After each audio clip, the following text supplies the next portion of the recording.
Oscar. Big stories live here.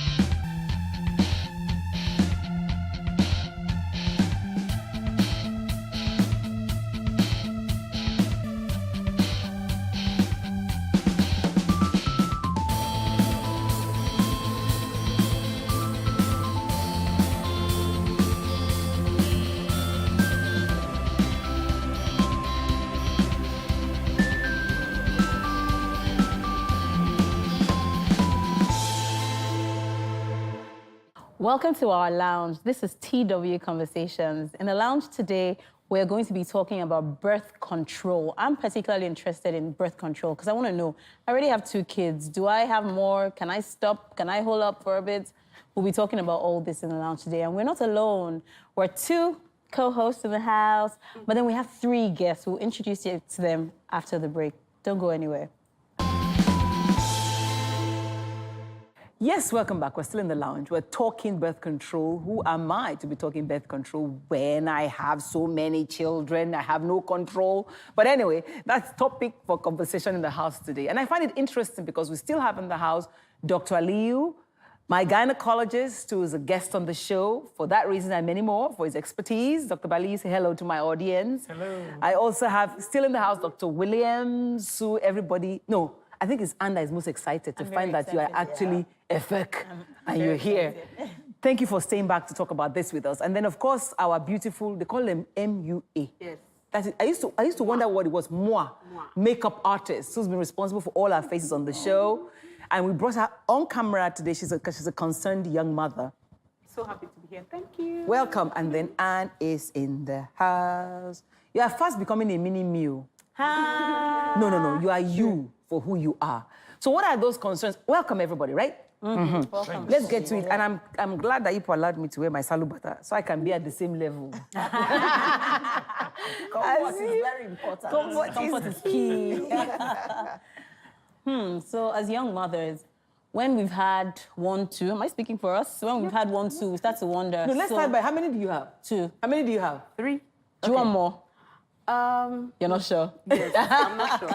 Okay, so No, be sincere. what are the options? What are the immediate options that we can take that can hold us for a bit? Well, I do not believe Why are you starting with in contraception because I am an expert in natural family planning. And this is what I recommend to couples, even just before they are getting married, to make use of all the natural methods of family planning. I specialize in the Creighton model system and NAPRO technology, but there are other methods of natural family planning. And although I'm a gynecologist, I didn't arrive at that until after my 4th child, when I had so many complications from each of the methods that I actually was forced. I was, because there was nothing else for me, because I'd had 4 cesarean sections, and I was a practicing doctor, gynecologist, and my gynecologist told me that, well, you can't actually use any of these methods. And my husband was not, he didn't want to hear about vasectomy. And I had to learn the natural methods by myself. Wow. And since then, I have not had Any more kids? Wow. No, but your kids are grown now. Hey. No, I haven't. Since the 4th one, Yes. I have totally, in fact, that was how I came into the system in the first place. No, but I think the question here... No, the question here was birth control. Now, you're talking about contraception. You're saying birth control, What methods? I mean, if I don't want to have a child in the next 5 years, what do I do? The question is, why don't you even want to have a child? But let's ask from Dr. Aliyu, first of all. Because I've heard about all kinds of things about... She's talking about she's not for contraception. Definitely, I'm sure you prescribe contraception. Very well. 100%. Very well. So the fears that people have about those contraceptions, which one works the best? Let me state a general principle that there is nothing that man has made that does not have one comma or the other. Okay. Take, for example, You want to fly abroad. You are at the airport. And they say, oh, the plane that flew just now has crashed. Everybody died. When your flight is called, you don't say, no, I'm going to carry my luggage and trek to London. You will still enter. And plane flight is the safest. But occasionally, you have that. So whenever we talk about, well, let me call it artificial contraception, because even the natural one, which is what my colleague... Yes, it's like contraception Yes, still. it's still a form of contraception. When you avoid intercourse at your dangerous period, you are still practicing contraception.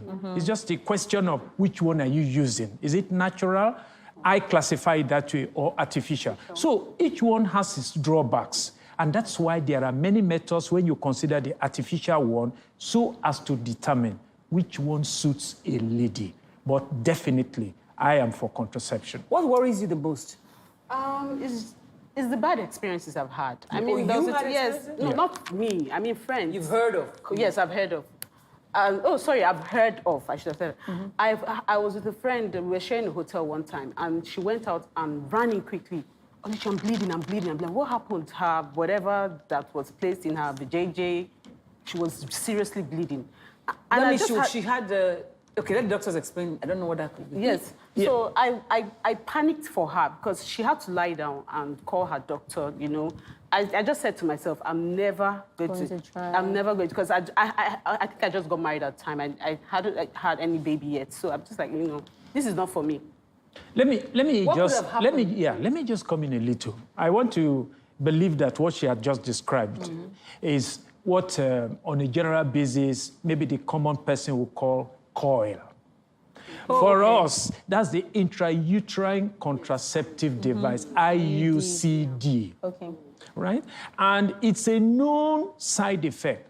For that singular patient that had heavy menses, I can tell you that there may be a million people that don't have any problem. The only thing is, when somebody has a complaint, that's the one you hear. That's the one you hear. You don't hear of the millions that are using it. But from statistics, we know that millions are... Like I tell my patients, many market women use it because it's very convenient. Market women. Yes. When it's there and it's not causing trouble, they travel a lot. They even forget it is there. I've had patients, the one of 10 years is there before they suddenly remember, oh, I had one 10 years ago. She didn't even obey the rules. Though? I mean, I wonder, and there's some side effects. Okay, Okay, there's this one I heard about that stops your period. So you do not have a period. It's inserted in you and you never have a period. But so a friend of mine has it. So when she's supposed to have a period, she feels the cramps, but then there's no bleeding. Then I'm thinking, where's the blood going? Is it diverting it some? What's going on there? is this healthy though? I just wonder about this. Harmful. Dr. Williams, you want me to you want to talk about it? Oh, you don't. No, but yes. you would know. It doesn't I'll matter what you gladly. believe. I'm talking about the practice now. Forget about the belief. I'll gladly take it on board Yes. so that I can let people know that it's a very convincing thing. First of all, like I said, that's why you have various types. Selection matters a lot. For somebody, let me give you an example. For somebody who has been having irregular menses, because there are some of us, we have menses every 21 days, but there are some every 3 months, some 2 months, some 4 months. The same patient, 2 months now, then 4 months. If you give the injectable, any form of injection for contraception to such a person, it's likely that she won't see her menses. Messing with people's hormones. Especially the hormones. They say some You are know. hormonal, some are So not how do these hormonal. things work? Even when you take the pills, you feel very different. How do you know that? I know, because I do pills now and then. I don't feel too good. First of all, the pills that we give, they are the combined Yeah, I pills. know. Estrogen, progesterone. It is meant to simulate the body. Simple word, could copy. Yes, mimic the body. We ask ourselves, why does a woman not ovulate when she's pregnant? It's because the hormonal level has risen because of that pregnancy. So again, and therefore, it suppresses the ovary and say all eggs continue sleeping. Nobody should wake up until I've disappeared. So if the woman is on it for months, the eggs will not wake up. And those hormones you have given are what the eggs would have produced. So the woman sees her menses even most regularly, Even for those who don't have regular menses, they see their menses regularly. I see that doctors because prescribe you, for yes, you other regulate it. But coming specifically to your question, Yes. haven't mimicked it. There is no direct evidence till today, as far as I know, that it causes Breast cancer. cancer, any form of cancer. There are a few people that we say, okay, because there is even this controversy, do not go there. That's all. It's not that it's been well established that it causes cancer. even try it. And again, when some people have breast cancer, there are those that we normally say the cancer depends on estrogen because of the cells that are inside. If they are checked, we tell them, stop it. So it's not a general principle that because So, of but it that, can it cause causes cancer. What do you think? Why are you against control? Well, It can be a debate, so no problem. It's not a debate. What is it? I would like to differ from my learned colleague because we know for a fact in the medical world that most definitely the combined oral contraceptive pill is definitely associated with a higher rate of breast cancer. Why? There's no doubt about because it has hormones. Even when you're doing hormone replacement therapy for women who are postmenopausal, we know that those women have a higher rate of cancer because of the estrogens, it's because of the hormonal content. So we a have hormone- hormones normally now. Very good. We have hormones normally. So why would Yes, because first of all, the hormones in your body are what we call bioidentical. They have a particular structure. Okay. The hormones that are in contraceptives are not of the same structure as the hormones in your body. They are not what we call bioidentical. That is the first thing. So all of them, they have different bits added. I don't want to go into technical language. So that it is not actually the same estrogen as your body produces, and it is not the same progesterone as your body produces. Okay, but the point is... And then the doses are different also. Young women are there, they're thinking of what are the options that are available. We've only talked about the pill and the coil. But there are other things, aren't there, doctor? What's the one that they put in your hand? Because I know someone that has the, I can Norplant. see, it's black and it's a Yes. line, like a vein, and it's... Yeah, it's under the skin, like she said. Oh, it's visible. It's I not. see it It's clearly. not. It's not visible if it's well inserted. But when so you that's the point. when If you it's put visible- your hand, you will feel the line. It's as thick as and as long as toothpick. Hers That's is a what bit I- longer. It's about this, by this place, and then I So can she's gonna see check it. her It's doctor. black. I can see it. No. Maybe it wasn't if properly it's done. this, do you have an idea what she's talking? I know they do insertions, but I hate those insertions. But in my own clinic, 2 people collapsed in my clinic who came for something else, and we just found that they had the inserts. On those, I'm not saying it's for everybody. On those particular 2 people, when the blood pressure went out of control, the other one, her thyroid hormones went out of control. She's hypothyroid. She's normally has a low thyroid. When we now try to remove those inserts, we send them back to the clinic, and the nurses told us that they are only trained to insert them. They are not trained to remove them. And this is a very important issue in Nigeria, where you're looking at the level of delivery of your health services to the average woman in the streets. Well, I think now the point But is, I would have- doctor, I will take a break, and I want you to respond to, at least to help people who are looking for options. We'll take a break and we'll return to what are we talking about? Birth control? What are the options? Which ones work and which ones don't? We'll be back. We're in the house, we're talking birth control. And I mean, I think it's at this point I will, do you need to control your birth or not? I remember that sometime last year, President Macron said something about those who have many children are not educated. You should come and see me. I even have friends who have 12 and 13. I went to school, it was a choice, so people have their choices. But I know, doctor says choices are available to people who want to control their birth artificially. Please, doctor, share some of them with us.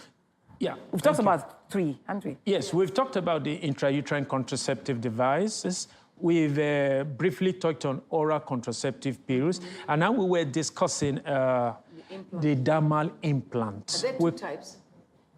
No, when you talk of implant, there are various mix.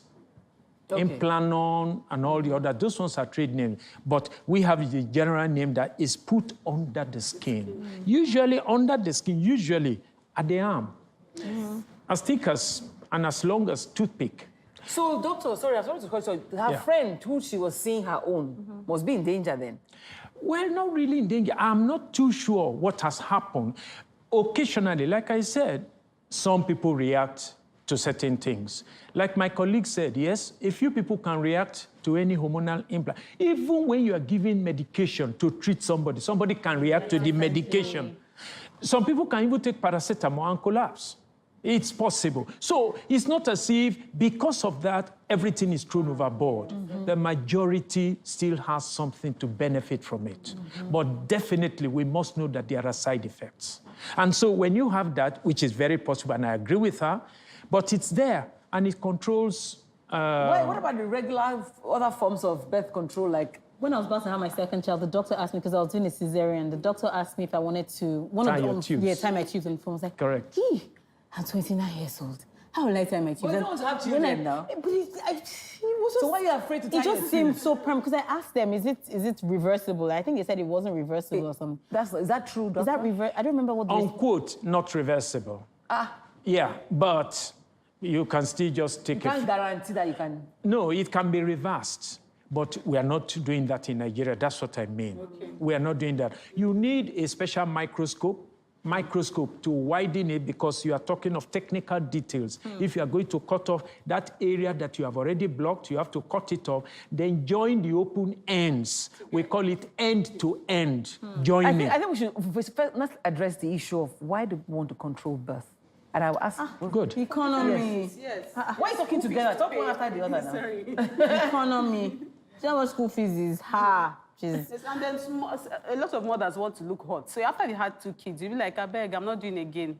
Let me, look nice for my husband for different reasons. So another thing So that are you concerned telling me me. that having children destroys your body? To be one of the things... Is my body destroyed after 6 children? You're lucky to have a good... well, you're one of the lucky people. Another thing that someone said to me that was very, very key, I think it was my husband that said it. He said, how much of myself can I really give? How much of impact can I really make on these children? Because the more you have, the less... you're working how many hours, you're coming back. Sometimes you're exhausted, and that's why grandparents are not the best to raise their grandkids, because at that point, they're really tired, and whatever you want to do. How much of myself can I really give this child? If I had 10, how much of it? So But let me food for tell you thought. something, though. I mean, that's because I said I'm here like a grandmother, technically. Those are the concerns I personally had. My husband actually told me that can you love them? But I can tell you very categorically, whether they are 2 or 12, there's enough love for it. The only concern you will have is managing the costs of taking care and of the them. truth is, let me tell you the truth. After first one, my children were tired of hand-me-downs. When they finish, you pass it on. They finish. So I had a girl, 3 boys, so they were already, so show you, go to the next. And there's fun. They share Coke in my house. There's nothing wrong with that. It's a matter of choice. So it's not, at the end of the day, it's a personal thing. And you think about it, so don't ever give the excuse of, whether we look good or whether I will be able to afford it. How do you know that your child will even have the brain to go to the Harvard? But you see the thing, another thing is that in Nigeria today, the economy is very... I agree. So in the sense that, for instance, I have a help. Sometimes I have a, for instance, I have a help. There are many things that I'm going to have to do for her. So I see her children as my, she lost her husband last year. Her children are not my children. So in other words, you don't have to necessarily have how many, I have 2 biological children, but those 2 children are also mine. So if I was having 4, when would I have time to help other people? When would my husband be able to think of other people? But if you permit me just to make a statement, I keep saying that even if you have all the money in the world, your children need time. How do you have, like, I thought you said you had 10 children or something? No, I'm trying to remember. 7. Oh, 7. Oh. But then after number 4, they take care of themselves, though. My kids are very responsible. They take care of themselves. I didn't come to this world for a child. But you brought them to this world. Exactly. My mother had 9. None of us was less loved than the other. But so it's a I'm first one, you have to be ready, but the your time. mother did not have a career as you have. Oh, she did. My mother did. So don't use me as an example. I'm not a good example, though. My mother was a working mother. When she's coming home, all of us will scatter and do what we have to do. So I'm not a good example. The truth is, we can make excuses from here till tomorrow. Once you decide I have friends who have 12 children. Come on. And none of them, in this Lagos, and none of them is the worse than the other. The kids have all gone to school. The only two that are not graduated yet, they look just like me. So let's all stop giving excuses and do what you want to do. your sanity? No. It's not insanity. See, hello. Can I just say something here? Sorry. As a grandmother.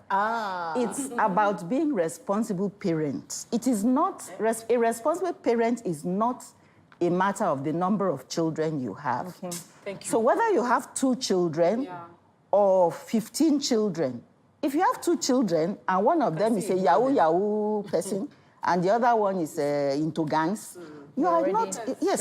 So it's not about, the numbers. It's about the quality of children that you bring up who become responsible members of the society. Dr. Williams, you're talking now because your children have grown. These ones are the ones that are living the matter now. Oluchi, what are your greatest concerns and what are your experience been? Are you want to control birth, obviously? Yeah, but I think I would like to do the natural method because, I don't like how I feel, like I said before, when I think since I got married, I've taken pills maybe like 4 times.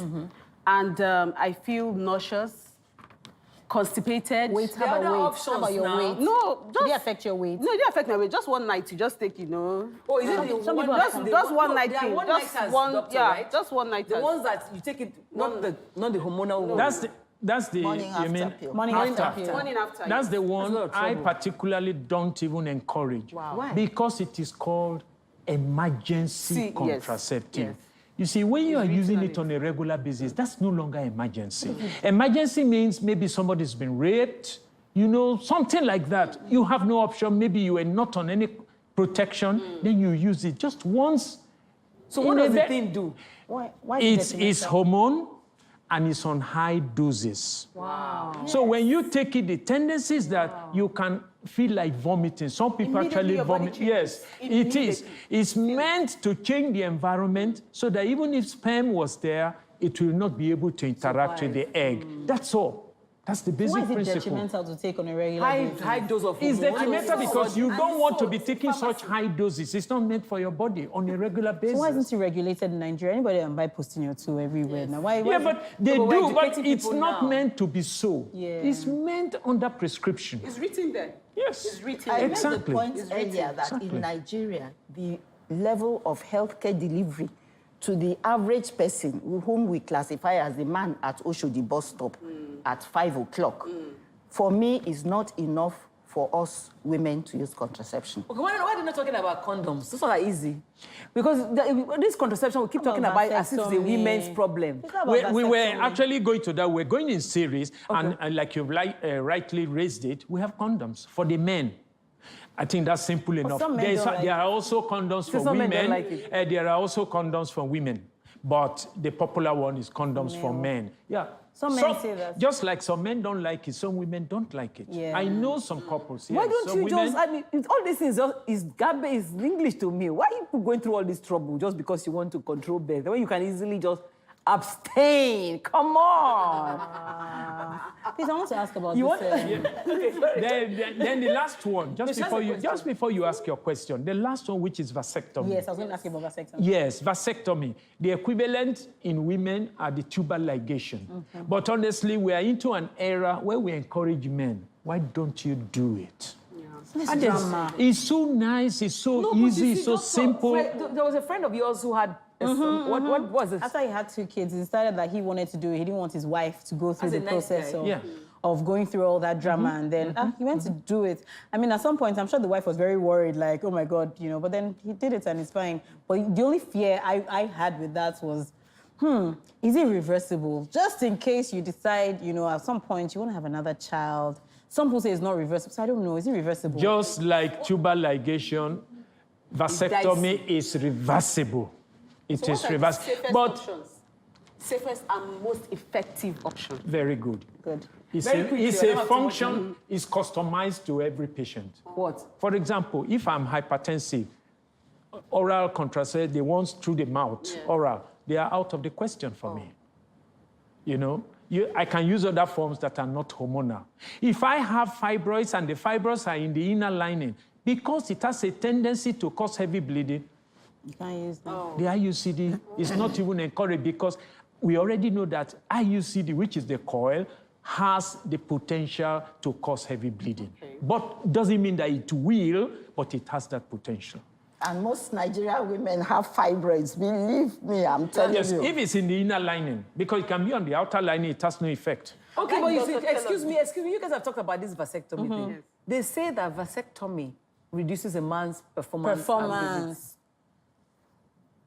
Doctor, answer now. Oh, okay, I thought Dr. Williams wanted to. Yeah, I'm but not into contraception. no problem. Well, I do not like them. Yeah, it is possible to some degree, but it doesn't always happen. But it's a known side effect. So it affects his ego. So you probably need Viagra to add to You probably need Viagra. You see the trouble. That's why for me, it's easier. Not that it will. Follow it your can. natural This is why men won't do it now. This But is why please, a lot can of I men just won't say do it. something to the Yeah. younger generation? quickly. I want us to look at the future of birth control and the fact that those countries that enforce birth control are now the countries that have to take in immigrants to manage their economies. Anyway, you heard about Japan. Yeah. So this is a long-term effect. Nobody thinks about it. In 50 years' time, when all the women are doing birth control, you want to reverse it like China, they refuse to go back. So that country has an economic problem in the next 50 Okay, years. these are repercussions. These are repercussions. That's for you. I will not be here in 50 years' time. No, but you see, like I tell my kids, which of you shouldn't I have had? And everybody says, which of you, if I had to take out one? Because you all love each other. So the question is, personally, your body, God has given you a body, because we must round up now. God has given you a body. He's giving you the means to try to manage it. I don't see why you want to enjoy yourself and cut God out of the picture. But if you trust God, however you do it, please inform yourself. That's my own final word. Get informed and do what is right by you. Just don't go out in the dark. Final words, doctor. Final words, please invest in natural family planning methods. There are very many methods available. And Billings method is At least there. you worry about bleeding or Literature, treatment model system, no side effects.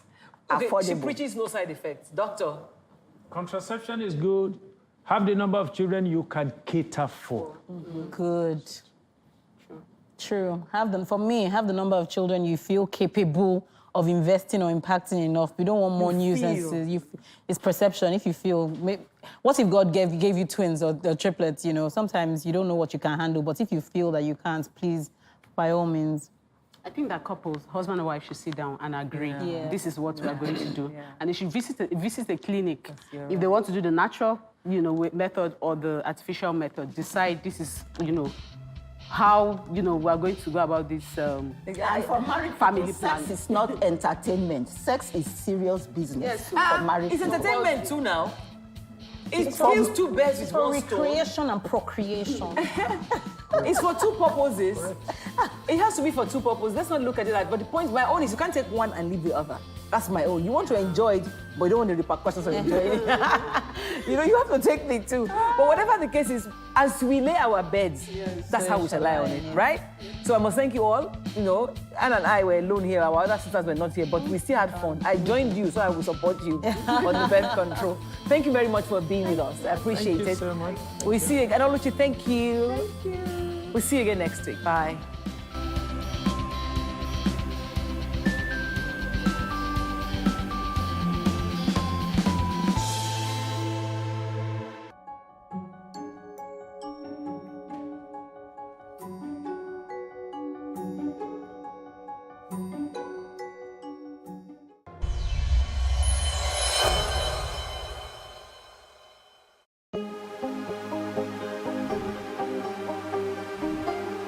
It for upcoming artists to blow in Nigeria.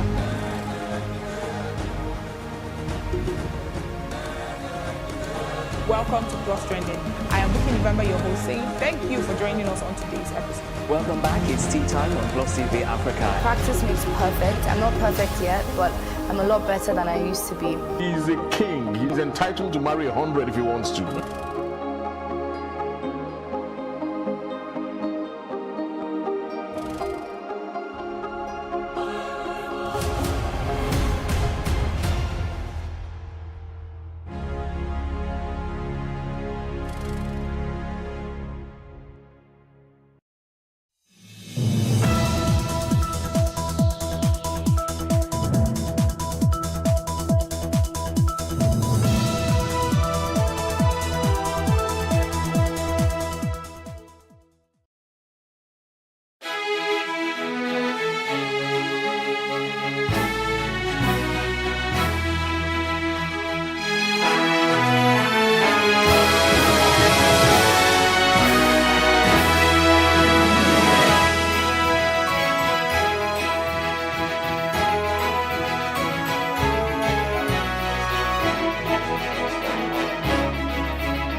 On Plus TV News now.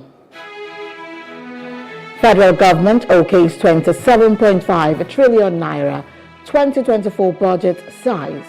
Tinubu to present it on Wednesday.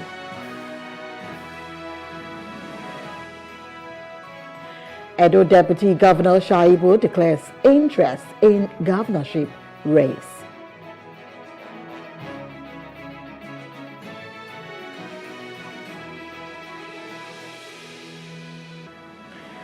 Talks ongoing to extend 4-day truce.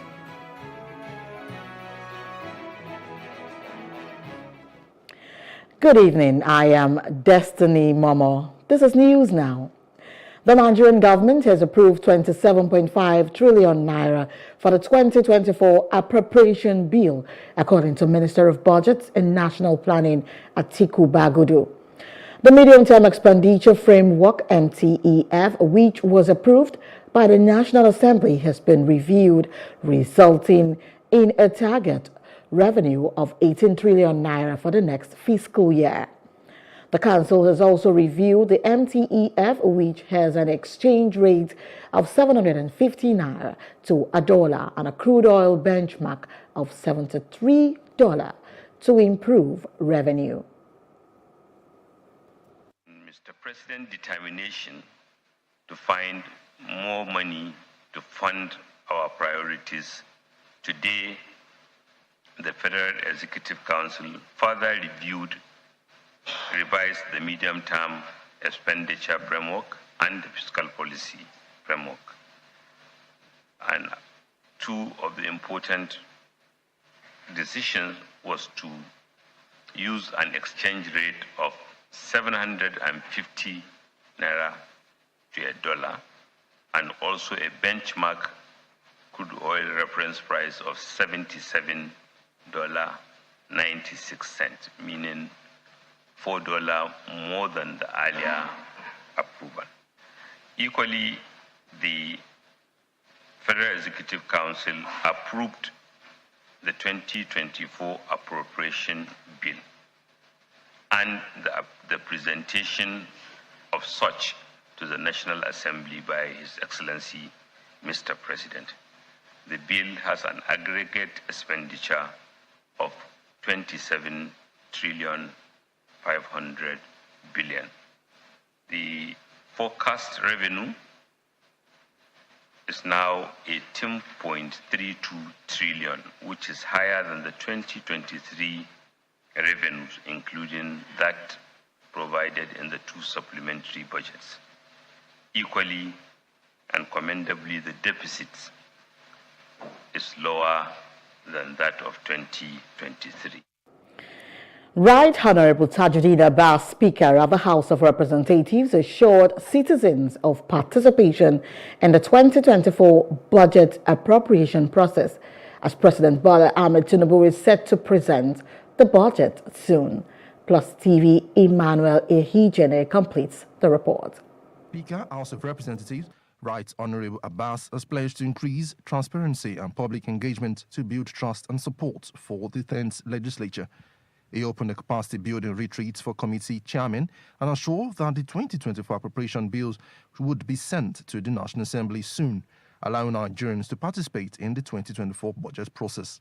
As we expect to receive the 2024 appropriation bill in the next coming few days, I wish to state that the House will convene a budget town hall meeting to enable citizens to make inputs into the 2024 budget appropriation.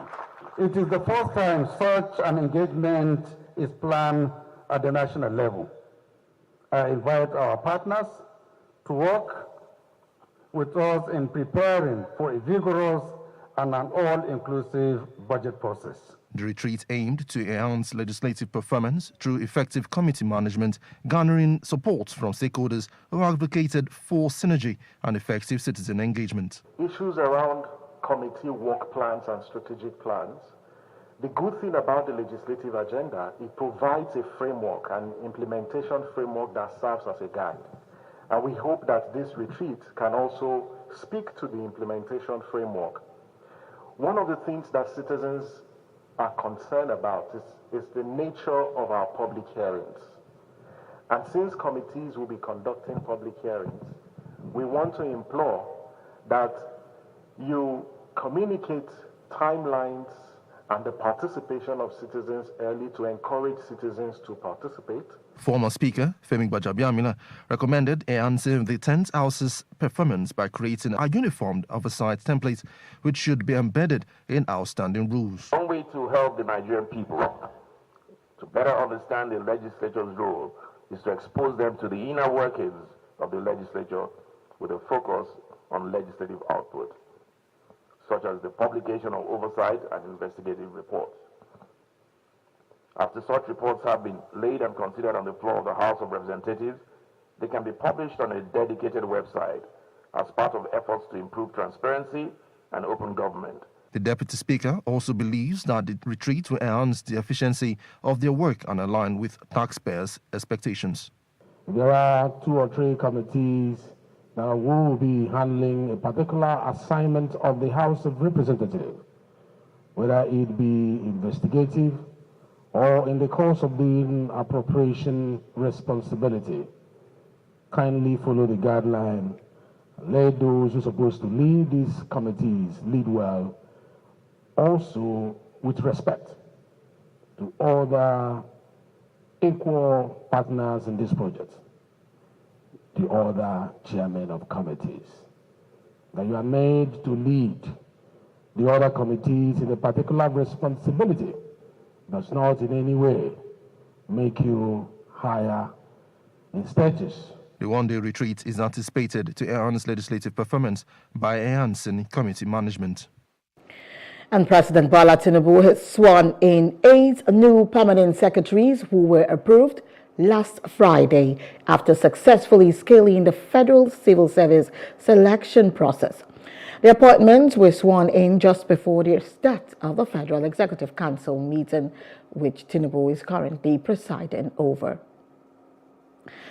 Meanwhile, Senator Kashim Shettima, the Vice President, has urged Nigerians to harness the nation's diverse cultural diversity for unity, socio-economic and political development.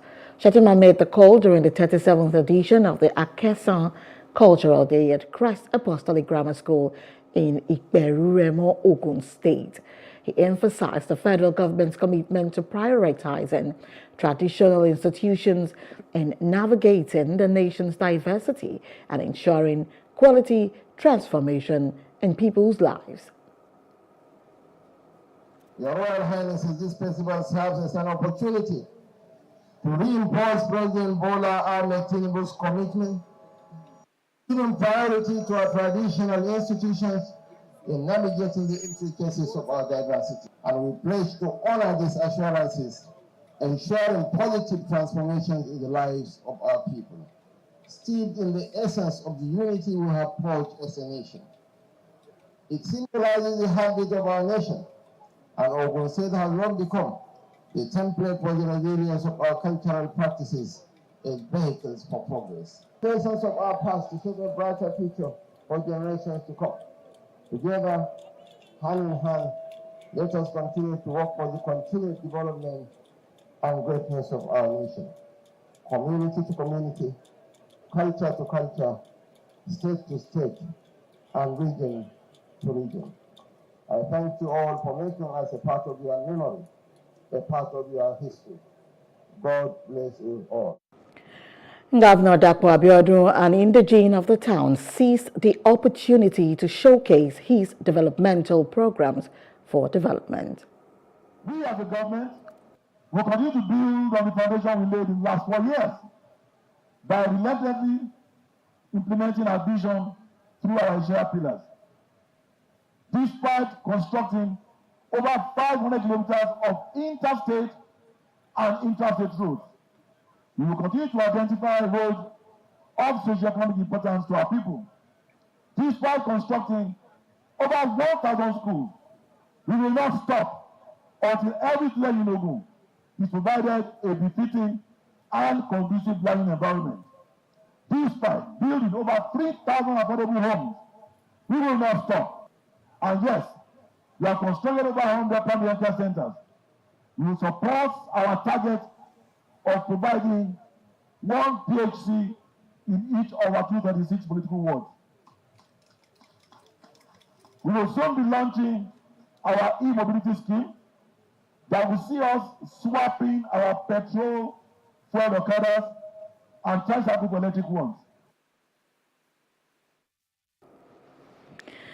And Philip Shaibu, Deputy Governor of Edo State, has officially announced his intention to run for the governorship election in the state. Shaibu officially announced his intention in a televised announcement on Monday. The Edo governorship election is slated for September 21, 2024. Shaibu said he will be competing for the Edo governorship ticket on the platform of the People's Democratic Party, PDP. You did not just call me Mr. Constituency Project for nothing. In my time as a legislator, I delivered 49 constituency projects at the state level and 13 solid constituency projects within the short stint I had at the federal level. I fought the good fight for you, my people. Along the way, suffered humiliation, enjoyed many moments of victory, but I am thankful in all things. Have been bruised, but not crushed. Persecuted, but not abandoned. After all, I the original Edo son. 100% homeboy. This is why today I stand before you with great conviction and resolve, as I declare my intention to run for the office of the governor of Edo State under the platform of the People's Democratic Party in the upcoming 2024 election. And I am confident that with your support, we can take Edo State to even greater heights. As Edo State prepares for the 2024 governorship election, the Labour Party governorship aspirant, Comrade Egosa Ogbo, has scored a Governor Godwin Obaseki-led government 25% of total performance in the past 7 years in office. Egosa Ogbo made this statement in an interview with our Sabah correspondent at Pomajero Friday in Benin City, the state capital. Ogbo said Edo people are not enjoying the present leadership of Governor Godwin Obaseki, as his leadership system is neither transparent nor favorable to Edo people who are being overtaxed by government agencies across the 18 local government area councils of the state. Ogbo promised to deliver good governance to people of Edo State and paying bursaries to students of secondary and higher institutions across the state. How well has this governor done? For me, if I want to score him, I will score him 25%, which is not a pass mark. You have not been able to affect the masses of the people. Our people are not enjoying governance in the state. They are overtaxed. You go to our market, you see the way they are suffering. Our agenda is simple: education. We are going to make sure our Edo children get good education. Those in the higher institutions are going to enjoy bursary and scholarship, secondary and university from secondary to university level, scholarship for them. The Court of Appeal in Abuja has dismissed the Speaker of the Kaduna State House of Assembly, Honorable Yusuf Dahiru Liman, representing the All Progressive Congress, APC. The court also ordered the Independent National Electoral Commission, INEC, to withdraw Liman's certificate of return and conduct fresh elections in 5 polling units. The PDP candidate Solomon Katuka filed a petition challenging Liman's election, claiming there were irregularities. The tribunal had nullified Liman's election and ordered a rerun in 42 polling units and 5 wards. However, the Speaker, APC, and INEC appealed against the tribunal's judgment, and Katuka filed a cross-appeal for an outright declaration. And a senior advocate of Nigeria, Obafemi Adewale, has appealed to all fielding parties in the Kanu electoral conflict to remain calm, avoid heating up the polity, and wait for the Supreme Court's decision on the Kanu governorship election. Obafemi Adewale said this in Ado-Ekiti shortly after attending a colloquium organized in his honor by the Young Lawyers Forum of the NBA. He was reacting to the controversy generated by the certified copies of the Court of Appeal judgment. Adewale said Nigeria's electoral system is not about laws, but about people who interpret the laws and decide the political atmosphere by the action. Adewale said the 1999 Constitution has provision for every situation the country finds herself. What I've seen online, if it is correct, I'm waiting to hear what the Supreme Court will say about it. The court might say it's a typographical error, but it does not look like a typographical error to me. But the most important thing about our electoral system is that we must learn to put service over and above any other consideration. It's not about laws. The laws are there. It is the people who operate the laws that decide whether the people of the country will benefit from the provisions of those laws or not. It is not the law's simplicity. People complain about our constitution, for instance. But we have been running this constitution since 1999. We've been having national assemblies since 1999. And people will still be telling us that this was put in place by a military. Well, how come since then they've not been able to change it? The truth of the matter is that it is not the constitution that is wrong. It is the people that are running it. And we need to learn that service with dignity, with integrity, pays more than going into public office to acquire money and not making any impact on the people. The Nigerian Youth in Politics, NYP, has claimed that the sacking of Abba Yusuf as governor of Kano State by the New Nigeria People's Party, NNPP, was self-inflicted. The Court of Appeal in Abuja affirmed the verdict, stating that NNPP breached the Constitution by sponsoring Yusuf, who was not a party member at the time of the election. The NYP's president, Magaji Alidu, criticized the party and its candidate for neglecting electoral law and urged politicians to avoid blackmailing courts when a verdict does not favor them. Contrary to the ongoing bastardization of the Nigerian judiciary by some aggrieved persons who lost at the tribunal and the appeal court as a result of non-compliance with the Electoral Act 2022, as amended, we wish to state that the court did not act ultra vires when it held that Engineer Abba Kabiru Yusuf was not a member of the New Nigerian People's Party, NNPP, as of the time the party sponsored him as the governorship candidate of Kano State. As young people in politics, we shall continue to encourage the judiciary not to be intimidated by the sponsored blackmail against it. The larger population of Nigerians are happy with the judgment being delivered so far and are proud of the commitment of the judiciary to ensure even democracy in our dear country.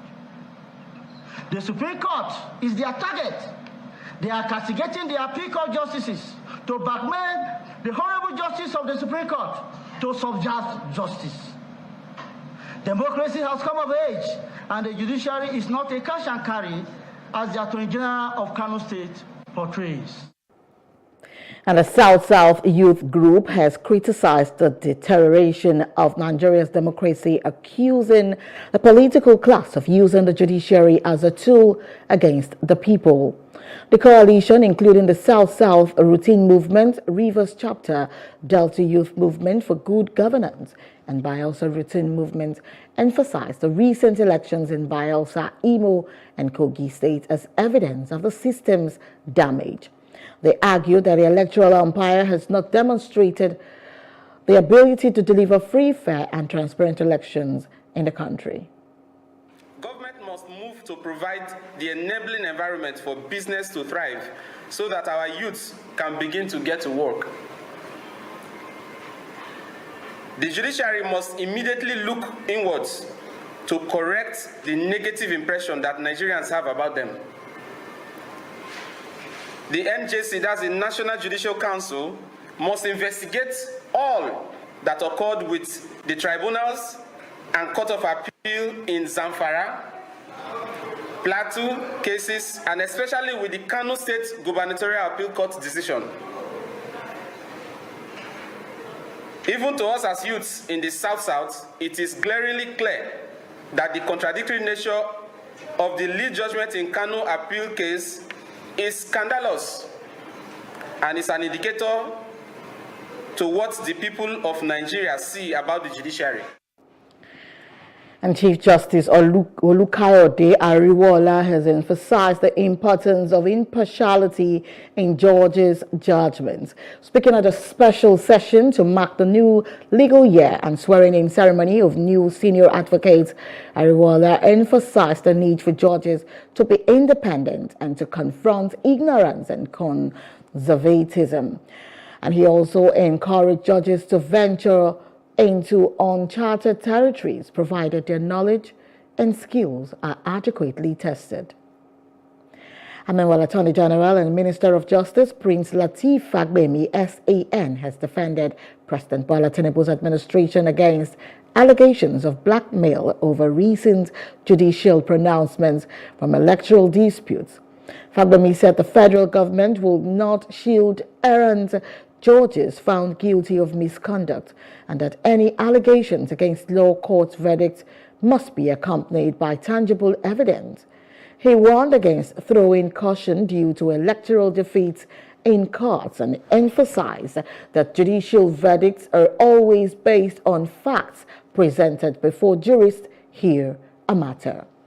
One thing about justice is that the man who wins will say, will praise the judiciary, will praise the judges. The man who lost will never agree that he has lost fairly unless you give him judgment. So, unless you are able to bring forth concrete evidence, I will not, succumb to what I will call blackmail, because blackmail it is. If you have evidence, nobody will shield an erring judge. Bring it to the fore. Say it out. But the mere fact that you lost, you didn't win, shouldn't make you, throw caution to the wind. It doesn't work like that. You wanted to win, you put your facts there. The judge said it is not the position.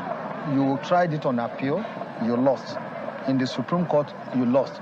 I think that even apart from law, morality also demands that you take it as it is. I am not saying that judges cannot be wrong, because they are human beings. If they are wrong and it is not as a result of bribery or corruption, yes, that's fine.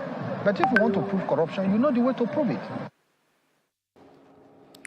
And the Center for Anti-Corruption and Open Leadership, CACOL, has condemned the appointment of Adeyemi Adeoye as Lagos State Chapter Chairman by the Nigerian Institute of Building. The group criticized the appointment, citing his dismissal for negligence that led to the loss of lives in a collapsed building in 2016. The group argued that Adeoye's reappointment was a mockery of past efforts to sanction building collapse perpetrators and played with the sensibilities of the people. And Benue State Community Volunteer Guard has arrested a 25-year-old, Jeremiah Agbogo, on Friday night in possession of a locally fabricated Beretta pistol at a wake keep in Fidi Council Ward in Makurdi local government area of the state.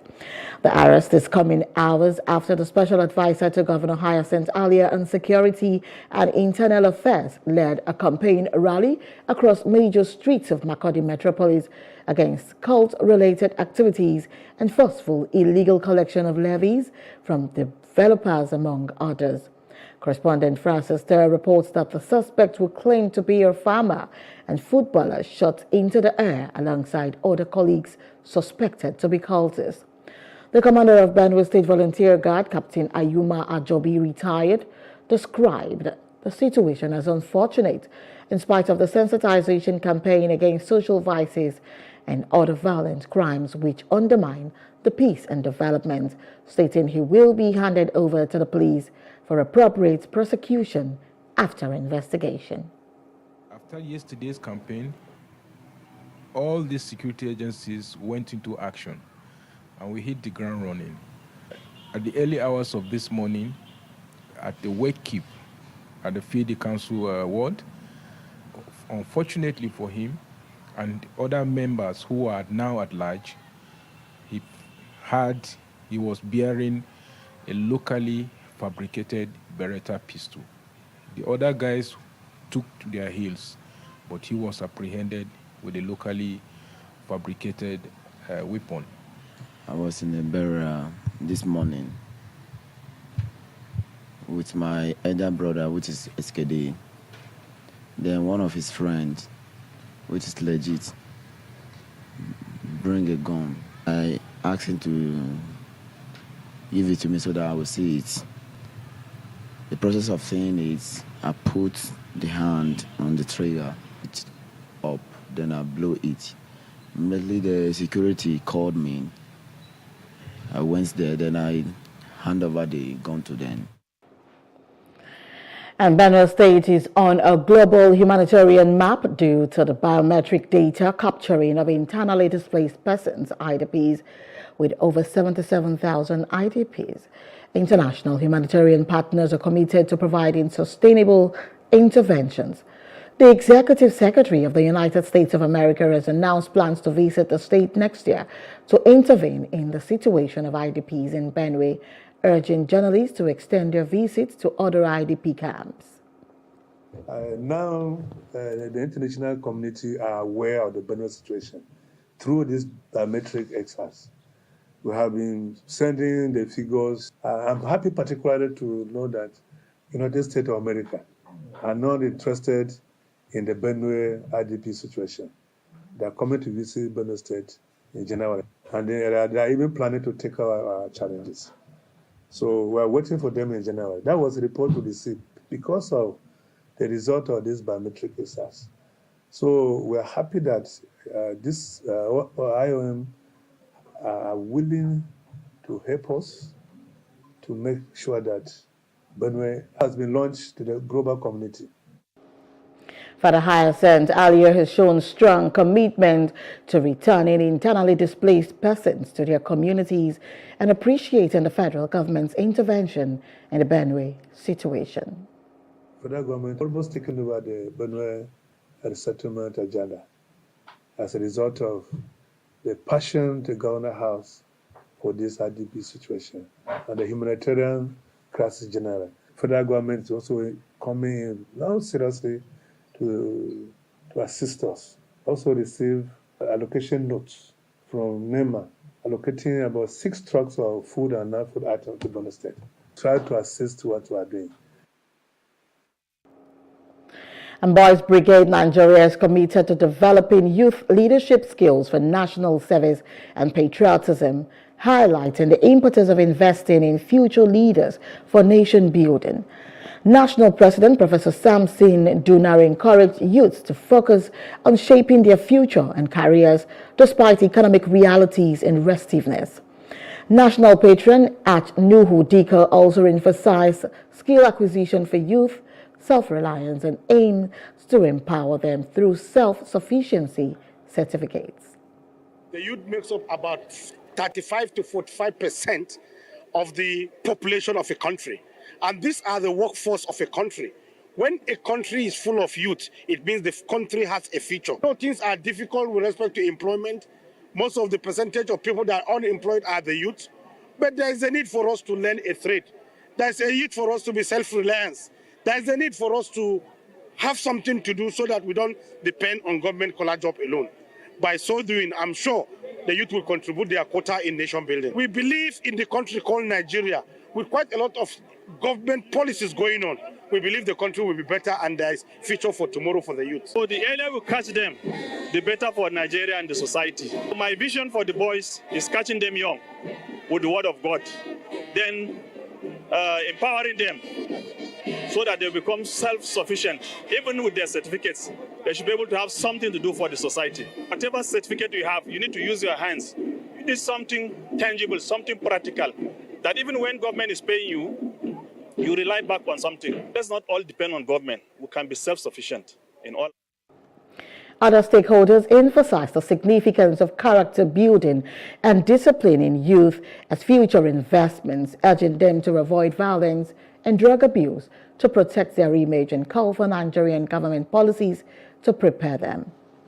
The No Boys Brigade is a youth ministry which encourages young people in making them actually the best citizens and leaders of tomorrow.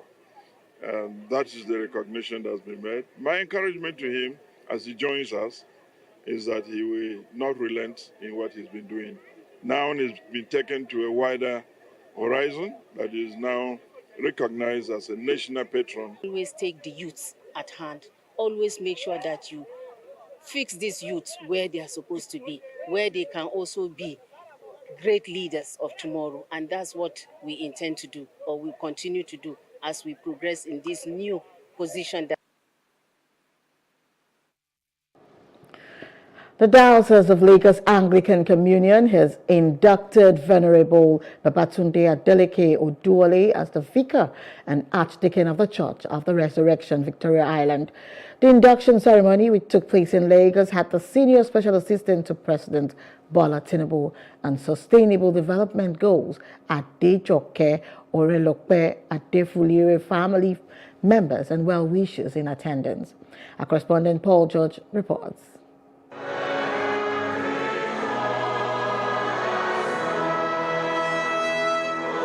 Melodious rendition of hymns filters the church hall as the congregation, led by the choir, was in a joyous mood. Venerable Babatunde Adeleke Oduwole, clad in white robe, is ushered in to take his declaration of assent as the Vicar and Archdeacon of Church of Resurrection.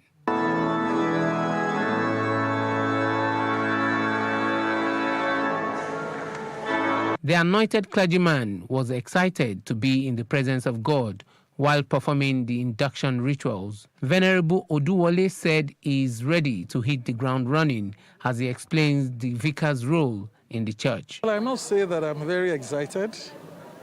I'm enthused, getting ready to hit the ground immediately.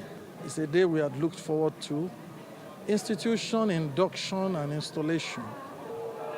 It is a customary, an ancient custom of thanking God for choosing those such personalities. They serve as the eye of the bishop. And so we call them Oculus Episcopus, meaning the eye of the bishop. He thanks God and says his vicarship is all the Lord's doing. Meanwhile, the former Deputy Governor of Lagos State and Senior Special Assistant to President Bola Tinubu on Sustainable Development Goals, Adejoke Orelope Adefulire, commended the man of God's selflessness. She describes him as one who is reliable. In addition to that, I'm also being instituted as the Vicar of the Church of the Resurrection, 1004 Estate here in Victoria Land. To God be the glory. I'm excited. I'm really happy. I know that God has done it, and he who has called us will back us up. He will enshrine his word in our heart and grant us miraculous feats within the time we are going to spend here in Jesus' name. I've known him for 12 years as a vicar and as a priest in the Diocese of Lagos, Lagos Diocese.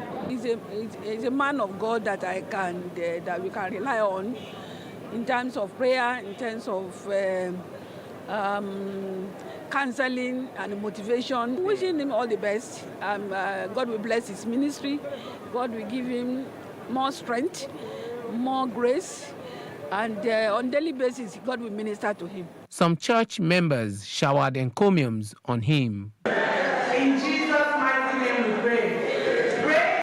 In the period of time that we have interacted, he's been a very pleasant personality. He's been an exciting person to be with. It's just God's gift to us as a church. I pray for him every day, and I ask that the Lord will continue to equip him with grace, with his spirit, with more of his wisdom, so that he's able to carry the church of Jesus Christ. Everything is working perfectly the way God wanted it. He was a curate in this place before, and he rose to be a venerable, and he was brought back. So I say it is to the glory of God. I'm happy for him, and I congratulate him. It shall continuously be well with him and his family in Jesus' name. The ceremony was brought to a close as the guests were treated to a cocktail party. Paul George, Plus TV News. Still ahead, Sierra Leone imposes 9th curfew following attack by armed men. Details when we return. Stay with us.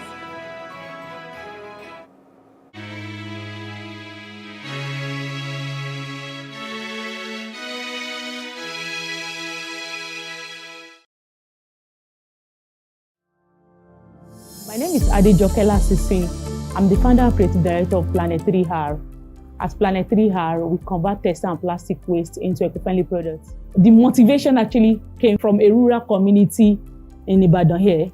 Whenever it rains, the whole place, people will not be able to go inside the community. If it rains overnight, people will not be able to go to school, they will not be able to go to work. Anytime the water now goes away, you now realize a lot of waste. And I was like, this is actually the root cause of this problem, improper waste management system. Then I look at it that, what can we do to solve this problem? And that was how I started using the weaving skill that I've acquired from my mom since I was 9 years old. Then I started using it to like weave those waste to now make sure that we now convert them into beautiful items like bags, shoes, even clothing. I actually participated at Womenpreneur Season 3, that was 2021. One of the things I really gained at that time was business development. You know, it's not just about the talent now or having to know how to convert the waste or having the idea, but to be able to put it into a successful business. I really appreciate what Access Bank is doing for entrepreneurs. Let us now say women now, because most of the time women don't really have much of these advantages. I love the fact that there's an initiative for women. I want to encourage you to make sure that you go and apply honestly. Your life will not remain the same again.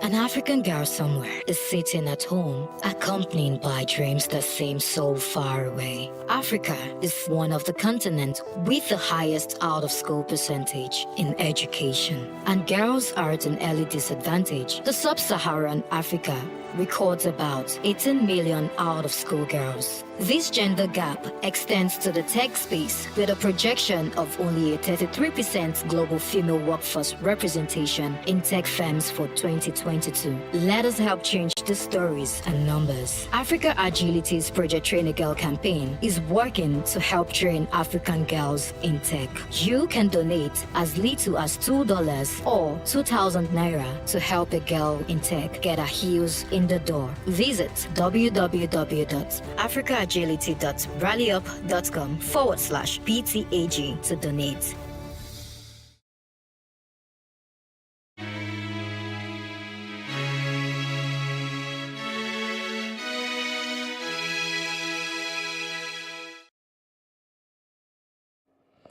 And now moving on to other parts of Africa. Sierra Leone's President Julius Maada Bio announced on Sunday evening that calm has been restored after a day of armed clashes in Freetown, which he portrayed as an attempt to destabilize the state. Most of the perpetrators, according to him, have been arrested.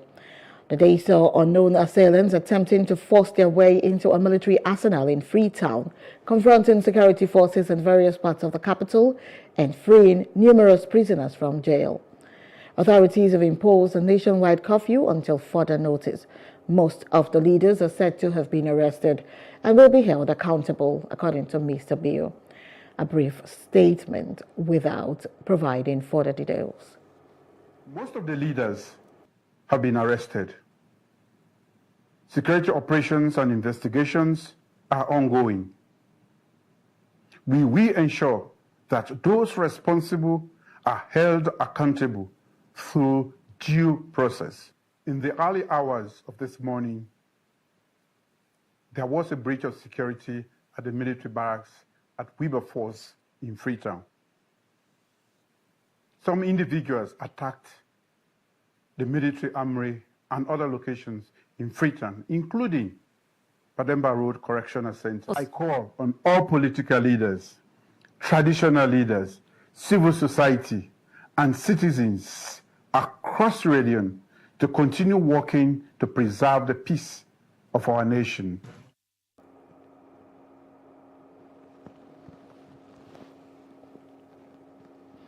And meanwhile, Sierra Leone lifted a curfew imposed on Sunday following an attack by armed men on military barracks and prisons in Freetown. A new night curfew will begin daily from 9 p.m. to 6 a.m. until further notice. President Julius Maada Bio called on political and traditional leaders and civil society to preserve peace, stating most unrest leaders have been arrested and calm has been restored. Sierra Leone has been on edge since President Bio was re-elected in June, rejected by the main opposition candidate and questioned by international partners. Americans have rallied in Casablanca to support Palestinians, calling for a permanent ceasefire in Gaza and an end to diplomatic relations with Israel. Tens of thousands of people lined the streets waving Palestinian flags and wearing keffiyeh scarves. Protests came on the third day of a 4-day ceasefire between Israel and Hamas, following 7 weeks of war that has resulted in deaths of 15,000 Palestinians and 1,200 Israelis. The war between Israel and Hamas has sparked a fresh wave of pro-Palestinian sentiment.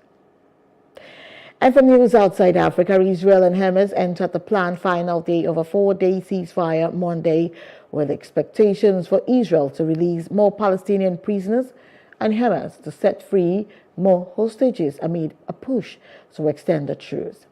Hamas has indicated it would extend the deal, while Israeli Prime Minister Benjamin Netanyahu reiterated Sunday that Israel would welcome an extension that included Hamas releasing 10 more hostages per day. The initial agreement, which went into effect after 6 weeks of war, included Hamas releasing 50 hostages, Israel freeing 150 Palestinian prisoners, and a pause in fighting. The United Nations said late Sunday a total of 39 Israelis, 117 Palestinians, and 19 foreign nationals had been released. The United States, Egypt, and Qatar are among those advocating for an extension after working to secure the 4-day ceasefire. And Hamas militants has released a third group of hostages, including 4-year-old American girl, in exchange for a new group of Palestinian prisoners. The transfers under a 4-day truce began Friday, being the first relief for captives' families since the militant group attacked Israel on October 7. The deal has brought the total number of Israelis freed under the deal to 39 since Friday, and Israel faces mounting pressure to extend the truce until all hostages are freed. And the Palestinian Prisoners Club reported that the Israeli army arrested 60 more Palestinians in the occupied West Bank, bringing the total number detained since October 7 to 3,260. The arrests were made in various towns, including Bani Naim, Kafrinima, Jenin, Nablus, and Bethlehem. Tensions have been high on the West Bank due to Israeli military campaign in the Gaza Strip, which has killed at least 14,854 Palestinians. And the U.S. Army has captured 5 attackers who seized an Israel-linked cargo ship in the Gulf of Aden amid missile attacks from Houthi-controlled Yemen. The destroyer USS Mason responded on Sunday to an SOS call from a commercial tanker that had been taken over by armed assailants in the Gulf, U.S. Central Command announced. The Liberian-flagged tanker, which had been hauling phosphoric acid, was identified as a Central Pack by the vessel's company. The ship is managed by Zodiac Maritime Limited, a London-headquartered international ship management firm owned by Israel's Ofer family. The U.S. military said the USS Mason will, with help from allied ships, demanded that a commercial ship be released by the attackers. Meanwhile, numerous Belgian schools in Brussels and the Brabant region will remain closed to pupils on Monday after a late Sunday evening bomb alert. The Wallonie-Brussels Enseignement Administration body said on its web page. The 27 schools which the organizing authority decided to close in strict compliance with the precautionary principle are being inspected by the police, with further information expected throughout the day. Only 2 days ago, the Israeli government said on Friday that it would summon the Belgian and Spanish ambassadors following remarks by Spanish Prime Minister Pedro Sanchez and his Belgian counterpart Alexander De Croo on its indiscriminate war on Gaza. The announcement came after the two leaders criticized Israel for the suffering of Palestinian civilians who have been the victims of ferocious Israeli bombardments in Gaza. Up next, federal government to review 4 housing laws.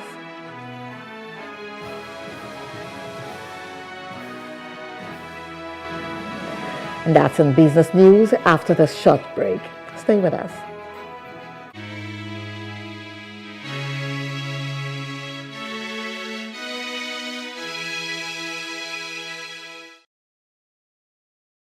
Picture this. You're sitting at a table, ready to indulge in a mouth-watering meal. Stop. For many of us, it is hard to resist the temptation, especially when it comes to enjoying a juicy beef dish.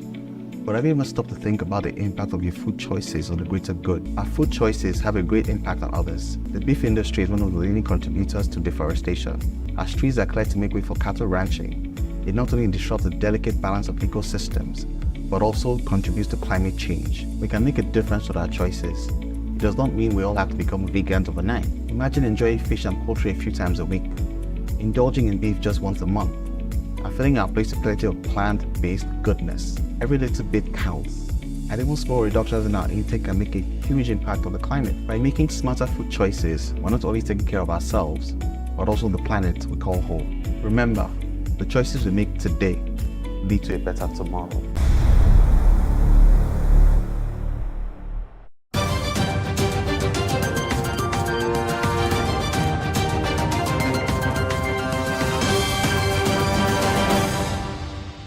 Very good evening and warm welcome to The Business Next. The Central Bank of Nigeria, CBN, has indicated that the decline in crude oil output is the single most damaging factor that imperiled Nigeria's economy in recent time, which has transmitted shocks across the various sectors of the economy while shackling public finance. Now, speaking about the weekend at the just concluded annual Bankers' Dinner of the Chartered Institute of the Bankers of Nigeria, CIBN, the CBN Governor, Olayemi Kadoso, also outlined a chain of impact this output failure caused to both fiscal and monetary policies. He, however, indicated that his assignment and that of his fiscal policy colleagues was to tame the impact of the situation on the economy and the people. Moreover, pension fund administrators has invested some of 130.18 billion naira funds under the contributory pension scheme in infrastructure as of the end of September 2023. Figures obtained from the National Pension Commission on unaudited report on pension funds industry portfolio for the period ended 30th September 2023 approved existing schemes, closed pension fund administrators and RSA funds, which included the unremitted contribution and with the CBN and legacy funds reviewed. Now, according to figures, total assets under the CPS stood at 17.35 trillion naira of the period under review. Part of the funds was also invested in domestic and foreign ordinary shares, federal and state government securities, and money market instruments, among others. The Commission had in its amended investment regulation highlighted the requirements for investing the funds in line with the provisions of the Pension Reform Act 2014.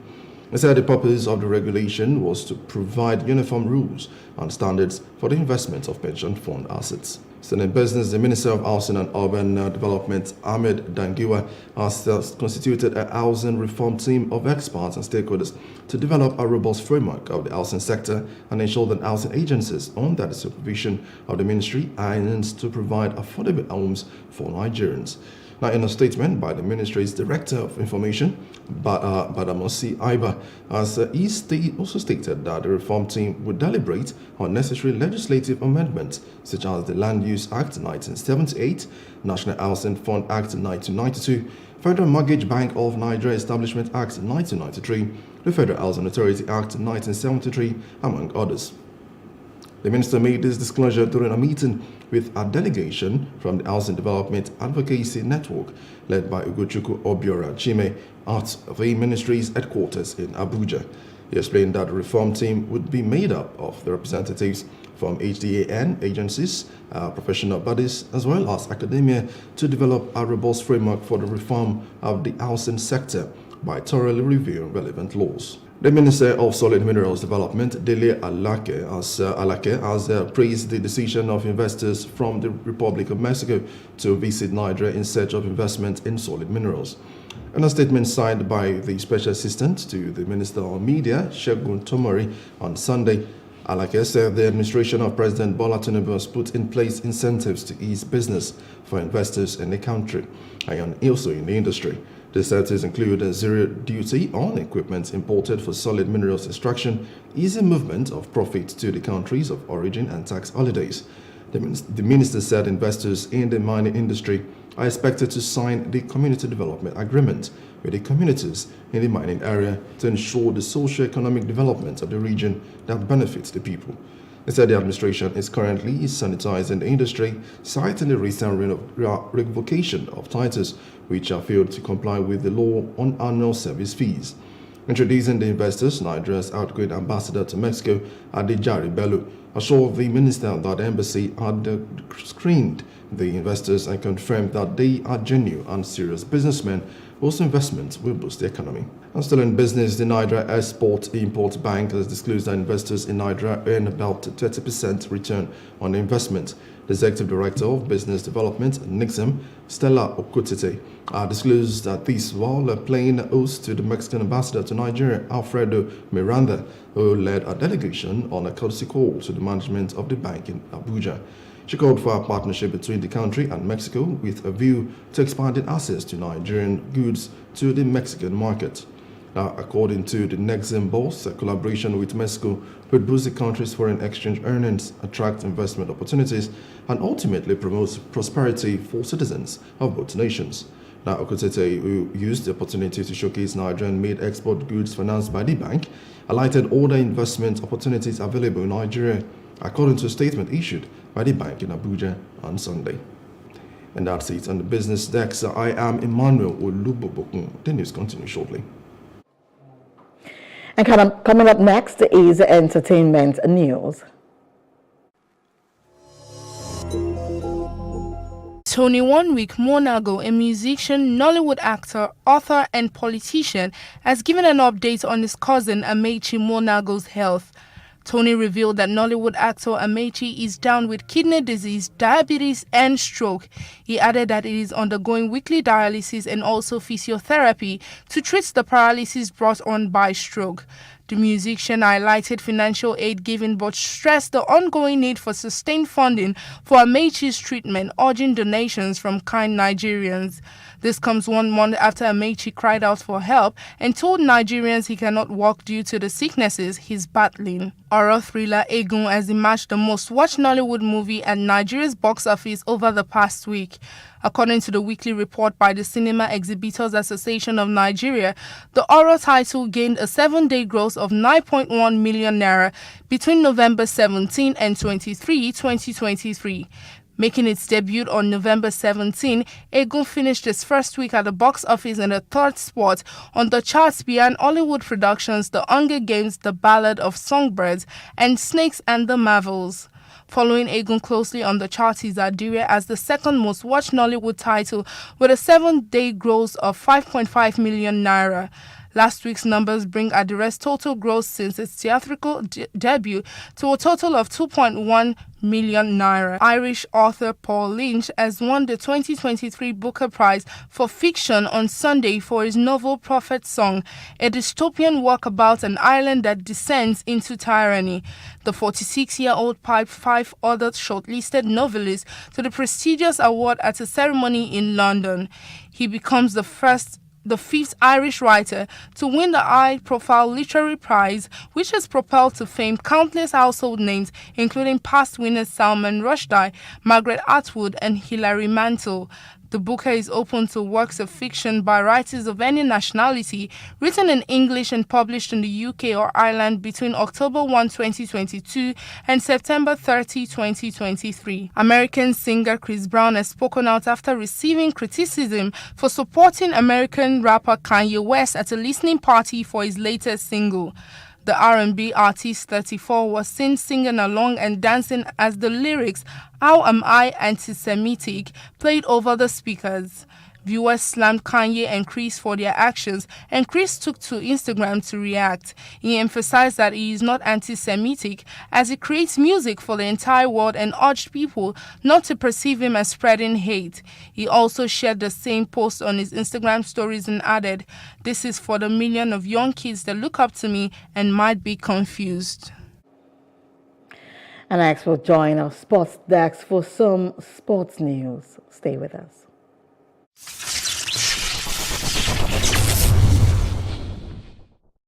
Reigning Nigerian Premier Football League champions Enyimba recorded their third straight victory of the season after recording a hard-fought 1-0 win away at Heartland in Owerri.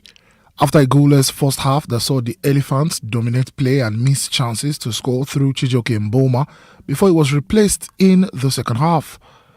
This win moves Enyimba up to 5th with 16 points from 9 matches, while Heartland remains bottom of the log without a victory so far this season in 10 games. Elsewhere, Osai Kingdom can't stop keeping clean sheets for Doma United as he helped his side earn a share of the spoils in their goalless away draw at Remo Stars in Ikenne. Kingdom has now kept a clean sheet in 8 Nigeria Premier Football League games for Doma United, and it was his 6th successive clean sheet of the season against the Sky Blues. In Spain, Super Eagles striker Omar Sadiq was at his best as Real Sociedad defeated Sevilla 2-1 in La Liga. The Nigerian international, who was making his 12th appearance, scored for Real Sociedad in the 22nd minute. Prior to his goal, Sevilla goalkeeper Marko Dimitrovic made an own goal in the 3rd minute to give the hosts the opening goal. However, Yusuf El Nesri reduced the scoreline to 2-1 in the 60th minute. All efforts to level parity proved abortive as Real Sociedad picked the maximum points. The win moves Real Sociedad to 5th on 25 points, while Sevilla sit 15th on 12 points in La Liga. And the main news again. The federal government has okayed 27.5 trillion naira 2024 budget size. President Tinubu is expected to present it on Wednesday. Edo Deputy Governor Shaibu has declared interest in a governorship race.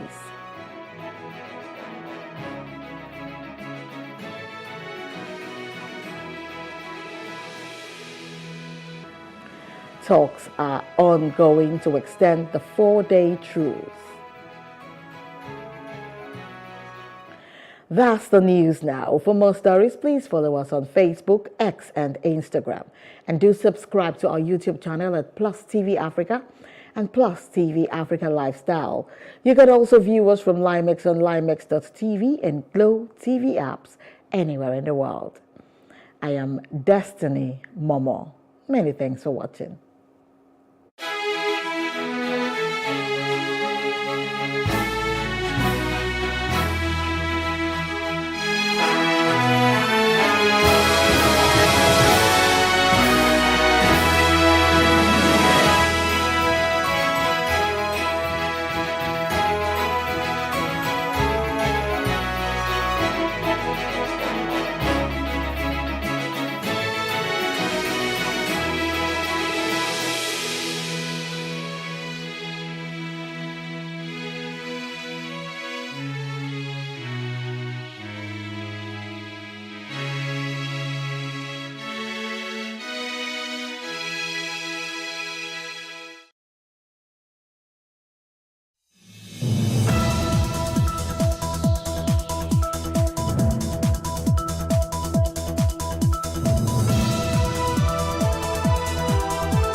I was just calm. I just kept calm, like, okay, let's see what's going to happen next.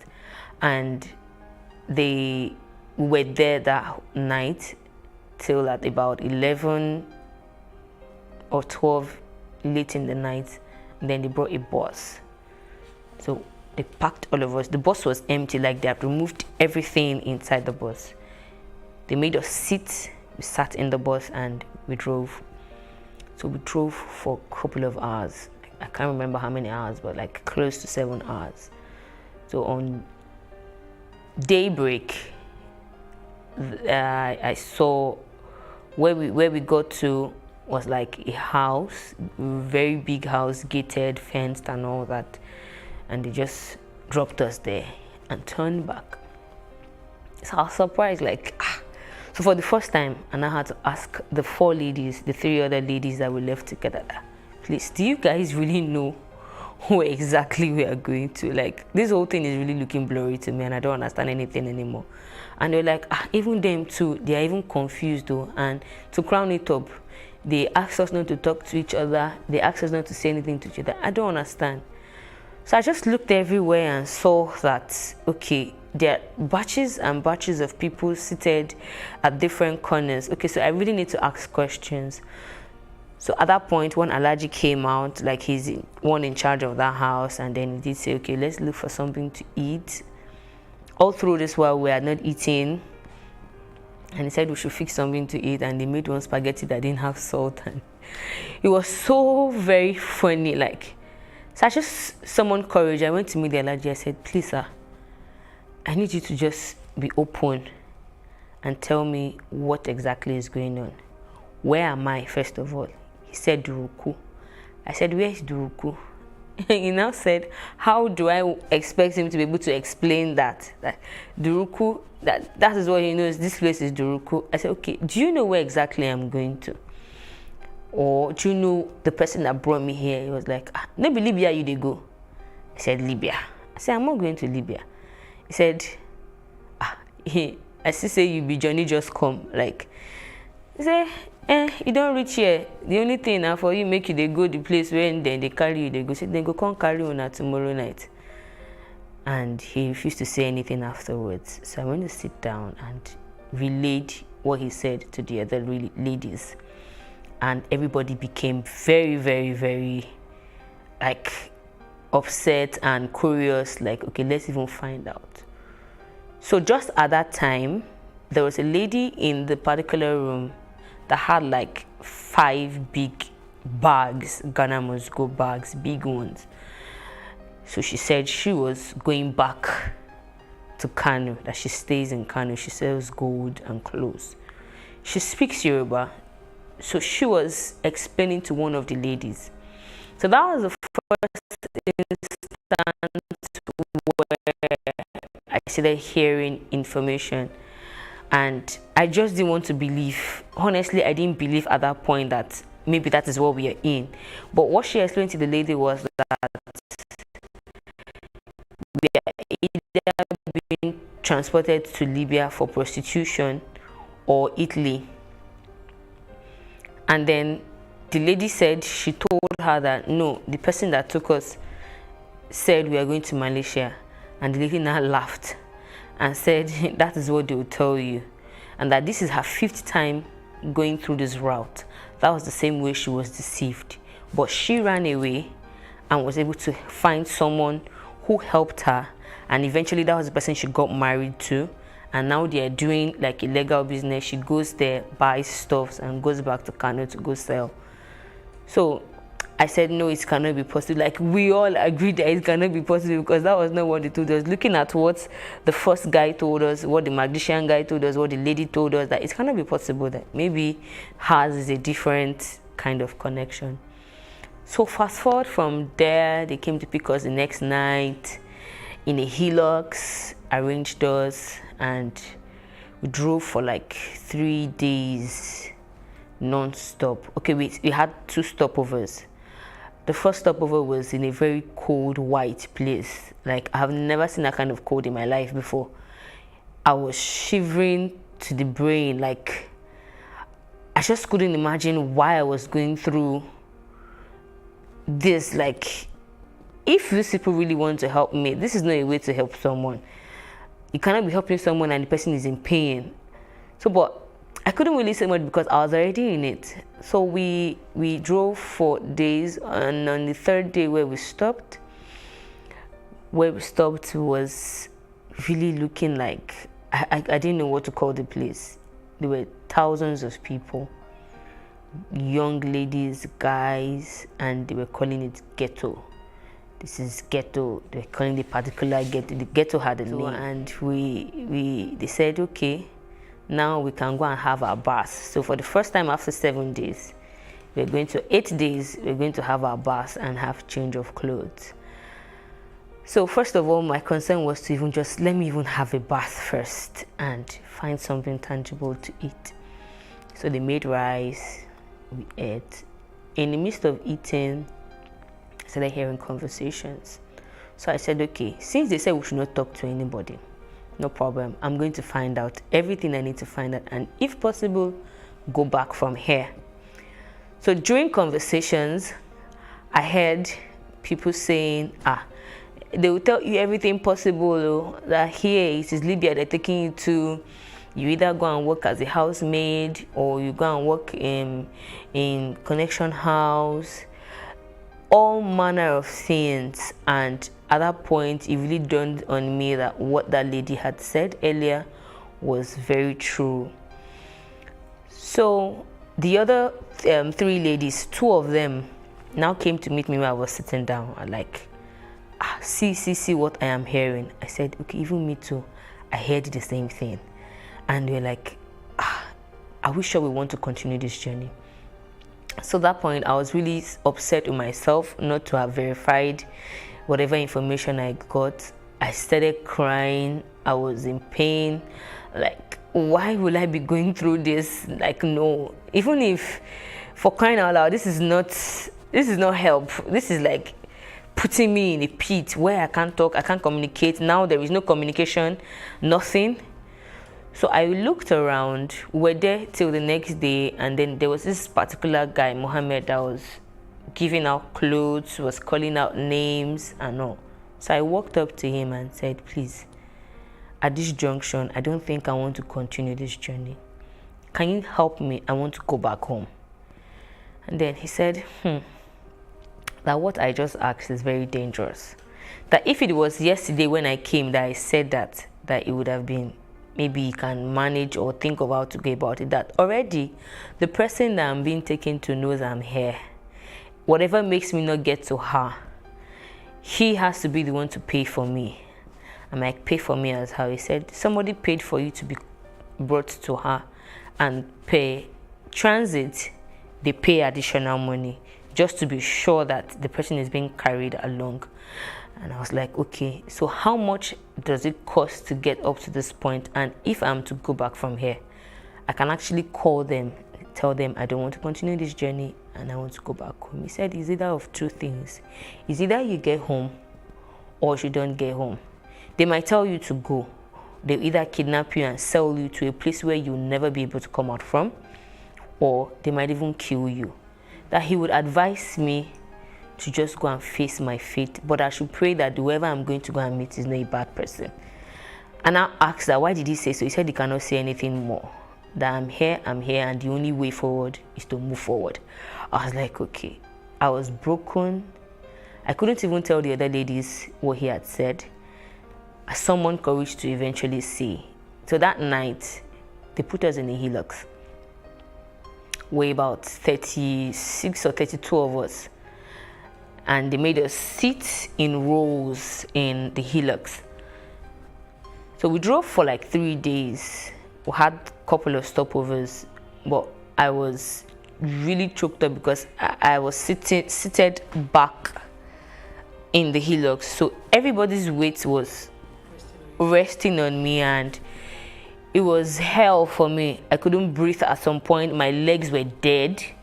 I couldn't move. Even when we stopped, I took like minutes. Most of us took like minutes to even be able to stand up. And I was like, no. But even if I were to travel by road, he did say it was going to be at some point. At least by now, the traveling by road should have stopped. And that was so I remembered what the other guy said at the where we were, that there's no flight, anything. They deceived you. Everything they told you was just to cajole you to decide to go, that there is no flight anywhere. You're going by road to wherever you're going to. So at that point, I was just concerned with one thing, which is surviving and coming back home at all cost.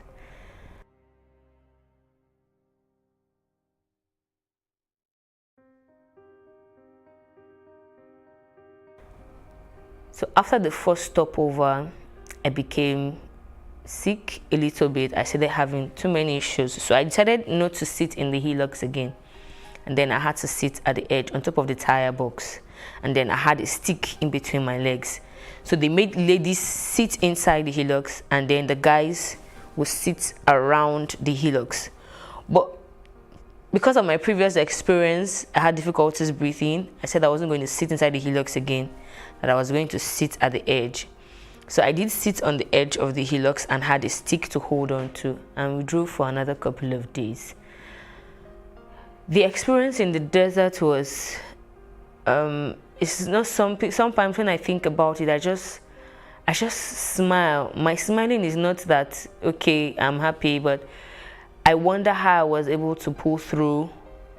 I wonder how I was able to manage my health. I wonder how I was able to cope up mentally, emotionally, thinking about everything I had left back at home, everyone. I kept them in the dark. I didn't really say much. And then thinking about the people who deceived me, like, if you want to help someone, you should help someone and not even put them into more problems. So a lot of things were racing through my mind. I got so discouraged at my own life. I felt really bad that I was impatient. I didn't ask questions. Of all places, why would I be going to Libya to do what? Like, I wasn't even, I couldn't really define the feelings I had then. But at each point, what I always did was to just pray to God that, God, I know that I have done wrong not to have even, look out for my own self. But I am asking for just one thing. Wherever I'm going to, make sure you take me back home, healed and healthy. So we had another stopover. I got beaten along the way by Arab men. I was trying to save someone from getting beaten wrongly, and I got the beating. Difficulty, there was no food, there was no water, the weather was, the sun would be shining and scorching, and the cold was extremely cold. Like, I couldn't really, there was no definition of everything that was going on. I was just bleak and blank. At a point, I was regretting every step from my friend. I started cursing, like, so she knew about this. That was why at a point she disappeared. She didn't really see anything. And even when I asked her about it, she pretended not to know anything about traveling. That this guy didn't tell her anything about traveling. But I'm like, but you introduced me to this guy, so it's not possible for him to come tell me something about traveling and you didn't know. I thought so far and wide to the point where I felt, okay, I know I'm not going to die. I know I will go back home, and I'm so going to fish these people out and really find out the reason why they ever did such to me. At some point, I became very ill. I had very bad cough because I refused to sit again at that point. We had sat for like 3 days. So all my ties were burnt and peeled from the sitting. And the hillocks, the speed at which the hillocks was moving was really high. It wouldn't stop. At a point, a guy fell off the hillocks and they didn't wait. The drivers were so mean.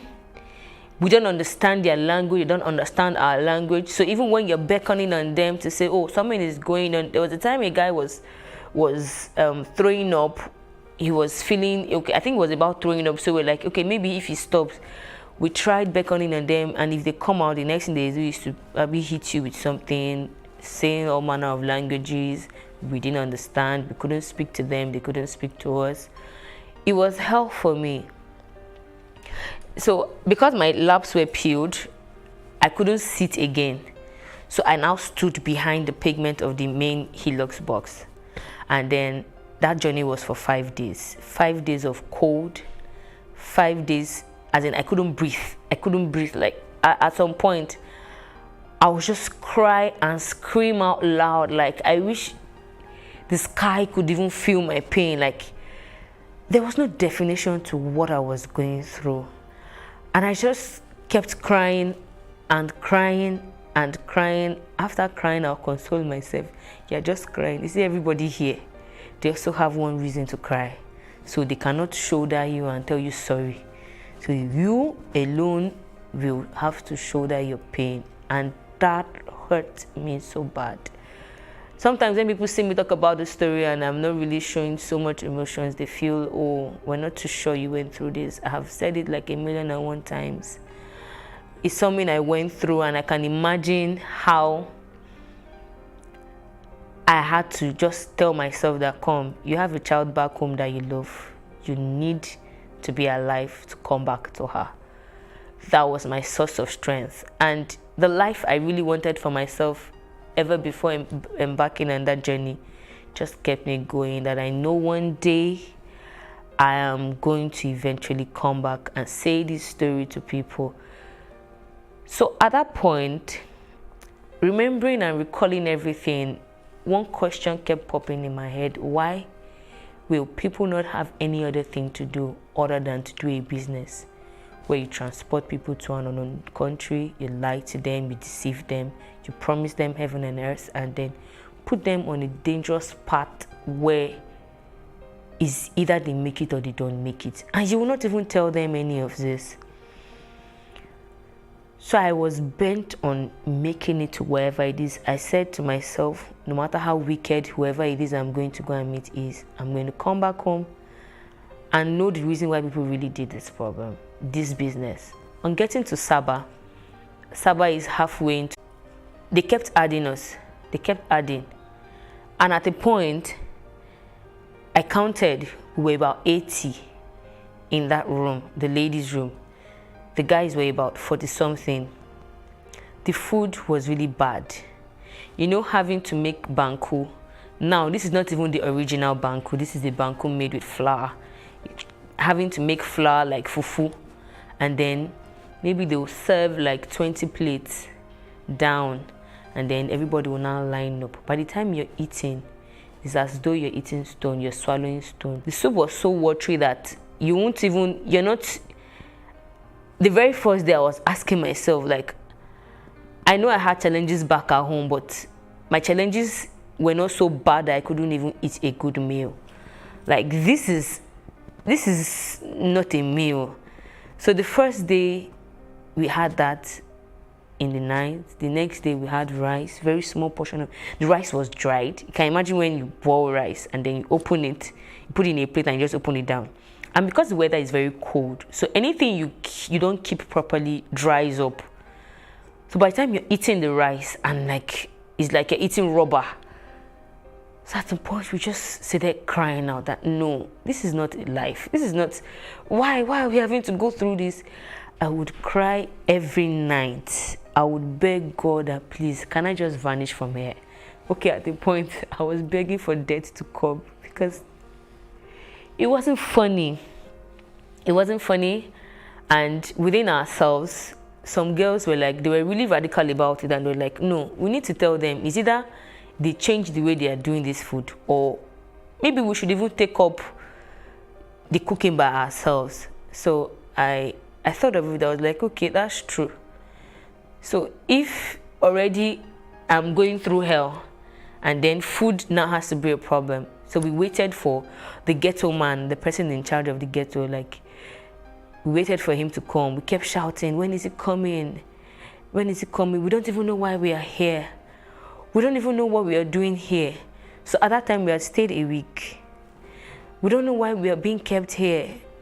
We don't know who even put us here. We don't even know anything. Nobody is saying anything.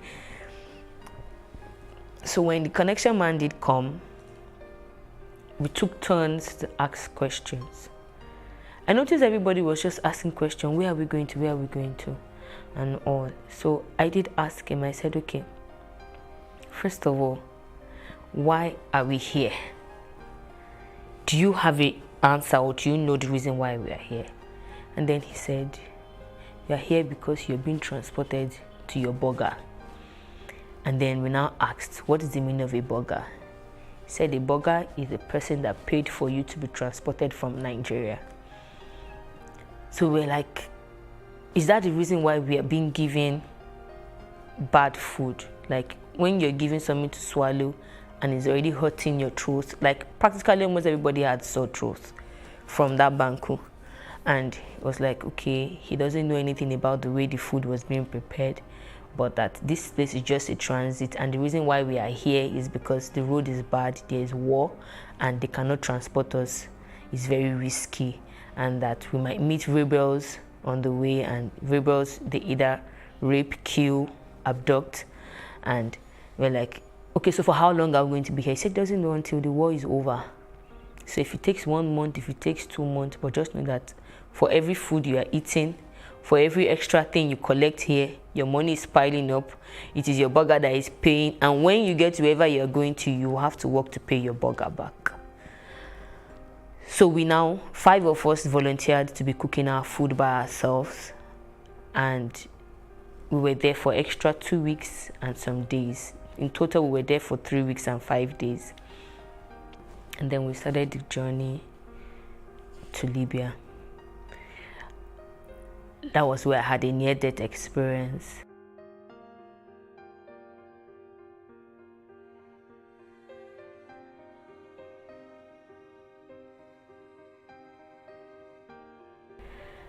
So we were somewhere, we were kept in a particular house where they locked us. There was no light, nothing. And then we were pressed. We had traveled, we had drove for like 2 days, and they put us there. So, but before we entered, we were already beckoning on this people that we want to ease, we want to ease. They didn't even want to listen. They were just pushing us like, how can you people just be pushing somebody like animals? We don't even know where we're going. Like, this is very unthinkable. So I held that urine for good 2 days. So the next morning when they came, now see they begging that, please, we want to wee. So the man was, arrogantly, he was talking, and he went to get a gallon, like this aluminum gallon. We now looked at it that, how a guy can pee in this, but how can a lady pee in this? And from the descriptions he was giving us, he meant that we shouldn't allow the pee to spill on the floor. So we said, okay, all the guys should pee first and the ladies would take turns to pee, which was what happened. And somehow pee actually spilled. So by the time he was coming back, when he opened the door, so the pee, pee wouldn't, and you can imagine pee that stayed, the smell, it was awful. He was angry. He went back, he went to get a stick, and he was holding like 3 different things. So I was wondering, what does this guy want to do? At that point, everybody had their heart in their mouth, because the moment you see them holding anything, they can hit you anywhere. They can hit you anywhere. So he was now asking who spilled pee on the floor. They were pointing to the wrong person. So I was just watching initially. They were pointing to and he was going to start beating her. So I was not like trying to say, no, she wasn't the one. You see, when that spring landed on my head, this spring they use in water closet. Very strong and thick. And all I knew that was going on was that I was screaming at the top of my voice with both hands on my head, because it actually hit me on my head. And when I gave birth, like 8 months, when I was 8 months pregnant, I fell in the bathtub and had a slit on my head from the tiles in the bathroom. So sometimes that part of the head still hurts. So when he hit that spring on my head, it was exactly on that spot, and he did it like 3 times. He kept hitting the spring on me. I remember crying till I didn't know what was going on. And you know, for the first time, when they say people have transition, I always wonder. I knew I was just lost somewhere. I knew something was going on to my body. I didn't know where I was. I didn't know what. I was just blank. But I could hear myself crying. I could hear myself crying, and I was just crying, as in, you know, bitter tears. You cry bitter tears, and you just have to still be the one to tell yourself, you have to stop. So by the time I woke up, the other ladies were like, you need to see the way they were rejoicing, because they said they didn't believe I was going to still come back to life. That, yeah, the head was actually bleeding at that point. Like, and at that point when I woke up, they had cleaned it, they had tried everything. I remember when they were pouring water on me. I remember when somebody was tapping me and everything, and I was like, they started explaining what actually happened. That the moment he hit that spring on my head the second time, I started screaming, and they noticed I was bleeding, and I cried, and I just went mute. And they were telling him that she's not talking, and the man just told them, bara, bara, bara, bara, and he went away. He said they were praying, they were begging God that this girl must not die. She has been like a source of strength to us. If she dies here, what is going to happen and all that. It actually took me 4 to 5 hours before I woke up. And at that point, I had lost strength, I had lost everything. So there was a lady we met in that place that had a phone. So that was the first time I had to beg her. I'm sure it was because as a result of what had happened, she did not allow any other person use her phone. They would normally not allow you use their phones. So I couldn't even tell my mom what I was going through, because there's no how she would hear my voice like that and not panic. And I know the kind of mother I have. So I called my boss that I had worked with in the FRSC and told him, this is what has happened to me. And I don't even know where. Yeah, we were in Trauna at that time. And he said, but why didn't you say anything before leaving? And then I told him that they told us not to say anything. The moment they say don't say anything, you should have known it was trafficking. And tool or nothing he can do at that point. So I'm sure he tried calling back, because the lady kept cutting a particular call. I wouldn't know, and I didn't want to disturb her. So at that point, I really cried. I cried. That was the only thing I could do. I just cried. Like, I have never suffered like this in my life before. Even if I'm to suffer anything, it shouldn't be suffering from a decision to have a better life. So long and short was, we got into Libya, and they kept hiding us. They lay us in hillocks, cover us with tarpaulin, you know, hiding, running, making sure you're not seen, number of choking, you have to be there, sometimes 3 hours, 2 hours, you won't be able to breathe, you can practically feel life leaving you, you're sniffing each other's air, and you know, in the midst of all of this, some people will be fighting and quarreling and beating themselves. You know, I just couldn't imagine why. And even in that, some people decided they wanted to go do this thing, like they wanted to travel this way. I didn't know anything like this existed. I didn't know anything of such even happens. Finding myself in it was like the biggest dream I never wished to have again. So, found ourselves in Libya, and the first thing they did, seeing Nigerian girls and women, I was like, okay, so finally, we have gotten to our destination. So, what's next? Entering that house, I knew this is going to be a big problem for me. Because already, I was upset. I was ready to yell at anybody. And then the first thing they made us do was to strip ourselves. I was like, okay. So I did remember at some point in the journey where a particular guy, we met him somewhere, and he also gave us a hint of how it actually goes. He said they're taking you to the garage. And then I now asked, what is the garage? He said the garage is a place where they take Nigerian girls to. And that's the most common place that they take them to. And they're going to take you to the connection house. And what they do normally in the connection house is sex trade. So I said, no, me, I'm not going to do that one. He said, you will not have a choice. He said, they'll make life hell for you. You will not have a choice. So he now said that if eventually I get there, and that is what it is, that I have an option to run away. But it's very risky. And then he did give me his number and said that I must not write that number anywhere, that if they see that number with me, they will beat the living daylight out of me, because they will know that I have contacted the burger as well. So he made me cram that number. Two of us, we crammed that number to be sure that we didn't forget the number. But you see all the experiences we went through afterwards. At a point, I couldn't even remember the number anymore.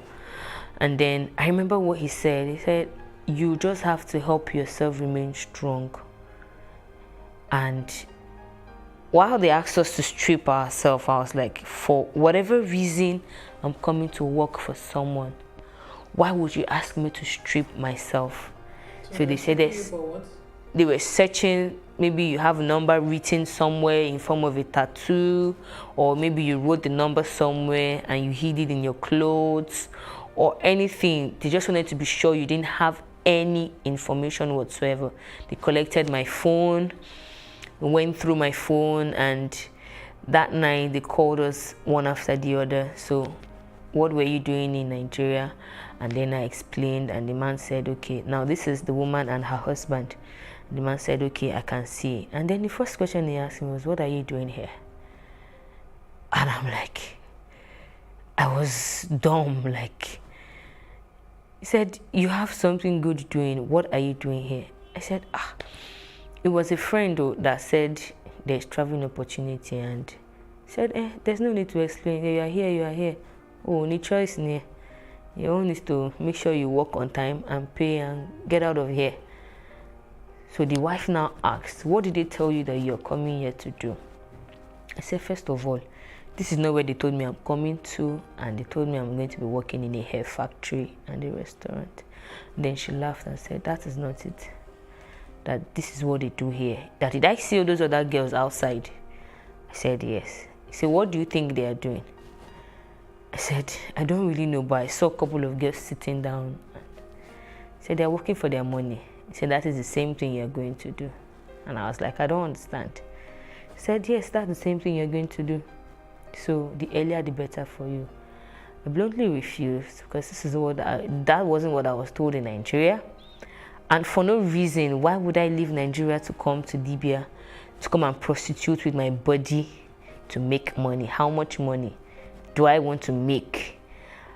So I felt that I was doing myself good by trying to be as open as possible. I was very plain and blunt, and then she just kept laughing.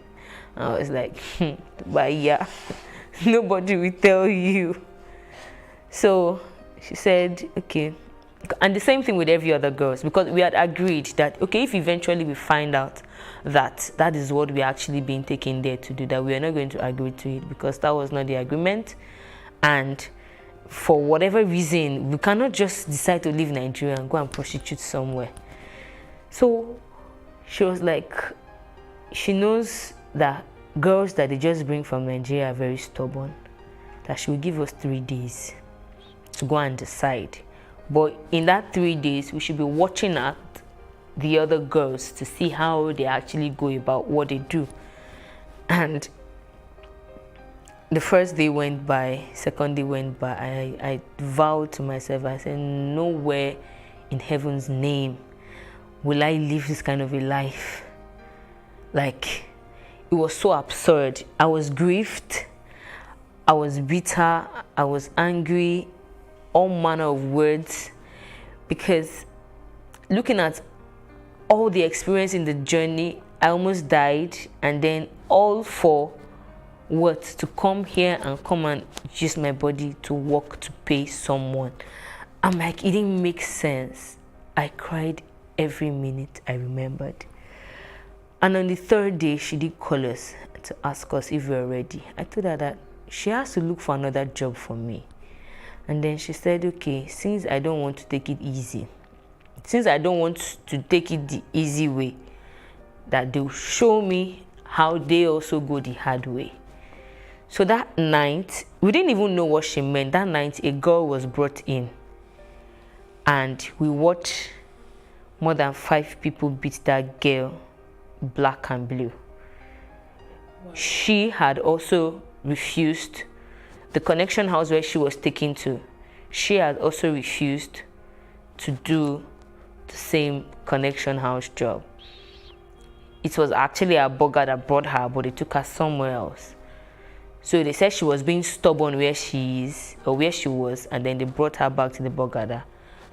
Madam, come and take your girl, give us back our money. She said she knew they work. They beat that girl to stupor. They beat her to the point where I sat where I was and I told myself, I said it out, like, these people are not humans. Like, why? On seeing the way they beat that lady, I was like, so I will also come to this point where they will have to beat me to say, yes, I will do it. I said, I'd rather die. Because at the point when they beat her, she was like, okay, Mashe, I will do it, I will work, I will do it. I was like, so this is what I will go through.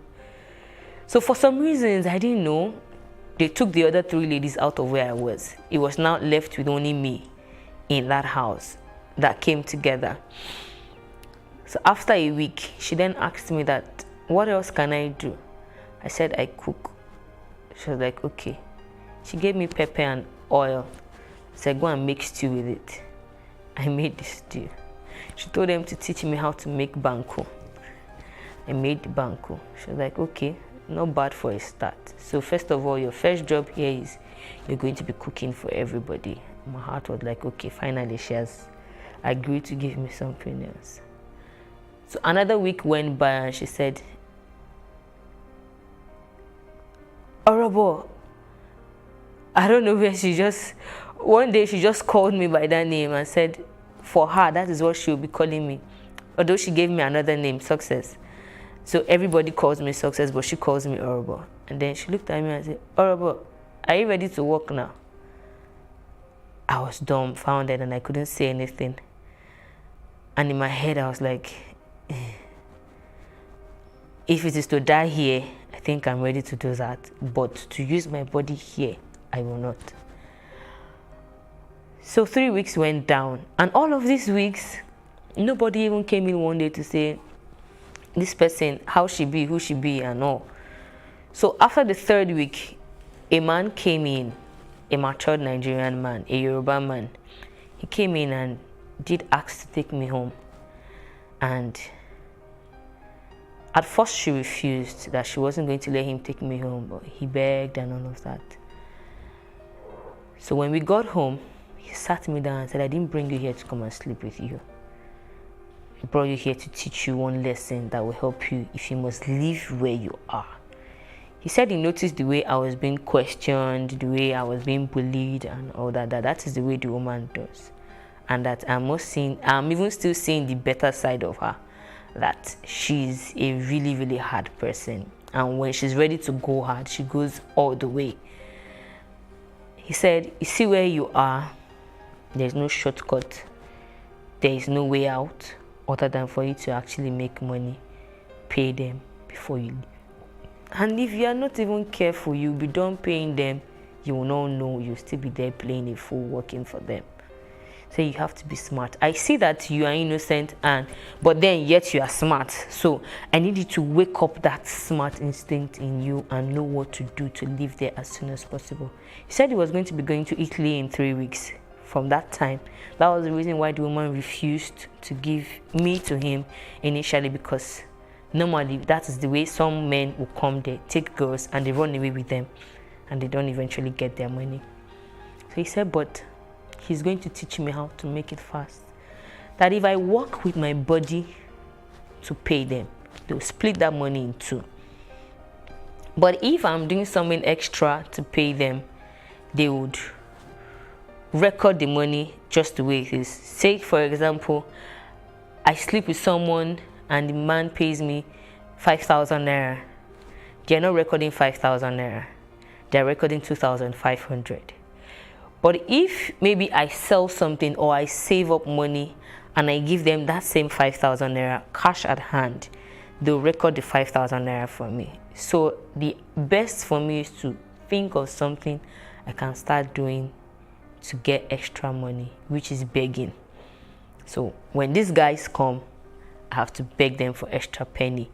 Or if they ask for anything beyond what I'm supposed to give them, like in normal duty, then I should ask for extra cash. Those extra cash are the extra stipends I'm supposed to be saving up to give them.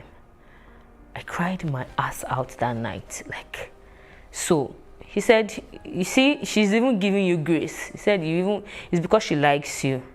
That this woman, she's naturally not the patient type, and the moment you're proving hard, she'll go hard with you and you'll give up. So the earlier the better for you. But he felt that he should just reach out to me and teach me something that would help me.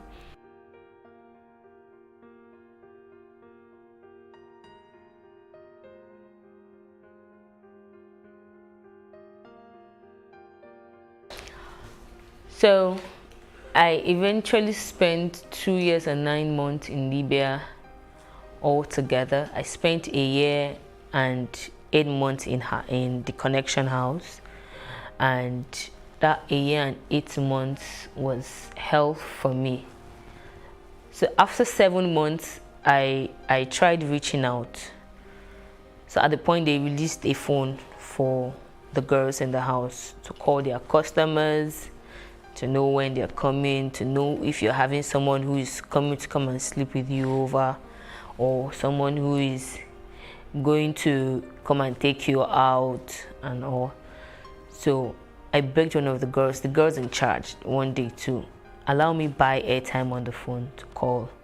So I did call my dad, and my dad was really bitter, and he said the only way he knows I can get out of that place is for me to find my way to the Nigerian embassy and tell them that I want to come back home. So I waited for 3 days to actually get that report, because he didn't know what to do at that point. He said, okay, can I call you back? So I said, I don't know, but I'll try and talk to the person in charge of this phone so that whenever you call, they give me the call to answer, which was what actually happened. And somehow, I don't know how they got to know, but they found out that I called the Nigerian embassy, and they beat hell out of my life. They beat everybody in the house. Plus, at that time, my burger wasn't in Libya at that time. She was in Nigeria. It was the husband that was at home then. The husband beat me. All the girls in the house beat me, so I wanted to run away. Oh, I'm trying to be smart and this and that. After all, they knew that from the very first day I came, the woman was calling me a virus because she knows that I'm kind of smart. I will try to play smart. So from that time, they locked me out from phone. They stopped allowing me go out. It was I can't start recounting experiences, day-to-day activities, how I felt. At some point, I would just practically pray that, God, please, when I sleep this night, don't allow me wake up in the morning. I slept very late, and I'm always the first to wake up. So after a while, I started gaining confidence, like, no, even if I foolishly allowed myself into this, I should be able to still bring myself out of it. So I changed my attitude and started being very smart. I called up as much information as I could. I got to, I became very nice. I always learned lessons, and, I was trying my possible best to see beyond the problem I was in and was already thinking of a way out. So I had a couple of guys who would just naturally like me, and they would tell me, you see, when you're ready to leave this place. Some guys went as far as asking, okay, Madam, how much is this girl's money? Let's pay. She would intentionally double the money and make them run away. So when she did that the first time, the second time, I just knew that, okay, so this woman is actually being wicked. But not to worry, I'm actually still going to live here. So when it was about 1 year and 5 months, I sat down one day and calculated how much I had paid, minus all the subtraction. If you do anything, she'll beat you and subtract your money. Maybe 50 dinars, maybe 100. If you quarrel with anybody, maybe 200 dinars. If you fight, maybe 500 dinars and all. So by the time I calculated and I saw that the money had gotten up to like 5,000 dinars, which was actually what that man told me. He said normally it's supposed to be 2,500 dinars, but burgers are always wicked. They want to collect even double of that. So sometimes you have to pay up to like 5,000 to 6,000 dinars before they will let you go. And some will still not let you go, except you fight for your freedom. So when I calculated, and I had calculated about 7,000 dinars, I was like, okay, I think my time here is up. And then I started asking for freedom. She initially refused and said that I was not done paying her. So I said, okay. So in 2016, when she was going to come to Nigeria in September, she gave me freedom in August. That was 1 year and 8 months. She said, okay, that now I am free to work for my own money. But whatever money you're working, the same way they were splitting in two, it's just that this other half now, instead of them collecting it, they'll give it to you. Sometimes they may not even give it to you. They tell you to keep it with them. Maybe you want to send some money to Nigeria. So I said, okay, no, that I didn't want to keep it with them, that I actually wanted to live there. She said, I cannot live there until she comes back. I have to wait for her to come back to Libya because she had a new child and she wanted to come home. I said, okay. So throughout that month, that September, I kept having dreams that if I don't leave that place, I probably might not have my life again. The dream came like about 5 to 6 times, and then I just summoned courage to open up to the husband, to tell him that I think I'm very sick and I want to go take care of myself. This is about 1 year and 9 months now. From the day one up until now, I worked every day and slept nothing more than 3 to 4 hours that I needed to take care of myself. And he understood with me because several times in between I had fallen sick, like so bad that at some point it took drips to like resuscitate me back and all. And the man also knew that I was very, very hardworking. Like at the point, he would always tell the wife, stop beating this girl. Like, you need to stop, even if you're beating every other person, but you see this one, stop beating her. And the next thing is, she will say, oh, okay, so now you're sleeping with my husband. My husband is fighting for you. This, that. I know you are hardworking, but you must be sleeping with my husband for him to be fighting me to stop beating you. And then she will intensify whatever thing she was doing. So, but I kept bearing them up. At that point, I made up my mind. So there's this Ghanaian guy who had already told me that whenever I'm ready, that he had an apartment he doesn't really stay in, that he goes to the village to work. Sometimes he doesn't come home 2-3 months, that he could give his space up for me to stay there, take care of myself. So when I did mention to him that I wanted to go and that I was sick, he did say, okay, that I should call the wife and tell her, which I did. And then she was like, so I cannot wait for her to come back. I told her that no, I can't wait, that I'm very, very sick and I needed to go take care of myself. She said, okay, I should hand over the account to the husband and I can leave, which I did. That was in October 2016. I did that in October 2016. In November, that was November 2016. I did that in November 2016. I had barely stayed a month in the new house where I was staying. I'd stayed a month and I was taking treatment, eating well and all that. And I heard she came back. She did actually call me to come and cook for her, but I refused going. And then on the 2nd of January in 2017, there was a massacre in the garage. The massacre was bloody. I think they were counting 300 bodies and they were still counting as at the time we got the news. The bombing and from where I was, it's not so far a distance, it's a bit far. We could hear the bombs, we could hear the gunshots.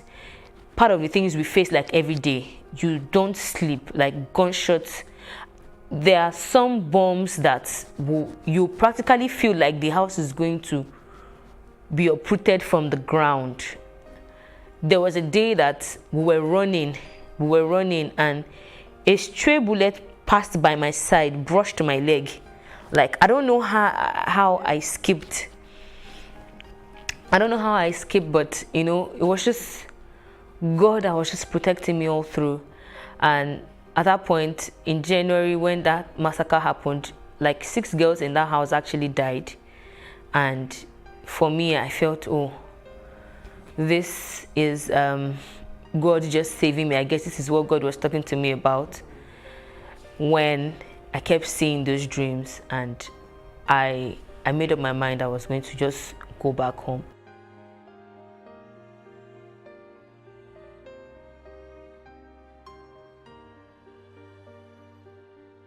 Um, 2 months out of there, I called a friend and told her that if there was a way she could help me find money, I needed to come back home. And she was the one that told me about the voluntary return, that I needed to find my way to the UN's office or whichever way and all that.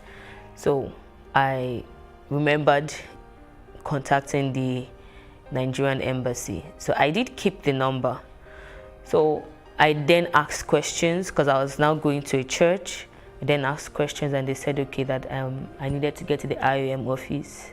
I had challenges locating them in the first place, but eventually I got to the IOM office and then they gave me a date to come back to visit. I did drop all my information and then they said, okay, that in 2 weeks' time I should go to the Nigerian embassy to go get a travel document. And after getting a travel document, they will not let me know when to come back and I'll be ready to go to Nigeria. So that was all. And up until then, I just kept managing, kept believing God that it was going to work well. And eventually it did work well, and that was how I came back to Nigeria. August 28th in 2017. And for me, that was the best decision I could make. Though it was painful that I just went to suffer my life out for almost 3 years and no gain, nothing, and then I'm back, having to come back empty-handed. And up until today, both the travel agent, both the guy that introduced me to the travel agent and the lady, none of them has been found. And life hasn't been easy getting back to my feet. Like, I was in bad depression for like almost 2 years. It was really bad coming back to see that, okay, first of all, I have lost money, I have lost friends, I have lost business, and then having to resume my motherly duties almost immediately because children wouldn't hear, oh, I had a bad experience. And then having to reintegrate back into the community, it was really difficult. Like, it just took the grace of God and it took my kind of strong personality to just keep resuscitating me, and I just kept believing that I'll definitely be who I really wanted to be. I didn't really need to think about the pain, but then the lesson can never be forgotten. The experience can never be forgotten. The trauma, the pain and everything can never be forgotten. But then one thing can be done, which is moving ahead and making use of all the experiences. And then I did find answers to my quest as to why people did trafficking as a business. And I think that apart from poor economy, some people are just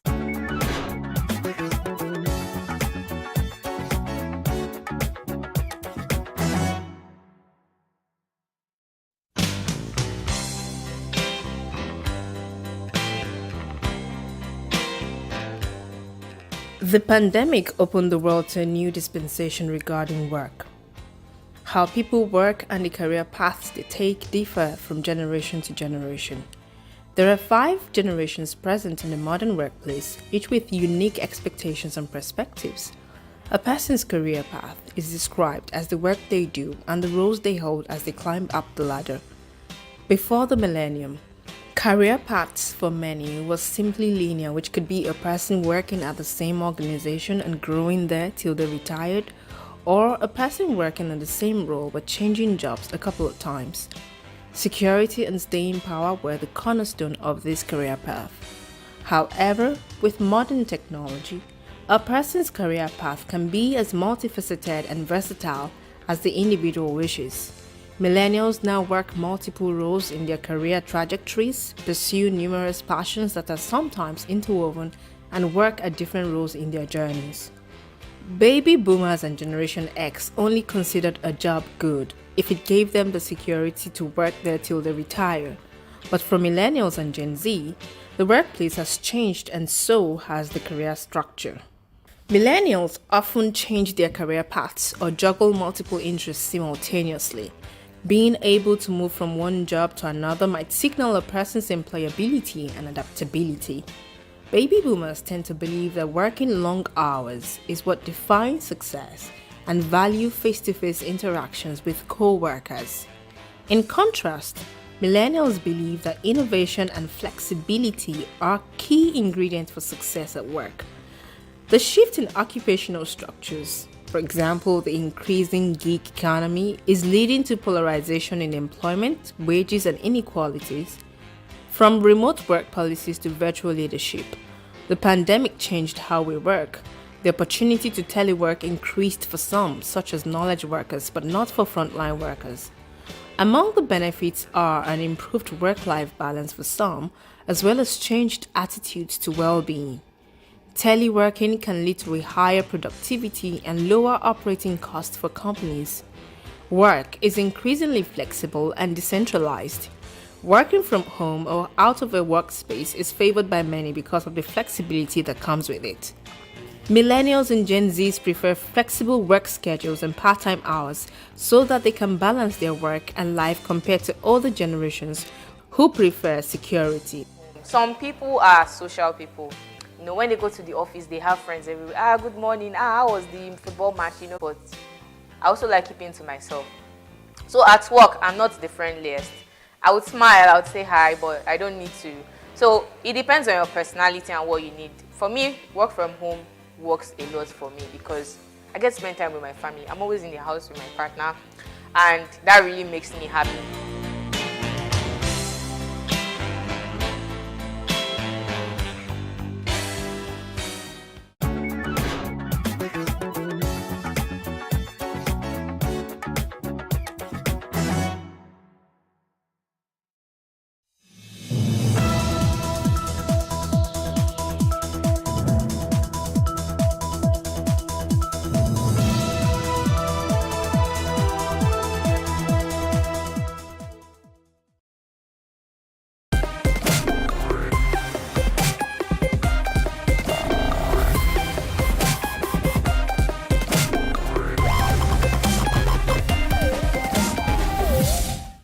I think polygamy is more of an African concept at satisfying the need for variety in a man and the need to reduce single men in the society. I think it's more of a cultural or traditional thing. I think everybody can practice it. Unfortunately, because it is African and it's more of religious, because it's allowed in Islam, and when you look at many of these Orthodox churches in the early days of colonialism, they changed into African churches because the people find it convenient not to live a world of pretense. There's a lot of pretense in those who marry under the marriage laws, and then you have one wife, you have 3 concubines outside. But under polygamy, you are allowed to be yourself. One wife, many concubines, that's just a bloody pretension. Why are you pretending? Those spouses are not recognized by the society. But in polygamy, everybody knows You have multiple partners in your marriage. So, and everybody is known and accepted, and you have done the needful things traditionally on them. There is no pretension. They may stay together under one roof, and they may stay separately, but everybody has equal status in the home. Every partner is a wife in the polygamy. But what you are talking about, that's one is pretension. You are telling the whole world that you are not man enough to have more than one wife. And polygamy does not give room to that because it acknowledges the presence of every woman and the products of such union with the owner of the house or the man of the house. So it's not possible for you to hide children had by your mistresses, like you will do with concubines outside. Everybody knows the other in a polygamous relationship. So the children must see themselves as siblings from the same man. There's no way you have to wait till you die when a woman will now bring a child from a relationship that was known to some members of the man's family, but not to the woman at all. But I think anybody that desires to practice it, well, like in Islam, it's allowed and for a maximum of 4. But there's always one rule that many people don't think about, and that is treating them equally. To me, that's a very big job to do. Even if you have 3 kids from a woman, you must have a favorite among them. And in polygamy, in Islamic polygamy, there is no favorite wife. Even if you know you have a favorite wife there, it must not be shown. But we're all human. One way or the other, you make a slip one day that will tell the whole world, this wife is more important than this other one. What a wow. That's all I can say right now. You're most welcome back to the show. It's still No Cap. Miles is still very much here. Zibi is very much here. We have one more person in the building, but we'll get to her in just a bit. And after all said and done by Dr. Adagun, I think it's safe to say that's it. We don't. But the last person in the building, the person that just joined us now, will have something to say. Ladies and gentlemen, boys and girls, children of all ages, please meet Fumi is in the building. Hey. Hiya. What's good? So you've been hearing our banter now. Yeah. Introduce yourself first.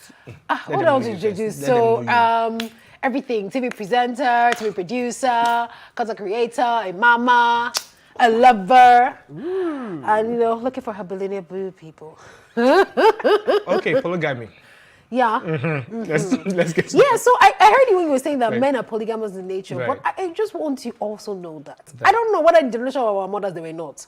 But in our own generation, we ladies are polygamous too. The only thing that we do is to allow it like how you guys, you understand? We chop and we claim out, quietly. So I want you guys, as you are bugaing around, that you can really, have as many as you can juggle. We have juggled, swallowed, done everything, but we keep it on the low. We respect your ego. We don't want you hurt. Okay? So that is what I always say about this polygamous thing. And when guys say, they can have as many women as they want, fantastic, but be mature enough to respect that this other person, like you, has feelings too. So don't just come and throw it. So I'm not going to explain the cultural thing, because I even feel like we do our parents a disservice and disrespect when we shout so much about polygamy. How our parents don't like polygamy, but you're a side chick, you're a baby mama, you're all over the place. Even now, side chick, even have a country, will go to social media and threaten the wife. As in social media, even go to their houses, even go to their houses and be dragging. And for me, that is disrespected. That is where the man comes in. That's where the man is supposed to draw the line. Like, look, yes, my wife may now know that you are my side piece, side boo, mistress. Because like in France, for example, you have a wife and you're allowed to have a mistress. But they stay in like different places and nobody's coming to rub anything in anybody's face. In anybody's face. But at the same time, you have to have regard for this woman that you have put in your home. And if you now choose to marry this person eventually, please, let's do it properly and draw the lines. Tell this person that, look, I know that, you know, you can be hot-tempered, you can be jealous, and then the truth is, Miles, we all get jealous. I was just talking about how friendship, somebody saying, oh, me and Zibi were being close, then who is this fool me? Does she know me and Zibi? And that's even from the same sex, you understand? So as human beings, we're jealous. We have to regard that. And that's the thing when we talk about Yules and the Edoches, for example. The reason why I feel like Yul even came out in the first place, like this girl, the other lady is pregnant, the blogs were going to open it. You could have done your wife that respect, because for me, it wasn't that disrespect on social media. You could have called her in the house. You could have, you know, said all of those things, because you see one of the reasons, even though... What makes you think he didn't do that? What makes you think body language. You see that incident that Zibi was talking about? Yeah, that incident. You see, when things have been sorted, it's just like how three of us are sitting on this set. If we don't align with each other, it will show in our body language. No matter how much you want to package, I'm like, I want to act professional, it will show. So in that last scene on her birthday, if you see her body language was everything like, oh God, this guy, it's enough now and everything. So you have to sort it, because whether we like it or not, in as much as also we glamorize, because monogamy, look, it's not an easy something, because God created fantastic human beings in this life. And I'm telling you, as a child of God, because I appreciate the creation of God. When you see some men with white chest, if you look at my Instagram story today, there's one fine man, no Nigerian artist, white chest, looking luscious. I'm like, God created this one on a Sunday, and then the same, after God finished creating that one on a Sunday, like 12 noon, God will not create another boy like 2. You will not be like, Lord, lead me not into temptation. Because it's not easy to be monogamous, do you understand? And then the thing is, we connect with people on different levels. I may connect with you on an intellectual level. I may connect with you on an emotional level. I may it may just be not even anything, like we say, just for knacks. We just met each other, like each other, shack, and everybody's going in their proper direction. Do you understand? So the truth is, as humans, they will never, and I always tell people, when you marry somebody, you will always see someone that is better than that person. It's just you know, it's like the guys always give that, I wish I met you a few years ago. That because when you say it, you will still marry somebody, you see somebody else that is better than me. So that's the truth. I will always see somebody that is better than my billionaire, but hey baby, don't be annoyed. So I was see someone that is even richer or wealthier, if you're in that kind of space, that is ready to take you away at any point. It's just like standing there saying, for me, say the word. There will always be people, and then when you now take camp and you move to this person too, you will still find out that like Jeff Bezos too now, you understand? He and his wife, how many years, this other person moved. And the connection, and it can be anything. Some people, and I always tell people that don't change yourself for someone else. And this is why. Because this is who I am. So yes, your partner wants you to be a certain way. So for example, I love lingerie. The only thing that I have not yet gathered my strength to know how to strip. To rock them. To strip, to do all of those things. I'm still shy. You know, as a Jesus child raised by well-to-do, yeah, for me, you did a good job. But your partner might have been saying that. But to now feel like when your partner now moves to, because we do that a lot to women especially, this man has now met another chick. She's absolutely nothing like you. Doesn't mean anything is wrong with you. But he has connected with this person. It might just be a humor. Then you're not trying to now be like that girl. You can never be. Just be the best version of your own self. You can never be that girl. You can never be the other person. It's just like if I meet a man now with, you know, white chest and a fat bank account, then you are my friend. You know, me and you, maybe my side cocker, for example. You are an intellectual somebody, you are smart. But I cannot... Which is also your thing. Which is also my thing. You understand? I'm a nerd. I like to read. I like to connect with you intellectually. But I cannot say to you now, baby, but we want to go to Seychelles now, and you. But that Seychelles thing, or maybe that money thing, he doesn't stress me with it. He's just saying, I'm just seeing money in your account. I'm asking you, what's the money for? And you're like, I just, you know, you just a soft life. Yeah. Soft life. But even this my net now, I'm a kagidi. But when I say let's go and buy, I'm like struggle. You say we're angry. You're angry. Okay. So anyway. Okay. Right now, before we wrap up on this one now. On the final note, right? Why do you think the society is frowning towards polygamy right now? Because everyone seems to be frowning, but like, I know it's wrong. Even when the Oba, or no, if it was taking, like, why is he doing that again? Like, he's an Oba. He's an Oba. He can take as many as he wants. So, I think the economy definitely plays a huge role. Because a lot of people are struggling to take care of one wife and 2 children. So when you have a side chick, just know that whatever resources a wife is getting is cut in 2. And guess who is getting the bigger share? The wife, innit? Definitely not the wife. It's the wife. The wife has No, kids. the wife is not getting the bigger share. Because there are kids involved, He isn't needs it? to impress that side chick on the Mike is outside. a good man. But No, wait, hold up. No, what is, okay, look, if I have 10 naira with me right now, I will spend maybe 2 naira or 3 naira on a side chick, and the rest is for the house, honestly. No side I chick is have going kids. to be waiting for you to spend 3 naira on her. She wants 9 naira, maybe No, 9 that's, naira. if 50 you, kobo. sorry, if you're a man and that's what you do, I'm not saying having a side chick is okay, but if that's what you do, then you're really stupid.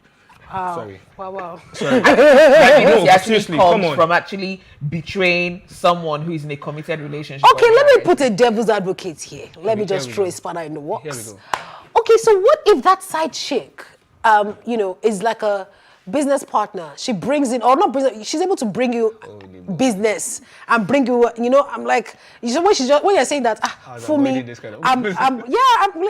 to look at all the angles. So what if she you come to me now and say, oh, for me, I have this proposal, and all I just have to say that, oh, Miles, you have this proposal, fantastic idea. Let me call someone in Lagos State and tell them that there's only Miles that they can use. And I keep going on about this film that recently came out, like Anikulapo, how Awaru introduced Saro to everybody else, and even though he was she literally changed his life. So are you going to tell me that got you a 100 million contract, and if I come to you and I say, Miles, first of all, my cut, not even because you are my side boo or anything, my cut is 10%. Then a side boo now consign, you understand? You're going to give me something for the something. But yeah, wifey will not tell you when you don't even know how whether I kiss the person that gave Miles the contract or something. So you see, those things it's never cut and dry. It's never A and B. They're always going to be black and white. It's always going to be gray areas. We have to realize that. Once we realize that, then we know that everybody, my own is that let the man just have sense, be mature. Period. All right, that being said, we are not advocates of side chickism or side cockerellism here. We're not saying go and have a side chick or go, because you say they told us that on the Plus TV, they're the ones that told us, we didn't say that. We're just putting out there the way it is, okay? But I know you still do what you want to do. Yeah, still do what you want to do. But I want you to answer your question, Miles, where you said that why the people... society. I don't think the society is condemning. So, 2 things. Right. I think, 1, we are pretentious. So we want to come, we're doing something in secret, but want to come out and say, no, I don't do, I'm holier than thou, I don't do, I've never, I'm a virgin, so like that kind of thing. Even after you have had 30 children, you're still a virgin, but it's okay. But then the second thing is that people who have experienced polygamy, and you see polygamy is in different ways. There are polygamists that they live with all their wives in the compound. True. It was a gidigbo moment that they were fighting all the time. There was a lot of resentment. There was a lot of, because we're in Africa, there was a lot of witchcraft and jazz. Somebody took your name to Babalawo. It's still there. Once you have experienced that, you do not want to, because it is a traumatic experience. People who have gone through bad. I was talking about a family that I know that all the children are so close, but of course their mothers aren't as close. The father succeeded in making all the children close, but it's not going to work. So what works in polygamy family A will not work in polygamy family B. Okay. Going back to why the man should have sense. So it's 2 things. People are pretentious.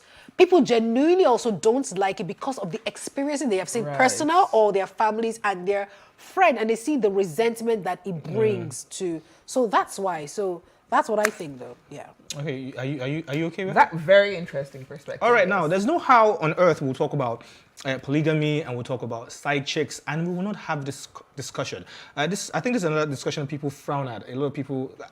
For one, there was a time I met someone I was supposed to go out have a relationship with her, and along the line I found out that she had like 2 kids, and it was a problem for me. I'm like, okay, why didn't you? Why wasn't this the first thing you put on the table? Like, oh, I have 2 children. Why are you telling me now? Now we've gotten deep, like into 2-3 months, and you're now telling me now I'm deeper with you. So it was a problem. So we're talking about single mothers and baby mamas.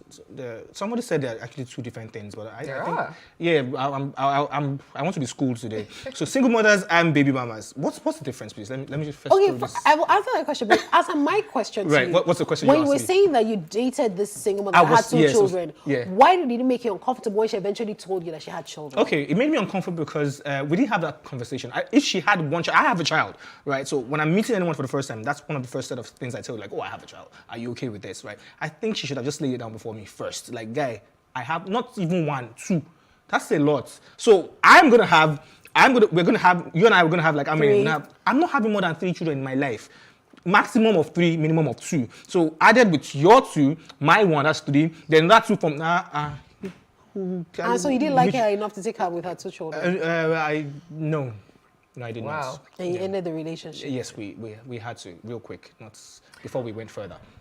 Interesting. I mean, there's something called first date conversation, second date conversation, first month relationship. I think you're gonna live long. I like that. I think if you guys haven't been together for up to 3 months, you guys are still seeing each other. You guys are not in a committed relationship. It might be, some people might consider it overkill on the first date to say, oh, I have a child or I have 2 children. So you judged her because she had 2 children. And it's fine because it wasn't going to align with what you wanted. Exactly. And that's fine. But because maybe perhaps there are a lot of people that share that idea and people don't really listen to understand the backstory of why someone is a single parent or not. In our society, there's this perception that if a woman is a single mom, chances are she lived a wayward lifestyle. So people don't want to know whatever the backstory is. So because of things like that, that's why a lot of people are not going to be so comfortable just bringing it out to the table immediately and saying, oh, yes, here's my phone number. By the way, I have 2 children. Boom. Just like I think I'd rather prefer you just That's do that. you, because just let me know. I don't really have a problem with it, but let me know if it aligns with what I want to do in my life. Because my mother is a single mother now with 2 boys. Do you understand? And she lost her husband at a very, very young, tender age. I was 13 when I lost my dad. So every man that came her way and they just see both of us like these 2 boys, they just flee. Automatically. Wow. She's still single today. I still feel like they didn't love her enough. Like they just like 2 boys, Sha. Nami will carry 2 boys. Upon boom, they're gone. So she just after a while she just stopped dating and she just, you know what, I'm gonna just stay Focus with my on my kids. children. And so date Mama just stay single, just enjoy her life. But she has a white boyfriend, Sha. Wow, that's nice. I like that.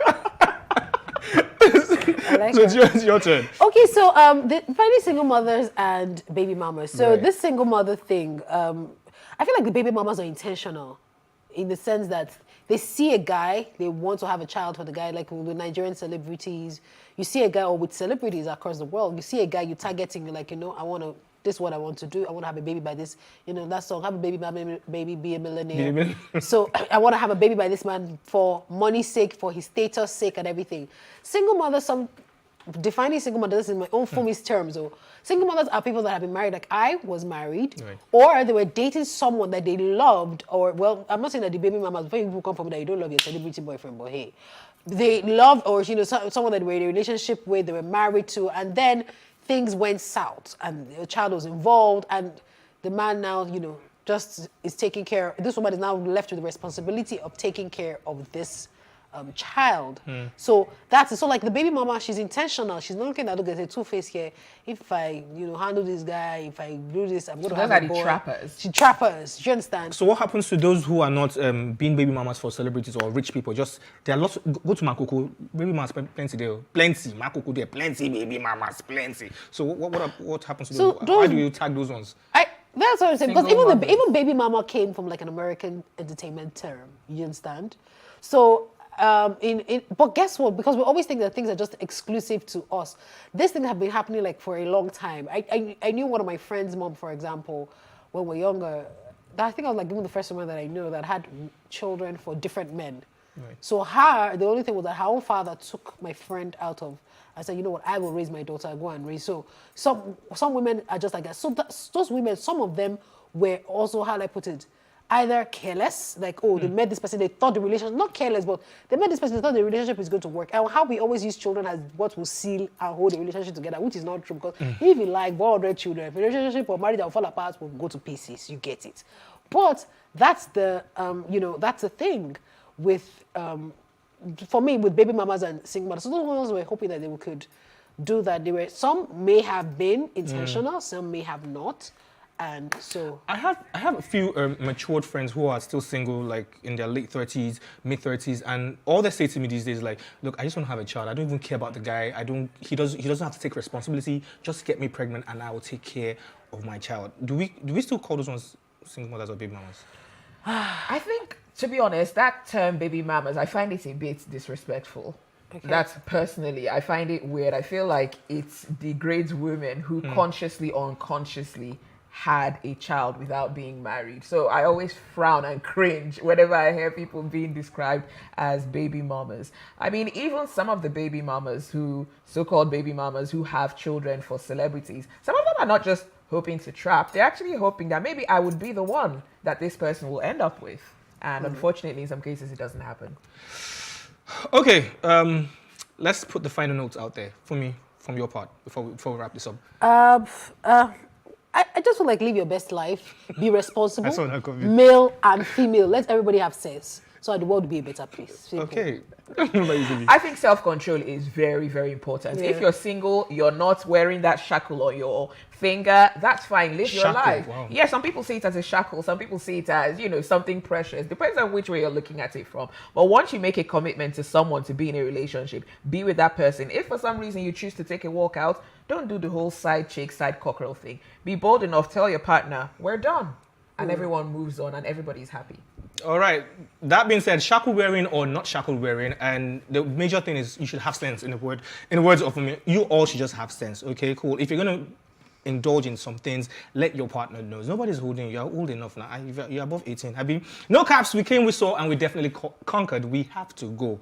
Right, we have to go. We're done. We'll be here next week, same station, same place. But if you have anything contrary to what we said, you want to argue with us, it's fine. We love argument here, right? Just go to all our social media handles and let us know what you feel about what we discussed today. And trust me, we will reply you. Or we'll even bring you back here next week and continue. So we gotta go. Adios. Drink a lot of water and mind your business. Ew.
What we do not understand, we will stigmatize. What you can see is the remaining of the tanker that exploded. The suspect equally confessed.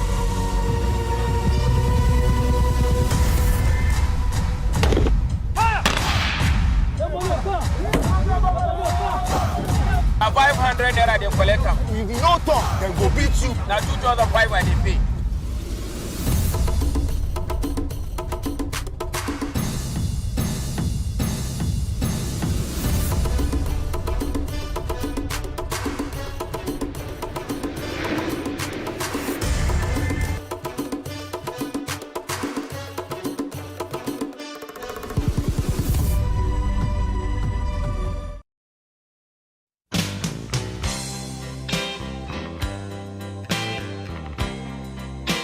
You're in a queue, for example, and you go to some places or some countries and the queue is the queue.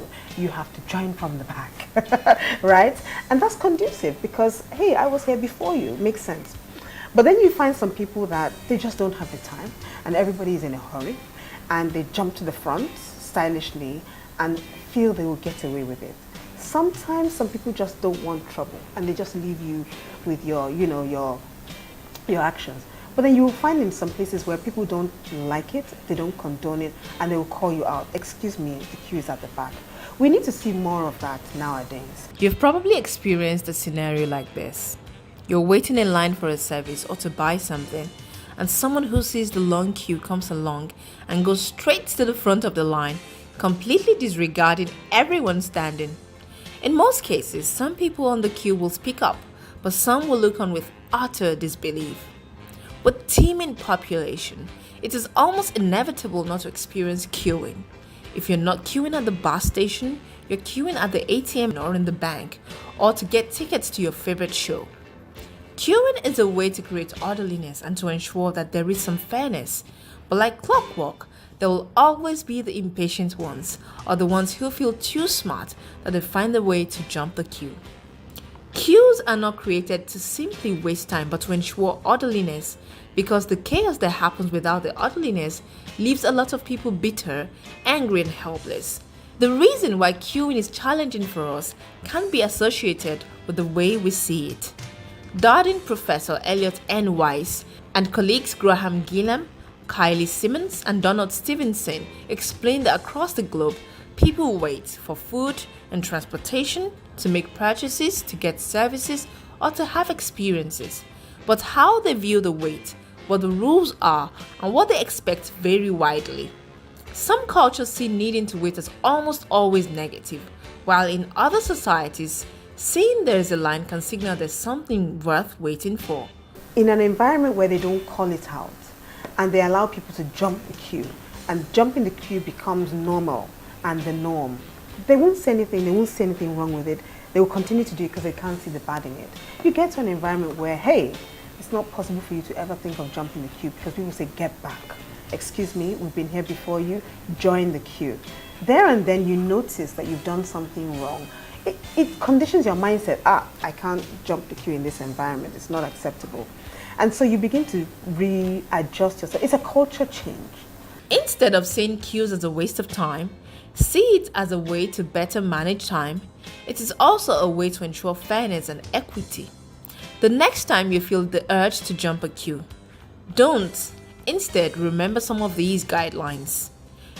Make up your mind if you will join the queue or not.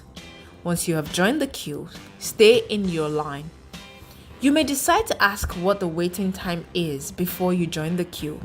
Some organizations will provide this service. Try to stay in lane, only reserve by using someone you know. Never say you were behind someone in a queue. Wait for someone to be behind you before you leave the queue if you must. Respect other people's space while on the queue. Watch your conversation on the phone, keep it confidential. Watch your personal belongings. Try not to leave shopping bags on the floor. Acknowledge the number of bags you're carrying. If you forgot something, unless it is close by, you will run the risk of losing your place once you leave the queue. Exercise huge amounts of patience, even when the queue appears endless. If you're holding a place for someone, explain to others around you to avoid conflict.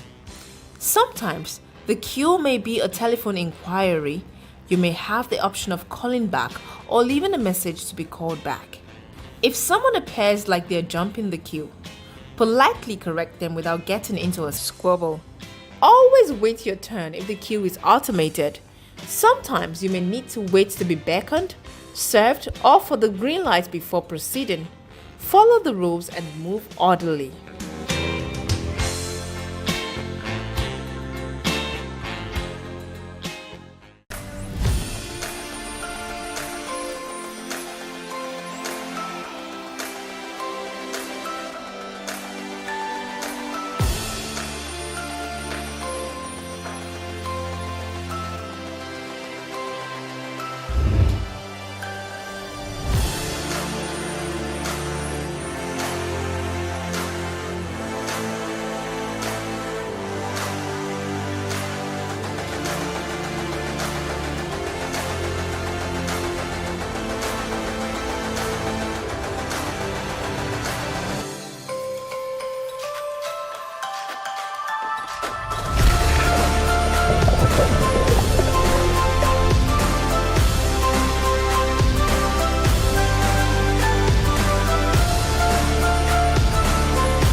Good morning. You're welcome to the Breakfast on Plus TV Africa. My name is Reme Paulson.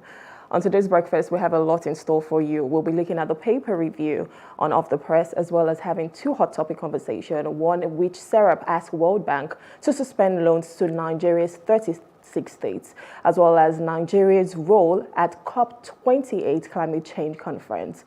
And then we'll also, just give you some lifestyle tips as well. But first, our top trending stories. Our first top trending story is coming from the NNPP women supporters who stormed the police headquarters in Kano. The NNPP supporters have stormed the Kano State Police headquarters to continue to protest for the appeal of the court's judgment that sacked Governor Abba Yusuf of Kano State. However, on this occasion, it was the women supporters of the party who took the agitation to the police headquarters in Kano to protest what they called an injustice by the appellate court. Although police authorities in the state have warned against protests, these women in their hundreds were clad in red attires, carried placards with diverse inscriptions, and marched from the residence of the party's presidential candidate in the 2023 election, Rabiu Kwankwaso, to the police headquarters on Sunday. In their call for justice, they insist that Governor Yusuf won the March governorship election in the Northwest state. The most recent protest, coming about a week after the court's verdict, is the third since the appeal court sacked Governor Abba Yusuf of the state over what it termed as ineligibility to contest the election. According to the court, the party's fielding of Yusuf breached the electoral law as he was not qualified to contest that poll. It thus declared the All Progressives Congress APC Nasiru Gawuna as the winner of the exercise. But the NNPP and Governor Yusuf have already rejected the judgment and headed to the Supreme Court to challenge the verdict. Governor Yusuf labeled the appellate court's judgment as a miscarriage of justice. His party believed the sacking is not only Governor counts among the most ridiculous judgments in the country's history. Following the judgment, a certified true copy CTC of the verdict had emerged showing contradictions with the court's ruling in favor of and against Governor Yusuf. The court was, however, quick to clarify the development, ascribing it to clerical error, maintaining that the judgment sacking of Kano governor remains valid. The APC welcomed the judgment and pointed at the verdict on the Zamfara governorship election as proof of the judiciary independence. So we already know a lot of this story. I think the court has sacked about 3 governors so far, saying there are clerical errors. There's been a lot on this story, but we'll still be discussing it much later. Next to our second top trending story, Dangote Refinery to start with 350,000 barrel per day crude, says the CEO. The president and chief executive officer of Dangote Group, Aliko Dangote, has said that the $20 billion Dangote refinery in Lekki, Lagos, will start with the refining of 350,000 barrels per day of crude oil. Dangote, who disclosed this during an interview with the Financial Times, also stated that the refinery would receive about 6 million barrels of crude in December 2023.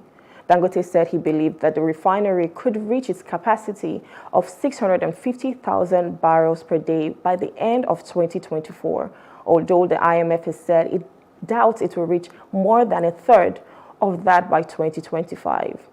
It was shameful, Dangote said, that Nigeria, a major oil producer for more than 50 years, could not refine its own crude in anything like sufficient quantity. He conceded that there were times when he thought the massive project, long delayed and about $8 billion over budget, might jeopardize his business empire. Yet, in what is supposed to be Dangote's moment of triumph, he finds himself under intense pressure. A rival industrialist has accused him of underhand business practices and of gaining unfair access to foreign exchange from a central bank whose former governor is now being investigated by the authorities. Dangote has denied both allegations. In addition, the Nigerian National Petroleum Corporation has been unable or unwilling to supply him with the crude his refinery needs, although Dangote insists that it is only a matter of weeks before the oil starts flowing. A few even doubt the refinery will work at all or predicts that it will be inefficient.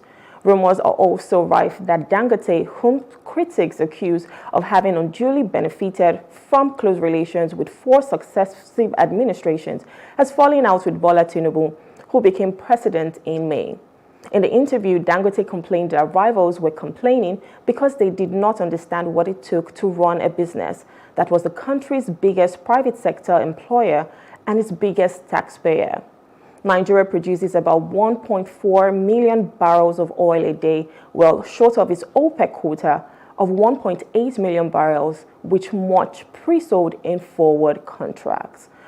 For this story, we've known that Dangote is supposed to, just help us produce some oil, some fuel that would help with the subsidy that we're going through right now, the subsidy removal. So a lot of people have been complaining about the subsidy removal. However, we've been hoping that Dangote's refinery will produce about 350,000 barrels per day, and that would allow more fuel to come into the country. Okay, and our next top trending story, police begins probe of alleged gang rape of Imo girl. The public relations officer of the Nigerian police force, Olumuyiwa Adejobi, has assured that all the alleged gang rape of the 20-year-old girl by the 3 men in Imo State will not be swept under the carpet. Adejobi made this known in a post on X on Sunday last night, saying the Imo State Police Public Relations Officer, Henry Okoye, has also tweeted, Imo State Police Command is aware of this case and has taken necessary investigative steps in ensuring that the victim gets justice that she deserves. The rapist will certainly be made to face the full weight of the law. A private investigator identified as PDOM Nigeria on X has posted a series of tweets on Saturday calling the Nigerian police and the Imo State government to get justice for the victim. A tweet read, a 20-year-old girl was raped by the men in Owerri after one of them hacked her friend's WhatsApp and used it to lure her to a location. She was on her monthly period, but they still raped her. She cried and came back home, but was bold enough to confide to a male friend of hers. While the male friend mobilized other young men to apprehend the alleged rapist, arresting 2 in the process. 1, however, escaped. The young men handed them over to the police in Imo State. Adejobi also explained that it was discovered at the police station that one of the alleged rapists was just released last month from detention over another rape case and had been arrested twice in the past for the same crime. The alleged rape took place on the 18th and 19th of November 2023. Now, this is such a sad story because rape isn't something anyone should do. It shouldn't be something anyone should actually even face. And I just hope that these people are being apprehended. Yes. Okay, we'll take a quick break, and when we're back, we'll be discussing the paper review on Off the Press. Stay with us.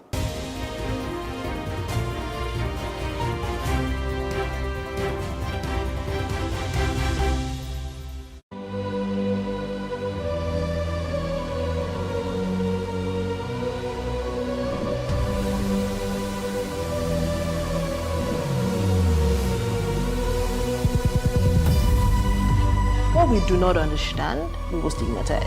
What you can see is the remaining of the tanker that exploded. The suspect equally confessed.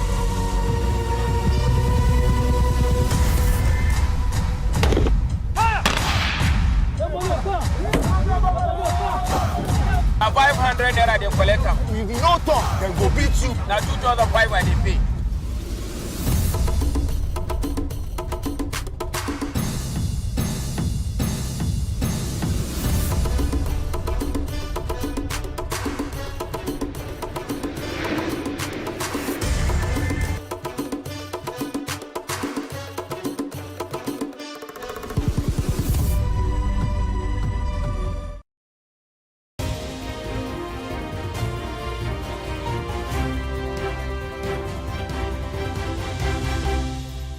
Thank you for staying with us. Now we'll be looking at the paper review to know what the national dailies are saying.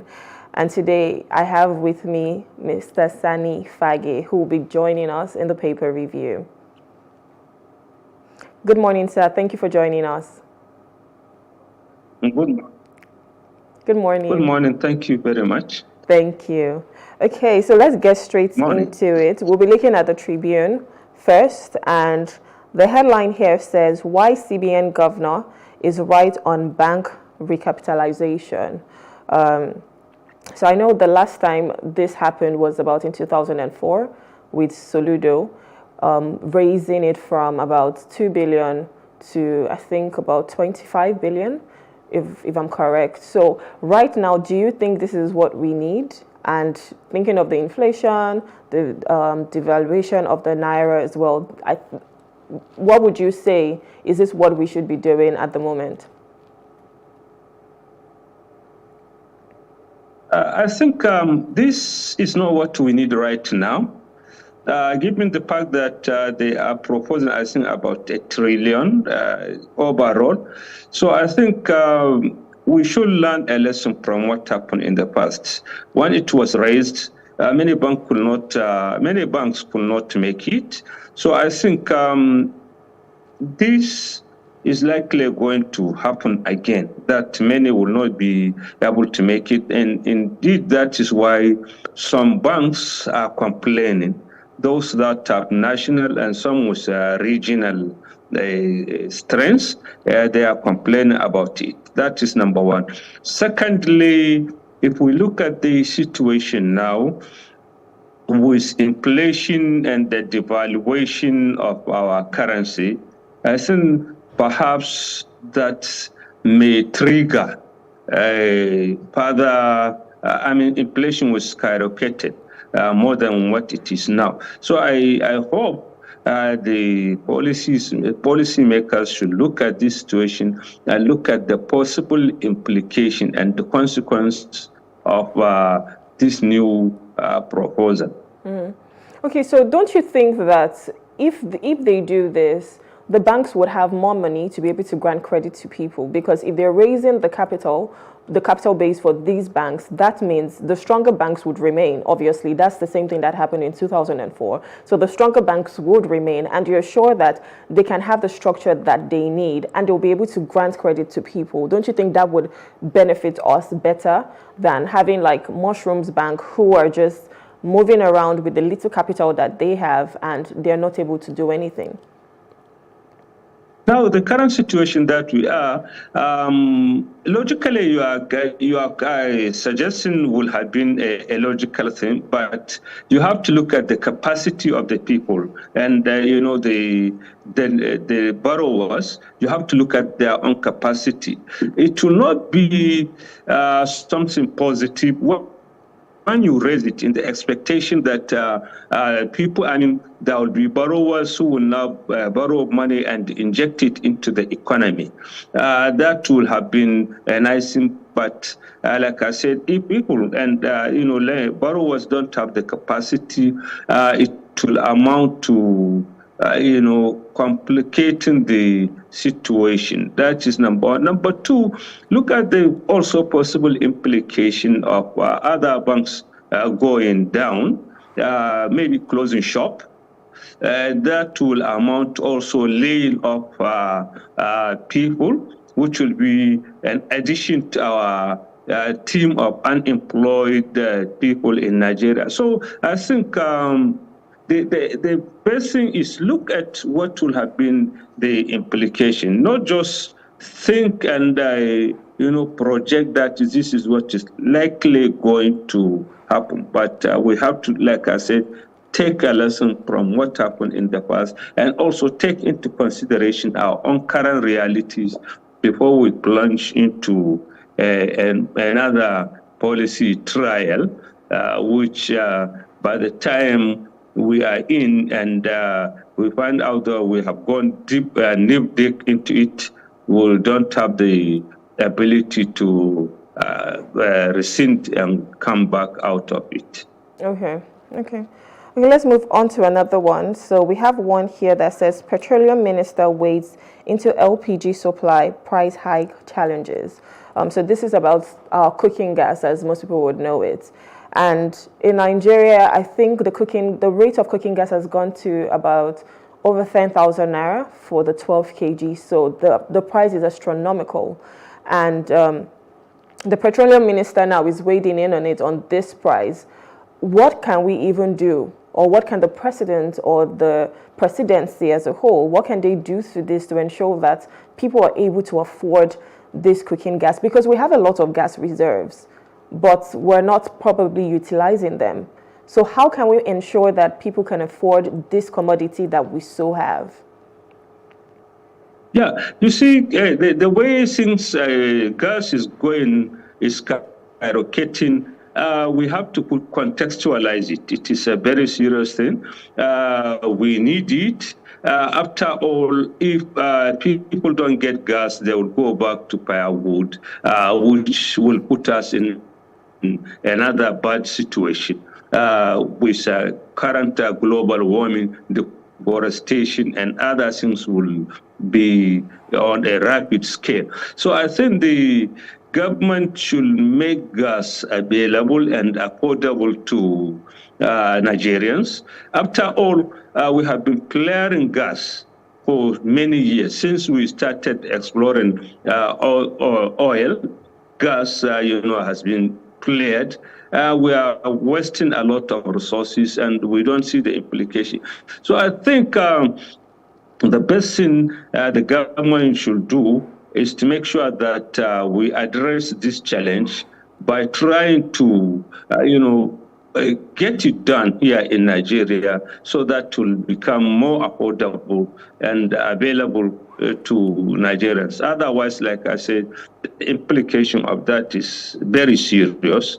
We are facing this issue of deforestation, and already here in the north, for example, we have, Sahara is coming down, and now with the rate of deforestation, I think the implication for the country is very serious. So the government should face that one and make it available and affordable to Nigerians. After all, I think with the political will, we'll be able to do it. Yeah, thank you. Thank you for that. So we have one more from here before we move over to the next paper, and it says multiple bank charges amid rising inflation worries Nigeria. So I'm sure everybody faces this. I think I woke up yesterday morning and I got another bank charge. There's stamp duty, there's levy, there's so many. So if we're talking about the inflation, everything is so expensive, and then yet banks are charging you exorbitant amount. They seem so little, but when you put them together, it is quite a lot. And you would expect that you're giving your monies to these banks, they should help you save it and probably use it to invest, and they're still making money, yet they're still charging you for keeping your money that you've freely given to them. So now, what's your take on all of this, on the multiple bank charges, even though there's so much inflation right now in Nigeria? I think the multiple charges are honestly, not good for everybody, at least for us, not the bankers. They are good for the bankers, but they are not good for everybody. The little money that people earn, you get so many charges. And this is one counterproductive, because the government now is trying to push it down to the throat of people that we should go cashless. And now going cashless, what it amounts is, robbing Peter and paying, what do you call it, Paul. They are now taking it from the ordinary people and now giving it to the wealthy rich. So I think that is not fair. That is unjust. Secondly, it will compound this problem of inflation. And thirdly, it will compound the living standard of many people. No matter how much you get into the bank, they charge so many things, and after all, they now use the money that depositors put in the bank and now get more money out of it. This is counterproductive. It's the same thing like taxation over and over, where when you have so many taxes, one of the reasons why industries are leaving Nigeria because of multiple taxation. And it also happened with the people. These multiple charges here and there will discourage many people from going through the bank. In fact, I know of a fact that if not because it is mandatory that employers pay people through the bank, many workers will rather have a table payment rather than the bank. So, like I said earlier, it is counterproductive to this policy of cashless policy. Many people who get money in their hand, they will not be willing to put it in the bank. And then that will be counterproductive. Okay. All right. Thank you. So we'll move over to The Guardian. The headline here talks about banks bracing for new monetary policy conduct regulation, but I think that's something we just covered in the Tribune, which is talking about the recapitalization. But let's look at one here. Let's move over into politics a little bit. So we have Guber aftershocks. Kogi queries Monarch as APC gives Kanu AG ultimatum. What's your take on this?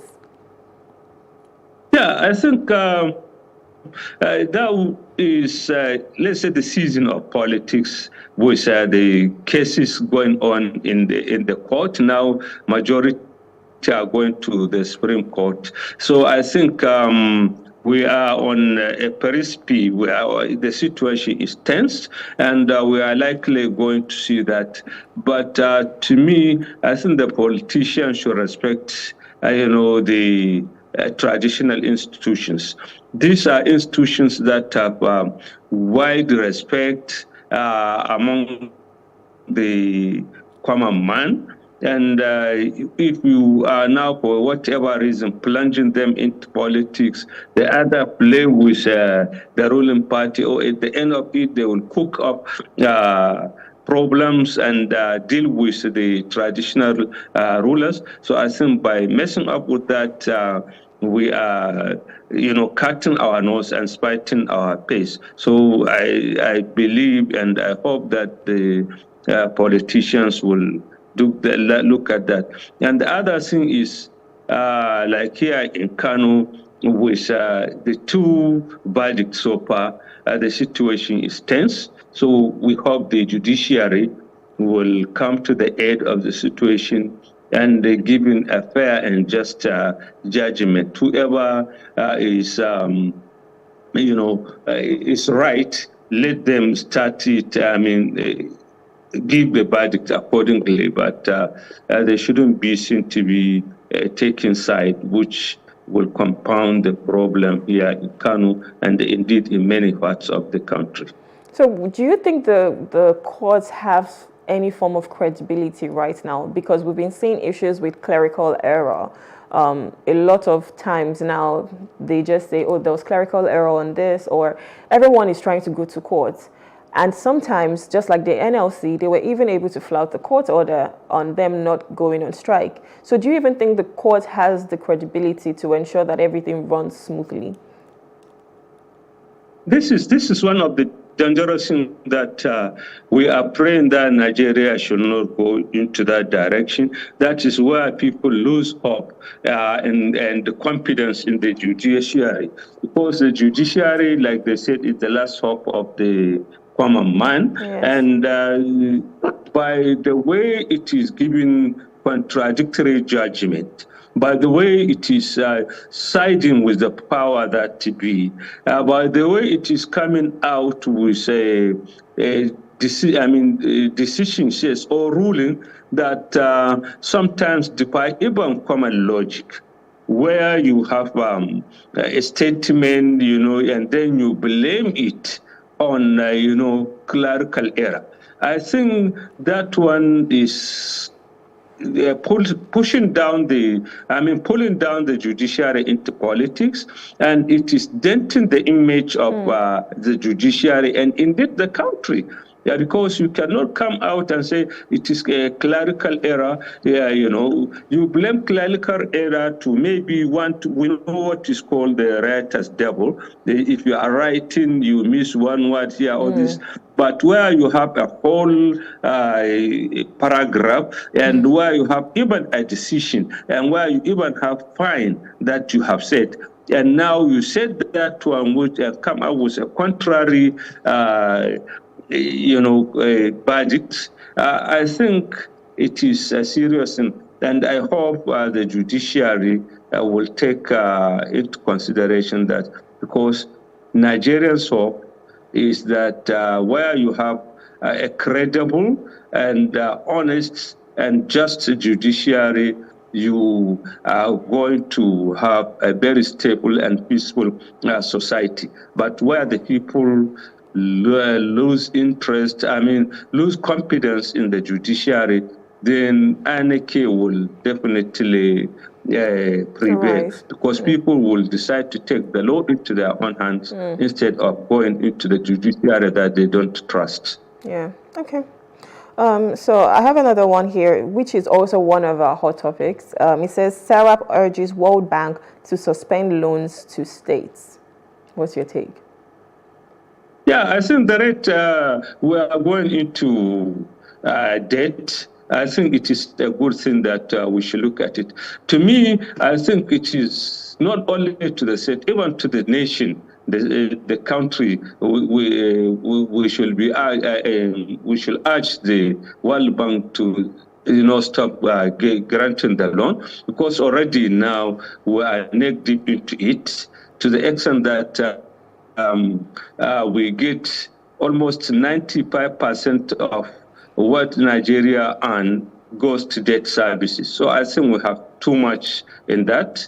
And the other thing is on the state level,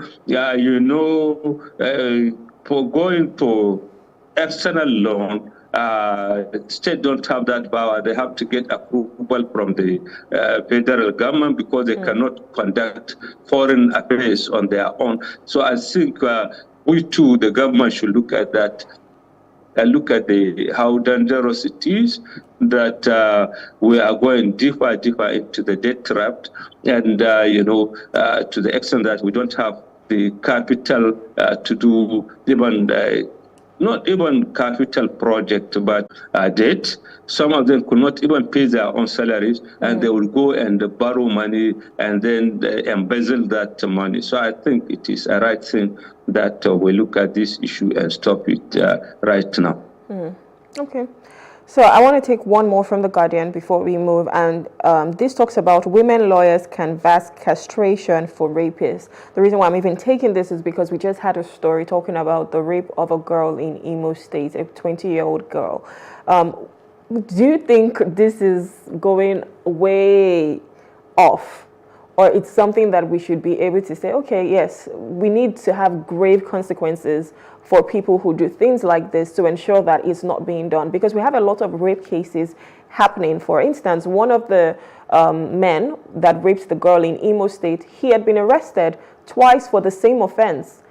But guess what? He has gone to prison, come out, and he's still doing the same thing, because I'm sure to him, I would go to prison, I will come out, and nothing will be done. So now we have women lawyers canvassing for the castration of these rapists. Is that something we should be able to welcome? Or should we say, no, that's way off the bar? Yeah, you see, raping and this and all sort of violence is a bad thing. It is a serious crime. But advocating that one, I think, is way off, because we have to look at so many things. Number one, remember, even those societies and cultures that have,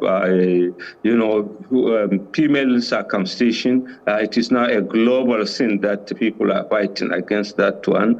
And yet, it is surprising that for lawyers to take that position, because they are so much, there is so much rage against it, which is right.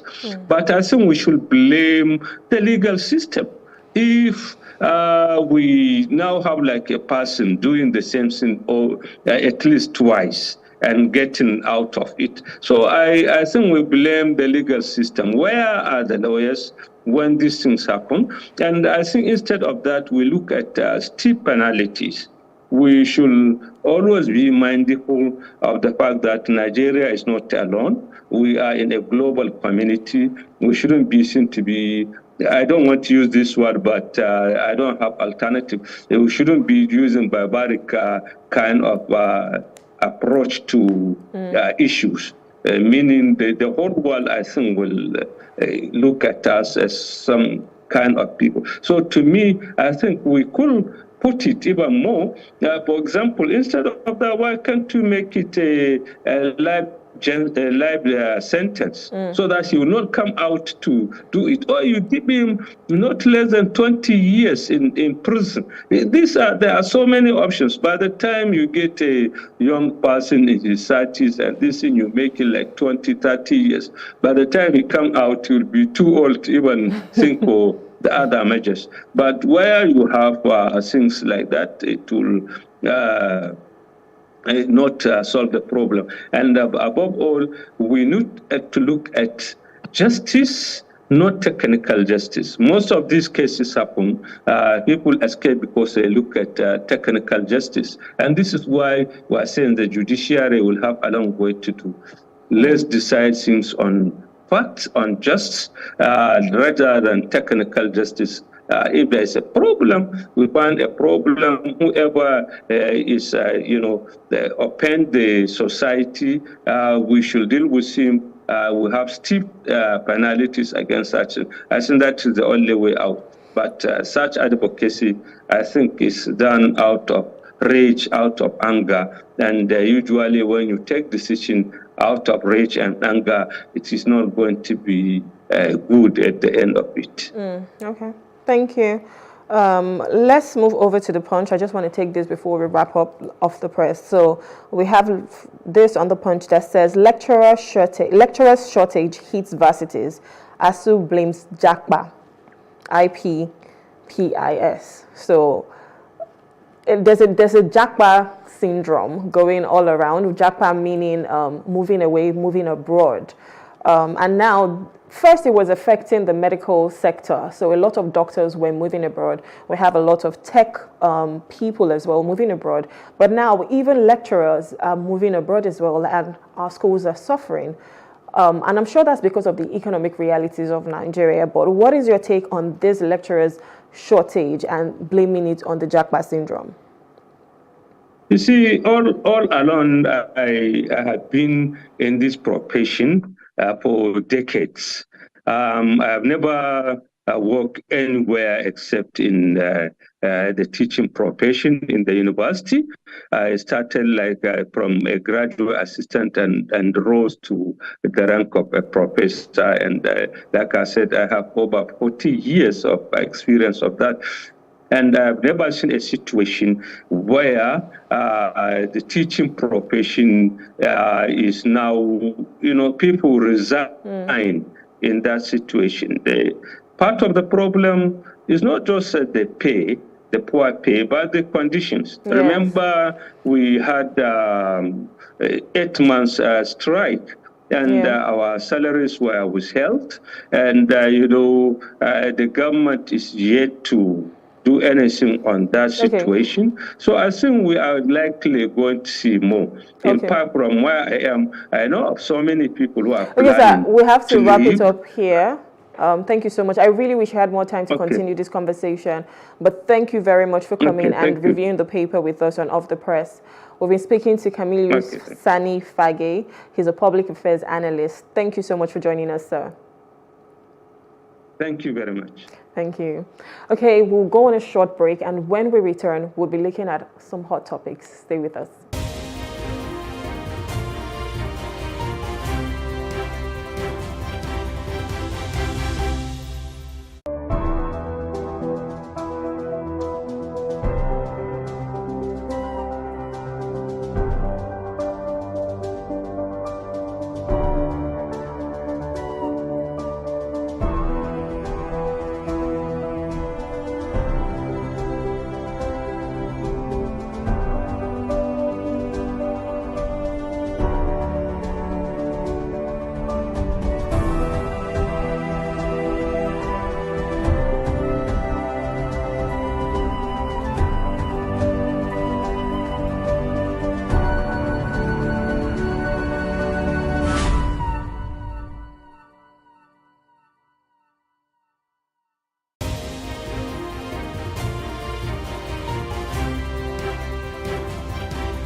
Thank you for staying with us on The Breakfast on Plus TV Africa.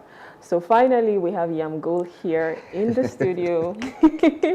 He made it. Lagos happened to Yamgul this morning. It just sounded like I was missing person, missing adult. Well, I was about to put a flyer somewhere. Well, I'm not late technically. Pastor not late for church. You know. Now when he come, I ain't church they start. So every other thing at Sunday school we they do. We've been rehearsing without you. So let's just say that the match started and I'm here for the second half. So, you know, so I'll still do my bit as it is. You still have a good time. Well, very good morning to you and thanks for staying with us till this moment. It's time now to take another very interesting topic. It's actually our first hot topic for the day.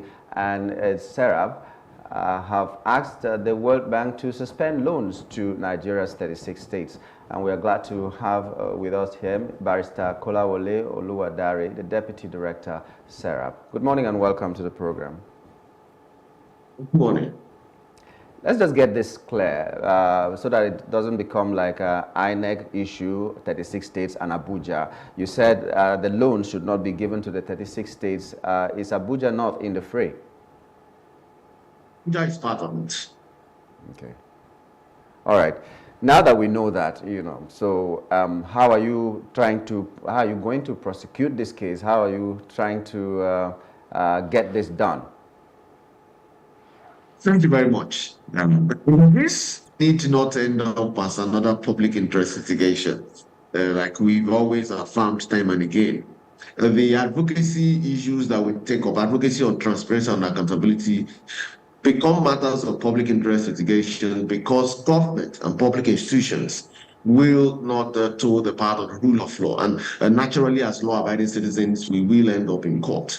And in this instance, like we've always done, I see no reason why this should become a subject of litigation. It is simple. It is merely a call to the World Bank to perform its statutory obligations to Nigeria as an equal partner in the Committee of Nations.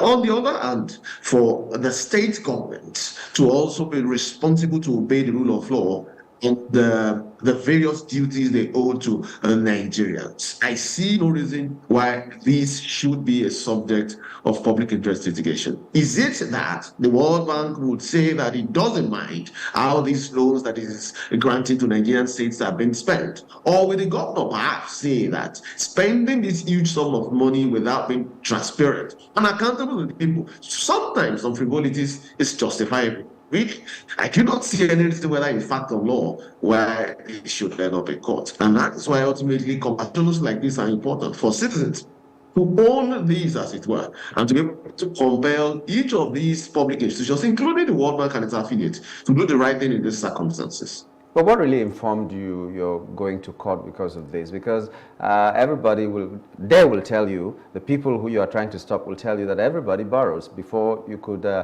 do anything meaningful for your state or your country for that matter. And then was it on the premise that you know that 36 states can sustain themselves, they have the right capacity to sustain themselves without having to borrow? Because if they cannot do that without borrowing, then it will make no sense.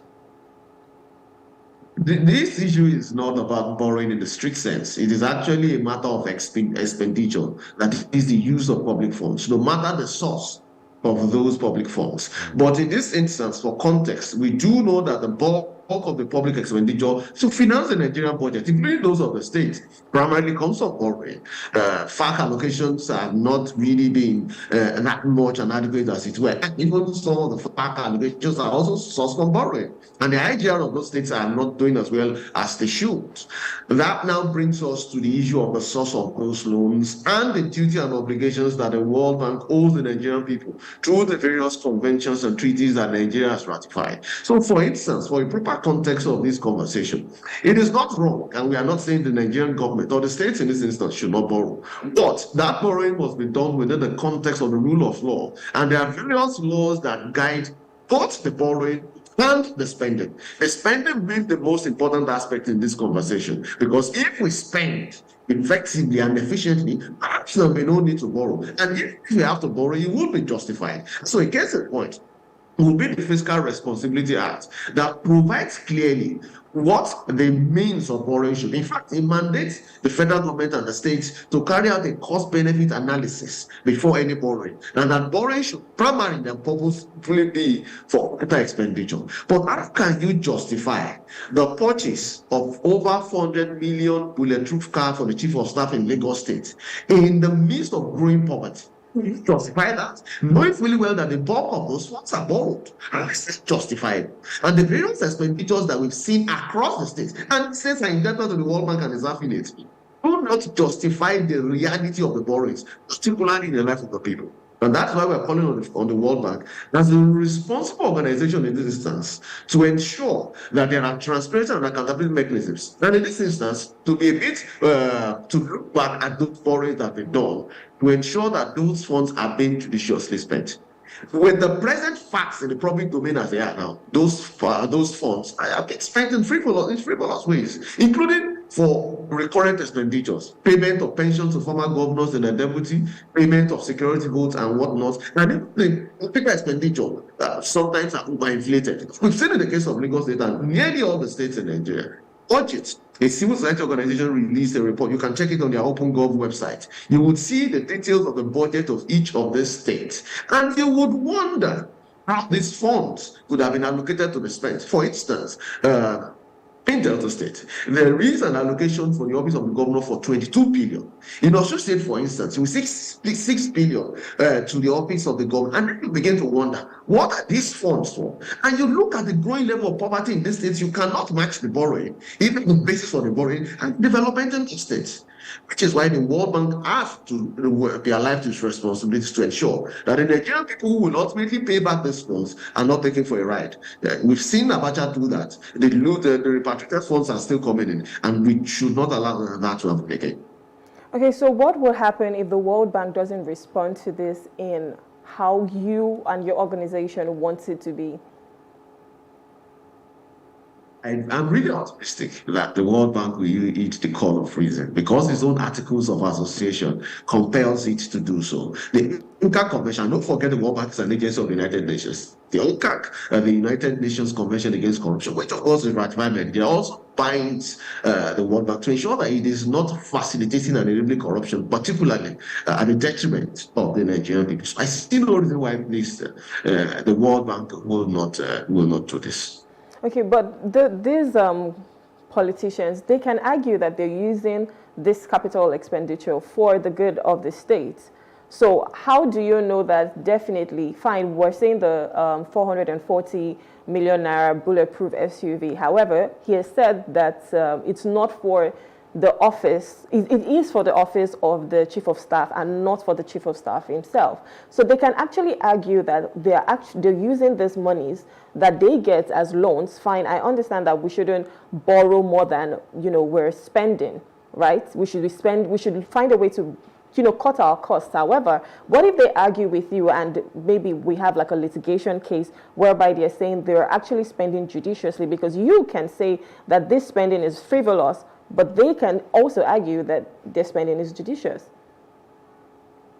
Since then, there will be two courts. I'll call one the court of public opinion, and then the second will be the court primary judiciary, as the constitution has given the judiciary that power. Now, we really want to see the governors explain to their citizens some of the heads of cost in the various budgets of the state, which again makes this kind of conversations very important.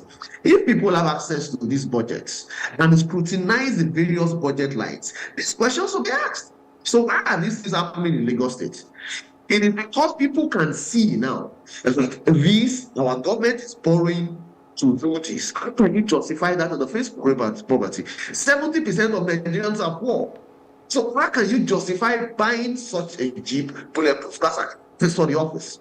In the face of great poverty, it's just not justified, particularly for the government that has sworn to lift millions of Nigerians out of poverty. It's not justified. It is really not justified. Perhaps if they can, and it's not convince Sarah, by the way, these governors can convince the citizens of their states that this spending is in their interest. It belongs to people. And that is why if we go to court, and don't forget, the court represents the people. That's why the court is called the last of the common man. So on behalf of the people, The court determines that these spendings are justifiable, then so be it. We are bound by the decision of the court in any regard. That's the court of public opinion, like I mentioned earlier. If Nigerians think that this spending is justifiable, then that is it. But it is not. And you can see the reactions to those things that come out from the spendings of the various states. And people are angry. People are calling they're asking questions. And I'm yet to see any public officer really effectively justify the spendings. It just doesn't add up. How can you spend 2 billion naira to purchase rechargeable fans to the office of the deputy governor in a state where people are really poor, where there are still back roads, where all of the schools, most of the schools are not. Yes. Okay, but eventually we'll have to wrap up here at this point because of time. We would have loved to ask you so many other questions, especially like how is the federal government connected to this case, because we hear 36 states and the federal government is borrowing even more than the states put together when they promise that they are not going to borrow, and so many other things around it. But we do hope that you get a win for this, because it's the fight for the common man. Now we are not so sure that the courts are the last hope of the common man, but we will still keep fighting and fighting all the time. Thank you so much, Barrister, for coming on the show. Thank you. Thank you very much. Thanks for the opportunity. We're talking with Barrister Kolawole Oluwadare, Deputy Director at SERAP, and we are going to take a short break, and when we return, we'll be looking at COP28. Stay with us.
It's still the breakfast on Plus TV Africa, and right now we're going to be talking about COP28, and we're focusing on Nigeria's role at the COP28 Climate Change Conference. We are glad to have with us here Mr. Adeyemo Lawal, MD, Square Lines Limited, an environmental advocate. Good morning and welcome to the program. Good morning. Good morning, Thank sir. you for having me here. Everybody's been talking about this COP28 as an opportunity that Nigeria, and in fact the entire world, to seize this opportunity to address the issues that are bedeviling us as regards the climate change that we're talking about. So why is it sounding so serious at this moment?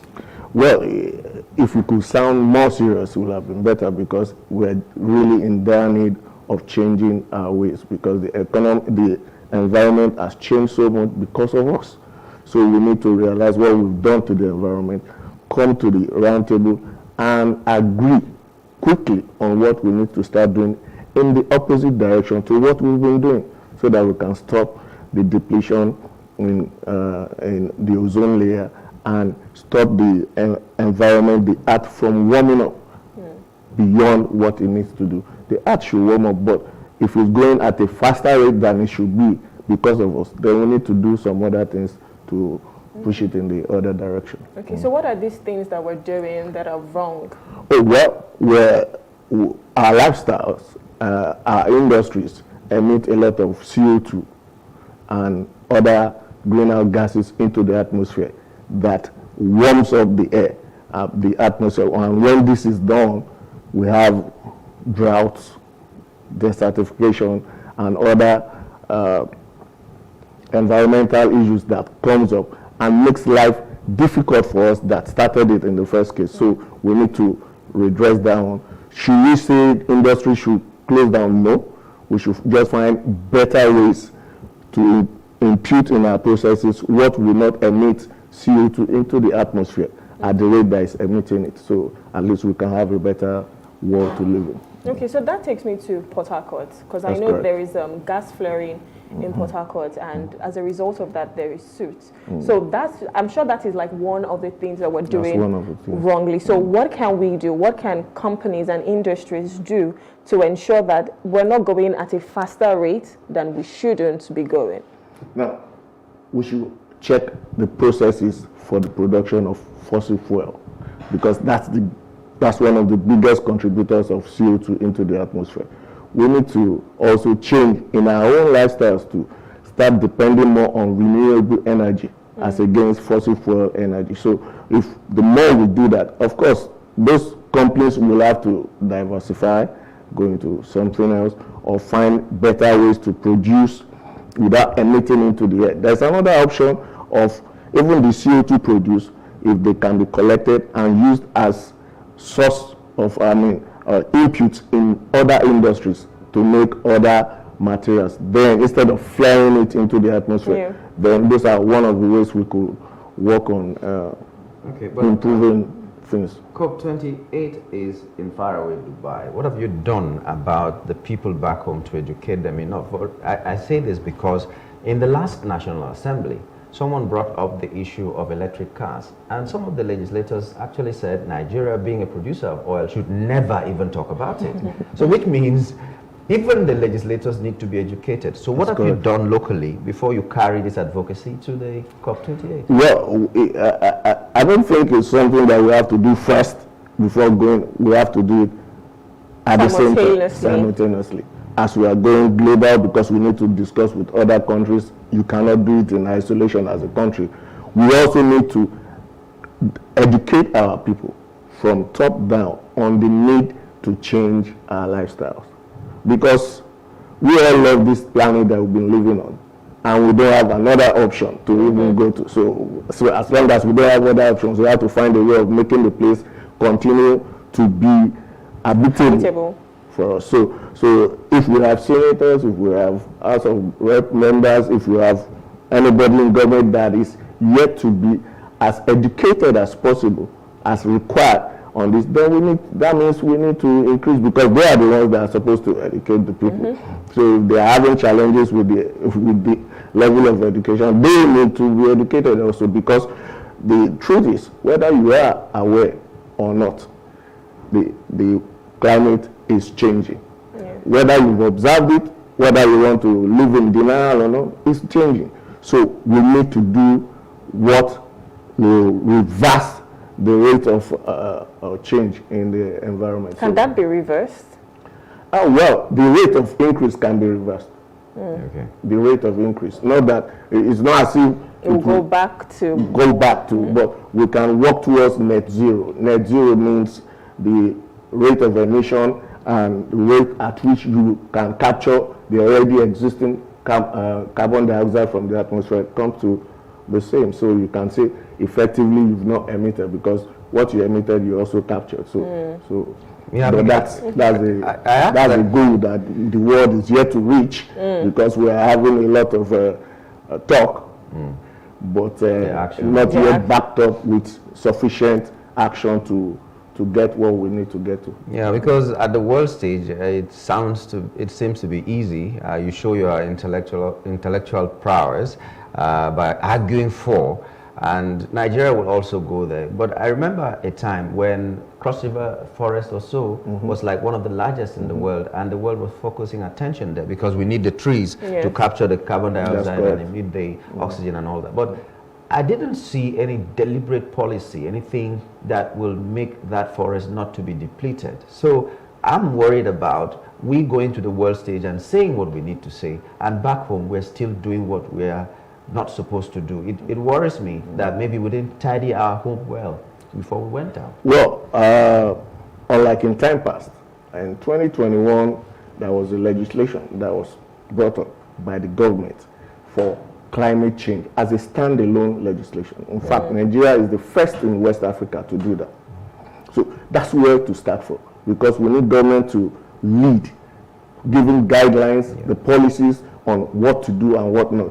Even part of the legislation is that companies that have 50 employees and above will need to appoint a climate change officer that will give report at certain times. Now, what is left?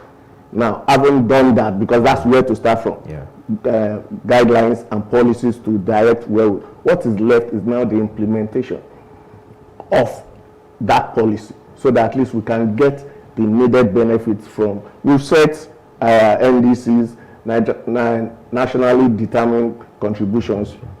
Looks nice and lofty, but if we don't start implementing, then they will just remain on paper where they don't need to be. They need to be in our lives. So that's what we need to do then. And the issue of deforestation, what do? We need to reforest. It's a simple. Plant more trees.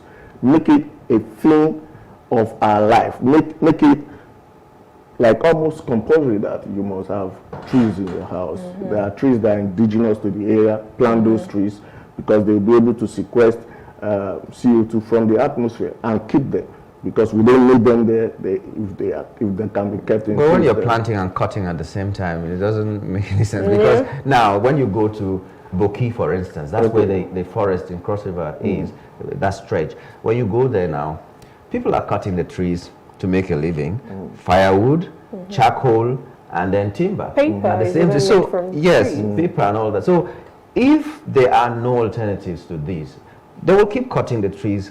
If you plant one and you cut a tree that has been there for 50 years and you plant one, it will take another 50 years before it can grow to that point. So depletion will continue unless there are alternatives. How are you addressing with your advocacy those things that will serve as alternatives to the reasons why people are depleting the forest? Yeah, that's one of the reasons for renewable energy.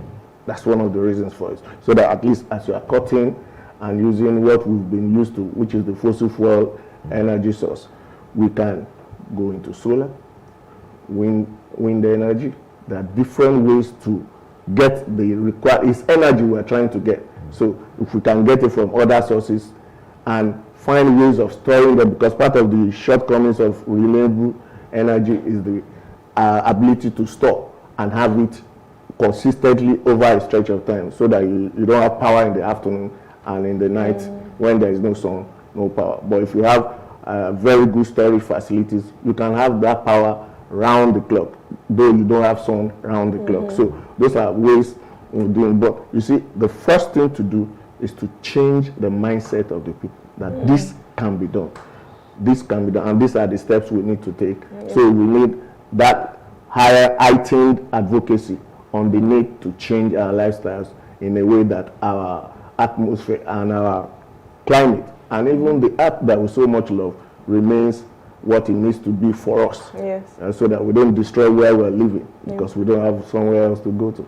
So I know that in some countries there are companies that when you buy something from them, so they have these policies, when you buy something, they grow a tree, you know, from whatever proceeds they make. Shouldn't that be one of the policies we should have in Nigeria, that, okay, companies, it could be part of your CSR, your corporate service responsibility, corporate society responsibility, that, you know, for every money you make, the same way you ask them to pay tax, you can also tell them, okay, they should be able to grow some trees with the proceeds that they get. Yeah, that's part of the things that need to be done.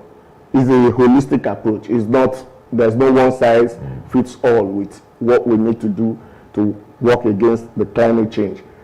The companies will need to be also incentivized so that, you know, when you are doing the right thing, okay, you get carbon credits for what you've done, you know, so, and if you are planting trees, you get carbon credits, so we know, so it affects your the payment of your tax, you know, so you are encouraging those that are on the right path, and those that are yet to move on that path, then you discourage them from going in the direction they used to go. So because it's not going to be an easy tax, but it's something that can be achieved. So we'll have to push for it. So I just hope government remains at the policy level to make the place comfortable for people to do what they actually need to do. Because we've seen 1 or 2 governors who said they voted billions of naira for planting of trees. And we're just wondering, where did that money go to? You won't find the trees. If you find the trees, maybe it's 1,000 trees, and that is the end. So let them not use public funds to do what they say they are doing and are not doing, by the way. But your challenges, there are challenges that some of these countries, some of these states, some of these people have advanced, why they are not able to do what they are supposed to do at this moment, that you intend to address at the COP28. What are some of these?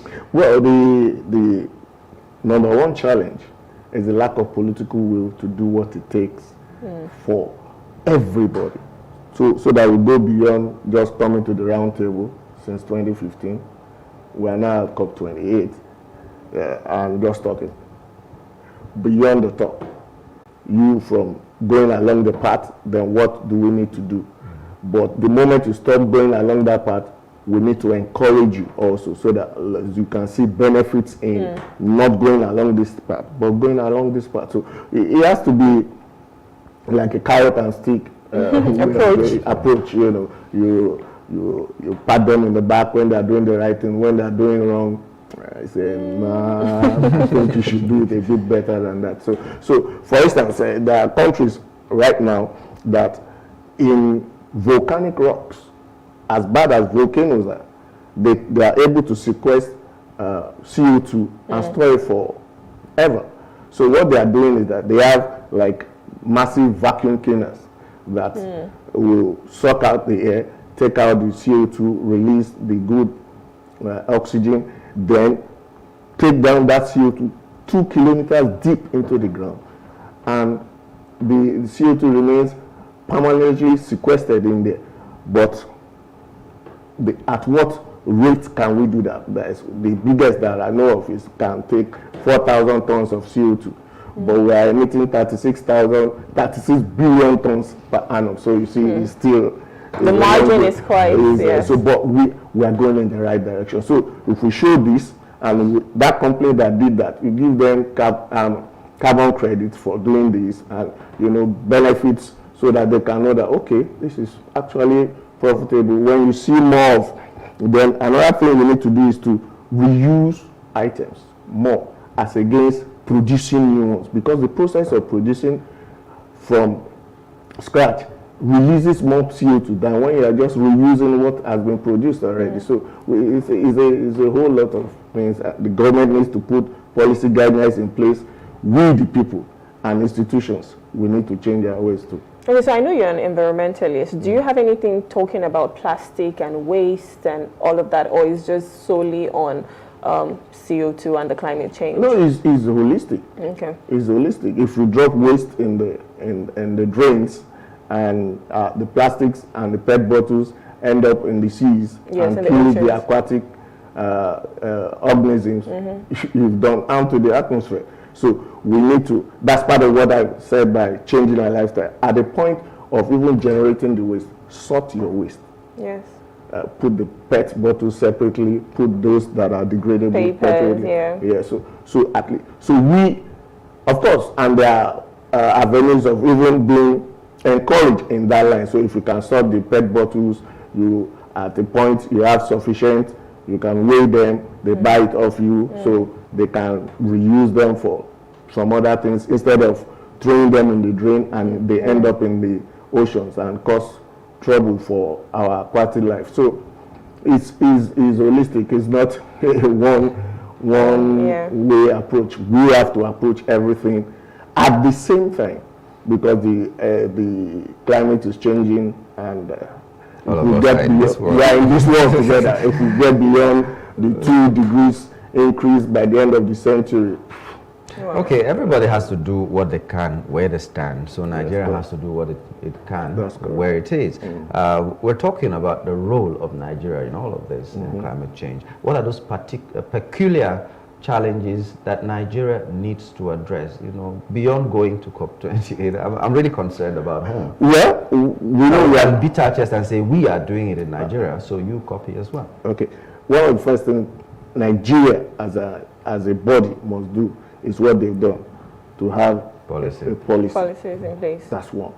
The next thing is now work on the implementation of that policy in an unbiased manner, not that you you implement in certain ways here and not exactly the Who same will be way. at the vanguard of this working at the It still has to be the government in association with, in collaboration with civil society and every stakeholder. Which is everybody. Which is everybody, every representative. For instance, the government formed a National Council on Climate Change, and the president is the head. So that shows you that as a government, they are taking it seriously. Even the vice president created an another committee for those that are going, so that before we go to COP28, let us put our house in order. What are our agenda? What do we intend to get out from COP28? Not just to go and just fill the seat and come back. No, but what are the things that we want to bring back to the people that we got this and this and this and this from COP28? So that's a good step. But I will keep emphasizing the side of implementation. For instance, as I said earlier, if organizations have 50 and above, they will need to have a climate change officer. So the organization also needs to do that. And we need to be sincere. For other organizations that are non-government organizations, so okay, all right, like Rotary and others, so they plant trees continually, every quarter, every month, every week, continue to do this. So you form LCDs. What are we doing in our own area? Are we allowing people to dump waste anyhow in our own area? Or are we waiting for government to come from the state capital to come and clear our waste, drains for us? We need, everyone has to be on the same page for it. So, but we need the government leading from the front. That's the critical point. Once they lead from the front, as they ought to, then it's easier to, let me not use the word easier, it will be less challenging to follow. So how are you going about sensitization to? It's being on programs like this, going to the communities, speaking to people on a one-on-one basis, making them see the reason. You are not just saying, don't burn wood again. You are giving them the reason not to. Yes. Okay, if you are saying, I shouldn't do this again, what is the alternative? At least you are not going to tell me to just sleep and not do anything because you said, okay, I shouldn't cut trees again. What can I do if I'm not cutting trees again? So those are the things that will go into communities and go to several areas to educate the people on the need to change. Funny question. This officer that should be employed in every organization, who pays them? Well, that's part of the cost of running your organization. So if I have 50 staff and I'm struggling to pay, I will hire one more. No, you don't have to hire one more. You just need to appoint one of them as the climate change officer that will be reporting back to the government and to the National Council on Climate Change on what you are doing. It doesn't have to be trying to employ a climate change officer. It doesn't have so that person needs to be sure of all the policies and be sincere on what they are doing as an institution, as an organization, because you need to report so that the data we are getting. If they chose me from Plus TV, I now tell them that we are emitting so much gas into the sincerity part is what I'm just. But we need it. Yeah, because you see, that's why I said initially that I will not use word sanctions. I would rather say let's discourage it, because if you start using sanctions, you are throwing punitive words all over the place.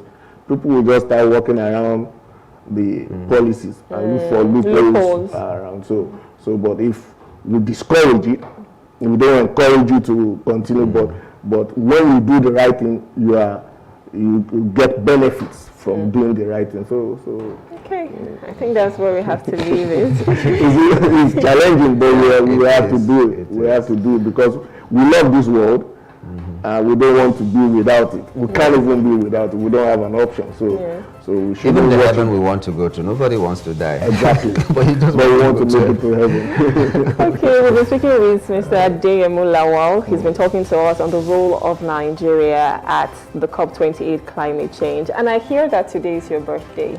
Yeah. Happy birthday. Happy birthday to you, sir. Thank you Happy so much. birthday. We wish you many, many more years, a prosperous and fulfilling one. in a clean environment. Yes, in a very clean environment. That will be the best birthday.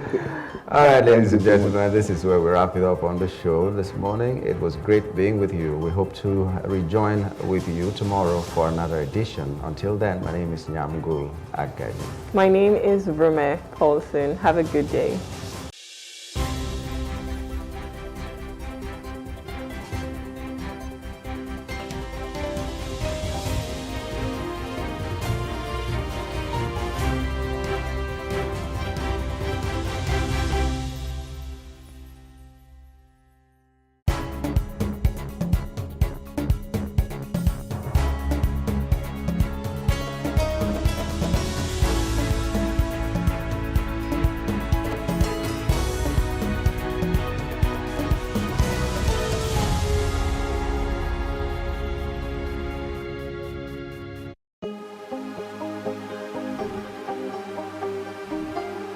It for upcoming artists to blow in Nigeria.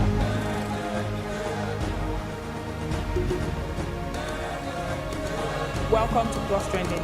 I am Buki November, your host, saying thank you for joining us on today's episode. Welcome back. It's tea time on Plus TV Africa. Practice makes perfect. I'm not perfect yet, but I'm a lot better than I used to be. He's a king. He's entitled to marry 100 if he wants to.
It's been an unusual year for us all.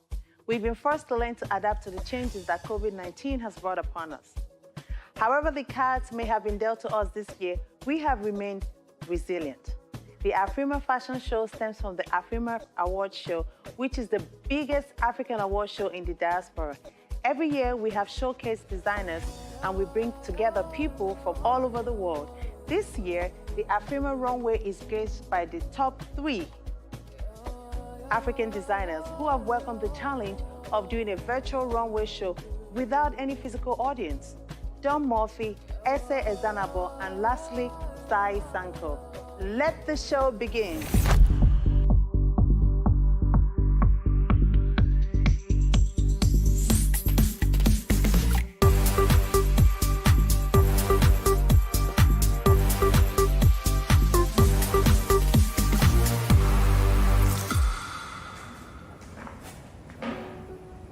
Hi guys, my name is Sai Sankar and I am a luxury resort wear designer and I make the most amazing and fabulous kaftans and everything that you desire for traveling.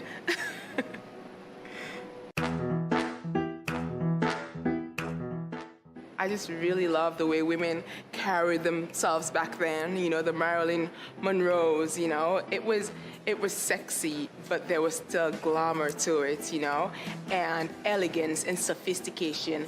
And I feel that's what my designs are about, you know.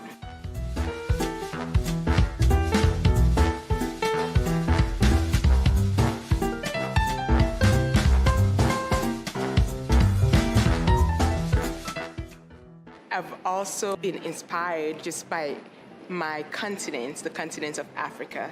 Growing up in Sierra Leone, it's just this beautiful, bustling colors, you know, it's so vibrant, the marketplaces, you know, Christmas, it's just, everything about it is just so energetic and it's so powerful and colorful, and it just makes me really happy. And so no matter what collection I do, it always goes back to that. And so that's why you see all this colorful prints and all these bold colors, you know. I feel women wearing it, it just makes them so extremely happy, you know, and they look absolutely gorgeous in it too.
My name is Ese Grambowski, and I am the designer and owner for Ese Azinabor Atelier. My source of inspiration for my designs, number one, to be honest, comes from God, because I go to sleep literally and dream about my designs. And that only has to be from God. So I always give credit to Him for that. And of course, my culture is very influenced in my design. I've been designing since I was 8 years old. Even before that, my mom would tell me wild stories of me taking her fabrics and cutting them into pieces and making a dress or a skirt or pants out of her expensive African materials that she had in our home back in Nigeria when I was growing up.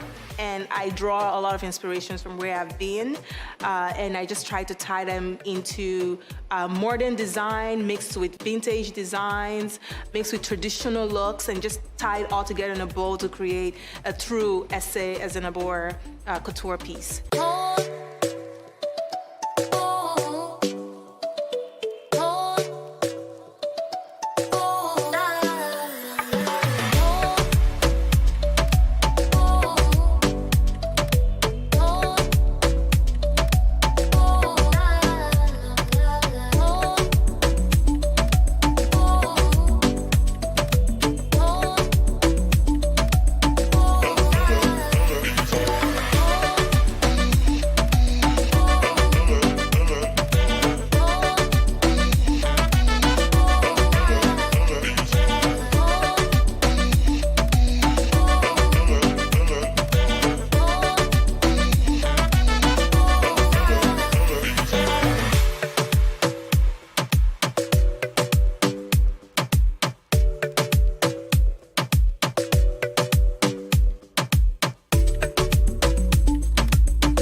My name is Daniel Mofo.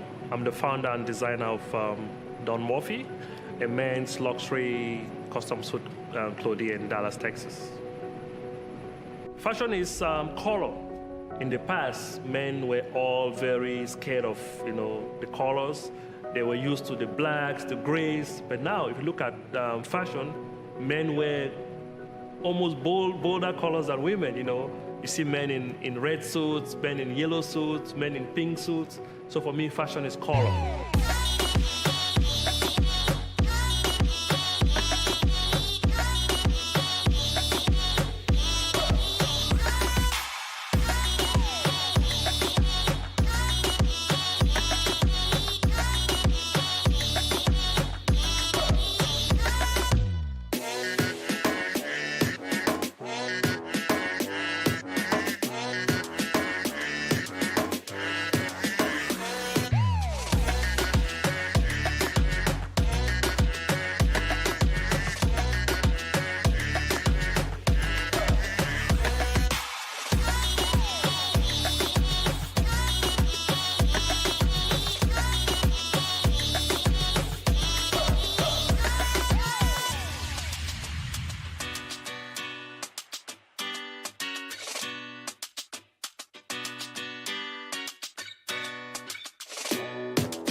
expressive. So when I just wake up and have an idea and I create something out of that idea, it's God showing off. So that's what it is for me. I've always been a little bit shy, but when it comes to fashion, I will wear anything and I will wear it with confidence. And so for me, that is a way of expressing myself, you know? And I feel it also is the same thing for a lot of women.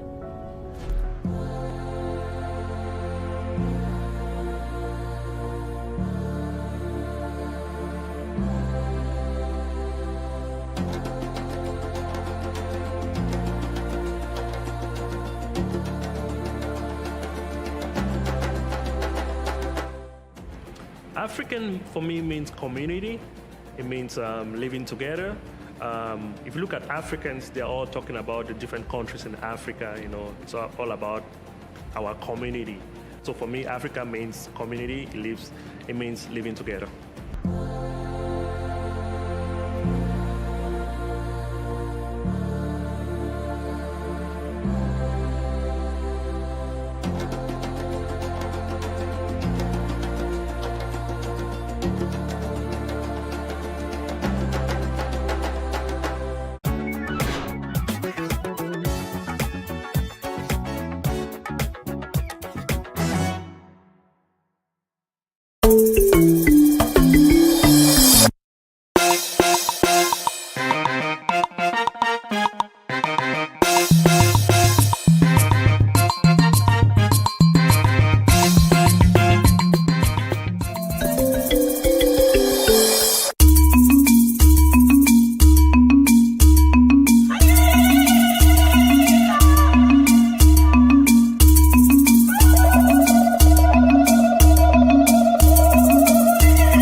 A 20-meter cliff, a couple of ropes, freezing cold water, and me trying to cope with all of that. I did make it down in the end, but this outing with a couple of guys really had me testing my limits. And that's precisely our topic this week on Made, leaving the comfort zone. I'm Chris Kober, welcome. We don't want to be bogged down with details, do we? It is the result that counts. Well, sometimes it's the details that unveil an inconvenient truth. Take meat production. We know that for us to be able to slap that steak on our grill, an animal needs to die. Often enough in anything but a gentle or respectful way. Our reporter Kai Steinecke, an avid meat lover, decided he wants to leave his comfort zone and does want to know how the sausage gets made, literally. A word of warning, the report contains scenes some viewers may find disturbing.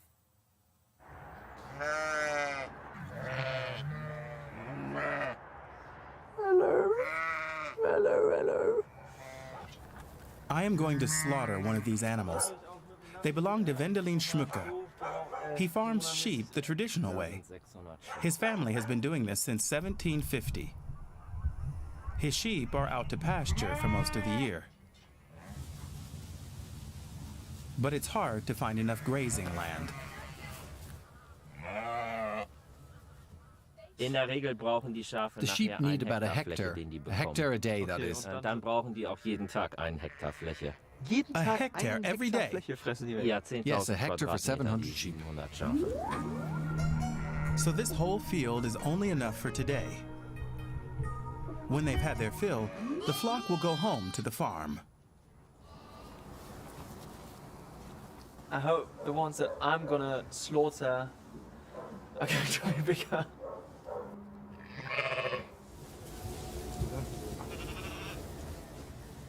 Oh yes, this one is bigger. It's 6 months old and weighs about 40 kilos. That's huge. I had no idea how quickly they grow. I really don't know if I can do this.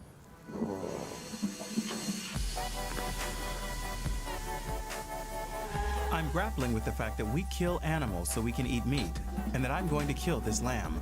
First, we have to take it to the slaughterhouse. Yeah, you really can feel the 40 kilograms.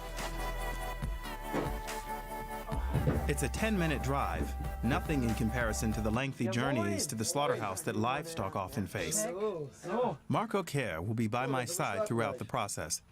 He's been a butcher for more than 10 years, and he only slaughters what people bring him for their own consumption, like this lamb that I've bought. Das ist das Schlachthaus hier und hier wollen wir das gleich drin machen. What was it like for you the first time? Ja, das erste war. Yeah, you don't forget the first time. I had to leave the room. It was all a bit much. Das war ein bisschen viel. Gar nicht so das Not because of the blood, but the fact that an animal is dying. Und das wird dir erst bewusst, You don't really grasp that until you see it. And when it's done, you can't undo it. Aber But we'll manage. wir schaffen das schon. Wir schaffen das. Oh God. Marco shows me how to use a bolt gun. It destroys the sheep's brain, and it won't feel anything afterwards. Schon ein bisschen Gewicht und locker in der Hand halten. Hold it loosely and then press once. Einfach trauen. That was it. Oh! Yeah. That's like a real gun. Ja.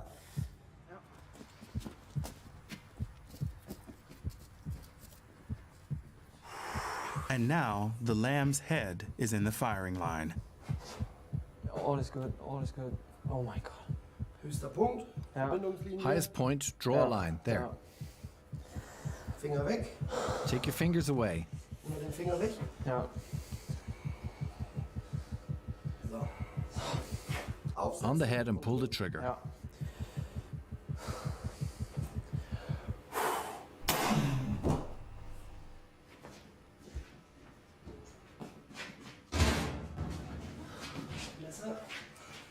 Knife, slice it through, all the way.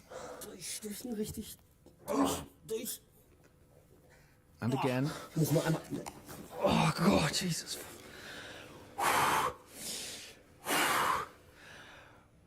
That's a lot of blood. That's a lot of blood.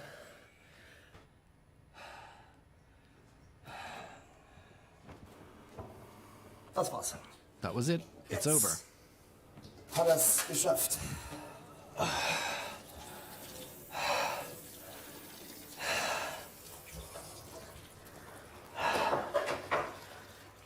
So, how was it?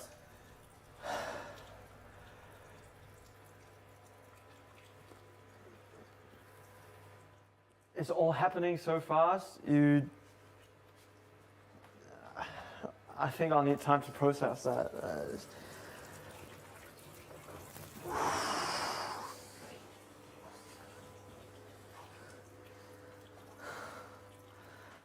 I've killed an animal.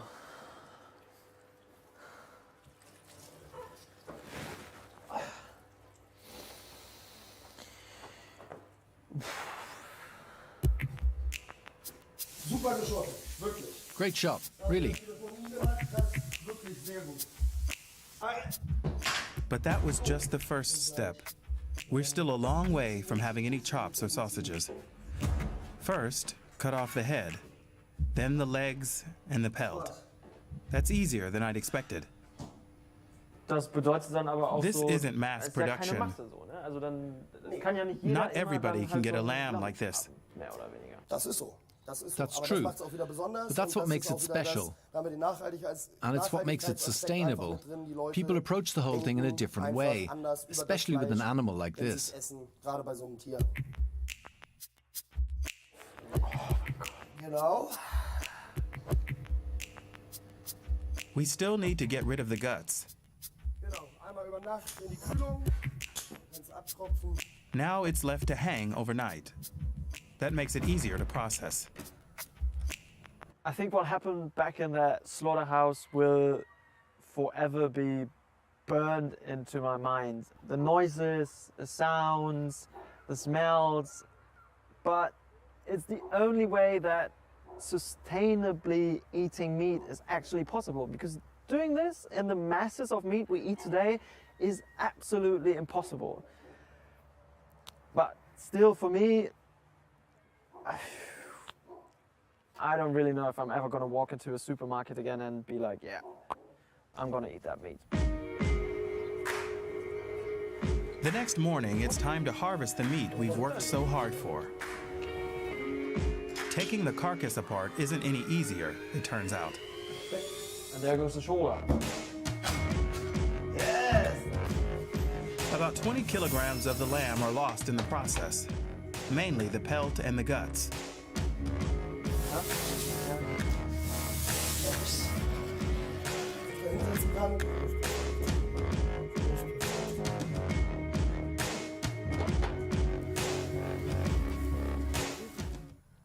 That looks great. Da haben wir es. Dann Bratwurst als erstes. How about a sausage for starters?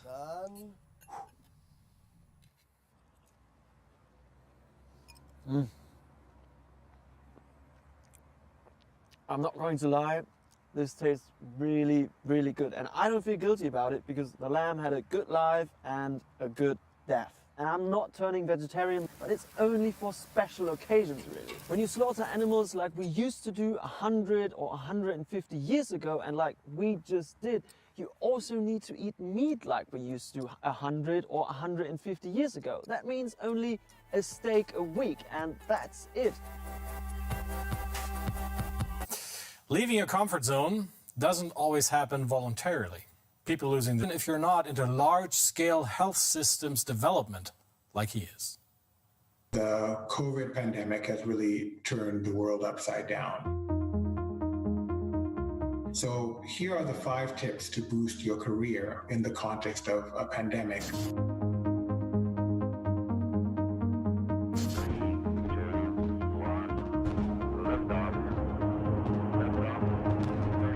It's really important to focus on things that you're passionate about. Even if in the overall sense of your career, it's hard to find, the thing to be passionate about. I grew up in a situation where healthcare was always poor, clinics were always overcrowded. Halfway through my medical career, I realized that if I really want to make a difference in these types of environments, I needed to be a doctor of systems, not just of people. Many years later, here I am basically running a company that is focused on helping countries fix their systems at large scale. If it's not easy to get out of bed to go to that job or to go do that particular thing I've chosen to do, then I know I'm probably doing the wrong thing. If in particular you're in a career that's very much dependent, for example, on seeing people, and we know that going into lockdown and isolation is the norm, it's definitely going to impact your career or your profession negatively. So do that assessment really quickly to understand whether it's going to diminish or create opportunities for you. If there is an opportunity, try and figure out how am I going to work myself into that opportunity. So if I can now innovate in order to now meet this new demand, yes, I cannot see people in person, but there's this huge demand now. How can I innovate basically to meet this new opportunity? So we developed a screening app, for example, that community workers who are going to do the door-to-door COVID screening could use to capture the screening and the result of the screening in real time. Look at tech enabling yourself. Using technology to allow you to innovate, using technology to allow you to meet the new opportunities that are presented by COVID, as opposed to purely being a victim to what COVID has done. So technology can be a game changer in many cases. It allows you to scale yourself up. It allows you to be accessible by your clients in ways that probably might actually be better than pre-COVID. As we've seen with COVID, things keep changing, right? Everything from having first wave to second wave to learning new things about the disease that then changes the policy environment, that then changes the rules. You'll know you're adapting in the right way if you're maintaining your clients, if you're maintaining. I know it may sound like a bit of a luxury to be in a position where you can do all of these things because some people may not actually have these options. But to the extent that you can, I think it's important that you do so. And I've seen some amazing examples of people doing this and in fact, not only surviving the pandemic, but actually thriving in the context of all of the challenges that COVID-19 has brought.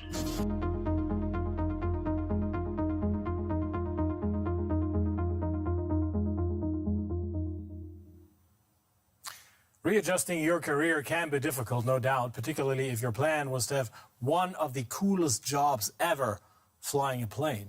But we know the pandemic has been an utter nightmare for the travel business. The global airline body IATA says air traffic this year is expected to be 66% lower than last. So it's been a huge mess for the sector up to this point, and even with bookings slowly recovering, German flagship carrier Lufthansa has suggested that would-be pilots in its prestigious Flight Academy might have to rethink their plans. Flying free as a bird over majestic landscapes. It's an appealing prospect for many.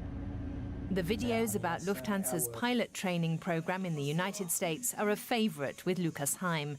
The 22-year-old moved to Bremen a year ago with his girlfriend to start his training at the European Flight Academy, the Lufthansa Group's training school in Germany. Now they're packing up and leaving Bremen. In March, the course was suspended. 700 would-be pilots were left hanging. For Lukas, it's been a very trying time. They just kept stalling and putting us off. First they said the course would start up again in May, then in September, then next January. Since it's also unclear, it's time for us to leave. We can't keep paying rent for this flat. We came to Bremen so that I could become a pilot and Svea could go to university. But our time here is now over. After many months in a kind of suspended animation, would the training resume or wouldn't it, Lukas and Svea made the difficult decision to give up and go home. We had a plan when we moved here. Lukas was going to complete his training. And now we're leaving again, and he hasn't completed it. It's like running in a marathon and turning back halfway and never reaching the finish line. Lufthansa, Germany's biggest airline, was brought to its knees by the collapse in air travel caused by the pandemic. It was saved from bankruptcy by a €9 billion bailout. Half its fleet remains grounded. The head of Lufthansa Aviation Training, Stefan Kenan-Scheib, says the airline has 1,000 pilots more than it needs. We tell our student pilots quite candidly that the prospects for becoming a pilot are very, very bad right now because of the COVID-19 pandemic and the financial situation of the Lufthansa Group. We're losing €500 million every month. It's our duty to be open to the students and tell it like it is. Most aviation industry analysts say the demand for pilots after the pandemic is hardly likely to soar. They don't see air travel picking up significantly until 2025. Most of the youngsters who have had to halt their training need a job to get by. Caroline Bösner was in the United States when she heard the course had been suspended. Now she's back living with her parents in Leipzig and working at an Amazon logistics center. It wasn't easy, but I had to take a pragmatic approach. I knew I couldn't just sit around at home. I had to do something. And it wouldn't be a bad thing to make some money. You don't earn anything as a student pilot. On the contrary, it's more like burning money. Many student pilots now find themselves in a precarious financial situation. They are by far not the only group of people in need of work, as the pandemic and ensuing lockdown measures shuttered entire industries. People who worked in tourism or food service are coming to us. They say either they need a job as a stopgap measure or they want to change careers entirely. Caroline Bösner says for her, working at Amazon is temporary. She's not given up her long-standing dream of becoming a pilot. She remains as committed as ever. I absolutely still want to fly. I'm not going to give up on my dream. It's anchored within me and it's not going to go away. I flew all over Florida. It was fantastic. And then suddenly I was back in cold Germany. I can't imagine doing anything else. So I have to find a way to finish my training. If need be, without Lufthansa. 200 minimum. The enthusiasm may be great, but facts on the ground are not encouraging. Lufthansa has recommended its students actually give up rather than wait for the course to restart. If they complete the programme, they're going to be charged €80,000, and they won't have the guarantee of a job, as used to be the case. Lucas's father, Christopher Heim, is appalled. He's been a pilot at Lufthansa for 32 years.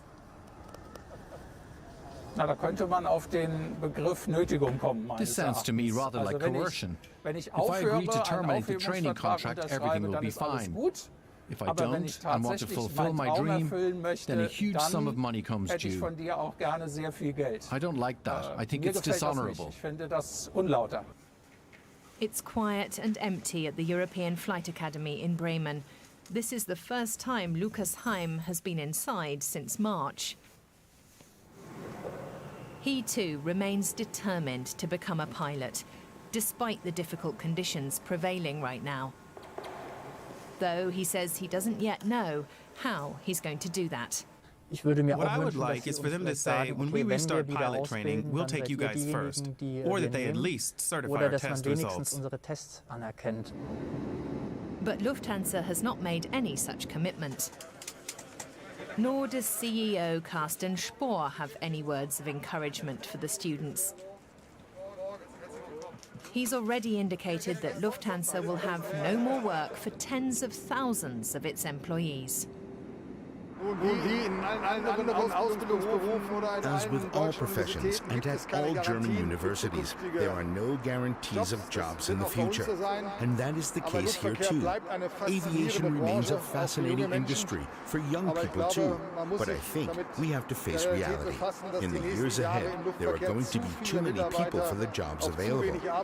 Anybody planning a career in aviation has to take this into account. The pandemic could end the dreams of an entire generation of would-be pilots.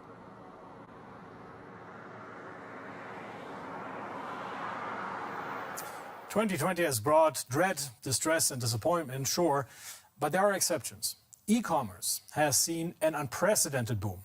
And with people having second thoughts about standing in line at crowded malls, trade experts believe online shopping revenue in Germany will be up almost 20% this year. But my colleague Olaf Krieger feels Christmas is not about the presents. It's what we make of it, now more than ever.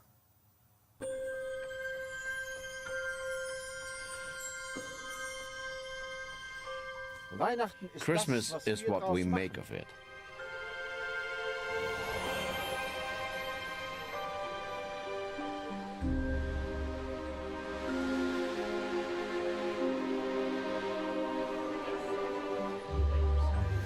Oh, how joyfully, oh, how merrily, Christmas comes with its grace.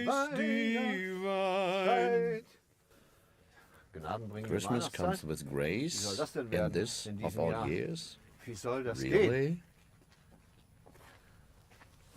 Krieger, is that you? Erika! What are you doing here? Ich dachte, wir feiern How about a bit of Christmas in these troubled times? Come on in, we can decorate and we can chat.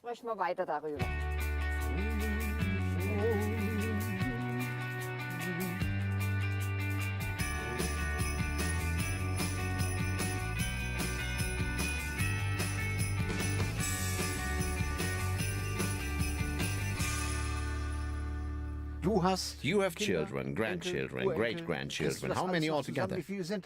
I have 3 kids of my own, 2 girls and a boy, 5 grandchildren and 4 great-grandchildren.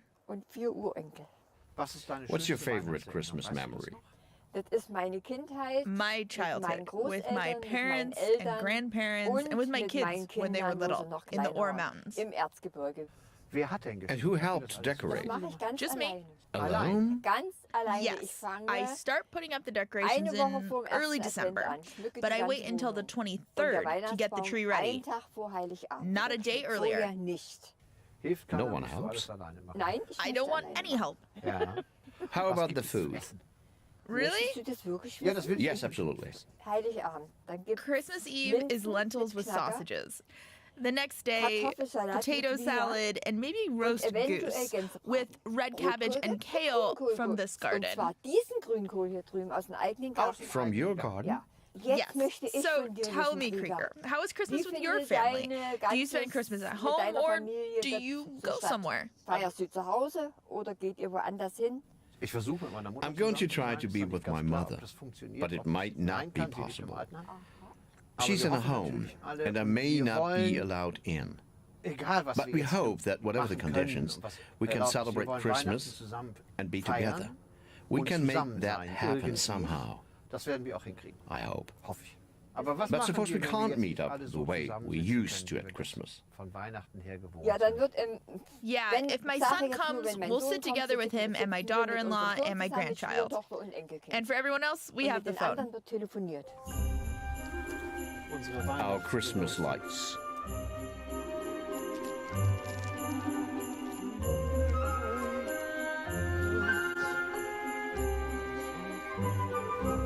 Suddenly people are so important again.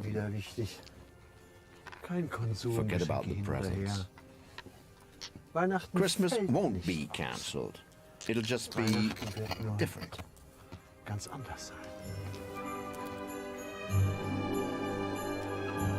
Let's have more light.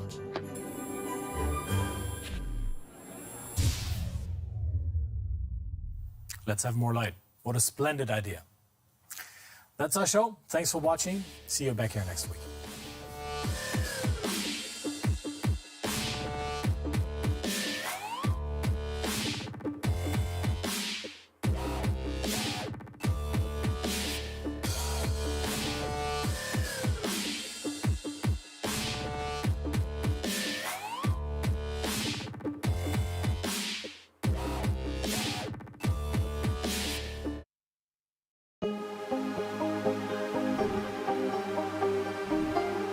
It for upcoming artists to blow in Nigeria.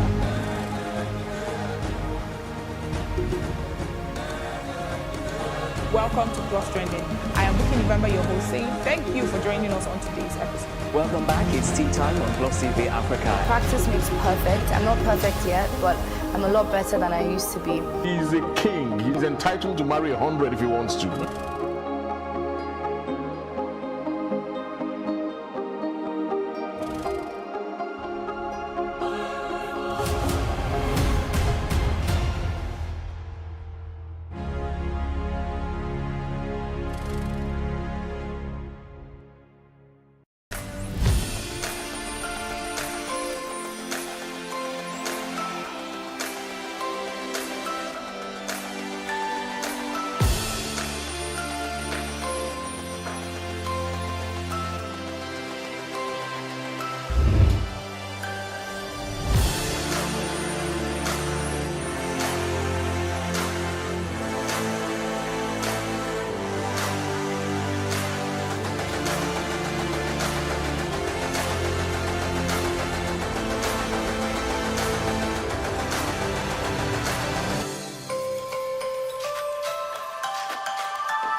Down, let's say 3 to 4 days after, we were still running around the circle. It was more like we were not even leaving the environment because everywhere looked alike.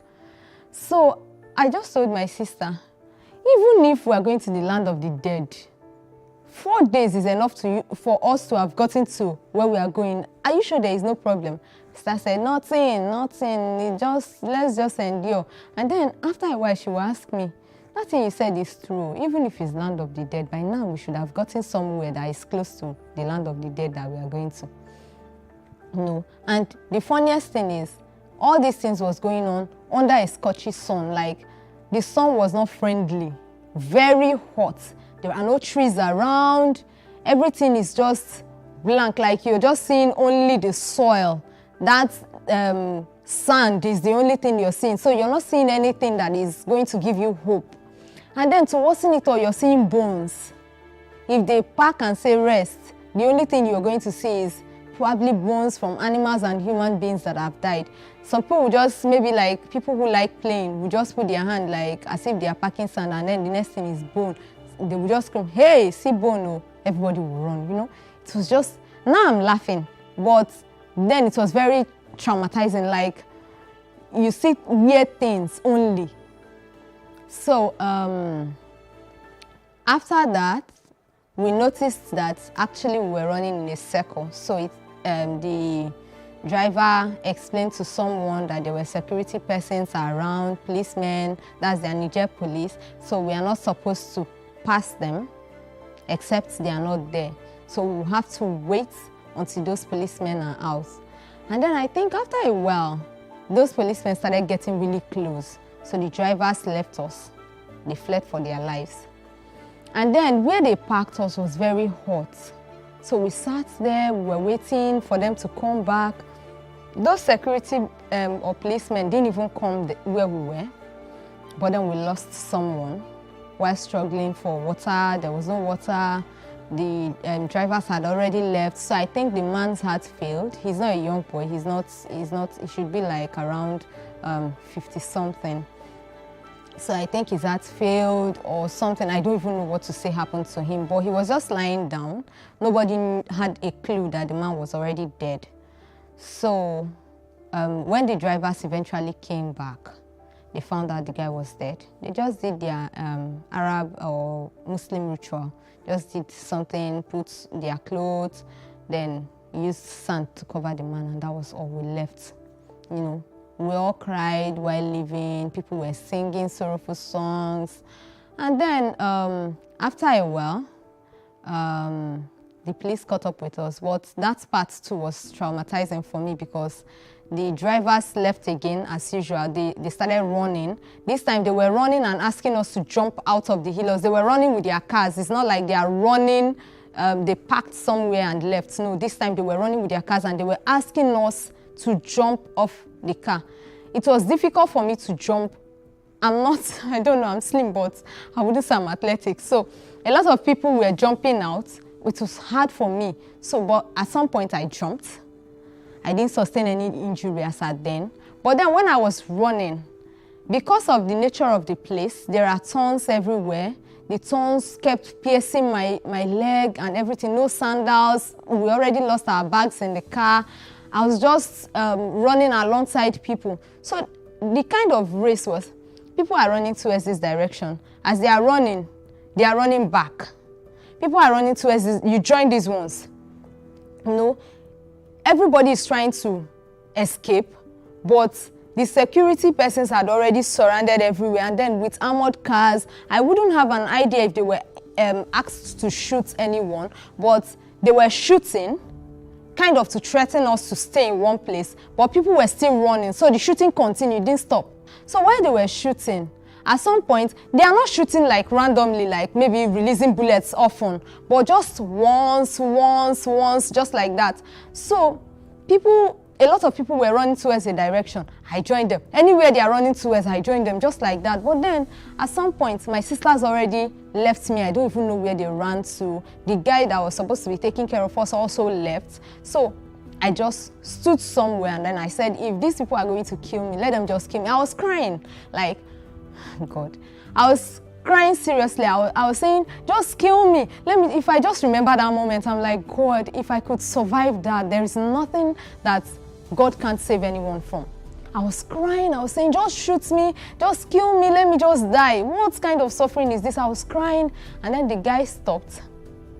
And then he was like giving me signal to come closer, come closer. So when I got closer to them, the man said, enter this place. I entered. He gave me water. That was the first thing he did.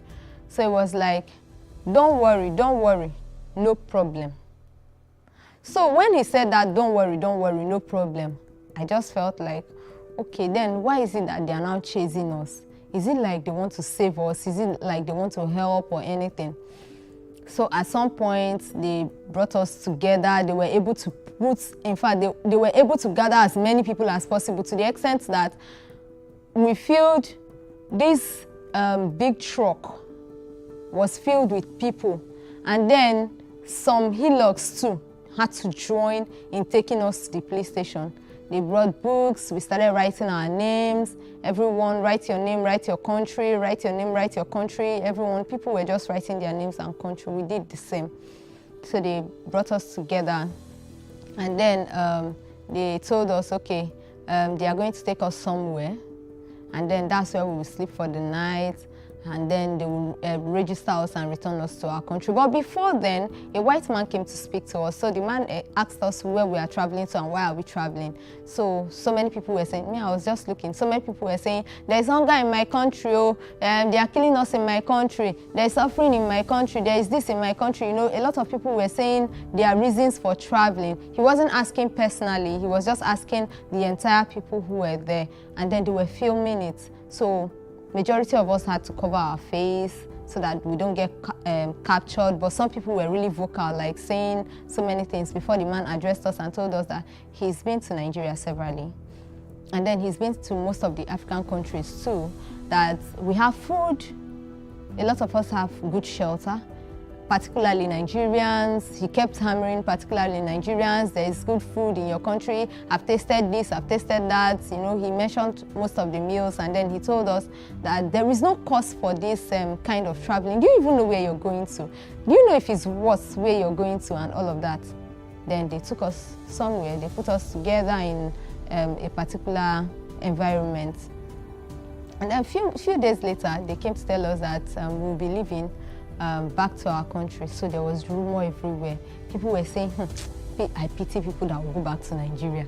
I just pity people that will go back to Nigeria. The kind of suffering they will go and suffer. Police is already waiting for them. My brother called me, said that there is news that they are bringing back people, that police is waiting for them. They will arrest them because they traveled without documents. So we were all scared, and then we decided to run away, majority of us.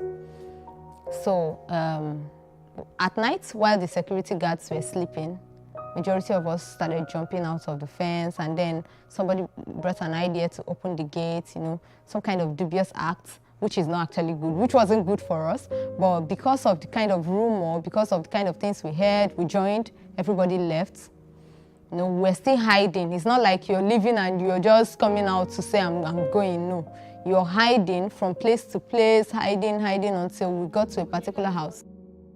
When we left, we got to a particular house. There were 6 of us in a group now, no longer I and those my 3 people.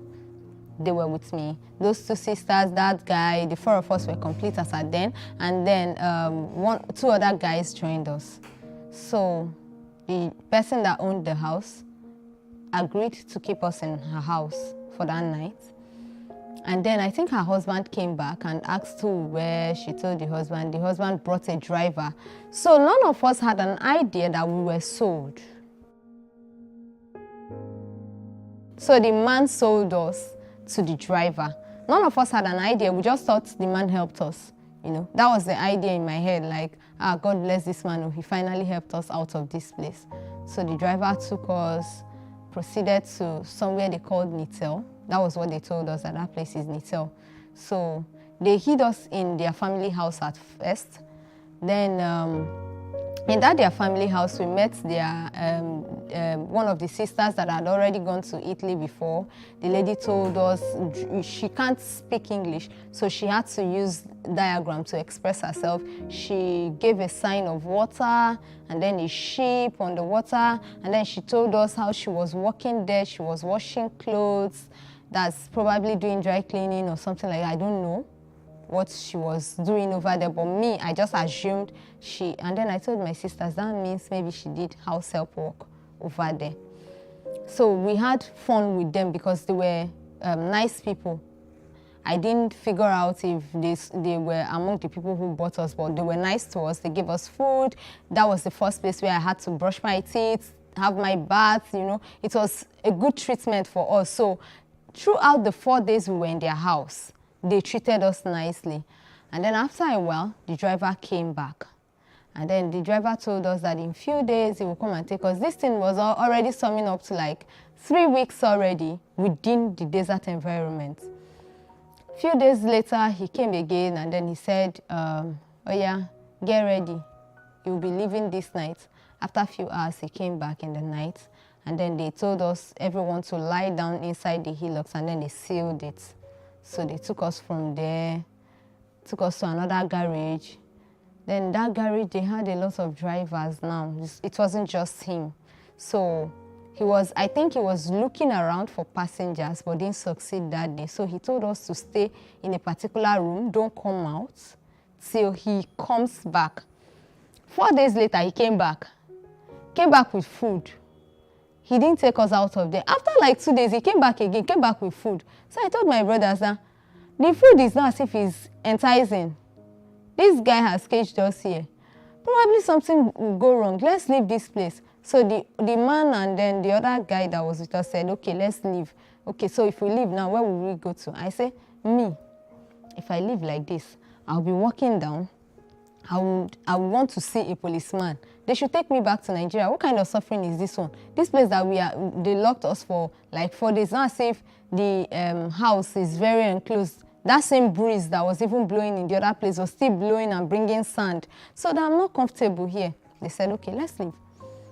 We left. We met some drivers. Those ones, come. They served food, eat. Don't worry, we will take you. Libya, they are not even calling it Libya. They will tell you Libya. I'm like, I'm not going to Libya, me, Nigeria. No, Libya, like their own is, don't worry, we will help you anywhere you want to go to. That particular place you want to go to, we will help you get there, but you can't go back. So I told my brother that these guys are actually saying that they want to help us go back to go to Libya, but they can't help us go to Nigeria. My brother was like, were you intending to go back to Nigeria before? We're going forward though, it's not backward, you know. After everything, We spent a few hours with those guys, no headway out. I told them they are not even ready to take us to Libya. Carried my bag. And it was more like that stubbornness was actually what saved us, because I don't even know what was their plan. But I just told my brothers, I'm not staying here 1 minute again. I'm leaving. So, because I was stubborn, they said, hey, if we leave you now, who knows what will happen to you? Oh yeah, let all of us keep going. They joined me. The drivers were offended. They were like, come back, come back, come back, come back. We didn't answer. We left. Until we met these policemen. So one of the policemen just called us, and then my bros said, we are going to Libya. The man said, you don't have, like he was explaining to them, my bros, you people don't have problem. I will carry you to where your brothers are, plenty. And then I figured out, okay, plenty Nigerians. Then I told my brother, if there is a place where a lot of people are, it's better than this place where it's just the 6 of us. So they took us from there to where a lot of Nigerians are. I met a lot of people. I felt a bit comfortable. There was not much space for the 6 of us, but we just had to like manage in that place where they kept us. And then we spent some days again there. So we were waiting for the drivers to come. They didn't come. And then after a few days, the drivers came. So they started calling, like they shared us into groups. This driver take this one, this driver take this one, this driver take this one. So then we're already approaching Libya. So they took us, it wasn't now up to 2 days, we got to Libya. So when we got to Libya, I think it was the border, the driver came down, then asked us to, he then asked us to pay a certain amount of money. He asked everyone to bring a certain amount of money, so that my brother helped us to pay ours, and then they took us from there. After paying that money, they took us from there, they just proceeded into Libya. We got to Saba. The driver called someone. That particular person they called came around, and the person told us that he's going to take this group somewhere. So they took that particular group. They were just taking people like in groups, in different groups. And then from that point, they took us to a particular man. The man is Igbo. So when we got to his house, the man looked at all of us, was like, the guys, this is your room. The girls, this is your room. So in that room where he said is for the girls, I saw a lot of ladies, even people that were younger than me were in that same room. So I was like, how did you guys get here? What is going on, you know? We started talking, a lot of Benin girls, they were just saying, welcome with this one, Jadid, welcome with this one. You know, Jadid means new person. You know, they were just saying a lot of things. And then at the end of the day, I got bonded to a particular lady that really shared her experience. Happened to be that she has not been able to pay her money. So when I asked her, she said 300,000. So we started getting information from the people within that if you're unable to pay your money, you stay there.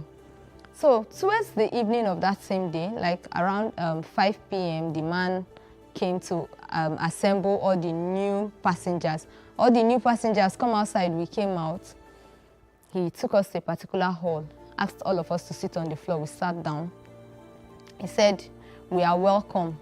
We answered. Me, I was even feeling comfortable, believing that this person is from my place, he's a Nigerian, so he should be nice, you know. So when he was about to tell us what Libya was, the first thing was a gunshot.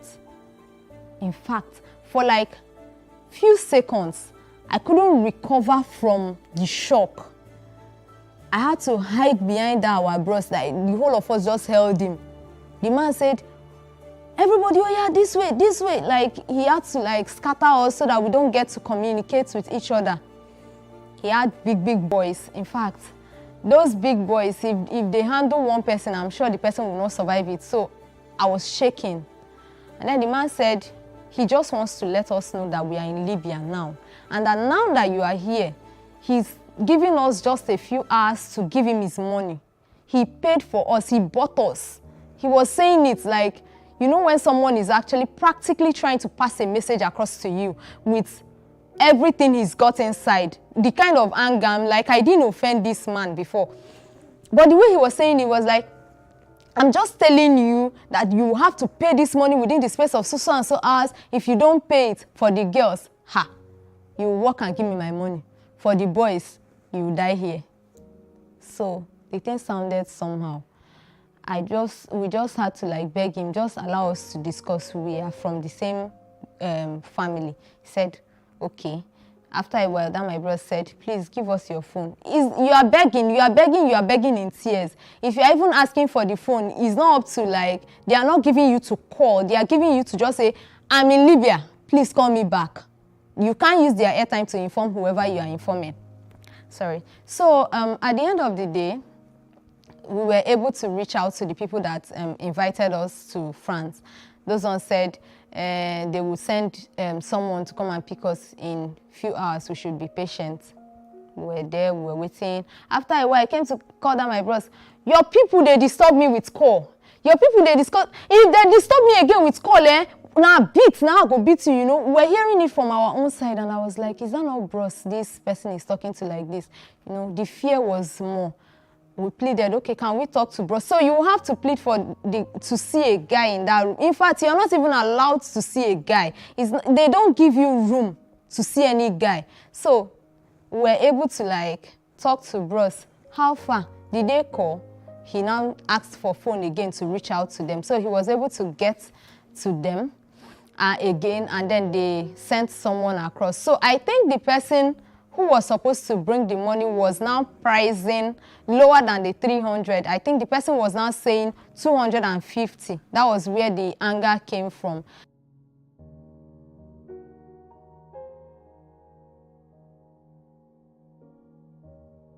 At the end of the day, the man came with the money. He paid 1 million for the 4 of us, and then took us from that place to his house. From his house, we moved. It's still within the, still in Libya. So from that place to the sea coast, and the sea coast was not very easy for me as well. That's from his house to the sea coast was also very traumatizing. And then at some point, I even had an experience where I was sleeping in a room. In that particular room was mixed with both guys and ladies. So there was this Sudanese that they brought into the room to join us, because initially it was with Ghanaians. So the Sudanese took a part of the room, we took a part of the room. And so in the night I was sleeping, I covered myself because I have this habit of using wrapper to cover myself from foot to head. And then there was this guy that I don't know, among the Sudanese, he crawled to where I was, tapped me. I woke up, I was like, what? The guy put his hand in his pocket, brought out 5 dinar. 5 dinar in their money is 500 naira, Nigerian naira, and was begging me like, I could not wrap my head around it. So I just screamed, and then the Ghana guy woke up first and was like, what is happening? You know, they started arguing amongst themselves, and at the end of the day, those Sudanese, they apologized on behalf of their brother, that they were sorry about what happened. Probably he just thought something different in his mind before bringing it, that they are sorry. So the whole thing was migrants abusing migrants, security agencies abusing migrants. The experience was just too hard for me. I had a case where someone was trying to communicate something to me that I should sit down in the vehicle, those long trucks. I didn't understand him. I don't know that GAMS means sit down. I'm just new in the environment. But this man had an idea in his head that any language he speaks or whatever he says, I should understand. So the next thing was, I don't know what he used in hitting me on my head. I was bleeding, and then somebody was saying, sit down, sit down. That's what he's saying, sit down. So I sat down, and then I noticed I was bleeding. And the lady was like, sorry, if I knew you were the one he was talking to, I would have told you to sit down. If you had sat down, the guy will not hit you. And then in most cases, for them to say sit down, they will have to shoot, for you to sit down. At least the communication differences should have been understood by them, but the case was different. For them, when they communicate, you don't understand, they become violent. So it was really hard till we got to the sea coast, spent some time around the sea coast trying to cross, had people die. Someone died while giving birth. So had cases of people dying. A particular lady died trying to give birth because there were no professionals around, and then people claimed that in their countries they were professionals, they could help her give birth, they could help her deliver. It was a sad experience. At the end of the day, she died, the baby died, and I just told myself, this one is just a wasted time, like wasted efforts. You're trying to get out of trouble, you get into more trouble. And even family doesn't know where you are because you can't even call them. I don't have access to any communication device. I can't reach anyone except maybe I'll have to pay someone to borrow his phone or have to, the situation was even very difficult because a lot of people will not even give you their phones to make call. They wouldn't even want you to buy the airtime to make the call. So it was a very difficult one until finally the security agencies came. They arrested every one of us around that sea coast. They arrested everyone. In fact, people tried to escape. Some tried to jump into the water. People tried to run, but wherever you are, they will find you and they will bring you back to the spot. And then they took us to a detention center, Garian. After a few days, they also took us from there to Tripoli, Terigmata Detention Center. So it was in Terigmata that the International Organization for Migration came visiting, and then some UN agencies, once they come around, they check on us. Whenever they are coming, these Libyan agents, policemen, they will ask us, they will give us so many things. You wouldn't even know if it is the UN guys that brought it, but when they are gone, they will lock us up back again. When they come around, we'll do sports, they will bring us out. It's as if we're enjoying our lives. When those guys are gone, we'll go back to the prison, they lock us up again and all of that. So IOM came, we all filled forms, those who want to go back home, because a lot of people said they are not going.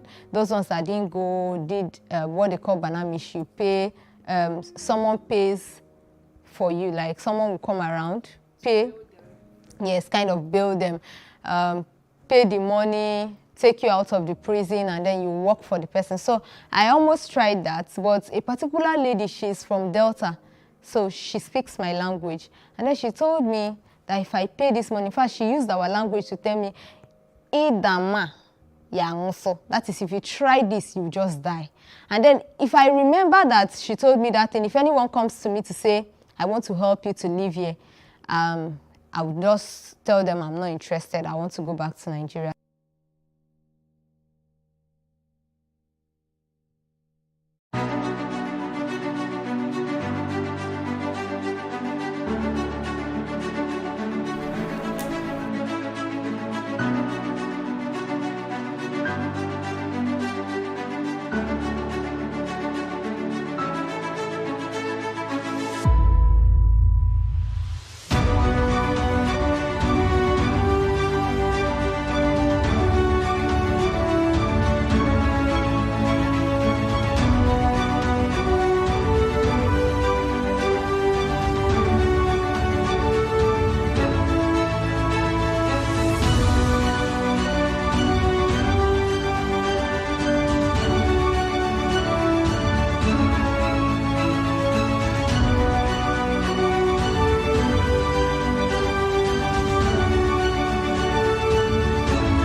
This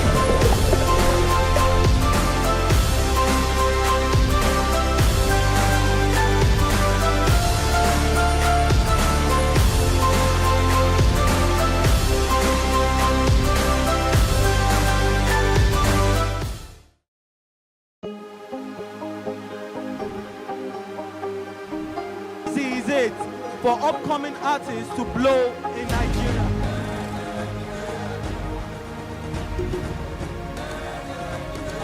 Welcome to Plus Trending. I am Buki November, your host, saying thank you for joining us on today's episode. Welcome back. It's tea time on Plus TV Africa. Practice makes perfect. I'm not perfect yet, but I'm a lot better than I used to be. He's a king. He's entitled to marry 100 if he wants to.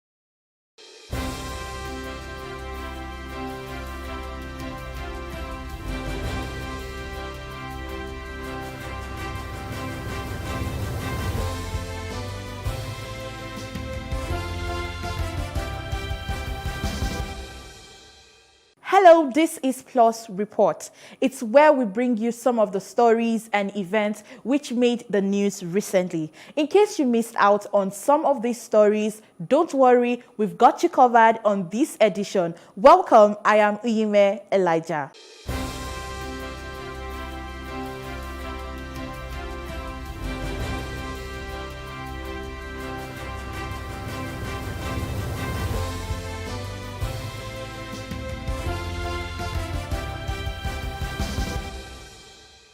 We begin this week's package with maritime security. The Nigerian Navy ship NNS Beecroft Patrol Team has intercepted a large fiber boat containing over 90 drums of 250 liters each of petroleum motor spirit near Ijegun community in Lagos. The commander, NNS Beecroft Commodore Kolawole Oguntuga, said his team acted on credible intelligence and discovered the vessel abandoned near the community. Correspondent Destiny Momo has more. Commodore Oguntuga said the remarkable feat under the ongoing Operation Waterguard, NNS Beecroft's patrol team successfully intercepted and seized a large fiber boat transporting illegally obtained premium motor spirit in the early hours of November 11. He said the perpetrators fled upon sighting the naval team.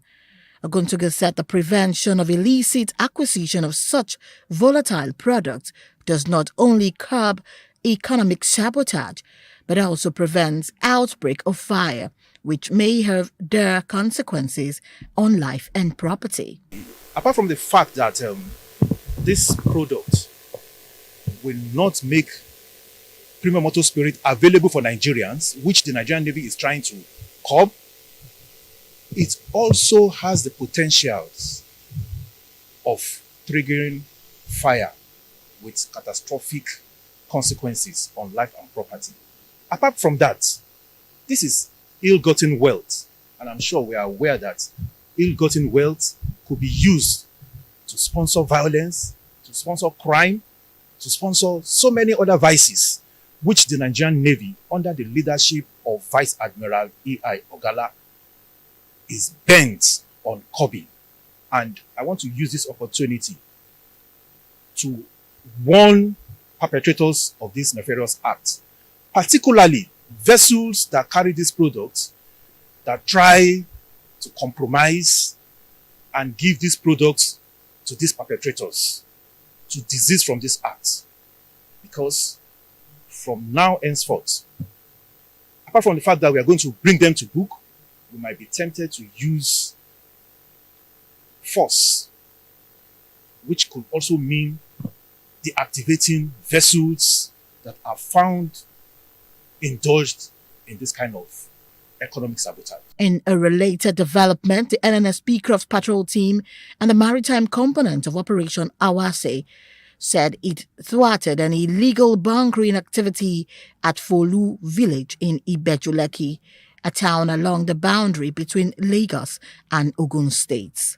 Where that Operation Water Guard, the vessels that have been assembled to execute this operation are enormous. And we also have quick response teams stationed along the coast from Badagry down to Lekki. So we are making the waterways unconducive for these perpetrators to have freedom of action. So, based on intelligence as well, and of course, deploying the state-of-the-art facility, I'm talking about the Falcon Eye facility, we also gathered that products in jerry cans were being brought from neighboring states and they are being transferred into trucks, into tankers. And of course, men were deployed there. And when we go to the community is Folu, the name of the community is Folu in Ibeju. It's a border community between Lagos State and Ogun State. And behold, what we found there was that 18,000 liters tanker with products suspected to be AGO, with pumping machines, OCs, and jerry cans. Of course, the perpetrators fled on sighting the men, but were able to apprehend the truck and other equipment that are being used. And I want to use this opportunity to appeal to parents and guardians to warn their children and their wards to avoid this kind of illicit behavior. Because going forward, the Nigerian Navy and other security agencies will become very, very hard on them. The items are still in the base for further investigation in line with standard procedure. The Nigerian Navy assured that it will apply force to end these illegalities in order to enhance the maritime economic prosperity in Nigeria. Destiny Momo, Plus TV News. Indeed, that was a remarkable feat achieved under the ongoing Operation Water Guard NNS Beecroft Patrol Team. We say kudos. Moving maritime security to legislative business now. The Speaker of the House of Representatives, Right Honorable Tajuddin Abbas, unveiled the legislative agenda of the 10th House of Representatives with a commitment to deploy every legislative instrument towards meeting the yearnings and aspirations of Nigerians. The official unveiling took place at plenary.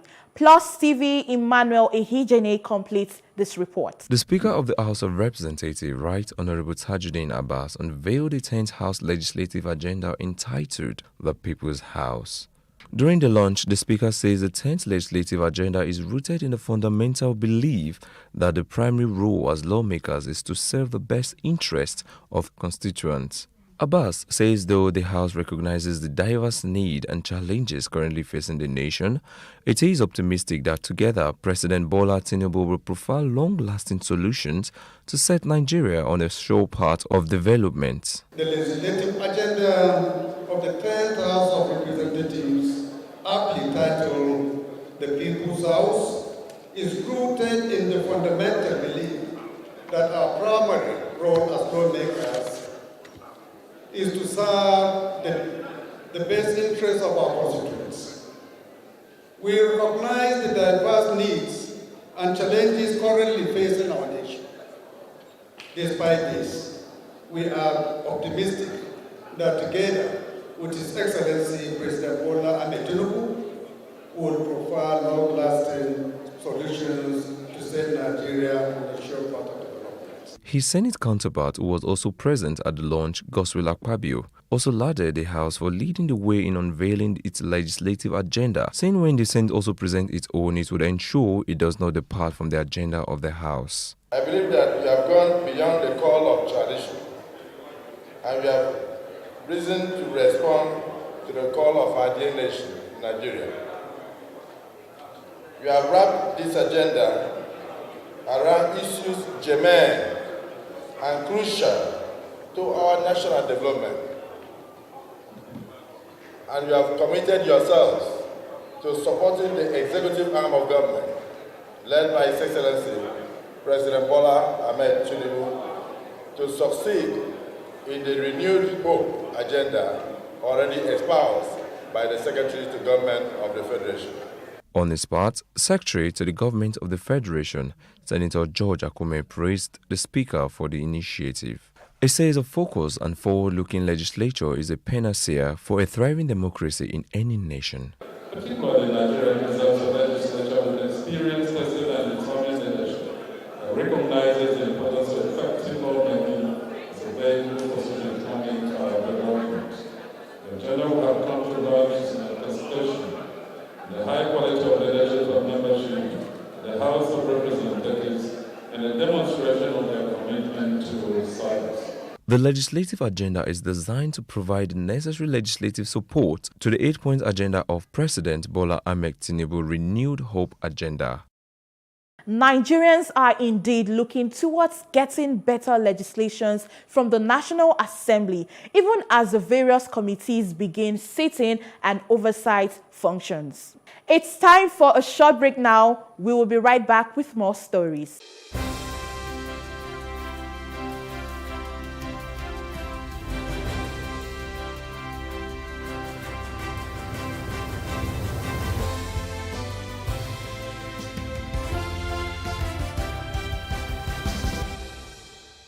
Welcome back and thanks for staying with us.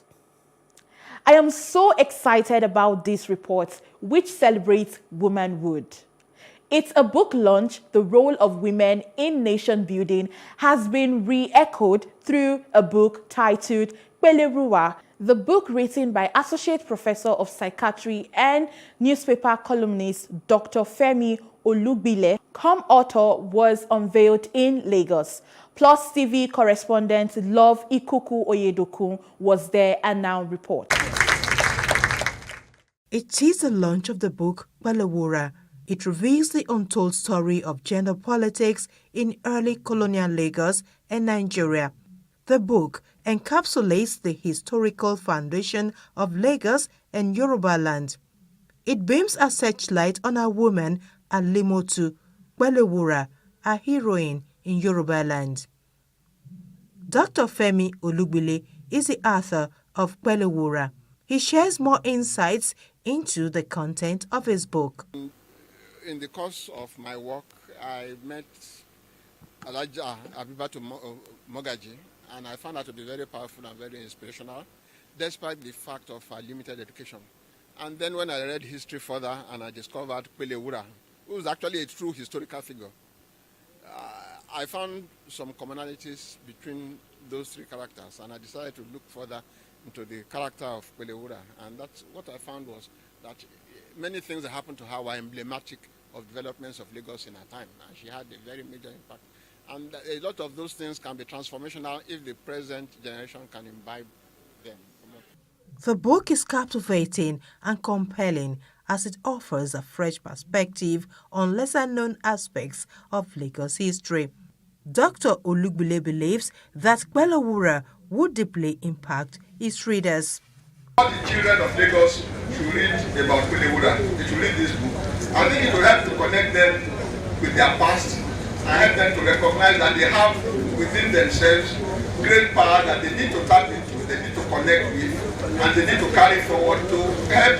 There may have been some difficult things happening in the recent past, discouraging people and making them feel low about themselves. If they read empowering testimony about their actual past, then it can make people connect to their inner selves and lead their children to have great responsibilities and build this task for better living for all of us. The reviewer, Bashirun J.K. Rondo, recommended the book to all and sundry, describing Peleruwa as brave and combative. So that God will continue to hear our request. So to call down all the holies now, let me invite Mr. M.O. Daufu to come and give us the opening prayer. For that compound matters, the author occasionally lapses into racial profiling. Olugbile has authored 6 books, including Lonely Men, Leader, 10 Ahead, Bartolika, Heroes, and the latest addition, Balawura. Whilst Kwelewura was in charge of the market women and men then, Abba Macaulay was practically the leader of the political leader as at then, and they both contributed a lot to what we now enjoy as our Lagos. So I'm very happy with the author for putting it down, and we also encourage other Lagosians and some other people that are very knowledgeable, that have experience, to share their experiences by putting it down so that generations yet unborn can go back to those books and read. And this book will just complete history. And there are many more books like this that should come out to show the role of women. As for the author himself, I'm not surprised that he's such a wonderful author, because even as a psychiatrist, he's one of the best psychiatrists Nigeria has ever produced. So whatever he does very, very well. According to the author, Balawura was the founder of the Lagos Women Market Association, the first in Nigeria. Love Ikuku Oyedoku, Plus TV News.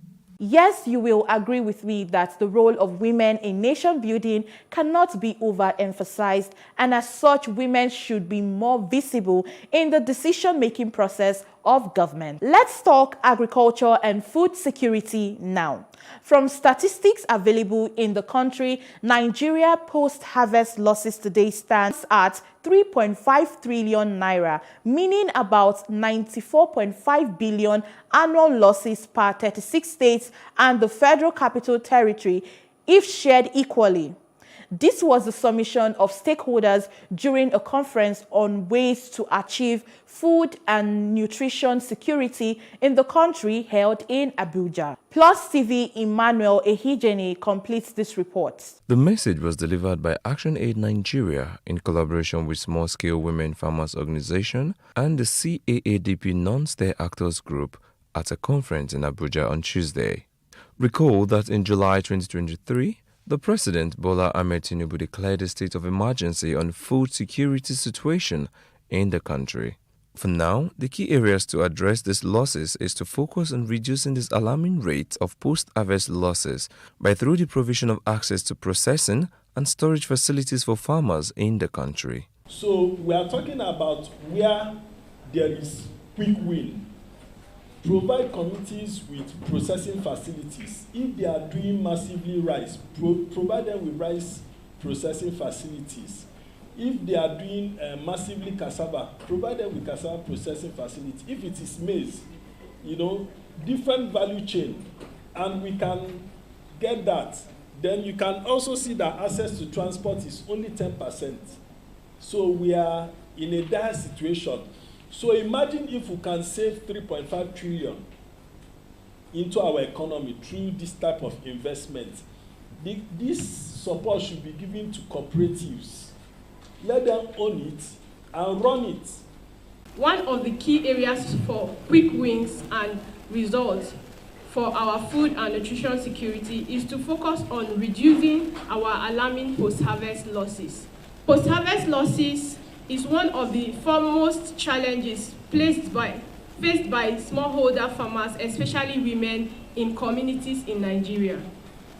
It devastates our efforts and income, leaving us poorer and continues to hinder Nigerians' food and nutrition security.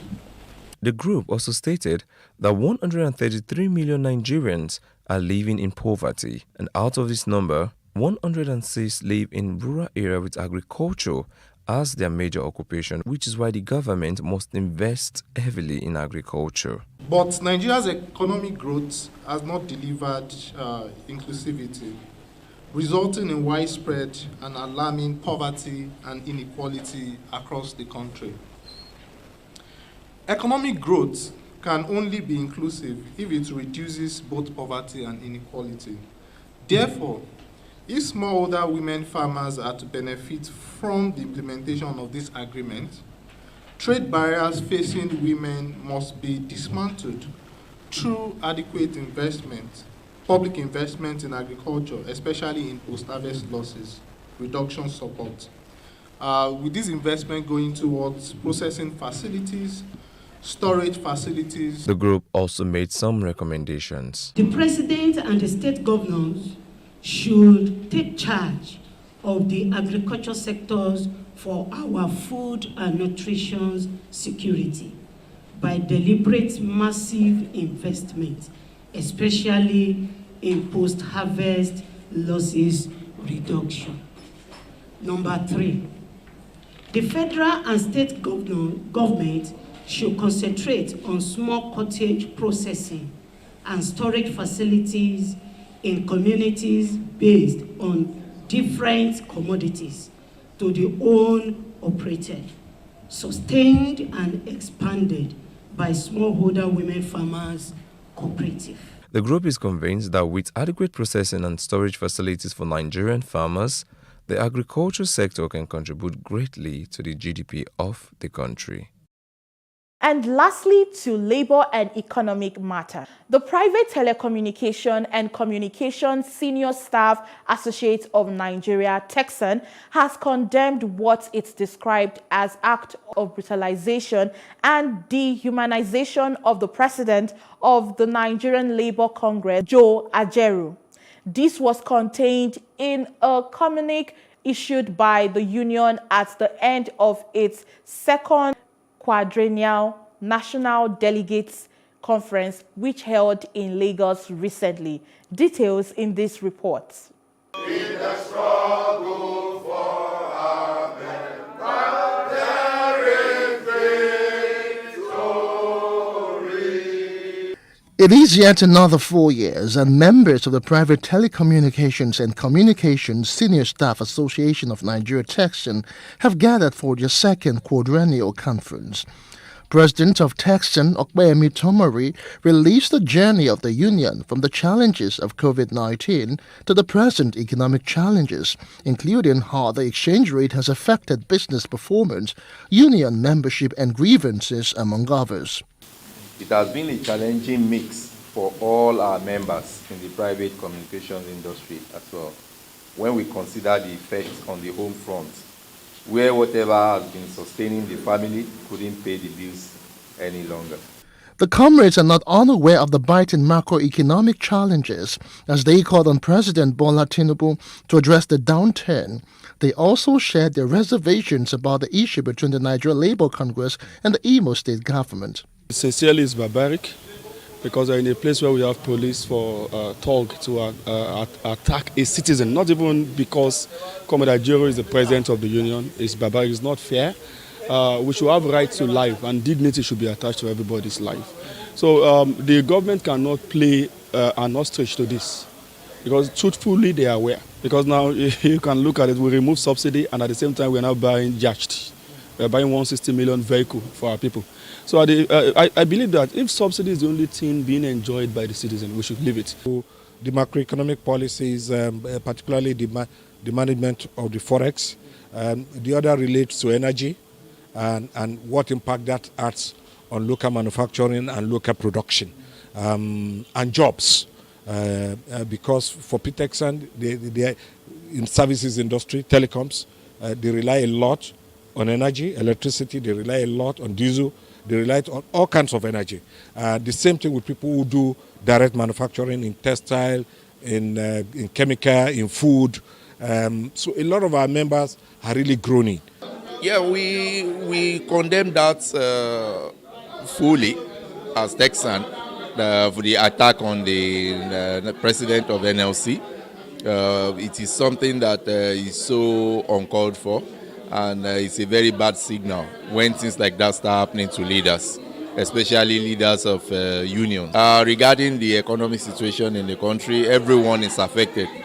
And we expect that we would get a presidency that can actually react accordingly.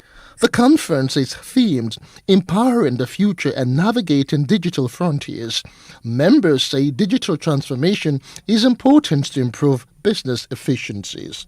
Digital transformation in telecommunication is highly important to improve businesses, increase operational efficiencies, and provide ultimate customer experience.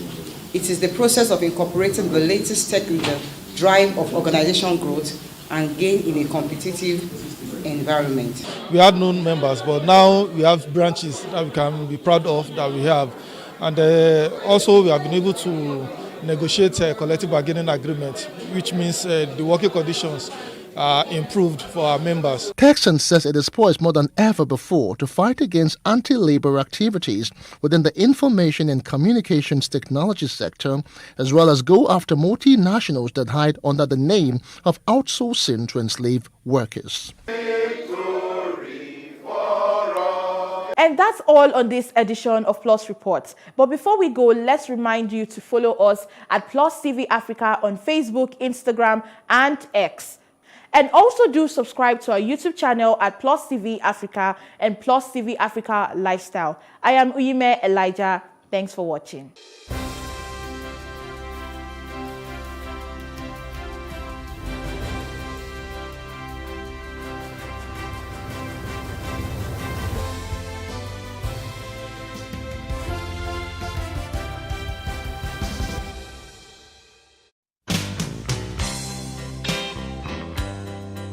Being online has become a part of our every waking moment. From the moment we wake up in the morning till we hit the pillow at night, we are browsing, scrolling through social media, responding to messages. We live our lives online almost as much as we live it in reality.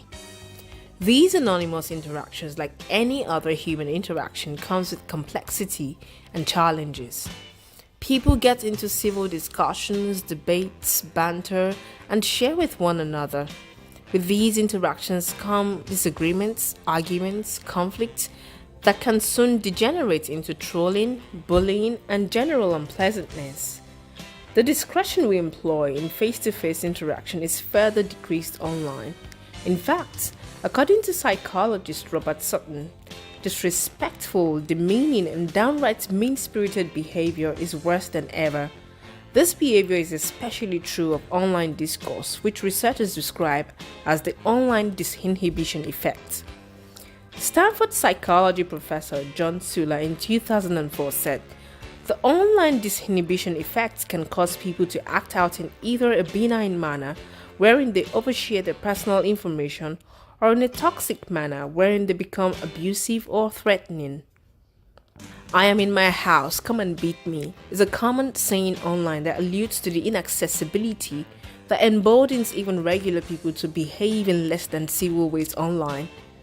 Another factor responsible for this behavior, apart from anonymity and availability, is solipsistic introduction, a situation, according to Dr. Sula, where you don't have any physical cues associated with the person you're communicating with, and other person becomes just a voice in your head. As such, the people in your online conversations merely become characters in your imagination, formed by your own personal history and expectations.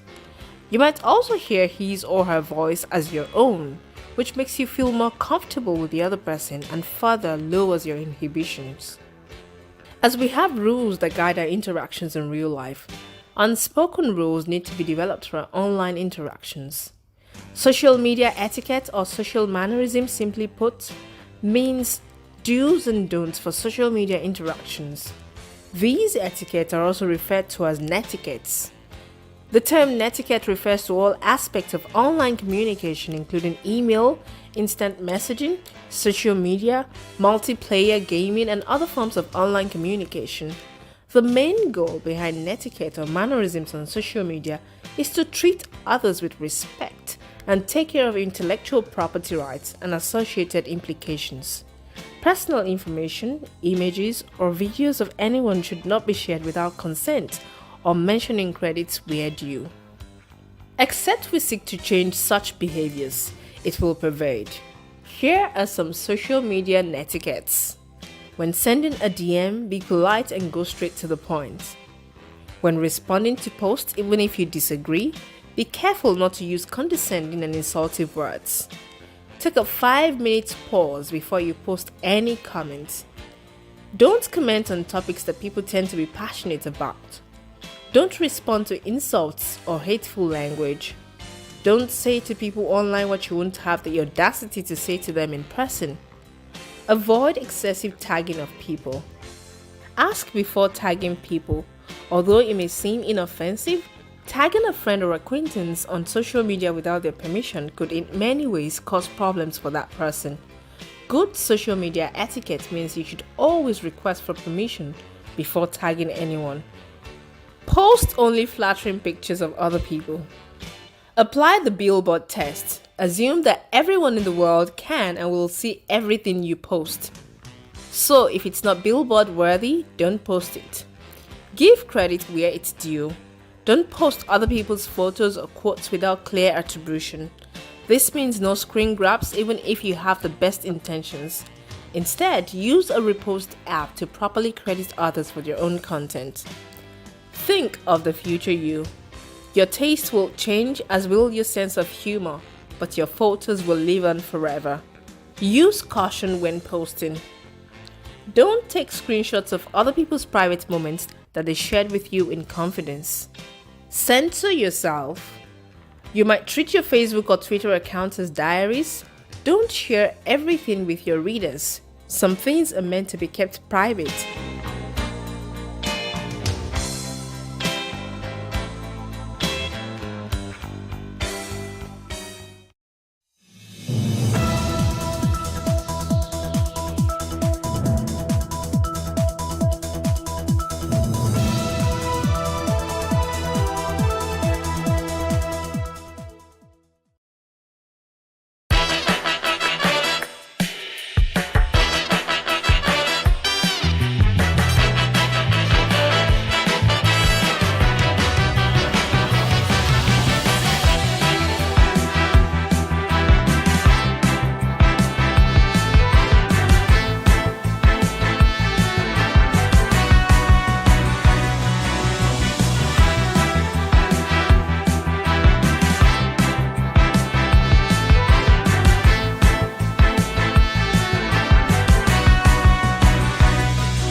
Hello and welcome to What Are You Saying?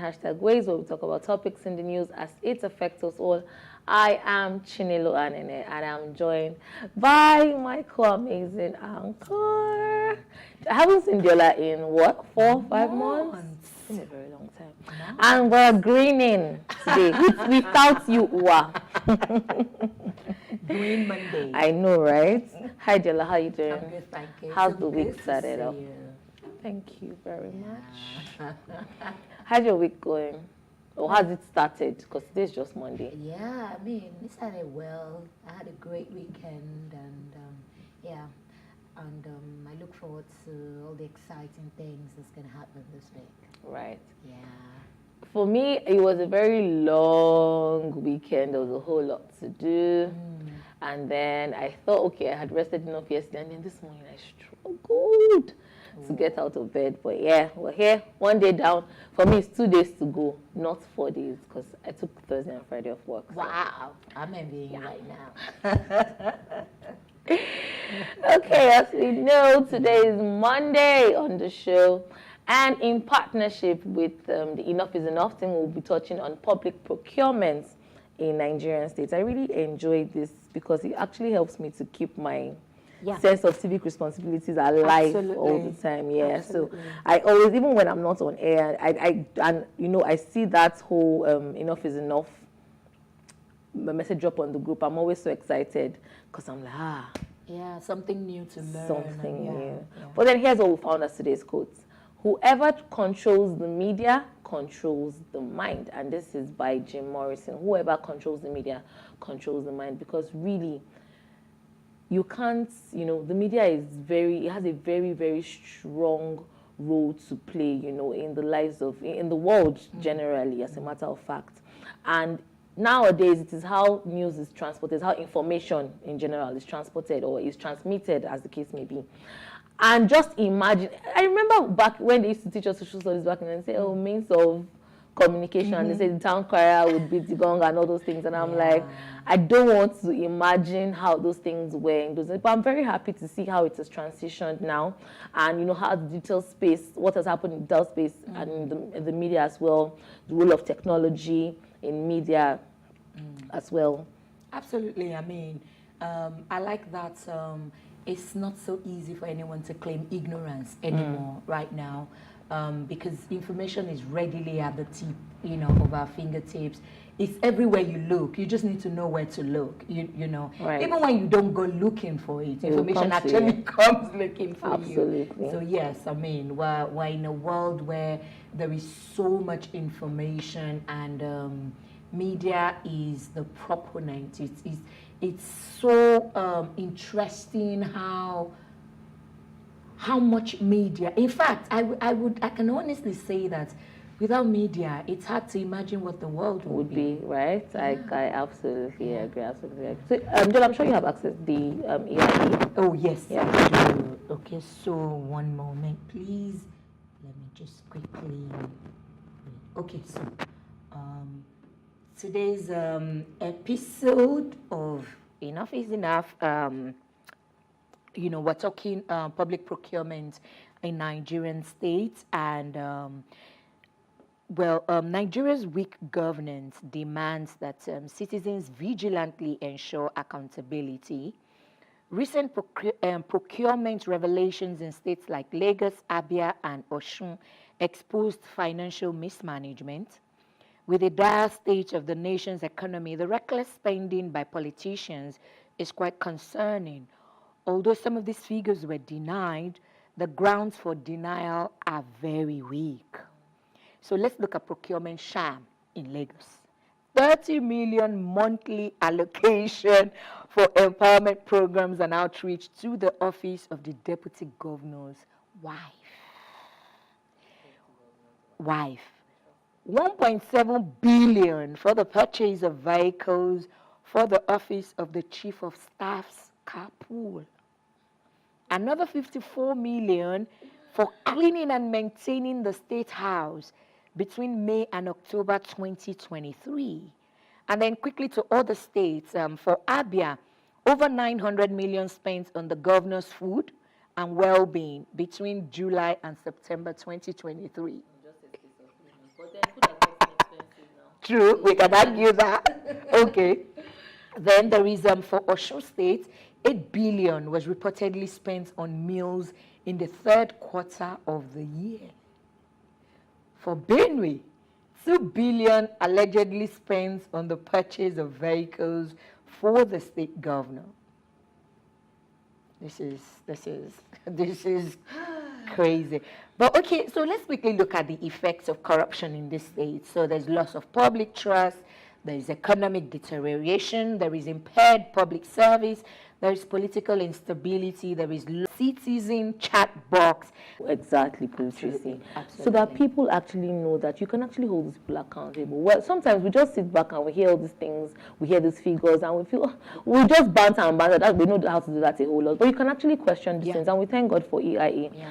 Like we always say, you can actually send a message to the WhatsApp chat bots, the Office of the Citizen chat bots. You can send hello via WhatsApp to 017006381, and I'm sure you can get every question that it is that you need to be answered in that way.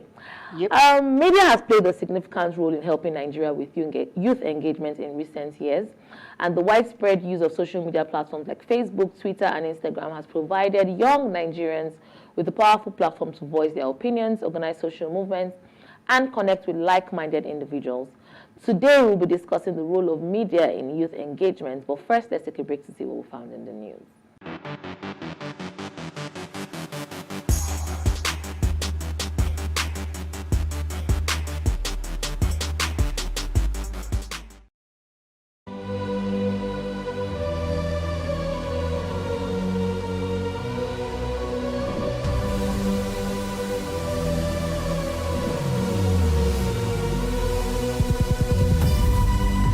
What we do not understand, we will stigmatize. What you can see is the remaining of the tanker that exploded. The suspect equally confessed.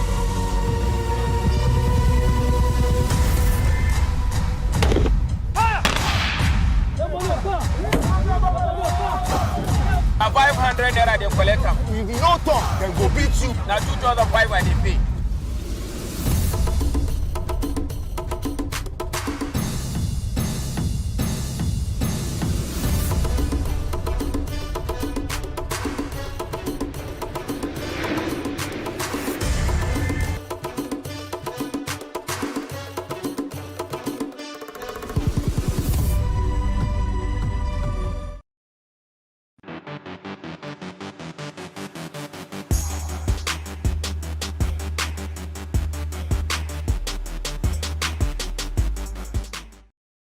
You're still watching Ways. Cyber Monday was created in 2005 by Ellen Davis, a marketing manager at shop.org, as a way to promote online shopping on the Monday after Thanksgiving. The idea was to provide a shopping alternative to Black Friday, which is traditionally a time for in-store shopping. Cyber Monday quickly became popular, and now many retailers offer discounts on their websites on Cyber Monday. I never knew there was anything like Cyber Monday. Never heard of it. The very popular one that we all know is Black Friday. In fact, I got so many promotion emails, Black Friday, Black Friday, Black Friday. And I'm like, you know, I saw this meme on Instagram where they went to some, I mean, it wasn't in Nigeria, of course. And you know how they'll put the price as 179.99, then they'll put Black Friday and they'll write on that price. So the person went and slid the paper through it and so that it was the same price as what they were offering as the Black Friday price. And I found that just so hilarious. I always feel that it's almost like a sham. I know. Really. Like, okay, maybe some days before they will put a price increase and then take it back to the original price and then say that it's Black Friday. But apparently, thank God for Cyber Monday, but I don't think we practice that in Nigeria because I haven't seen any organization do anything like Cyber Monday. Maybe from 2024 we'll start seeing that. Okay, Diola, what did you find in the news? Okay, so this is UK confirms first human case of swine flu. So this is very similar to what has been circulating in pigs, which has been detected by the UK Health Security Agency on Monday. Routine surveillance in general practitioner surgeries picked up the case after the person suffered a mild illness. And, UK Health, whatever, you know, they say that they're doing contact tracing now to prevent further spread of the virus. It is not known at this stage how transmissible the strain is, or if there could be other cases in the UK. And then they also say that it's too early to say if the strain could have pandemic potential. Now, that's very scary. The UK HSA has notified the World Health Organization of the latest case. So that's about 50 reported human cases worldwide of the H1N2 virus since 2005, and none of them related genetically to the strain. This, when I hear things like this, is scary. I can't imagine us dealing with another pandemic. No. I really do hope the world can't deal with that. I hope that this is mitigated as soon as possible and something is done about it as fast as possible. On my end, Tinubu, this is from Dapo Abiodun, it says Tinubu inherited government almost in coma. And this was said by the governor of Ogun State, Dapo Abiodun. He said that the country was almost comatose as reported. This is a reported speech, so to say, by Punch. Said the country was almost comatose when President Bola Tinubu came into power. He disclosed this during an interview on Channels Television, and he said, the President Tinubu-led administration has been very bold and audacious. I'm not sure that this is a conversation because if we start talking about this now, we would probably turn this to the topic of today. Because I don't expect him to say anything otherwise anyway. Definitely. I don't expect him to say otherwise. So hearing this from him, okay, yeah, the country was in a state of coma. But you had already made so many promises about what happened. But like people always say, it's just been how many months, Abby? Okay. It's been long months. The winter is long. Very and dry. I must say, not just long, very dry as well. Okay, I mean, we're having a very interesting conversation today, speaking about the role of media in youth engagement. But then we'll continue the conversation when we come back from this break. See you after the break.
Thanks for staying with us.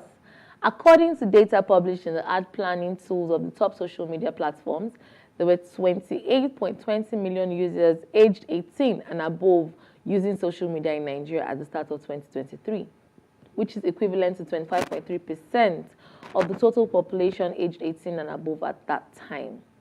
Nigeria's internet penetration rate stood at 55.4% of total population at the start of 2023. The KPS analysis indicates that the internet users in Nigeria increased by 2.9 million, which is about above 2.4% between 2022 and 2023. This proves that there's an increasing penetration of digitization amongst Nigerians, which means people have more access to media and to information as well. Media does play a crucial role in shaping the perspectives, values, and behaviors of youth, influencing their engagements in various aspects of society, and if used correctly, can serve as a powerful tool for promoting youth participation in civic activities, fostering social awareness, and empowering them to become active agents of change. So tonight we're asking, what is the role of media in youth engagement? Please let's hear what you have to say. Remember, you can join the conversation, send us an SMS or WhatsApp to 081-8038-4663. The number to WhatsApp again is 081-8038-4663. Diola, the role of media. Well, I think the media plays a very key role in information dissemination, for providing platforms, like engagement platforms, for educational purposes, to, like we just did with EIE, EIE. And then, of course, there is the social impact as well. But I think that for me, the most powerful, really, the two most powerful really are for information dissemination and then for education. It is expected that, where there is constructive, where the media, correctly performs its role, we can ensure that good information is actually disseminated. Absolutely. Because that's also something that is very key. Very key. The fact that, yes, there is media, but is it good media? That's very important. So. Thank you for actually saying that. I always say to people that although people believe that, social media has its own pros and cons and all of that, but then what baffles me the most is what social media, let me say media generally now, what media does in terms of misinformation. Right? I detest it. On days like that, I literally want to curse the media because I'm like, why would you spread something that first of all is not true? How about people just come together and get their facts straight? Look at the case of this thing where they said the ban on Dubai had been lifted. It spread like wildfire, First, because people were looking forward to that. So we had been waiting to see, if this administration was going to be able to lift that ban. And before we knew what was happening, one person picked it up and then it went, even all the news agencies were carrying it, and only for us to hear 2 days later that was not the case. And I'm like, what's going on? So, like I said earlier, right, there's an increasing penetration of social media with the youth especially because as it is, we saw that during the election, the youth have a very large role. So let's narrow this down to talking about governance and politics in this case now. So when we talk about the role of media in governance and in politics, I would say that it's actually very, very important, right? Because it actually helps, first of all, to educate. Absolutely.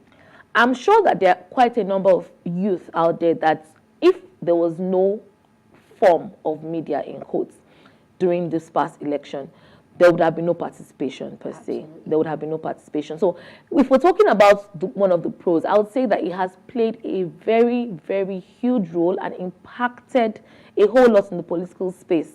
So I would say the media is very, very important. True. If I do say so myself. Very true.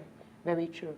And okay, so let me flip to the bad side of it. So you have the danger of polarization. Where the media takes on a narrative and then they run with that narrative and then people just generally jump on that narrative and they believe it to be true and make decisions based on that narrative, which is very dangerous.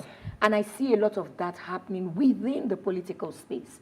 So you find out that a lot of young people get agitated, and at the root of it is just something very false. So, I mean, we're in an age where everybody is literally a media person right now. Honestly, I mean, with social media, everybody is a media. Actually, is a media person. So when you carry information, you're carrying it from your own, based on your own perspective. And that doesn't necessarily make it true. But maybe because you are eloquent or you have the right platform, and then you just push it out there.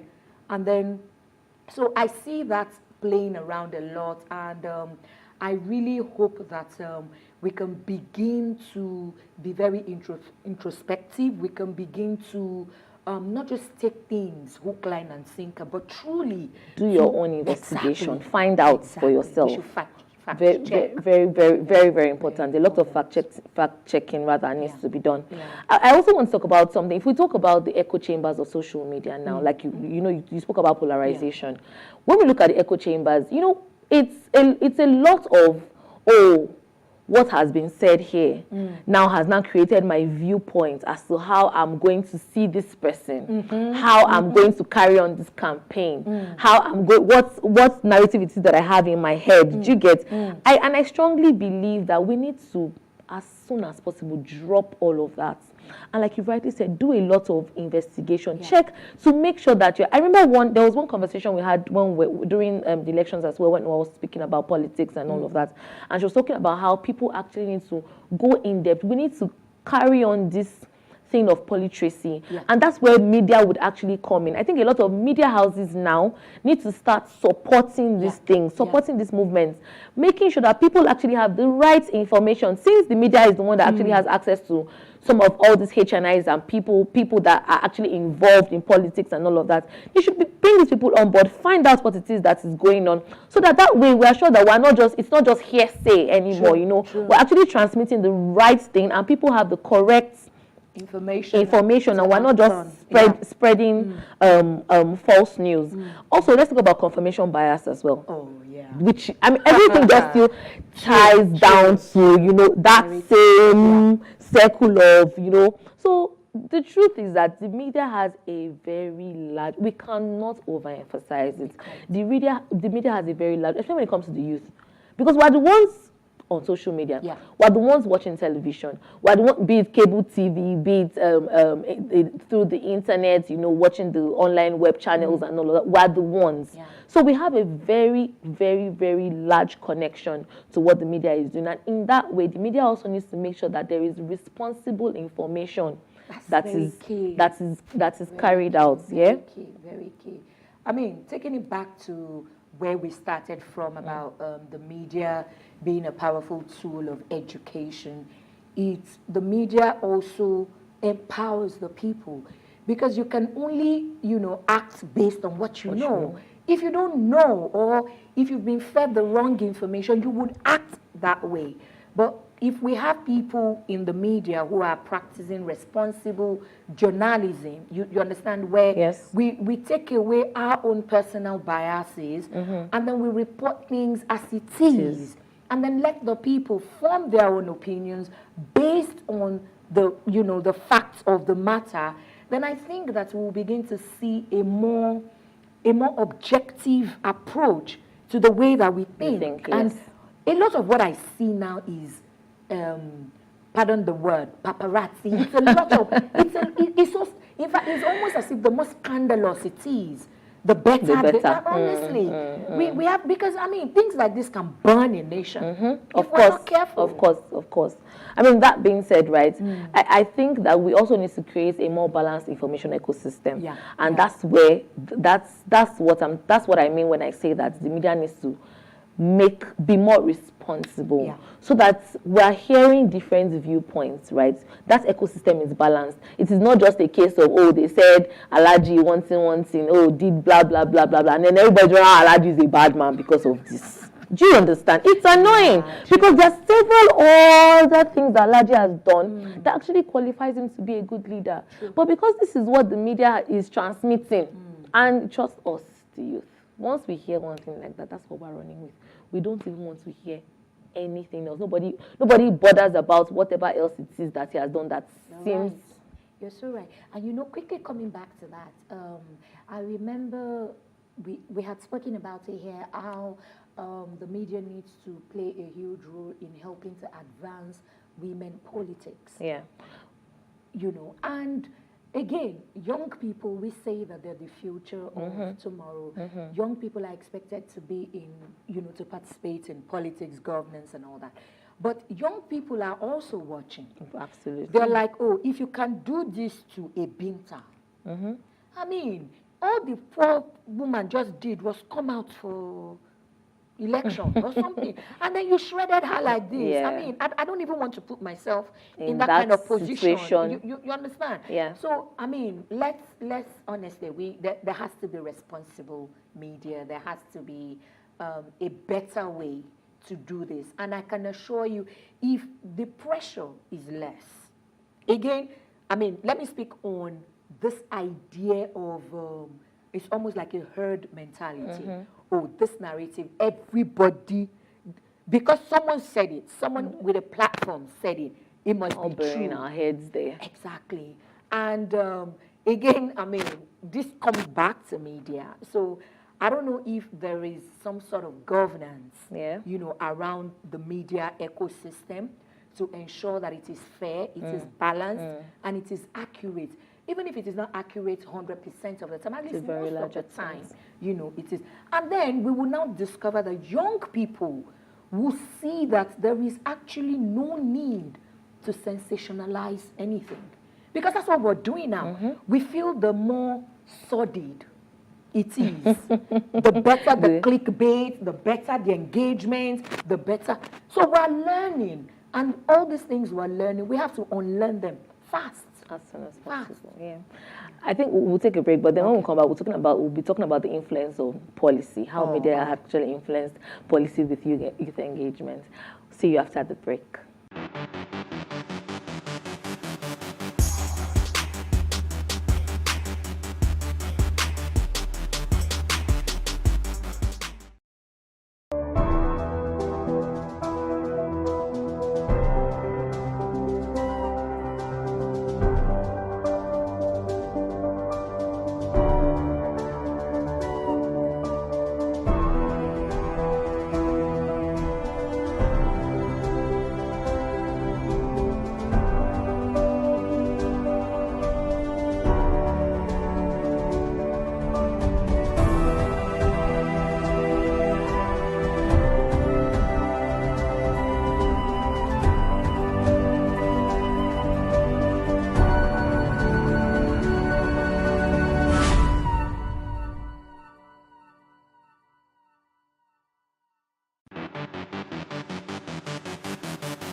If you're just tuned in, we're discussing the role of media in youth engagement. Please let's hear what you have to say. Remember, you can join the conversation. Send us an SMS or WhatsApp to 08180384663. So before we went, we were talking about the pros and cons of the media and youth engagement. We had discussed why the media, or rather what the media needs to do better. We talked about the media creating a balanced ecosystem. And now I want us, Jola, to discuss I'm sure that there are some examples or some campaigns that we have seen talking about, we've been discussing a lot about, or rather we've been talking generally about digitization. So let's now narrow it down to social media, right? Let's look at some social media campaigns that were driven by the youth and what role or what influences were made, or maybe like policy changes and things like that. And I'll just mention one very quickly, and that's two actually. One globally and one locally in Nigeria. Let's look at the NSAS movement, for example. Oh, that one, I mean, that one. I think it was, that went it fired up the way it did because of social media. Absolutely. Absolutely. I wouldn't have believed that people literally shut down their lives. Yeah. Nigeria shut down, like really. it was beautiful to see, right? And that just shows you that, see, it is very, very, very crucial that we start to pay attention to what the power of media, right? Look at Black Lives Matter. See, tomorrow, even the little children are going Black Lives Matter, Black Lives Matter. That is also the role of media.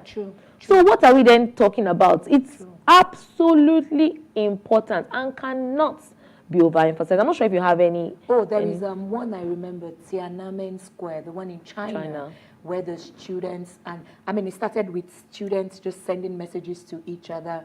And before you knew it, they had, literally hundreds of thousands, at the protest. And again, the power of media, the power of digitization. Information travels at the speed of light, and when young people somehow, when information gets to them and they are united for a purpose, it's amazing what they can do. There's usually a transformative impact that can be done or that can be achieved when the media is actually used properly. That's very true. It always amazes me when people, especially our old folks, when they go, oh no, the media, social media. Yes, of course, they are, bad, as it is with everything that has its advantages and its disadvantages. We can't deny that, of course, right? But then if we actually look at it and we weigh it, you would find out that the pros are actually a whole lot more than what the cons are. And in that light, I don't know why we shouldn't go with it. I also think that the government has a very large role to play in terms of, helping and making sure that the media is actually utilized to its full potential, right? Because I sometimes, even these numbers that we're saying, oh, it's increasing, there's a lot of penetration and all that, I think that we can still do a whole lot more. Yes, compared to imagine we're talking about 25%, 24%. So what happens to the other 75%? So I think that we still have a very long way to go in engaging the youth, making sure that people are actively involved, educating people for them to understand what power it is that they carry. And I would always say, I love what Office of the Citizen is doing, because it is actually giving that mindset of, it is no longer a game of, oh, we're just sitting down here and see whatever. No, we have now realized that we actually have a role to play. There's a part that it is that we have to play. Realizing also that the media also can help. So you can wake up today and, you look at one policy, they said they wanted to pass one bill. I'm not going to discuss what bill it is. And I went on Twitter and, oh my God, Twitter was on fire, And sometimes I'm like, I just wish that these people that were behind their keypads, would actually come out in real life and, say these things and put all these words into action. Trust me, there will be a major transformation and movement, right? All of these campaigns that we see happening, all of this worldwide, not just in Nigeria, as a matter of fact, globally, right? It can all be, patterned to what role the media actually has to play. So let's now talk about what potential trends it is that we might be seeing in the future. What potential trends do you think? Well, I think that in the nearest future, which is now, really, media is going to play a powerful. In fact, it's going to be it's going to be the most important, the game changer in politics and even governance. I mean, with media, you can be made or you can be mad. It's as simple as that, because again, there is nothing hidden anymore with this digital space. Absolutely. Now. All you need to do, you just do it like snap of your fingers. Everybody knows. So if we want to start engaging young people, we want to start teaching accountability, we want to start teaching participation. When young people see that, oh, this can actually happen. Again, Office of the Citizen, when they tell you this is your role as a citizen, and then we begin to understand that, then we would also understand, okay, listen, when I'm watching out for stuff in the media, this is the kind of stuff I should be looking out for. Right. I'm not looking at the gossip. I'm not looking at, maybe he's the father of 7 children. No. What I'm actually looking at is should be around the code of conduct. How has he performed as, you know, an elected official? Has he done this? Is the process free? Is it fair? Is it, you know, so our engagement is much more focused. You understand? Even with the leadership. And of course, if we engage like that with the leadership, we become better followers. When we become better followers, we become active participants in the business of nation building. That's how nations grow. Of course, of course. So it's not, there's no rocket science to it. There's no magic happening. People would only act based on what they know and what they see and what they are exposed to or what they're given the opportunity to even know in the first place. That's true. I also think that a lot of platforms, talking about what might happen in the future, a lot of platforms will, not even might, will actually evolve, right? And this would actually cause some, if I do say so myself, significant implications, right? So if we look at terms of, sometimes I sit down and I think, and I look at it in terms of AI, what would possibly happen, right? It's because there's just going to be a whole lot to learn and absorb. And in that light, it's going to actually keep people on their toes, like you rightly said. So nothing is hidden. We all know that this is what this thing is supposed to be. So you cannot come to us and sell us nonsense. Because we know what is attainable. We know what we're looking out for. We know what the expectations are. So you're not going to come to us this morning and tell us, oh, red is blue. When there is advanced technology, no, they'll call your bluff. And call you out on your BS and tell you, no, this is what it is supposed to be. I can't wait for that day to actually see what is actually going to happen. But then let's not dream too far. I think my imaginations are beginning to run too wild. Let me come back home and come back to reality of what is actually happening in Nigeria and what is achievable now in Nigeria, right? I mean, it all just boils down to the same thing that we've been saying, right? Responsibility. I think that's another angle we need to look at. How can the youth use media generally more responsibly? I mean, it cannot be about clickbait. It cannot be because I want a trend. We're doing ourselves a disservice if we do that. Because guess what? Now, the interesting thing about, let me quickly jump to AI. AI is a collection of information. Absolutely. It is what you put in the cyberspace that would return to you. So if you put garbage in, it's garbage out. It's simple. So you just begin to understand that you're learning the wrong things. So let us just, I mean, I think we can do better, especially in Nigeria. Sometimes we think that the only way for us to pass information is to be sensational about it. Even when we know for a fact that it's not right. So let's stop that. Let's stop, because, I mean, history, they say history is written by the people who write first. So if we want to write our own history, if we want this nation for some reason, even as a people, as a culture, religion, whatever, it has to be based on the truth or fact. Maybe not truth, but facts. Of course. You understand? Such that even if I don't agree with the fact, I can't dispute the fact that this is the fact. The numbers have to check. The words have to check. The dates have to align. Yes. So, I mean, let's do that. And again, quickly, one of the biggest things that we will see, I mean, with media is our process. Maybe, just maybe, we'll begin to see a little shift towards the positive. I'm hoping so.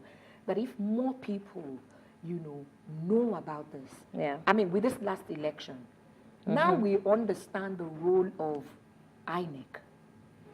A whole lot. A whole lot, in fact. Exactly. So next election cycle, people know what they're going to look for. People understand the process better. And that's the power of media. So media offers some sort of literacy. So educating us more as to what should be going on in the political space, what should be going on in terms of governance, what we should be expecting, how things should be done. Very true, very true. I mean, I think that this can't be, you know, we can't say this enough as a matter of fact, right?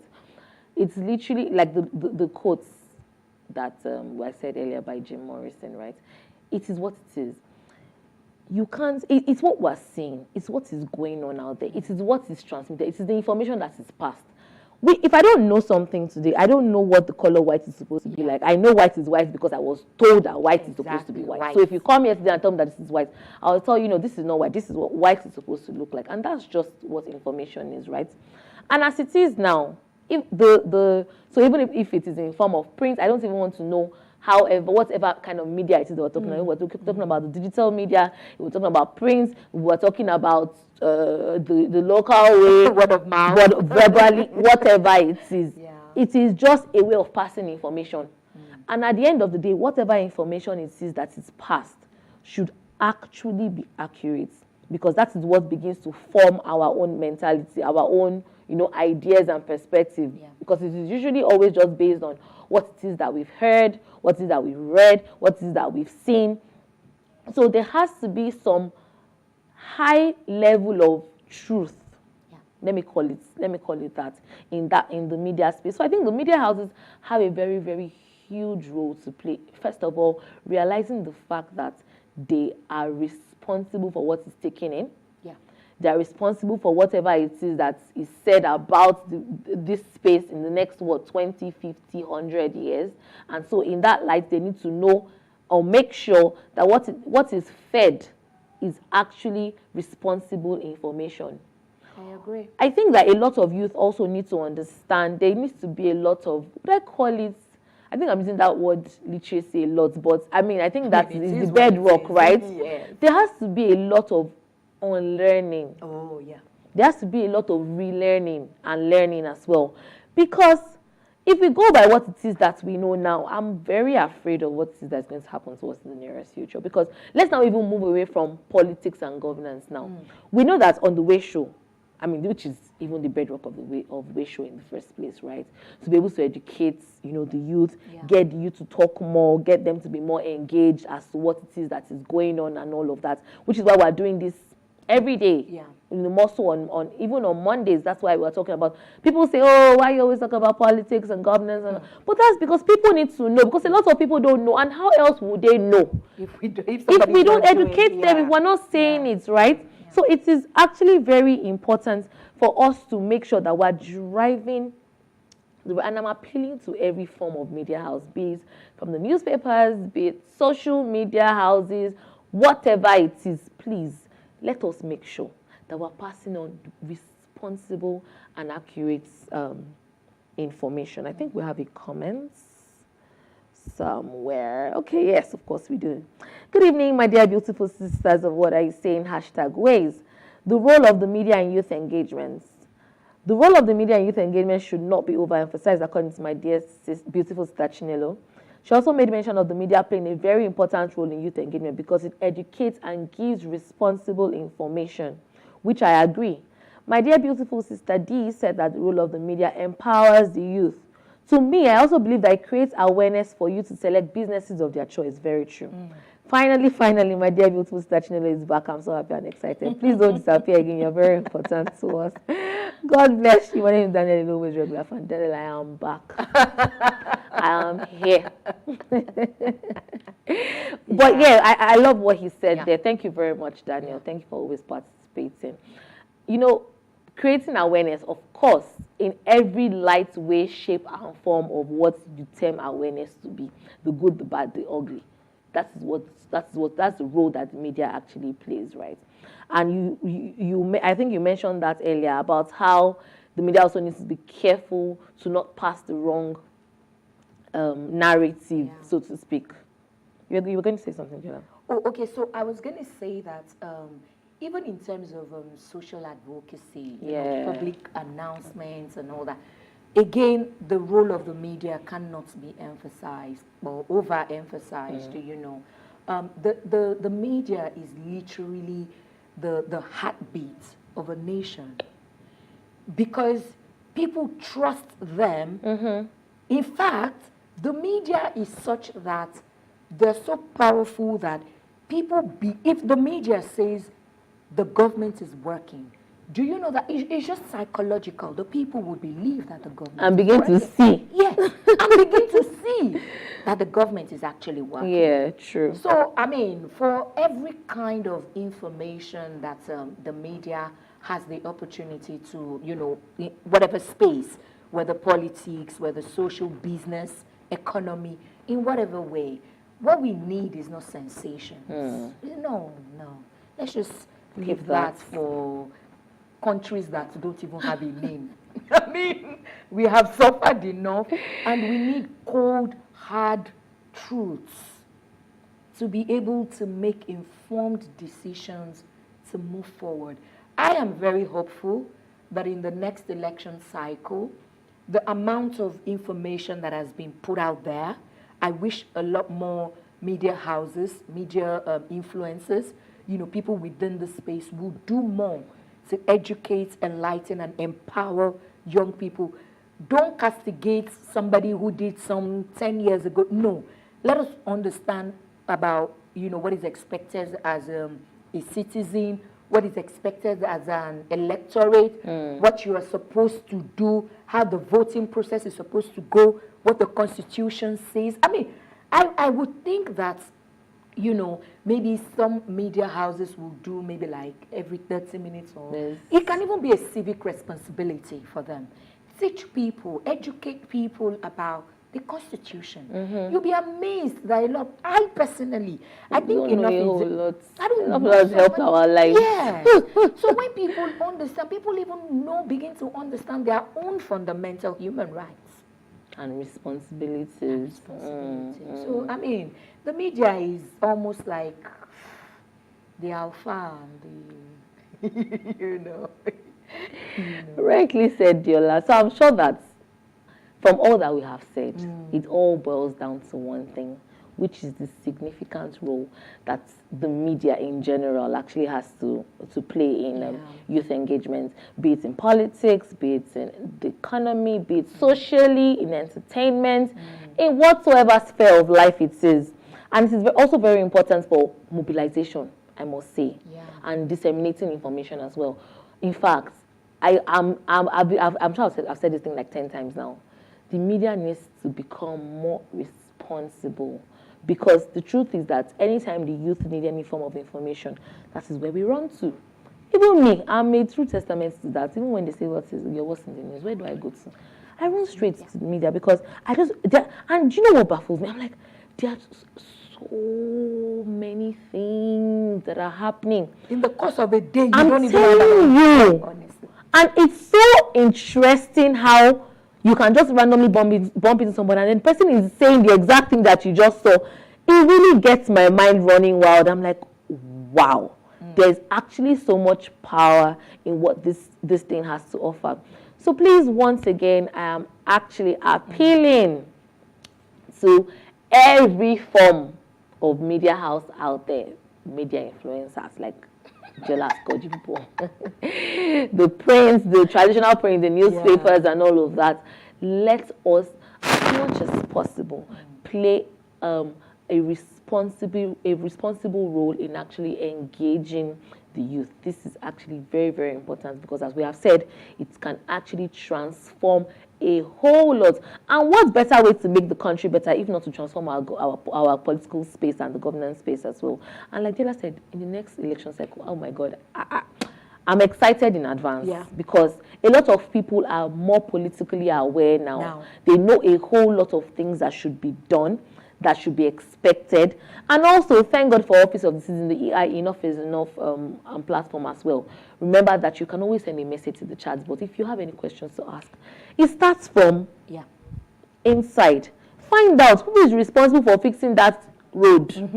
It's not everything that is Tinubu. It's not everything that they say the economy was in coma. It's not everything, you know. Sometimes these things are people that are around us are the ones that are responsible, our primary environment. So we need to also try to find out, and let's not just wait. Ask questions. It is your responsibility. The way we say that we have our human rights, we also have people always talk about human rights. They forget about human responsibilities. Yeah. It's your responsibility to know the people that are in charge of certain things as well. So the media is not just there to know who has gotten the latest BBL or, you know, things like that. Please help to also be involved and also participate in the political space and in the space of governance as well. I'm sure that we've said. Jola, any final thoughts before we go? I mean, just be responsible about the information you put out there. That's what I would say. Thank you very much. It was great to have you tonight, Jola. Before we go, do ensure you Show Africa, you can interact with us further, drop a comment, and most importantly, follow all our social media engagements. Remember to like, share, comment, and invite your friends and family to watch us and follow us. If you missed today's quote, here it is again. Whoever controls the media controls the mind. This is by Jim Morrison. See you tomorrow. Yes, I will be here again. See you tomorrow at 8 p.m. as we bring another great conversation to your screen.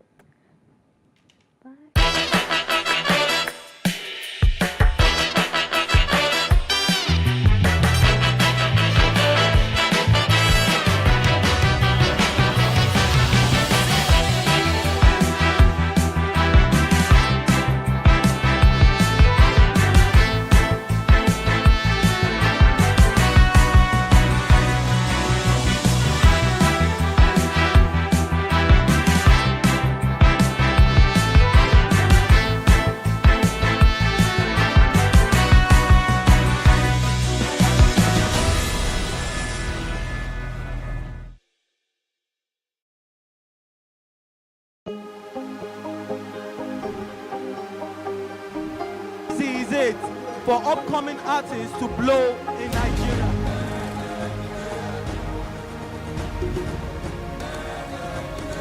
Welcome to Plus Trending. I am Bookie November, your host, saying thank you for joining us on today's episode. Welcome back. It's tea time on Plus TV Africa. Practice makes perfect. I'm not perfect yet, but I'm a lot better than I used to be. He's a king. He's entitled to marry 100 if he wants to.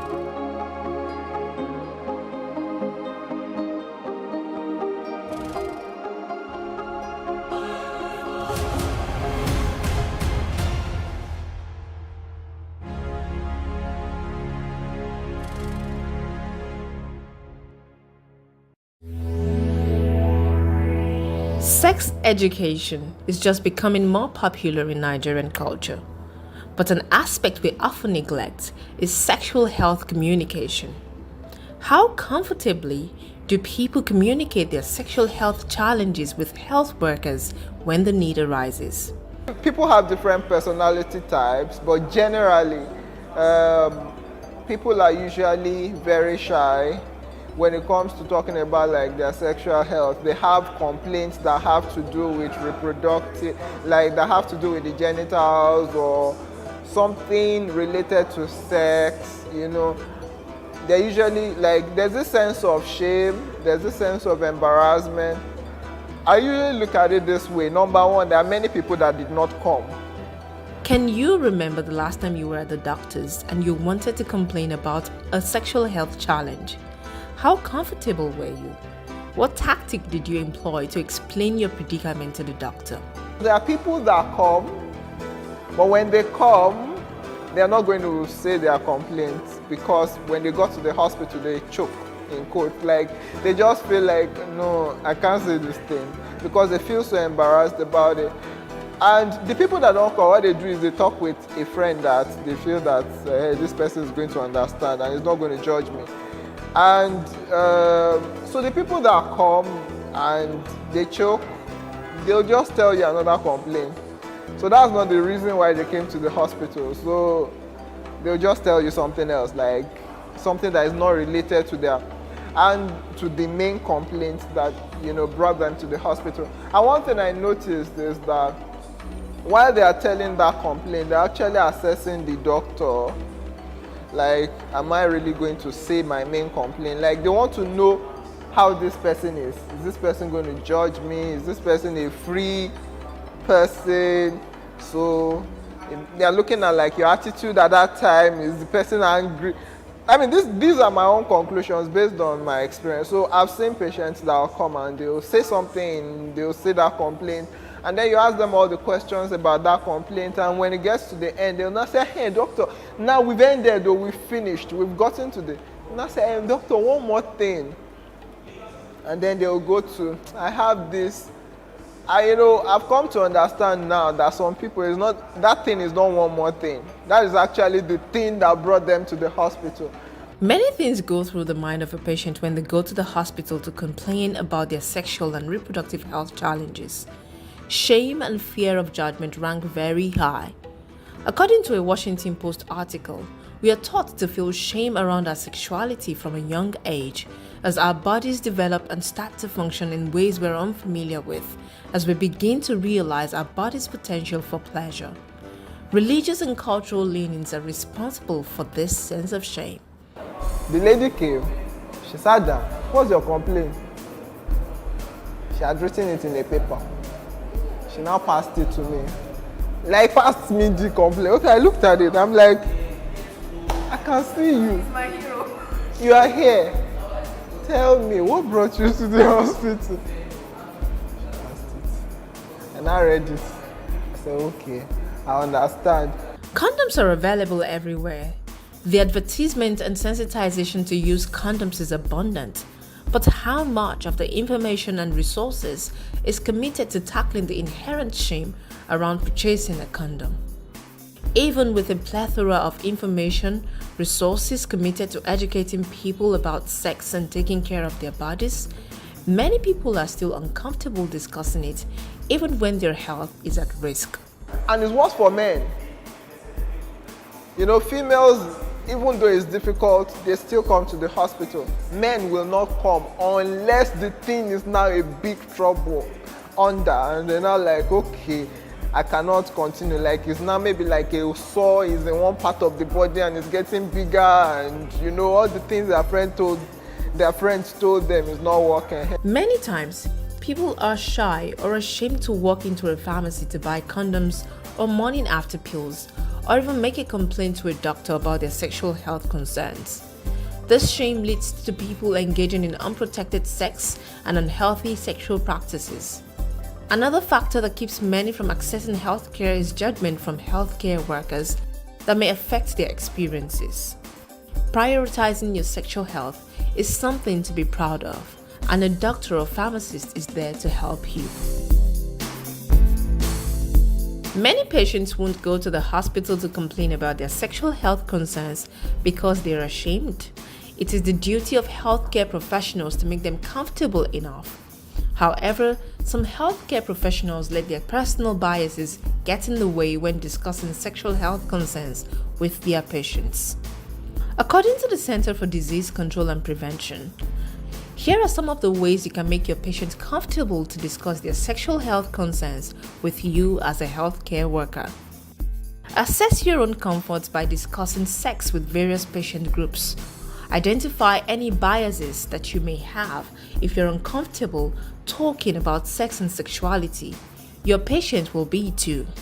Avoid making assumptions about your patient based on age, appearance, marital status, and any other factor. Use neutral and inclusive terms such as partner. Make your patient feel comfortable by establishing a rapport before asking sensitive questions. Ask other people to step into the waiting room while you talk to your patient. These people may include partners, relatives, or caregivers. They can be invited back after the examination. Let your patient know that you ask everyone these questions. Transition into asking sensitive questions. Pose your questions in a non-judgmental manner. Try not to react overtly, even if you feel uncomfortable or embarrassed. Pay attention to your body language and posture. Rephrase your questions or briefly explain why you're asking a question if a patient seems offended or reluctant to answer. Ensure that you and your patient share an understanding of the terms being used to avoid confusion. If you're not familiar with the term your patient used, ask for an explanation.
I was just calm. I just kept calm, like, okay, let's see what's going to happen next.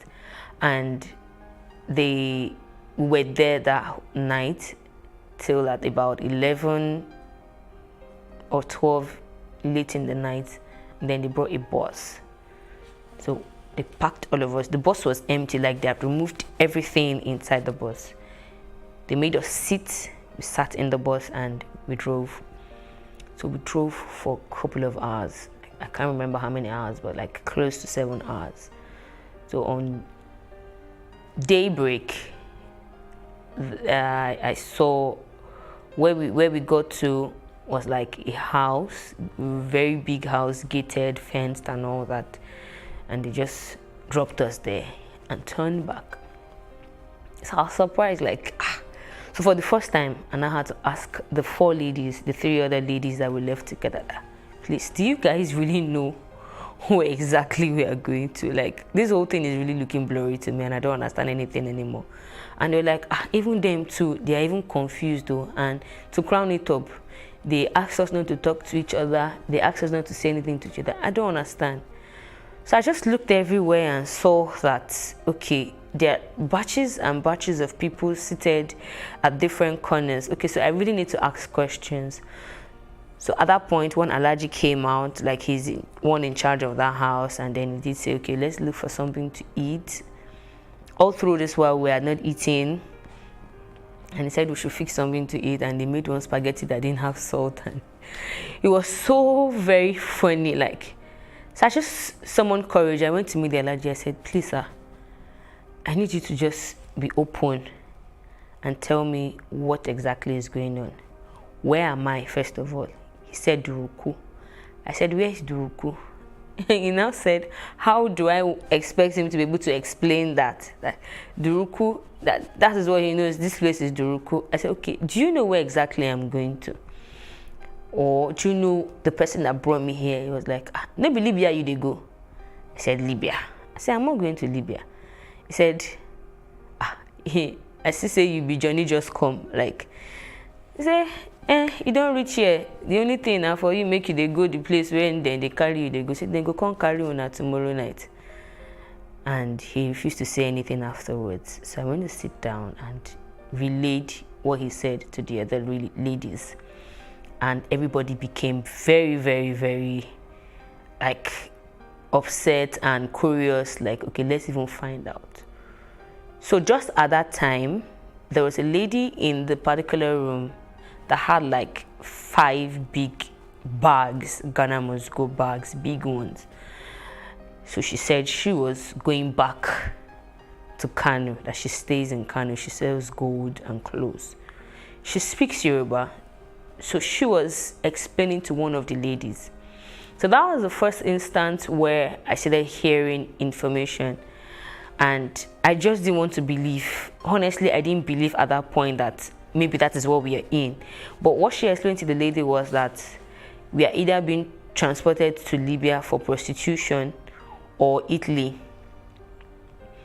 And then the lady said, she told her that no, the person that took us said we are going to Malaysia.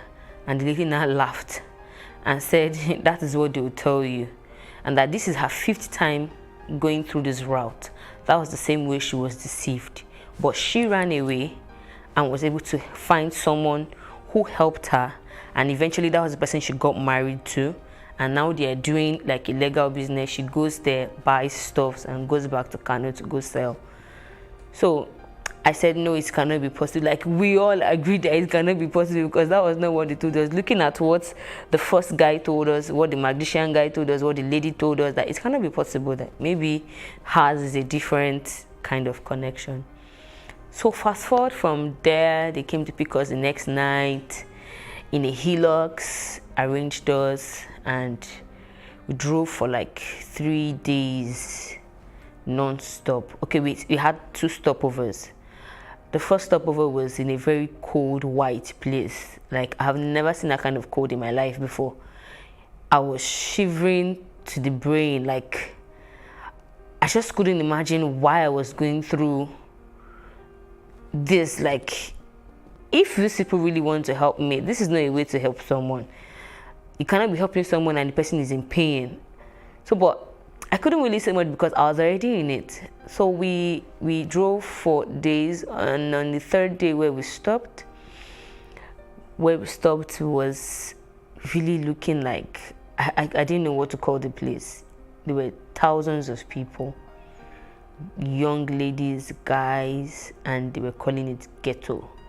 This is ghetto. They were calling the particular ghetto. The ghetto had a name, and they said, okay, now we can go and have our bath. So for the first time after 7 days, 8 days, we're going to have our bath and have change of clothes. So first of all, my concern was to even just let me even have a bath first and find something tangible to eat. So they made rice, we ate. In the midst of eating, I started hearing conversations. So I said, okay, since they said we should not talk to anybody, no problem. I'm going to find out everything I need to find out, and if possible, go back from here. So during conversations, I heard people saying, they will tell you everything possible, that here it is Libya they're taking you to. You either go and work as a housemaid, or you go and work in connection house, all manner of things. And at that point, it really dawned on me that what that lady had said earlier was very true. So the other 3 ladies, 2 of them now came to meet me when I was sitting down. I'm like, see what I am hearing. I said, okay, even me too. I heard the same thing. And they're like, are we sure we want to continue this journey? So at that point, I was really upset with myself not to have verified whatever information I got. I started crying. I was in pain. Like, why will I be going through this? Like, no. Even if, for crying out loud, this is not help. This is like putting me in a pit where I can't talk, I can't communicate. Now there is no communication, nothing. So I looked around. We were there till the next day, and then there was this particular guy, Mohammed, that was giving out clothes, was calling out names and all. So I walked up to him and said, please, at this junction, I don't think I want to continue this journey. Can you help me? I want to go back home. And then he said, that what I just asked is very dangerous. That if it was yesterday when I came that I said that it would have been, maybe you can manage or think of how to go about it. That already the person that I'm being taken to knows I'm here. Whatever makes me not get to her, he has to be the one to pay for me. I'm like, pay for me as how? He said, somebody paid for you to be brought to her, and pay transit, they pay additional money just to be sure that the person is being carried along.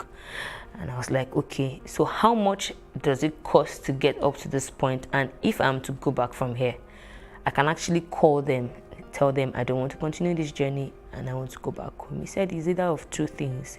It's either you get home or you don't get home. They might tell you to go. They'll either kidnap you and sell you to a place where you'll never be able to come out from, or they might even kill you. That he would advise me to just go and face my fate, but I should pray that whoever I'm going to go and meet is not a bad person. And I asked that, why did he say so? He said he cannot say anything more. That I'm here, and the only way forward is to move forward. I was like, okay. I was broken. I couldn't even tell the other ladies what he had said. I summoned courage to eventually see. So that night, they put us in a hillock. We're about 36 or 32 of us. And they made us sit in rows in the hillocks. So we drove for like 3 days. We had a couple of stopovers, but I was really choked up because I was seated back in the hillocks. So everybody's weight was resting on me, and it was hell for me. I couldn't breathe at some point. My legs were dead. I couldn't move. Even when we stopped, I took like minutes. Most of us took like minutes to even be able to stand up. And I was like, no. But even if I were to travel by road, he did say it was going to be at some point. At least by now, the traveling by road should have stopped. And that was so I remembered what the other guy said at the where we were, that there's no flight, anything. They deceived you. Everything they told you was just to cajole you to decide to go, that there is no flight anywhere. You're going by road to wherever you're going to.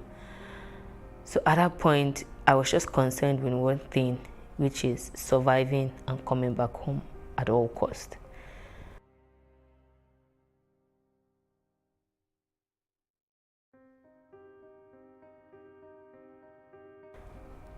So after the first stopover, I became sick a little bit. I started having too many issues. So I decided not to sit in the hillocks again. And then I had to sit at the edge on top of the tire box. And then I had a stick in between my legs. So they made ladies sit inside the hillocks, and then the guys would sit around the hillocks.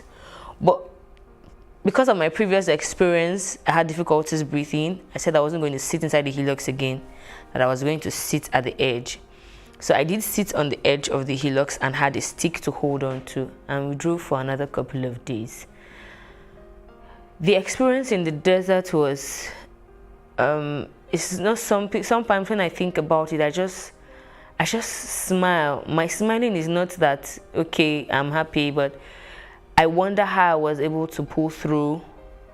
I wonder how I was able to manage my health. I wonder how I was able to cope up mentally, emotionally, thinking about everything I had left back at home, everyone. I kept them in the dark. I didn't really say much. And then thinking about the people who deceived me, like, if you want to help someone, you should help someone and not even put them into more problems. So a lot of things were racing through my mind. I got so discouraged at my own life. I felt really bad that I was impatient. I didn't ask questions. Of all places, why would I be going to Libya to do what? Like, I wasn't even, I couldn't really define the feelings I had then. But at each point, what I always did was to just pray to God that, God, I know that I have done wrong not to have even, look out for my own self. But I am asking for just one thing. Wherever I'm going to, make sure you take me back home, healed and healthy. So we had another stopover. I got beaten along the way by Arab men. I was trying to save someone from getting beaten wrongly, and I got the beating. Difficulty, there was no food, there was no water, the weather was, the sun would be shining and scorching, and the cold was extremely cold. Like, I couldn't really, there was no definition of everything that was going on. I was just bleak and blank. At the point, I was regretting every step from my friend. I started cursing, like, so she knew about this. That was why at the point she disappeared. She didn't really see anything. And even when I asked her about it, she pretended not to know anything about traveling. That this guy didn't tell her anything about traveling. I'm like, but you introduced me to this guy, so it's not possible for him to come tell me something about traveling and you didn't know. I thought so far and wide to the point where I felt, okay, I know I'm not going to die. I know I'm not going to die. I know I will go back home, and I'm so going to fish these people out and really find out the reason why they ever did such to me. At some point, I became very ill. I had very bad cough because I refused to sit again at that point. We had sat for like 3 days. So all my ties were burnt and peeled from the sitting. And the hillocks, the speed at which the hillocks was moving was really high. It wouldn't stop. At a point, a guy fell off the hillocks and they didn't wait. They didn't wait. The drivers were so mean. We don't understand their language. They don't understand our language. So even when you're beckoning on them to say, oh, something is going on. There was a time a guy was throwing up. He was feeling, okay, I think it was about throwing up. So we're like, okay, maybe if he stops. We tried beckoning on them, and if they come out, the next thing they do is to probably hit you with something, saying all manner of languages we didn't understand. We couldn't speak to them. They couldn't speak to us. It was hell for me. So because my laps were peeled, I couldn't sit again. So I now stood behind the pavement of the main Hilux box. And then that journey was for 5 days. 5 days of cold, 5 days, as in I couldn't breathe. I couldn't breathe. Like at some point, I would just cry and scream out loud. Like I wish the sky could even feel my pain. Like there was no definition to what I was going through. And I just kept crying and crying and crying. After crying, I'll console myself. You're just crying. You see, everybody here, they also have one reason to cry. So they cannot shoulder you and tell you sorry. So you alone will have to shoulder your pain. And that hurt me so bad. Sometimes when people see me talk about the story and I'm not really showing so much emotions, they feel, oh, we're not too sure you went through this. I have said it like 1,000,001 times. It's something I went through, and I can imagine how I had to just tell myself that, come, you have a child back home that you love. You need to be alive to come back to her. That was my source of strength. And the life I really wanted for myself ever before embarking on that journey just kept me going, that I know one day I am going to eventually come back and say this story to people. So at that point, remembering and recalling everything, one question kept popping in my head: why will people not have any other thing to do other than to do a business where you transport people to an unknown country, you lie to them, you deceive them, you promise them heaven and earth, and then put them on a dangerous path where is either they make it or they don't make it, and you will not even tell them any of this. So I was bent on making it to wherever it is. I said to myself, no matter how wicked whoever it is I'm going to go and meet is, I'm going to come back home and know the reason why people really did this problem, this business. On getting to Sabah, Sabah is halfway into Libya. On getting to Sabah, we had a connection house where they put us. We met about 60 ladies in the room, and then the guys also had their room. And they kept adding us. They kept adding. And at a point, I counted, we were about 80 in that room, the ladies' room. The guys were about 40-something. The food was really bad. You know, having to make banku. Now, this is not even the original banku. This is the banku made with flour. Having to make flour like fufu. And then maybe they'll serve like 20 plates down. And then everybody will now line up. By the time you're eating, it's as though you're eating stone, you're swallowing stone. The soup was so watery that you won't even, you're not. The very first day I was asking myself, like, I know I had challenges back at home, but my challenges were not so bad that I couldn't even eat a good meal. Like, this is not a meal.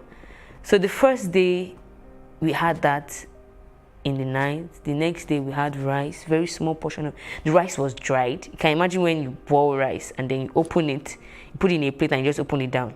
And because the weather is very cold, so anything you don't keep properly dries up. So by the time you're eating the rice and like it's like you're eating rubber. So at some point we just sit there crying out that no, this is not life. This is not, why are we having to go through this? I would cry every night. I would beg God that please, can I just vanish from here? Okay, at the point I was begging for death to come because it wasn't funny. It wasn't funny.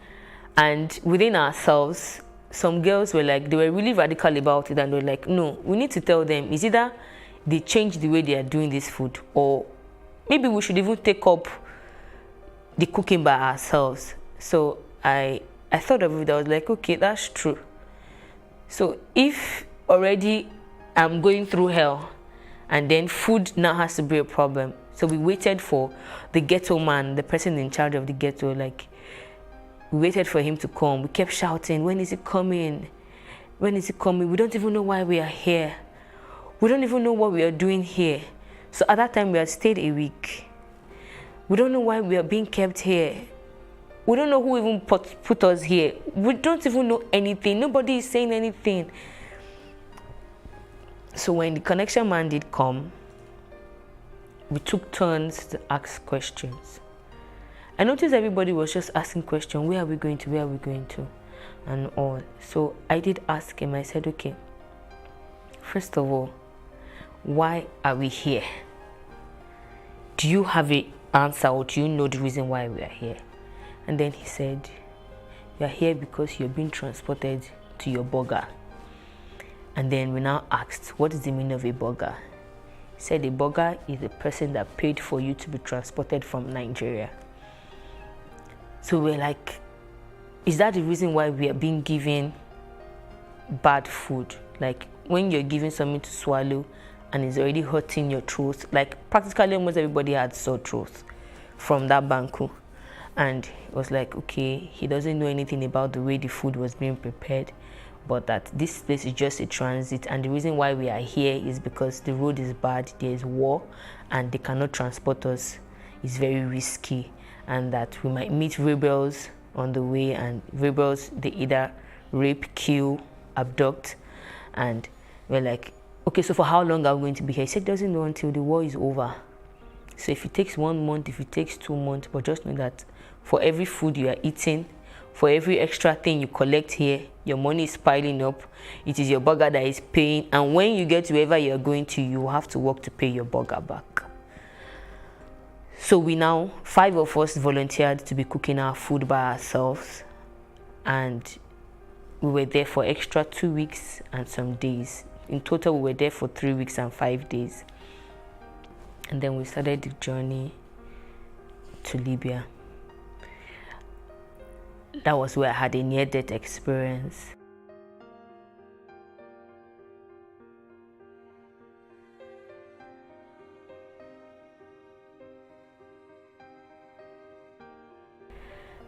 So we were somewhere, we were kept in a particular house where they locked us. There was no light, nothing. And then we were pressed. We had traveled, we had drove for like 2 days, and they put us there. So, but before we entered, we were already beckoning on this people that we want to ease, we want to ease. They didn't even want to listen. They were just pushing us like, how can you people just be pushing somebody like animals? We don't even know where we're going. Like, this is very unthinkable. So I held that urine. For good 2 days. So the next morning when they came, now see they begging that, please, we want to wee. So the man was, arrogantly, he was talking, and he went to get a gallon, like this aluminum gallon. We now looked at it how a guy can pee in this, but how can a lady pee in this? And from the descriptions he was giving us, he meant that we shouldn't allow the pee to spill on the floor.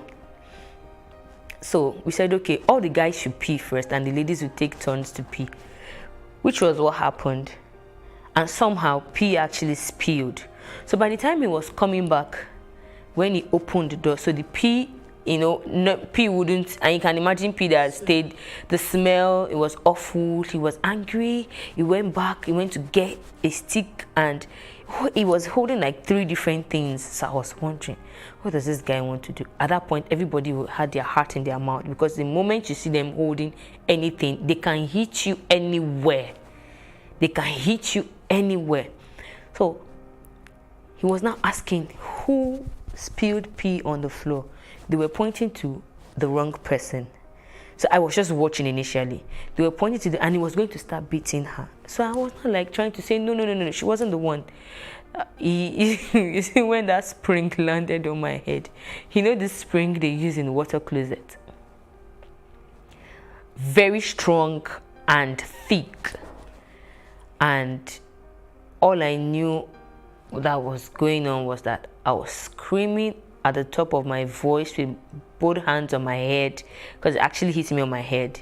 And when I gave birth, like 8 months, when I was 8 months pregnant, I fell in the bathtub and had a slit on my head from the tiles in the bathroom.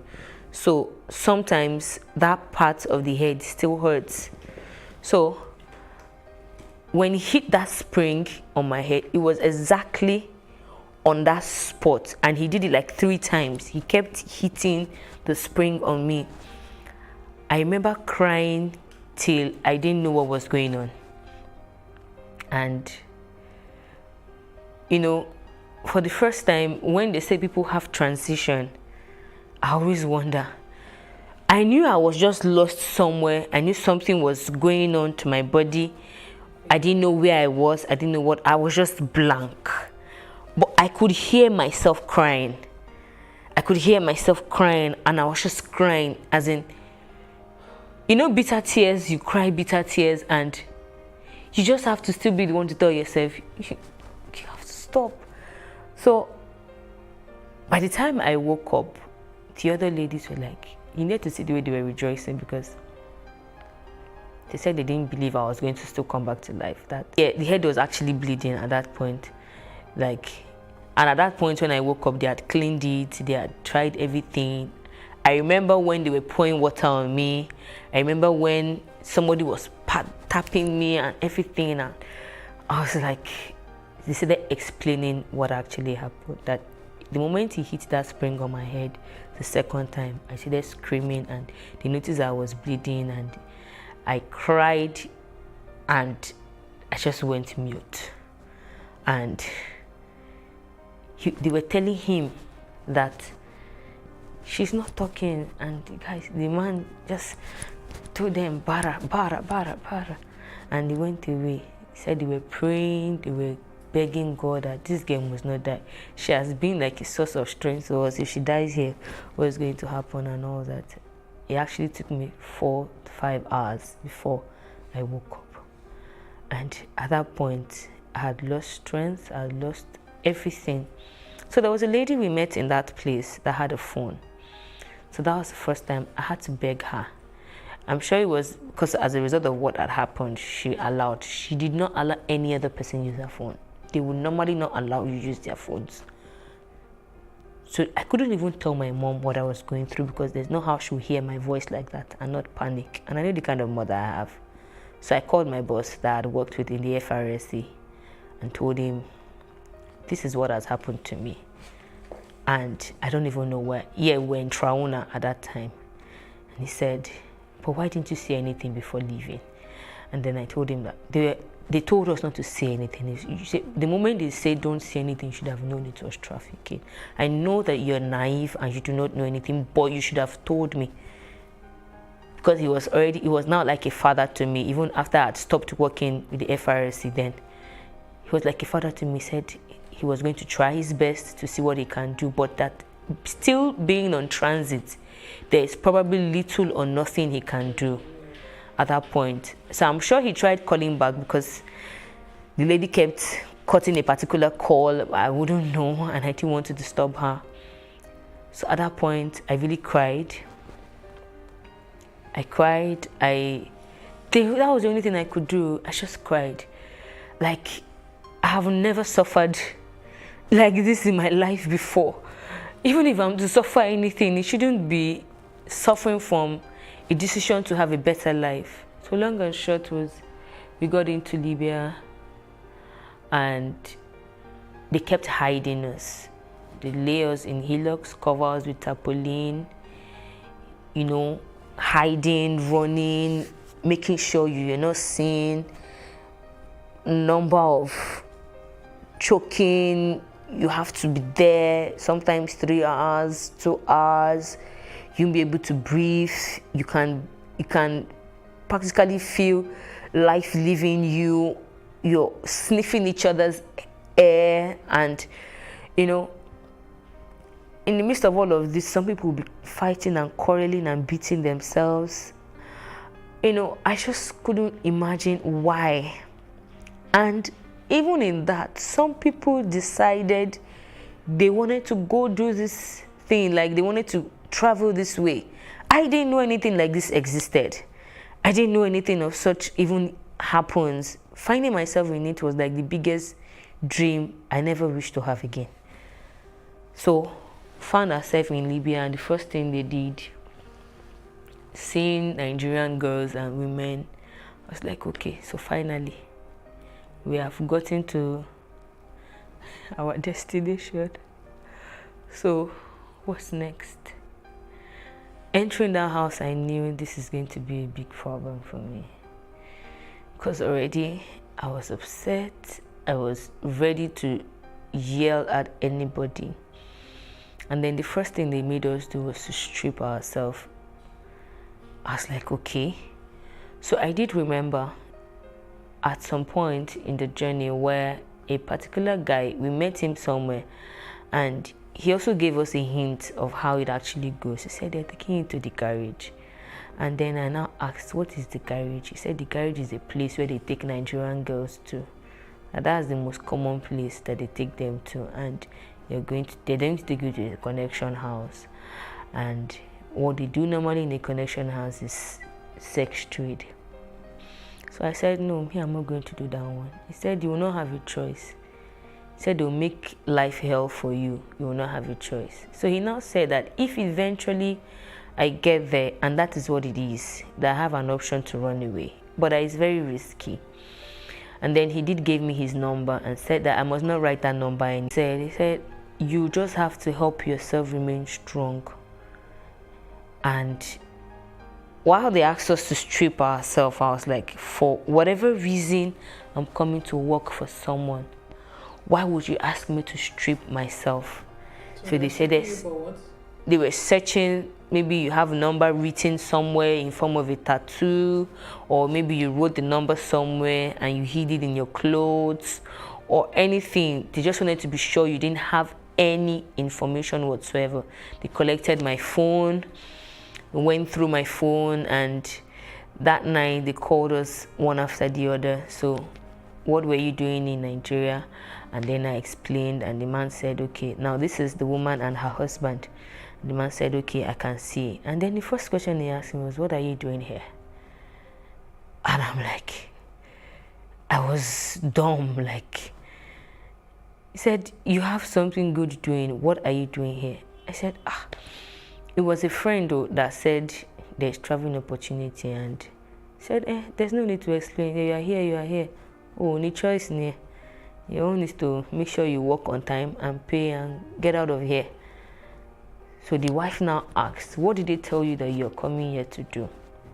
I said, first of all, this is not where they told me I'm coming to, and they told me I'm going to be working in a hair factory and a restaurant. And then she laughed and said, that is not it.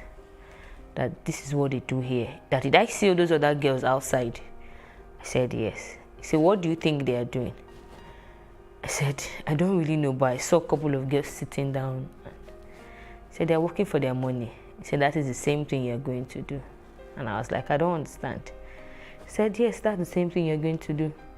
So the earlier the better for you. I bluntly refused, because this is that wasn't what I was told in Nigeria. And for no reason, why would I leave Nigeria to come to Libya, to come and prostitute with my body to make money? How much money do I want to make? So I felt I was doing myself good by trying to be as open as possible. I was very plain and blunt, and then she just kept laughing. I was like, but yeah, nobody will tell you. So she said, okay. And the same thing with every other girls, because we had agreed that, okay, if eventually we find out that that is what we're actually being taken there to do, that we are not going to agree to it, because that was not the agreement. And for whatever reason, we cannot just decide to leave Nigeria and go and prostitute somewhere. So she was like, she knows that girls that they just bring from Nigeria are very stubborn, that she will give us 3 days to go and decide. But in that 3 days, we should be watching at the other girls to see how they actually go about what they do. And the first day went by, second day went by. I vowed to myself, I said, nowhere in heaven's name will I live this kind of a life.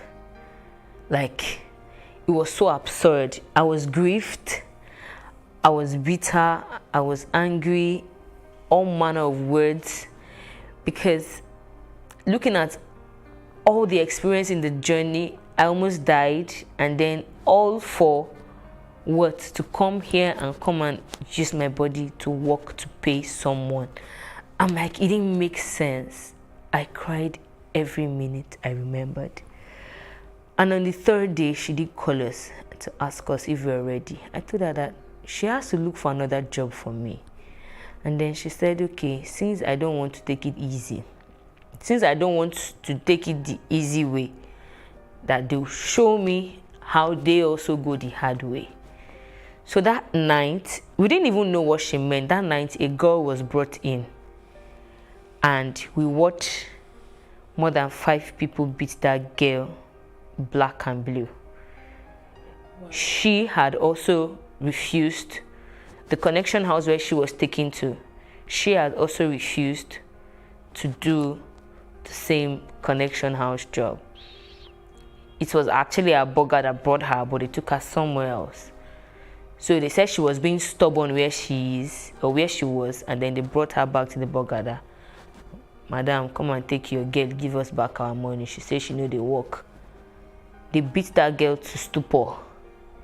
They beat her to the point where I sat where I was and I told myself, I said it out, like, these people are not humans. Like, why? On seeing the way they beat that lady, I was like, so I will also come to this point where they will have to beat me to say, yes, I will do it. I said I would rather die. Because at the point when they beat her, she was like, okay, Mashe, I will do it, I will work, I will do it. I was like, so this is what I will go through. So for some reasons, I didn't know, they took the other 3 ladies out of where I was. It was now left with only me in that house that came together. So after a week, she then asked me that, what else can I do? I said, I cook. She was like, okay. She gave me pepper and oil. I said, go and make stew with it. I made the stew. She told them to teach me how to make banku. I made the banku. She was like, okay, not bad for a start. So first of all, your first job here is you're going to be cooking for everybody. My heart was like, okay, finally she has agreed to give me something else. So another week went by and she said, Orobo, I don't know where one day she just called me by that name and said, for her, that is what she will be calling me. Although she gave me another name, Success. So everybody calls me Success, but she calls me Orobo. And then she looked at me and said, Orobo, are you ready to work now? I was dumbfounded and I couldn't say anything. And in my head, I was like, if it is to die here, I think I'm ready to do that. But to use my body here, I will not. So 3 weeks went down. And all of these weeks, nobody even came in one day to say, this person, how she be, who she be, and all. So after the 3rd week, a man came in, a matured Nigerian man, a Yoruba man. He came in and did ask to take me home. And at first she refused, that she wasn't going to let him take me home, but he begged and all of that. So when we got home, he sat me down and said, I didn't bring you here to come and sleep with you. I brought you here to teach you one lesson that will help you if you must live where you are. He said he noticed the way I was being questioned, the way I was being bullied and all that. That is the way the woman does. And that I'm even still seeing the better side of her. That she's a really, really hard person. And when she's ready to go hard, she goes all the way. He said, you see where you are, there's no shortcut. There is no way out other than for you to actually make money, pay them before you leave. And if you are not even careful, you'll be done paying them, you will not know, you'll still be there playing a fool, working for them.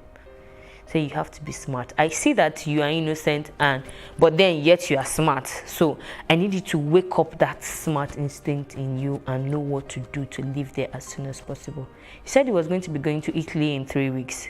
From that time, that was the reason why the woman refused to give me to him initially, because normally that is the way some men will come there, take girls and they run away with them and they don't eventually get their money. So he said, but he's going to teach me how to make it fast. That if I work with my body to pay them, they'll split that money in two. But if I'm doing something extra to pay them, they would record the money just the way it is. Say, for example, I sleep with someone and the man pays me 5,000 naira. They're not recording 5,000 naira. They're recording 2,500. But if maybe I sell something or I save up money and I give them that same 5,000 naira cash at hand, they'll record the 5,000 naira for me. So the best for me is to think of something I can start doing to get extra money, which is begging. So when these guys come, I have to beg them for extra penny. Or if they ask for anything beyond what I'm supposed to give them, like in normal duty, then I should ask for extra cash. Those extra cash are the extra stipends I'm supposed to be saving up to give them. I cried my ass out that night. So he said, you see, she's even giving you grace. He said, it's because she likes you. That this woman, she's naturally not the patient type, and the moment you're proving hard, she'll go hard with you and you'll give up. So the earlier the better for you. But he felt that he should just reach out to me and teach me something that would help me.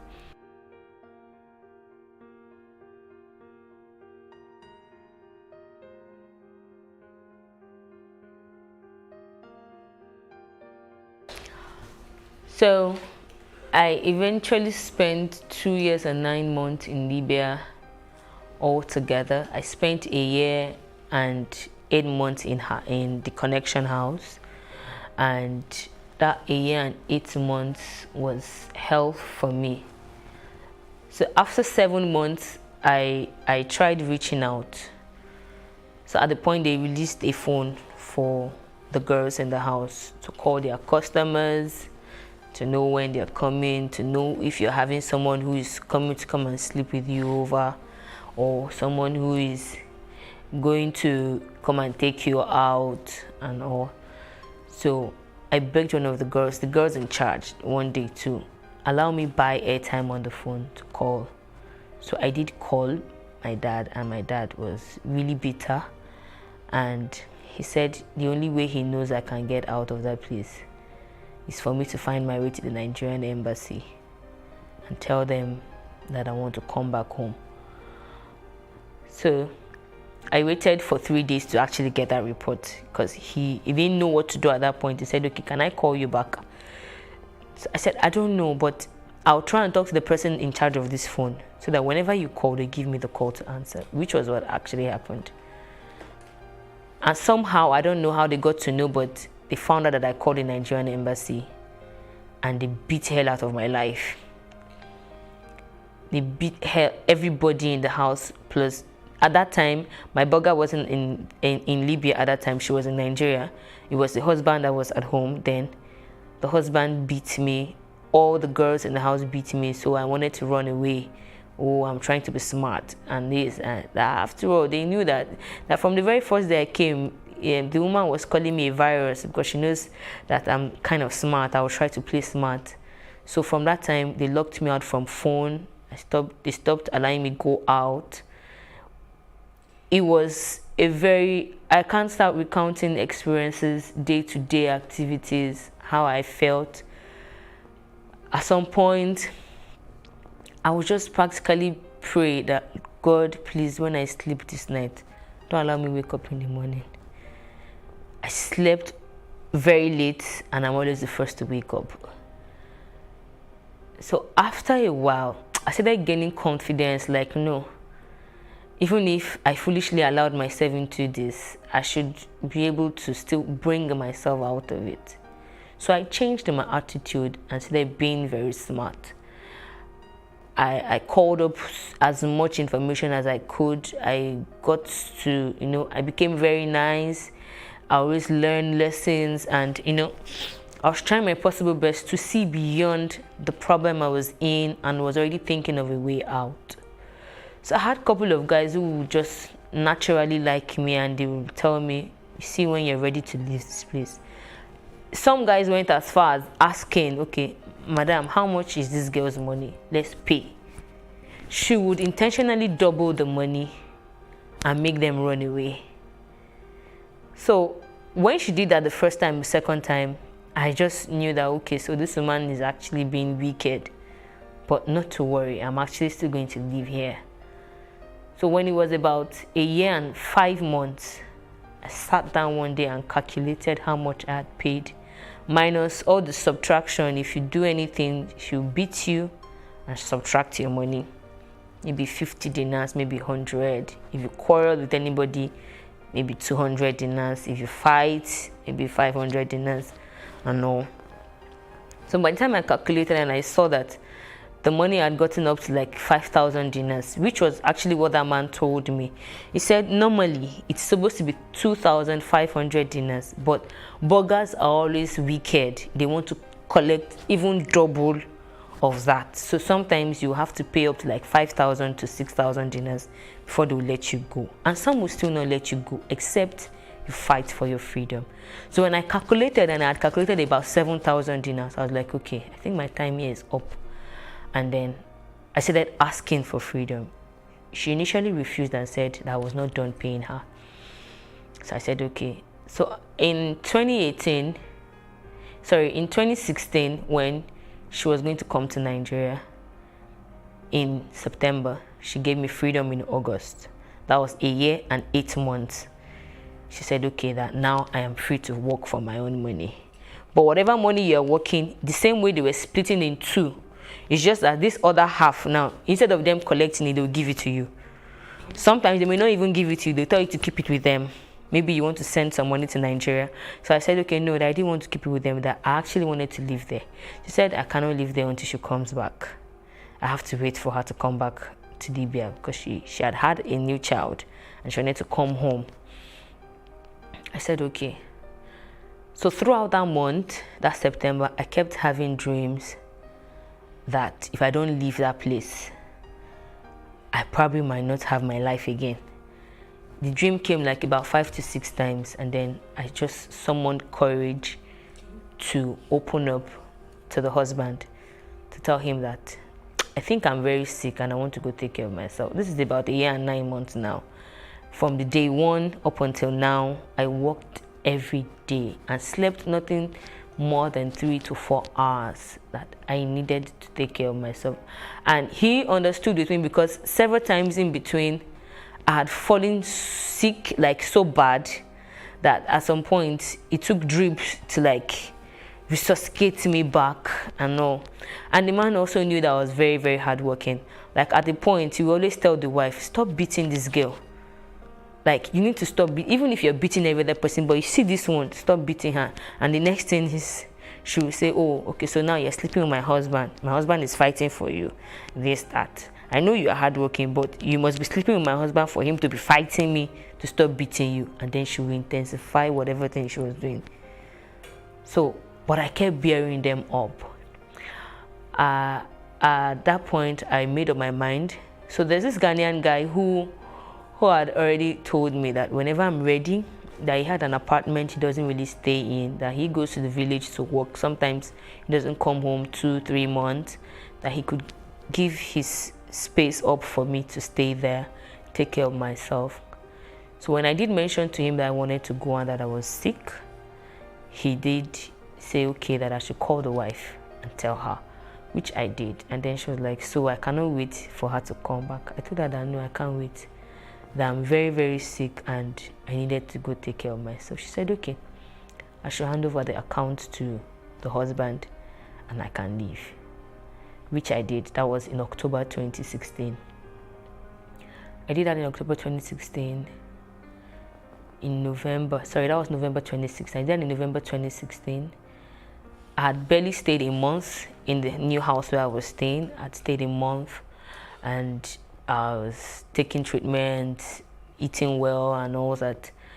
And I heard she came back. She did actually call me to come and cook for her, but I refused going. And then on the 2nd of January in 2017, there was a massacre in the garage. The massacre was bloody I think they were counting 300 bodies and they were still counting as at the time we got the news. The bombing and from where I was, it's not so far a distance, it's a bit far. We could hear the bombs, we could hear the gunshots. Part of the things we face like every day, you don't sleep, like gunshots. There are some bombs that you practically feel like the house is going to be uprooted from the ground. There was a day that we were running and a stray bullet passed by my side, brushed my leg. Like, I don't know how I escaped.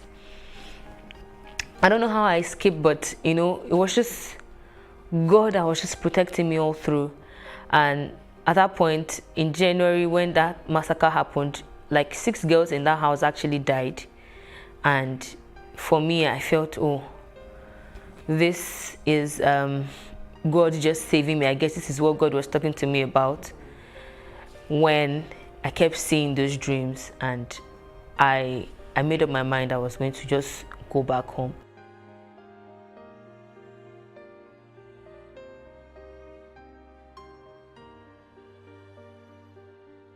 Um, 2 months out of there, I called a friend and told her that if there was a way she could help me find money, I needed to come back home. And she was the one that told me about the voluntary return, that I needed to find my way to the UN's office or whichever way and all that. So I remembered contacting the Nigerian embassy. So I did keep the number.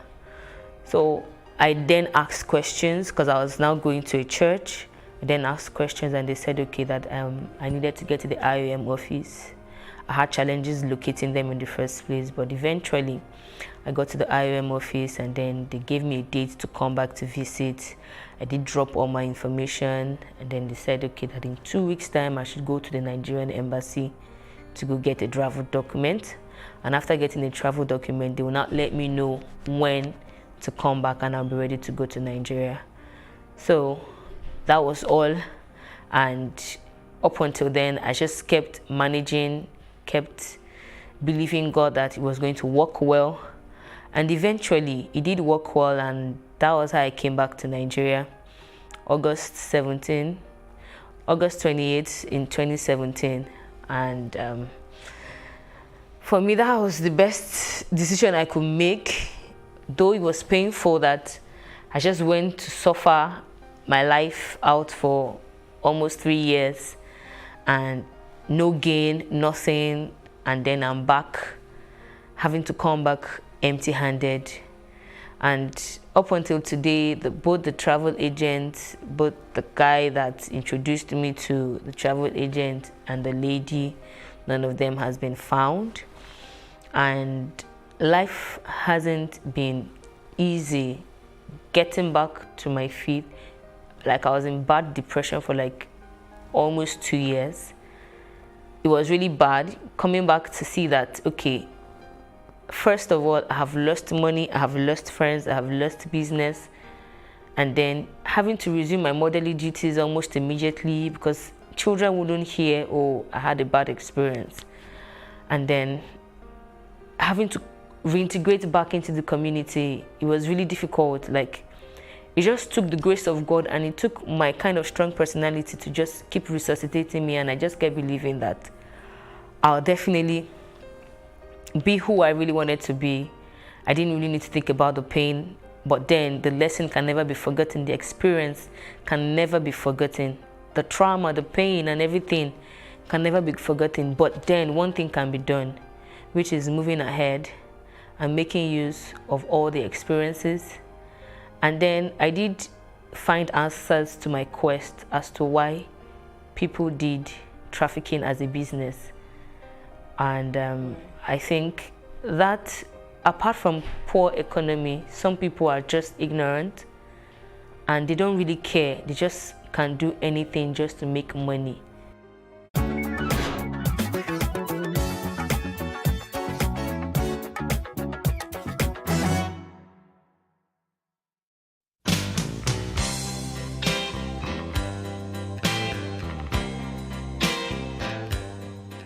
The pandemic opened the world to a new dispensation regarding work. How people work and the career paths they take differ from generation to generation. There are 5 generations present in the modern workplace, each with unique expectations and perspectives. A person's career path is described as the work they do and the roles they hold as they climb up the ladder. Before the millennium, career paths for many was simply linear, which could be a person working at the same organization and growing there till they retired, or a person working in the same role but changing jobs a couple of times. Security and staying power were the cornerstone of this career path. However, with modern technology, a person's career path can be as multifaceted and versatile as the individual wishes. Millennials now work multiple roles in their career trajectories, pursue numerous passions that are sometimes interwoven, and work at different roles in their journeys. Baby boomers and Generation X only considered a job good if it gave them the security to work there till they retire. But for millennials and Gen Z, the workplace has changed and so has the career structure. Millennials often change their career paths or juggle multiple interests simultaneously. Being able to move from one job to another might signal a person's employability and adaptability. Baby boomers tend to believe that working long hours is what defines success and value face-to-face interactions with co-workers. In contrast, millennials believe that innovation and flexibility are key ingredients for success at work. The shift in occupational structures, for example, the increasing gig economy, is leading to polarization in employment, wages, and inequalities. From remote work policies to virtual leadership, the pandemic changed how we work. The opportunity to telework increased for some, such as knowledge workers, but not for frontline workers. Among the benefits are an improved work-life balance for some, as well as changed attitudes to well-being. Teleworking can lead to a higher productivity and lower operating costs for companies. Work is increasingly flexible and decentralized. Working from home or out of a workspace is favored by many because of the flexibility that comes with it. Millennials and Gen Zs prefer flexible work schedules and part-time hours so that they can balance their work and life compared to older generations who prefer security. Some people are social people. You know, when they go to the office, they have friends everywhere. Good morning. How was the football match? You know, you just with your colleagues and stuff like that. That social element at work, a lot of people need it. Me personally, I'm an extrovert, but I'm also high on the introverted side. I like going to parties, I like making friends, but I also like keeping to myself. So at work, I'm not the friendliest. I would smile, I would say hi, but I don't need to. So it depends on your personality and what you need. For me, work from home works a lot for me because I get to spend time with my family. I'm always in the house with my partner, and that really makes me happy.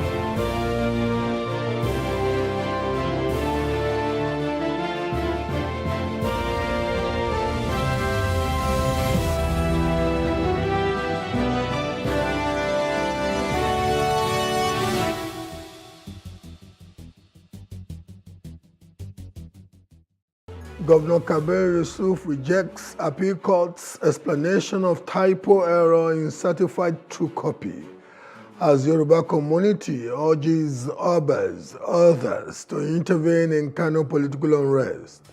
I am Bola Oba, and this is Plus Politics.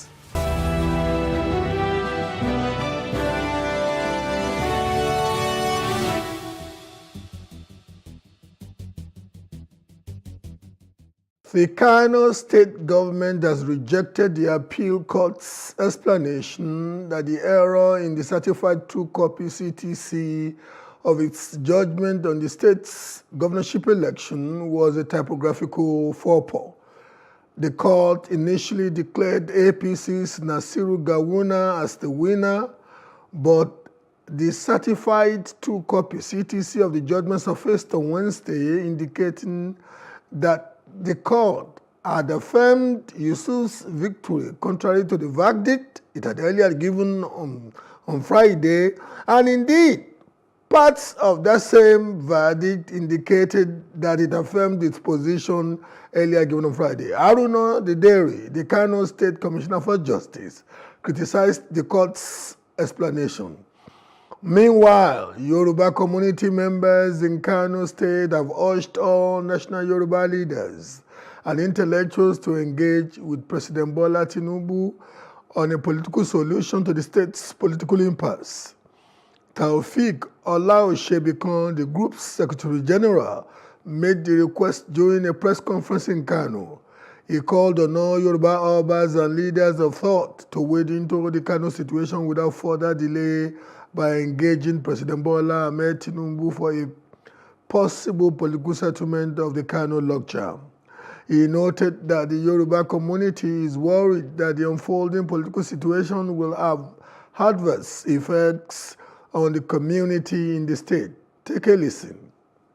It is clear to all that the NNPP won the state. We are very worried that the unfolding political situation have adverse effect on us, the Yorubas in Kano.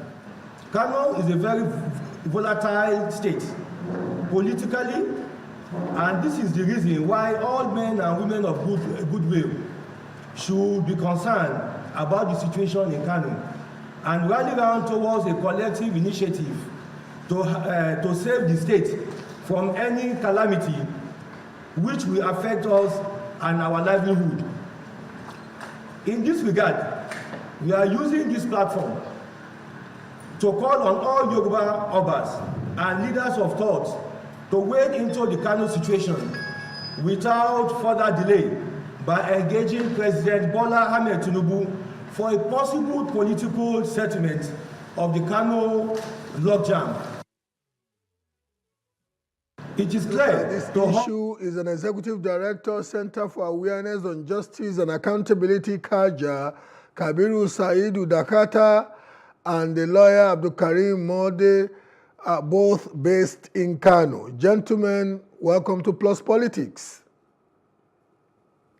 Thank you very much for having us. Let me start with you, Kabiru.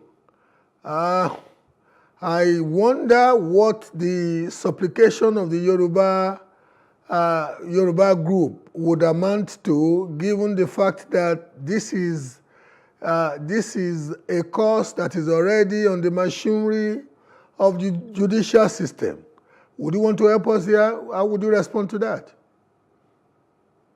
I think we need to appreciate the fact that there are also key stakeholders, and they have every right to contribute to anything that will ensure justice to, anybody involved in the matter. And they did what they did because they believe if the right thing is not done, it will affect, everybody, including their members in the state. So what they did is not in any way against the fact that the issue is still passing through a judicial process. But they know that if justice is not done, definitely most innocent people are going to be affected. So if I understand their message, this is exactly the direction of their message. And I think they did the right thing as key stakeholders. Abdul Karim, anybody who is familiar with the history of Kano knows that for almost 300 years now, be it succession to the emirship or indeed the governorship of Kano, partisanship can be very, very volatile and violent in Kano. To anybody who is looking at it from outside the realm of the law, maybe this shout is necessary. I know you are a lawyer, you may want to help us from the two sides, the legal view of it and the appeal of the Yoruba group. We may have to go back to Kabir whilst Abdul Karim is trying to tidy the workings of his device.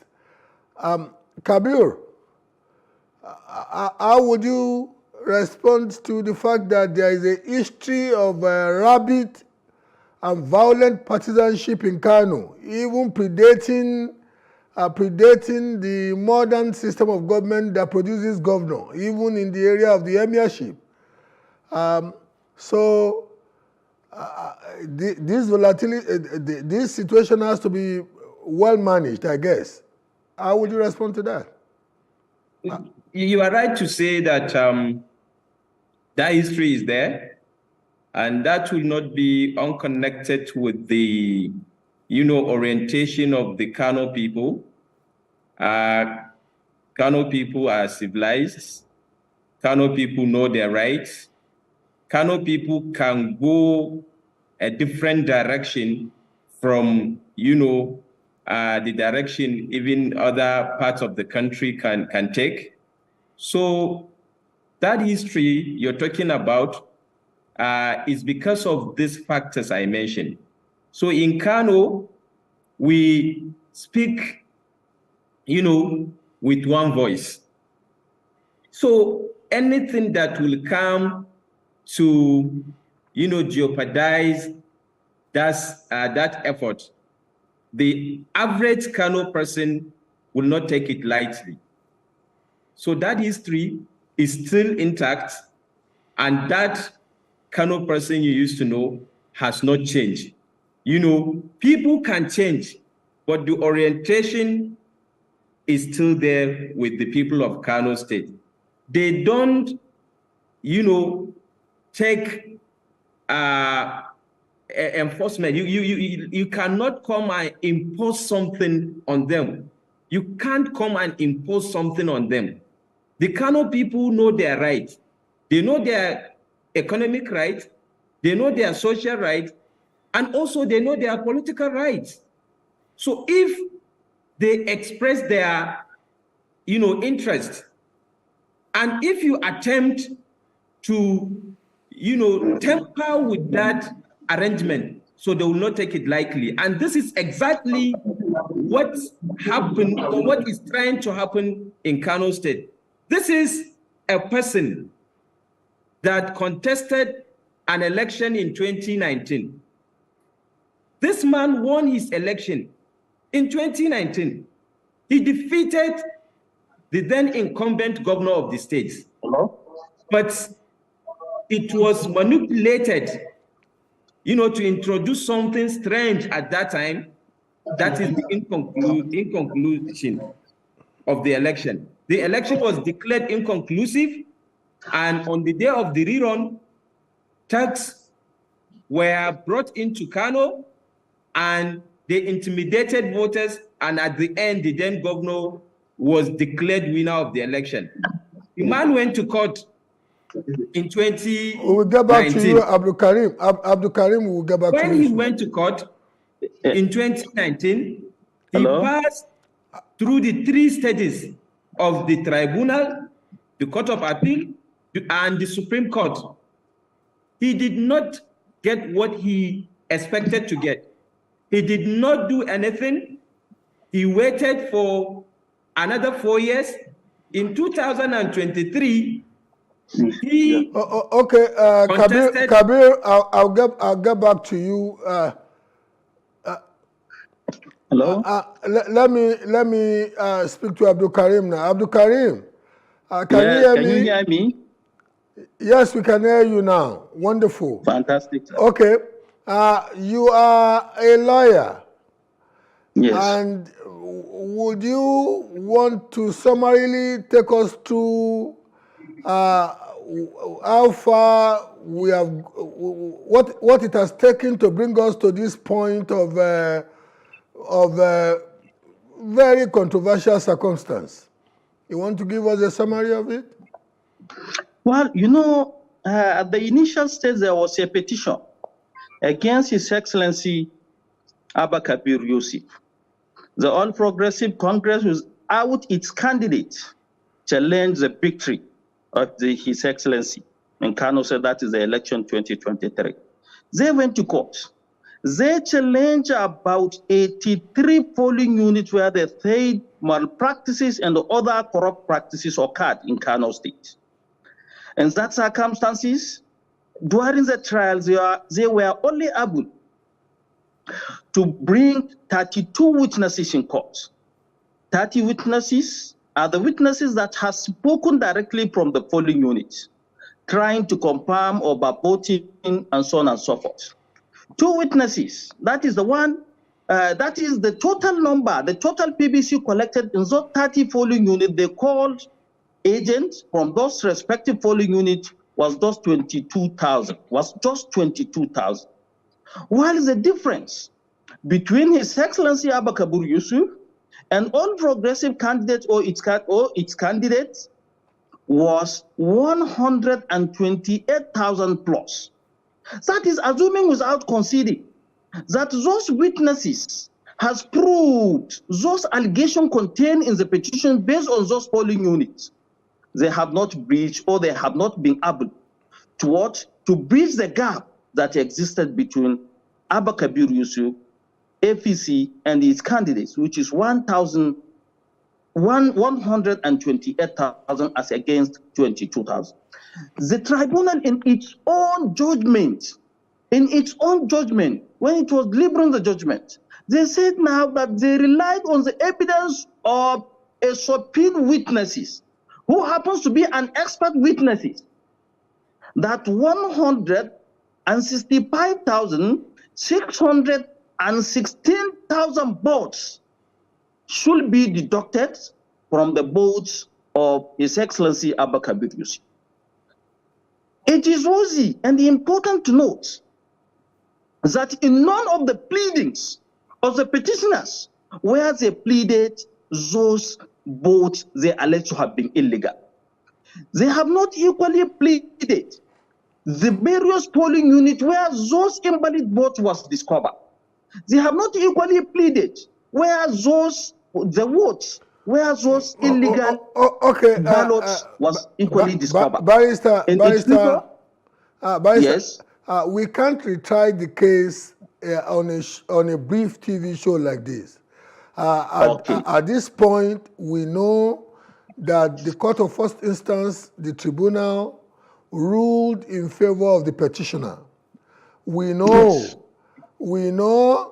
that at the official reading of the judgment of the appeal at the Court of Appeal, the Court of Second Instance similarly ruled in favor of the defendant, because the appeal from the first instance was from the original defendant.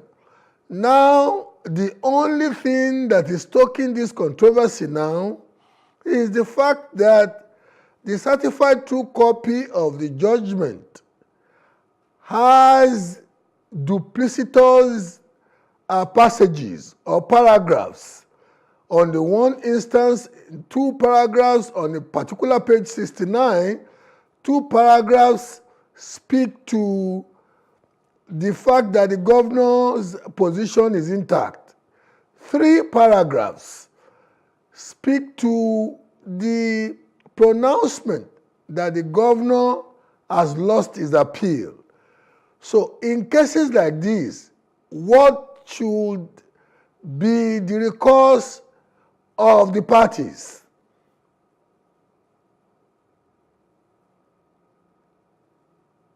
Okay, we go on a short break now, and when we're back, we'll take it on from where we've left it.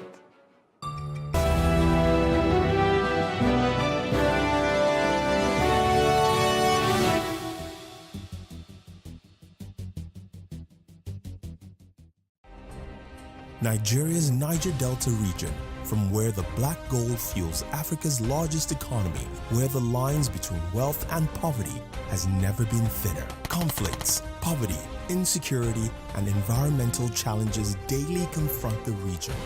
How can the Niger Delta story be changed for the better?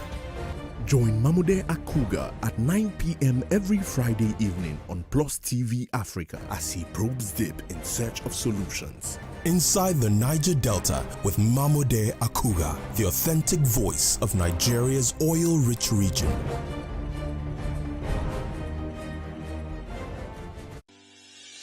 Increase the reach of your events or business services. To advertise on Plus TV Africa, please call 0906 000 5719 or 0909 040 8408, or send an email to marketing@plustvafrica.com. Plus TV Africa. Big stories live here.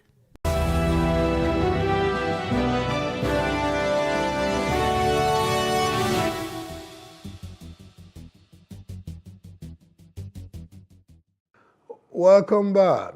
To be honest with you, I've been in broadcasting for a number of years. It's been a while I've seen a scammer or hijacker trying to wrestle the system from the engineers. But we're back. Kabil, are you there? I'm here. Kabil, we are in a situation now in Kano that is a bit tense, and we really want all residents of Kano to be a bit sober, careful, and know that violence ultimately could be very costly. How would you respond to that? You're very right to say that the situation in Kano is tense, but I would have wanted you to say what caused the situation. And I know you know the answer. Everybody knows the answer. You see, justice must not only be done, but it must also be seen to be done. And in a situation where injustice, you are bound to see a situation like the one you are seeing in Kano. You are talking of more than million voters that voted for a person and their family members, and also people who did not even vote for him, but they know the truth of what happened, and they are asking for justice for the person. So it's not about the situation of Kano at the moment. It's about what caused the situation and who has the solution to the situation. You understand? In 2019, like I said earlier, Abba Kabir Yusuf contested an election. The people of Kano State gave him more than 1 million votes. He defeated the then governor of Kano State, Abdullahi Umar Ganduje. But the election was declared as inconclusive. On the day of Kabir, we have to be very careful. Yeah. The last elections, that's the 2019 elections, was contested and was litigated to the Supreme Court, and a winner was declared. We cannot be recontesting an election that has been settled, indeed, that the tenure had elapsed. Let me go to Abdul Karim. Abdul Karim, you lawyers and the judiciary have put us in this mess now. So how do we get out of the mess? Especially given the fact that we don't want to toy, we don't want to play around with the emotions and the mood of the Kano citizenry. These are people who don't take things lying down like that. How do we resolve this? Abdul Karim? Abdul Karim, can you hear me? Oh, the gremlins are out today, really out. Okay, Kabir, okay, you want to respond? I wanted to conclude a thought, trying to set a background of what happened in 2019. But let me talk of what happened in 2023 and what gave birth to the current situation. The man won his election, you know, and the defeated candidate, the candidate of the APC, came out to congratulate him and said he is not going to contest that victory. You understand? His party went to court. And the first judgment of the tribunal was delivered in favor of the APC. But for the people of the states, that judgment has a sentiment in it, because in the judgment, the name of the candidate of APC, Nasir Yusuf Gawuna, was mentioned as the petitioner in that case, and he was not a petitioner. Abba Kabir Yusuf and his party filed an appeal to the Court of Appeal. At the Court of Appeal, you understand, the judgment was delivered also in favor of the APC. But for every lawyer, thank God we are having a lawyer in this conversation. For every reasonable lawyer, after a judgment, if you ask him, the next thing he will tell you is, let us wait and see the content of the judgment, the written judgment, because it is what he will use, you know, as a guide to head to the next court if you are not satisfied with the judgment. But God in his mercy, God in his wisdom, in that documented written judgment, the victory was given to the candidate of NNPP, Alhaji Abba Kabir Yusuf. So the people of the state now had their, you know, hope revived, because they were not happy with the judgment delivered at the Court of Appeal. So what the situation is telling the world is, the people of Kano State are saying, we are not going to allow anybody to take away our mandate. We are not going to allow anybody to take our mandate. Karim, and what we hear from them, they said they are ready for anything. Abdul Karim, you need to unmute your device. Kabir, yes. The point is that, Abdul Karim, can you hear me? Now the case has been appealed and is going to the Supreme Court.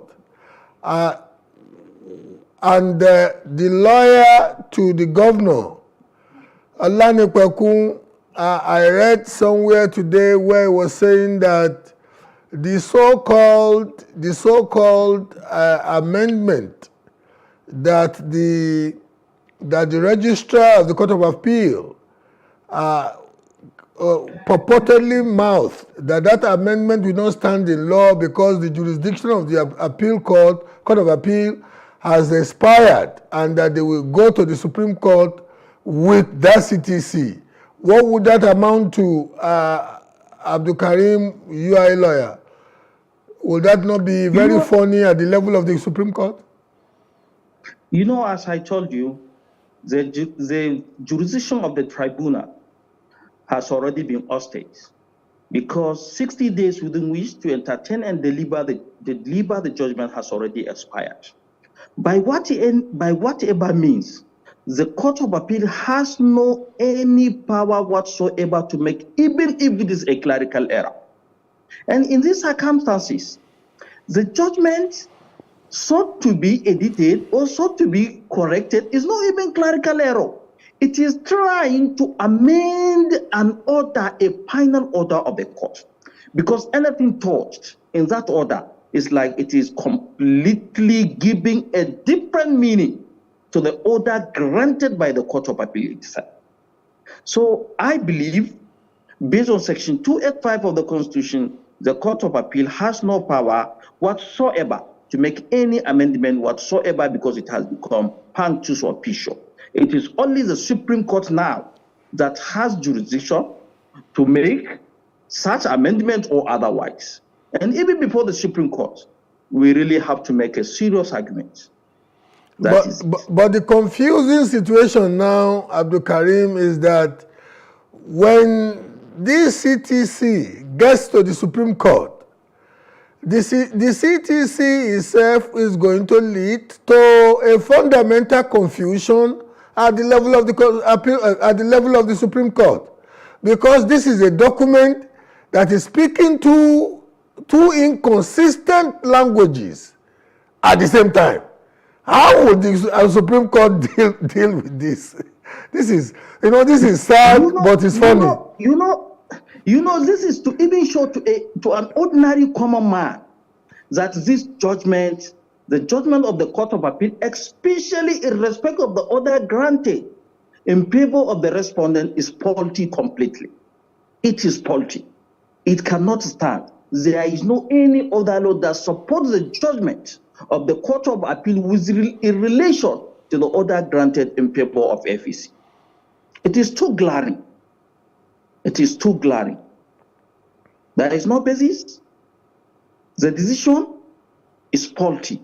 And we are challenging part of that decision where it says APC is now declared the winner of the election. But Abdul Karim, I'm not a lawyer, you are the lawyer here, but from the journalistic end of the divide, one of the reasonings or two main reasonings of the Court of Appeal, or the reason why the Court of Appeal claimed in the reading of the judgment before the CTC came out that they were affirming the decision of the tribunal was because, one, that the governor, as at the time he was nominated as the candidate of his party, was not a bona fide member of the NNPP. That's number one. Number two is the second one that you tried to explain away. That's the invalidation of more than 160-something not properly registered ballots. Now, the situation is such that the Court of Appeal, however, has given a very controversial CTC, and the two parties are claiming victory. When they get to the Supreme Court now, how would the Supreme Court handle this? You are a lawyer, help us. Well, we already have grounds of appeal. You understand? We already have grounds of appeal, which the party, that is NNPP, lodged an appeal before the Court of Appeal, challenging part of the decision of the Court of Appeal. If that succeeded, automatically the judgment of the Court of Appeal in respect of the version we appeal against, it will be set aside. The two versions relied often, when they were reading the judgment, everybody knows that Section 177 of the Constitution of the Federal Republic of Nigeria, it only forbids the issue of independent candidature, as it has been decided in plethora of Supreme Court cases. Peter Obi against Bola Tinubu, Atiku Abubakar against Bola Tinubu, recently decided by the Supreme Court and the Court of Appeal itself. So by this judgment cannot stand. Hello, barrister. The Court of Appeal is appropriating and reprobating. In some other cases, they said it is pre-election matter. Now it is only in this case of Kano that they say it is a secondary election issue, which is not at all. It is not at all. Then the invalidation of those invalid votes, they relied on Section 71 of the Electoral Act. That section talks about the statement of result, not ballot papers. Not ballot papers. The relevant section under Electoral Act is Section 63, sub 2. Okay, Abdul Karim, I know you are a lawyer. You can go on and on this. But unfortunately, hello, Abdul Karim. We really have to wrap it up at this juncture. I am very, very grateful for the two of you, Abdul Karim and Kabir. You have been wonderful, wonderful contributors. One just prays that Allah subhanahu wa ta'ala will let the peace hold in Kano, that we will not have incidents of violence, lives will not be lost, and the peace of Kano will be the peace of Nigeria. Thank you very much. Thank you, gentlemen. Thank you very much. We really appreciate you. Today's throwback. Oja Akpomu, the 400 years plus Yoruba market, which is a totemic cultural icon. The historically significant Akpomu market holds a revered place in the cultural and economic heritage of the Yoruba people. Situated in present-day Osun State, southwest Nigeria, this thriving market has been a vital center for trade and commerce for more than 4 centuries, facilitating the exchange of goods, ideas, and cultural traditions within the expansive Yoruba civilization which sprawls over parts of today's Nigeria, Benin Republic, Togo, and Ghana. Steeped in history and tradition, the Akpomu market remains a vibrant symbol of the enduring legacy of Yoruba commerce and cultural longevity. The roots of the Akpomu market can be traced back to ancient times, when it emerged as a pivotal meeting point for traders from diverse Yoruba communities and beyond. As one of the oldest markets in the sub-region, Akpomu became a crucial hub for the trade of agricultural produce, textiles, livestock, crafts, and sadly so, slaves at some point by Yoruba traders, before the legendary Alaafin Abiodun decreed that no bona fide Yoruba soul must be sold to slavery anymore. Folklore has it that it was the defense of the anti-slavery edict of Alaafin Abiodun by the warrior clan Owus, which got the slave trading profiting Ijebus and the Oyo despising Ifes to conspire and wage war against Orile Owu, the aboriginal homestead of the Owus, and led to their eventual dispersal across Yoruba land, with most Yoruba settlements having little Owu enclaves and the sizable rump in Abeokuta after an initial pre-formation of Ibadan habitation of that geographical space. Beyond its economic importance, the Akpomu market has played a pivotal role in preserving and sharing Yoruba cultural traditions. The bustling marketplace became a melting pot of diverse cultures, languages, and customs as traders from different Yoruba communities and neighboring regions converged to engage in commercial activities and cultural exchanges. The exchange of goods was accompanied by the sharing of traditional knowledge, folklore, and oral histories, creating a rich tapestry of cultural interaction and mutual enrichment. In addition to its economic and cultural significance, the Akpomu market also functioned as a vital social and political arena within Yoruba society, serving as a focal point for community interaction. The market was a space where people from different walks of life could come together, engage in lively discussions, and form social connections. It also served as a platform for the dissemination of news, information, and edicts from rulers, thus becoming an integral part of the social and political fabric of Yoruba communities. Moreover, the Akpomu market continues to stand as a living tribute to the resilience and adaptability of Yoruba economic and cultural practices, despite the challenges posed by changing times and modernization. The market remains a dynamic center of trade and cultural exchange, embodying the enduring spirit of the Yoruba people's economic and cultural tradition. Iloya Onibode Akpom, as they usually say in Yoruba, about time I left. I am Bola Oba. Have a good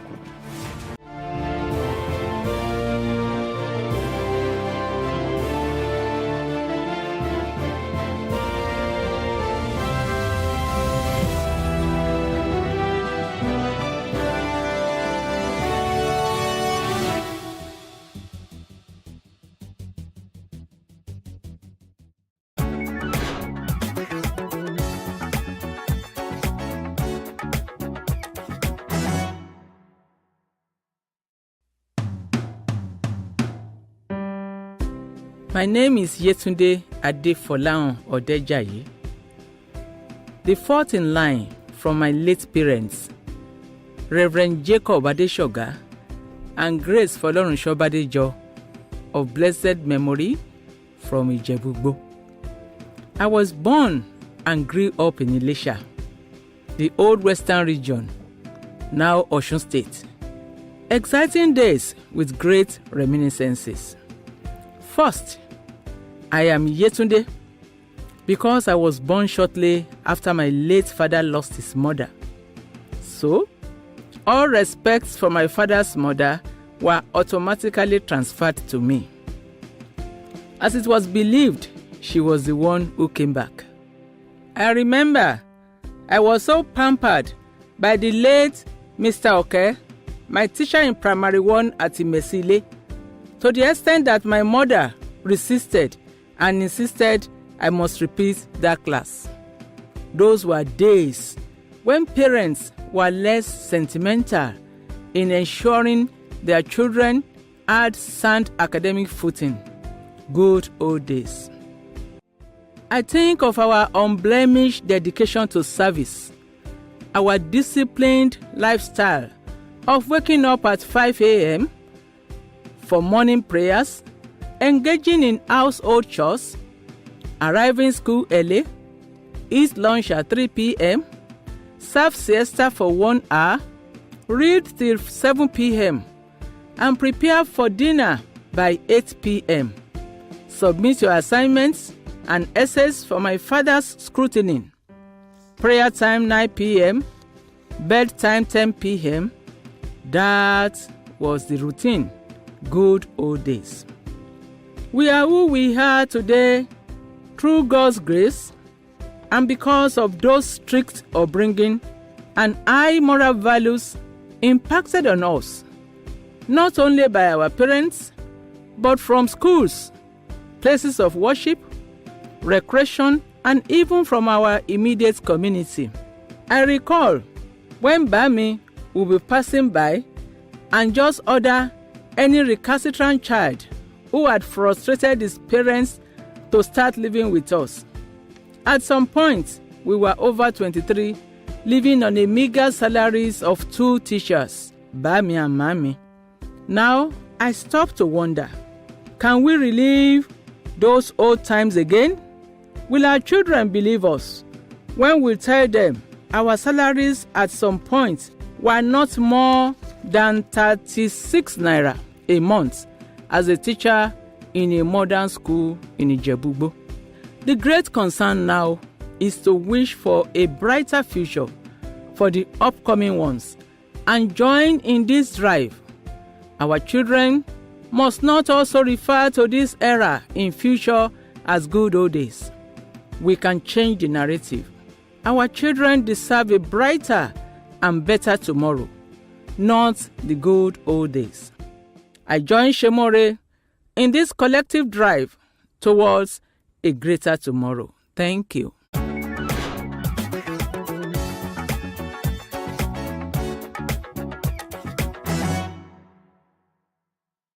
Research has it that working with your spouse has an impact on your personal relationship, as some couples believe that working and building a business together has made their personal relationship much stronger, deepening their trust, appreciation, and making both the business and marriage more successful. But the question is it healthy for couples to work together? Well, we're about finding out from this couple, Andrea and Collins Teke, who do not only have the same career, but also work in the same organization and as well share office space. This is how these two on-air personalities resume their dream career jobs together every day.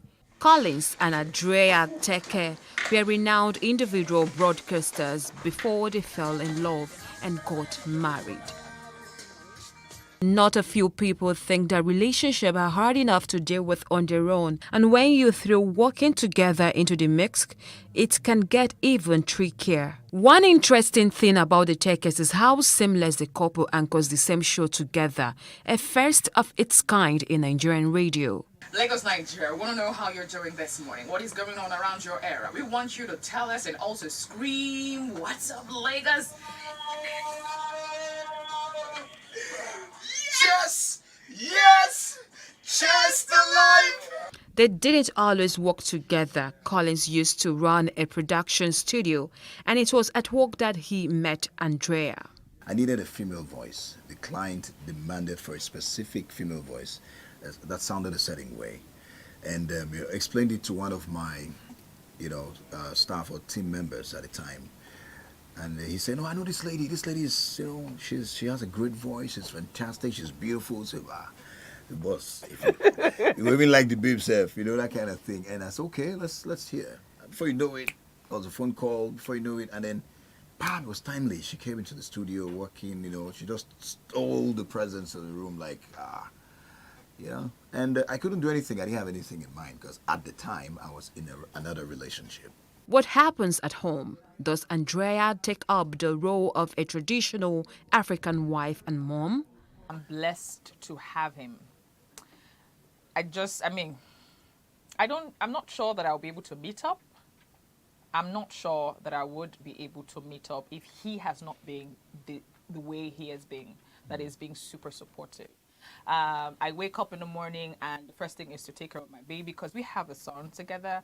The first thing is to take care of him, have his bath, prepare his meal, cook and, clean, have my own bath prepared, and then we come to work. But the good thing is he takes up the responsibility of bathing this boy in the morning.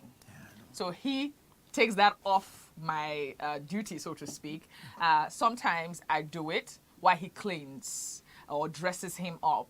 And then I face the kitchen. So we share that responsibility. It's more like sharing the responsibility at home and also sharing the responsibility at work. So it makes it easy for me.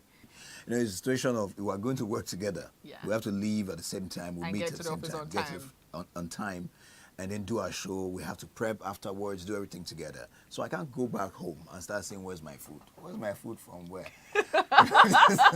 You understand? So we plan it together. Yeah. And I think that pushed me to also, rise to the occasion, which is something I would encourage, especially couples, whether or not you're working together, to rise to the occasion when your woman needs it the most. Thank you.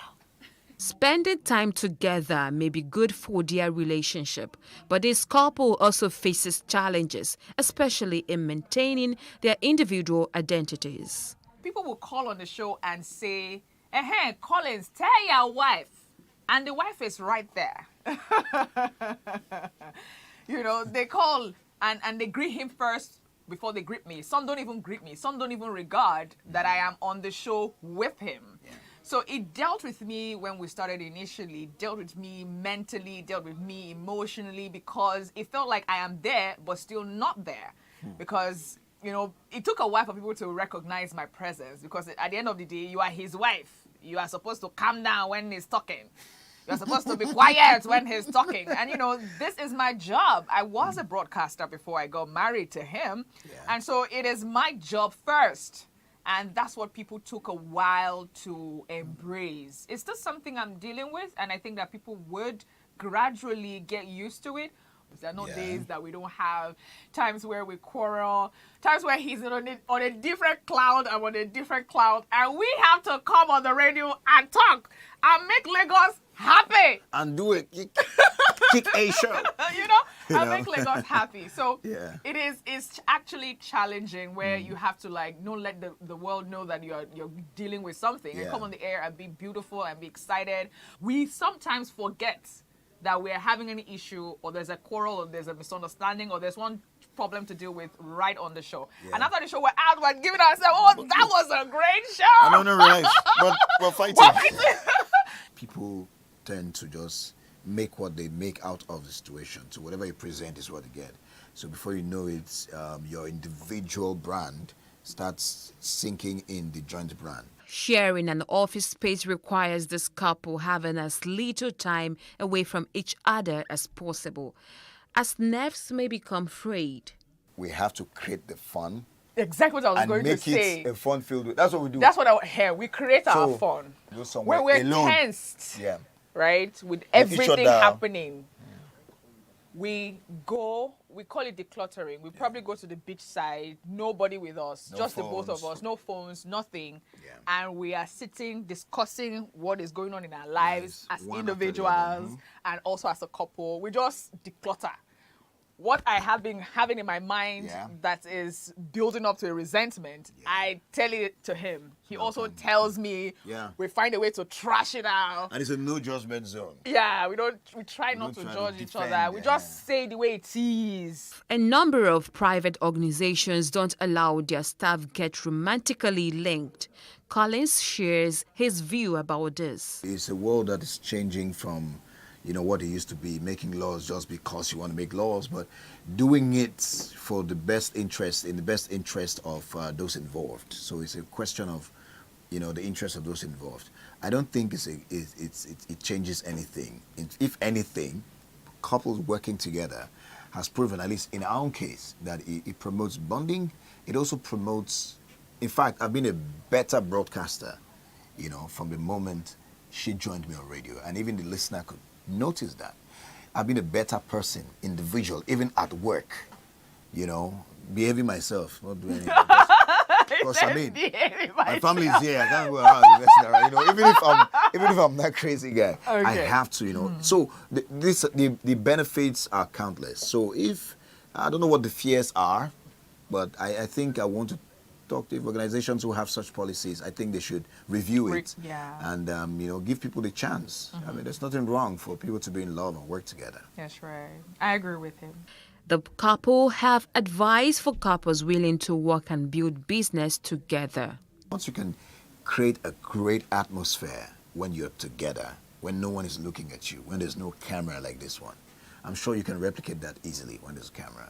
So, but if you do not have that great life and then you want to fake it in front of people and come in and say, oh, everything is fine, hey, it's a matter of time. The toxicity that's involved in it would show, and then it would affect the work. So it all depends on the couple.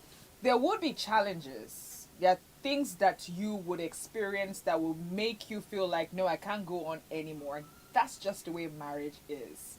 There are tough times that will make you feel like, yo, I cannot continue this. It's going to happen even with the business. But if you take it the way you take your marriage and say, regardless of this turbulence, regardless of the challenges, it has to work. We have to get it done. When you have that mentality, trust me, it might just come out beautiful. From the office of the Tekes, we head to the home of another interesting couple that has been into automobile mechanics for many years. Wale and Taya Oshikoya have been married for 10 years and working together in repairing vehicles. This home doubles as one of their workshops in Lagos. Marrying Wale was a dream come true for Tayo. This work started through my husband. Even when we were during courtship, he has been on the field. I was not on the field, but I love the job. So after we get married, I have to join him so that we can work in together, because it's what I've been willing to do for long. And I just love that job. I just love it because when I was small, it's my dad's field. So I used to assist my dad when I was in primary, secondary school. So to God be the glory, after my school and everything, getting married, God now gave me someone that I love and the field I love most. Meet my wife, we married together, and I have to tell my wife that this is kind of working and is managing the company, and she agreed with me. She surrendered. She said, okay. She quit from there, and we joined the work together, and thank God for now. The home of Oshikoyas is well managed, according to a lady mechanic, as Tayo is called. My work did not disturb my home at all. Even we stay behind, maybe we close very late. My husband will tell me very early that you go home, children are home, they are off from school, go home. Then I'll come home, my husband will be doing the job. By the second day, early in the morning, we will go to balance up the job. You say, Wale, I say, ma, I say, this business, you have to go more forward now. I said, like how? Now you introduced me to one fashionable school in Ikorodu, automobile school, technology. You know, we went together. Take me to the school. I said, oh boy, okay. So I see my junior brother that's even my age, my children age mates. I say, you see those ones that will sit down together in the class. I say, okay, no problem now. And I encourage myself because I know what I'm looking for. I know what I'm going. I know where I'm coming from. I know where I'm going. So God give me I'll give God the glory.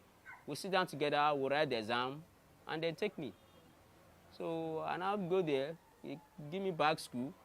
He give me my shoe. Give me my everything, uniform. I take it. I go to the school. I saw some of my age mates, of my class, of my children mates. We sit down together and say, Papa, I say, how are you?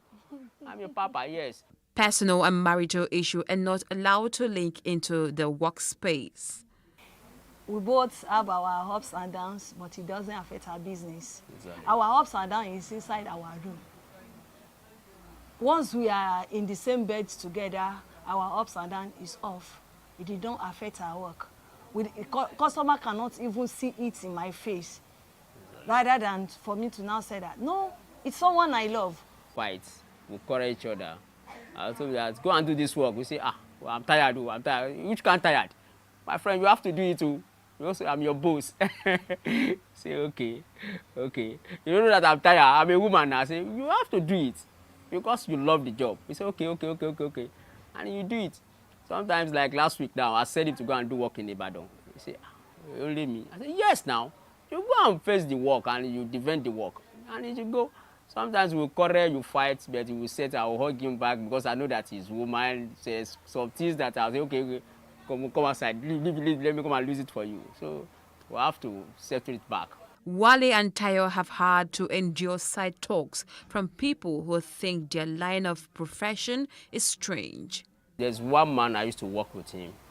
He just called me and said, Wale, I said, sir. He said, why your wife used to follow you up and down? I said, sir, my wife is my colleagues. My wife is my partner for this business. If I want to take a boat now, or I want to do something, I want to buy this, I want to lose this, I will tell him, yeah, go and do this, go and do this. So I've faced so many challenges on this work with my wife. But so far, my wife, somebody like he make courage on the work, and she determined on him. There's no how people can discourage him. Even you face so many challenges on mommy's side, on family side issue. They say, why you follow your husband? Why do you tell your husband to open a supermarket for you and do business and selling and do this? You say, Mom, that's your own time. This is my own time. This person, I love it, and I love the job. So all the worry people saying is raw. Sometimes they'll call me and say, Wale, why you don't get money to give your wife? I say, Mommy, it's not that I don't have money to give my wife, but my wife loves this job. So what? Say, okay, after some things, after so many years, they leave us. If you are a dirty person from your home, you will surely be a dirty person. But if I'm going out now, wash my body, clean my hands, you won't believe that this person is, she's a mechanic. They will say, the women, they love to see me doing the job. They will say, Oga, go and sit down first. Let me see her, the way she's performing the whole things. Even if after everything, if the woman will not say, wow, woman does this one. If my workmanship is 200, 2,000 naira, we say, oh, my dear, let me give her 5,000 naira because she encouraged me. Sometimes I will tell them that, okay, today we want to go out, we don't do any work, we don't have any customers place today. We are going and dress, wear your dress, do your nails, do everything. I will take him out to go and enjoy ourselves. As a woman, there is nothing hard. If you have the determination, this thing I want to lose it. It's almost the same thing the way we handle our husband and children at home. Any children that's very difficult, you know how to handle those children. That's why the work is. See people that start before us, that is doing this business, that there is no more again. But we just give the God the glory because we achieved so many things on this work. And we thank God the kind of wife that is given to me. So we achieved so many things. A work that you are doing, you can be able to train your children's school, and you can be able to cater for your home. Yeah, you can even have a shelter on your head, having your own workshop. Government will come and demolish it. It's a big challenge on us, even all mechanics. They see the work as a dirty work, and they are going out on their daily basis with their cars. And of which, if the car eventually stopped on the road, they're still going to call we mechanics. Wale and Tayo believe mono-career couples can emerge strong and fulfilled as long as their values align. I encourage the people that want to do the business, want to do the work.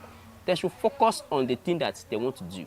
Don't look down on yourself. Maybe you are too big, you are too do this. Just focus on it. And the couples that want to do the business, they have to have trust. Trust your wife. Let wife trust your husband. If you make money today, it's not that the money that you make today, you make sure that you finish all the money.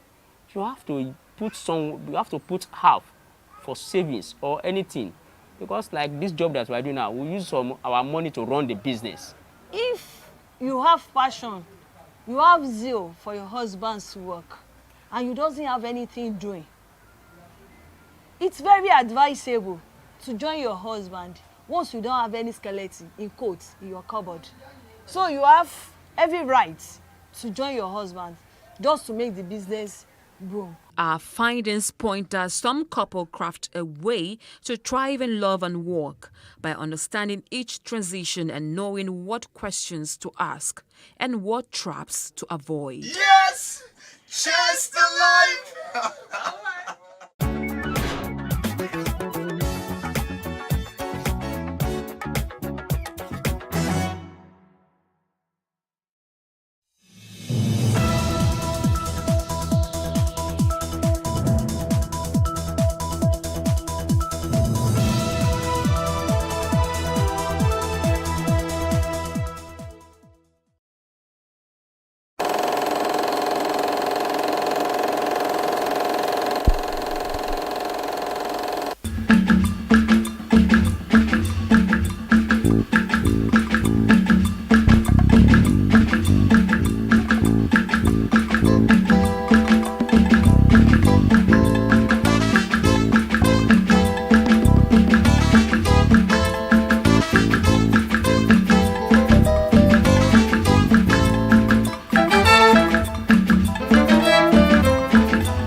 Hello, welcome to this edition of our program, your program. We sit down, we talk, timeless conversations. My guest today is a very well-known face, very well-known name, who has successfully combined humility with success, being able to stay in the limelight without any controversy. I'd like to welcome to the program, Akin Lewis. Akin Lewis is an award-winning actor, director, and producer. He has been in the industry for over 46 years. Akin fell in love with acting from the age of 12. His father regularly bought him comics and literature books to broaden his knowledge. Akin started his education in Zaria and later moved to Ibadan, where he attended Lagelu Grammar School. He read drama and had a first class in acting and directing from the University of Ife, now Obafemi Awolowo University. Akin also got initial training in NTV Ibadan. In 1980, Why Worry, a situation comedy on NTA Ibadan, made Akin Lewis popular. His experience also runs into the corporate world. At different times, Akin had worked with a bank, Globacom, and others. He speaks Yoruba, English, Bulgarian, and French fluently. And you become the real first lady. VIP will be too small. As a matter of fact, it will be VIP. Baba Tobi, hey! If you become the president, Igara me up, my shoulder will be higher than Shoulder Pada. Igara Turkey, I'll just be dashing money up and down. No, which money are you dashing? No, Baba Tobi, so you won't give me money? That money is the money that my own that I give you. You can even employ a special assistant for money distribution. Thank you very much. Yes, it's nice to see you. Now, straight up, let me say that we used to be neighbors. We lived in the same estate before, right? And of course, in the course of our professions, we have met in the course of our careers, not professions, because we're in the entertainment profession, right? Now, to the person out there, who is Akin Louis? Well, Akin Louis, well, I normally say that what you see is what you get.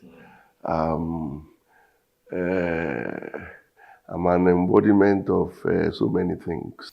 Share it with us. Okay. People don't know that I read drama. Actually, I have a master's degree, first class, in acting and directing. Okay. Yes, and I got trained at NTA Ibadan. It was NTV in those days. For about 10 years, just to be a producer, an actor, and a director. You know, and then, you know, because people just see you and they don't know. Others don't even know that I also worked in the corporate world. And I did that for about 22 years, combining both, you know, and at directorate level, really. You know, so, and I'm a well-traveled person. I speak languages. And, well, like I said, what you see is what you get. So tell me about your background. Early years. Yes. I remember that I grew up in the north, in Zaria. So you speak Hausa? Oh, I do. I speak several languages. Wow. But I speak Hausa. And growing up in the north was rugged, because in those days it wasn't well developed. Zaria wasn't as developed as it is today, and the weather was dry, hard, harsh, and all of that. But we used to live in the GRA. The quarters, they used to call it in those days. And big compound, I had neighbors that you hardly see, so I had dogs, and with my sister, we were all doing that. But when the pogrom started, you know, that thing that led to the Civil War? Yes. I was almost killed. Matter of fact, I was killed. Say that again. I was almost killed, but in the mind of the fellow who did it, he killed me already. Tell me that. Yeah, because what they did was, you know, as it is, I was a lot lighter, and then I have this mark. And then, yeah, so I passed easily for an Igbo boy. Wow. And that's what they didn't bother to find out. This mark, which I got from a broken bottle. Yeah, I was going to say, how did that come? I fell into the gutter years before. And so that had healed. My father said he shouldn't stitch it. So that my hair. But when they saw it now, they thought I was Igbo. They said, Yumiri. And so they just tousled me up like a goat. Yes, and put the knife there. What saved my life was that he now started to chant this whatever. Yeah, and then my mother came running out of the house. Somebody had told her, and she just barged into us, and everybody was, yeah. Now my mother, until she died, was very fair-skinned, really fair. And that was where I got my color from then. And then she had tribal marks. You see? That was another thing that saved us. So, because she didn't have, they would have killed her first. Oh, okay. Where was she from? Ibadan. Ibadan. Okay. Yeah, she's from the royal family in Ibadan. So she had this Ila from Ibadan, and that was saved us. So eventually, when everybody settled down, they knew my father. They just didn't know that I was his son. You know, and so when everybody settled down, it was like, okay, it's him, sorry. And then they went across the road, killed somebody else. In lieu, And then they said, okay, oh, that's it. Oh. You should forgive us. So then they left. So that's how you actually were killed. Yeah, I didn't die, but that's how I was killed. And then my father came back, and that's how he sent everybody down south. He remained there? He remained, yeah, working. He sent everybody down south. Where was he working? In the railways. He was an engineer, and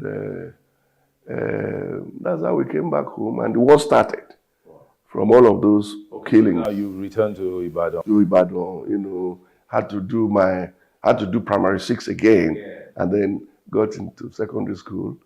And my senior. You're all right. And then you remember Penkile Mess? Yes. Who was he was my junior. Oh, that's the one who ran against Ajimobi and even ran against Makinde. Makinde. Yeah, that's right. That's Adelabu. That's right, Adelabu. So that's where we all went, and later on I went to Ife. Studied drama under Shoyinka. Okay, and then that's how you got into NTV.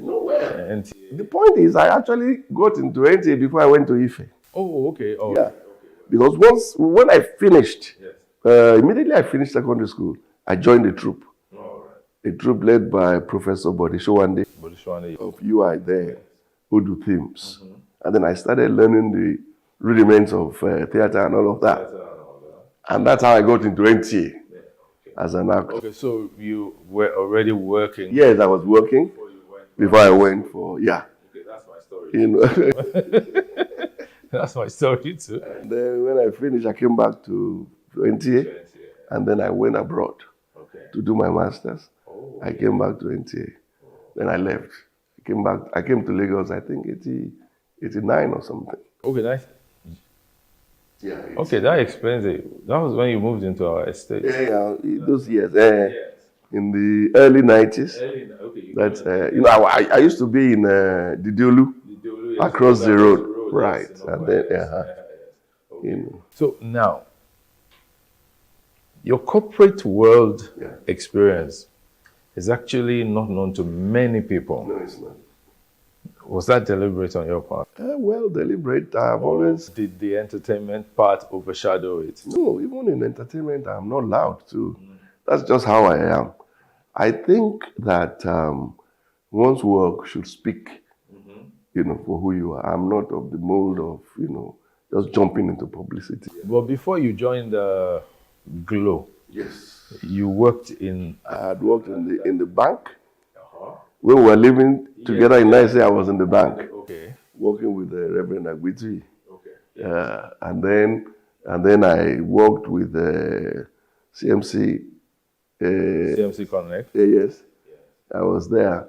And then before CMC, I was with Center Spread. Center Spread. Yes, so, and then later I joined Mike in Globacom. Okay, in Globacom, yes. Now, what was the... Let me say this. I have worked very hard. Because I think being a director also helped me. Because all I needed to do was plan, get it to the boys, the managers, and everybody's executing. And then later I will come and reevaluate and all of that. But I had no weekends. There are times I had no nights. I would shoot overnight. Then, of course, when I get holidays, I'm back in the field, just doing all of that. That's how I used to combine these things. But what was pushing you? What was it that made you want to do that? When we started acting, drama as it were, there was no money in it. Now, this is my 49th year. There was no money in it. It was okay because we were single. But then we started getting married. And problems started. Wife, children, school, this and that. And I saw my mates, my colleagues, their homes were disintegrating. So, according to my people, Muyara Milogbo. So, I now said, listen, no. And I had the certificates. So I just said, let me go over to the other side. Get money from there to live and keep doing my stuff. And that's exactly what I did. So it was like, it was a desire not to fail. Absolutely. Absolutely. To provide a very good and lose your first love. That's right. Which is acting, drama. Absolutely. So you went into that other side. Yes. And made a good success of it. Absolutely. But now you're in retirement there. Oh yes, I did a 360 again. And 2009, I left the corporate. And I'm back here. So fully now you are into entertainment. All right, we're going to take a break now. When we're back, we're going to talk about some other issues that I know had happened to you in the past and how you were able to navigate the storm. Yeah. Stay tuned.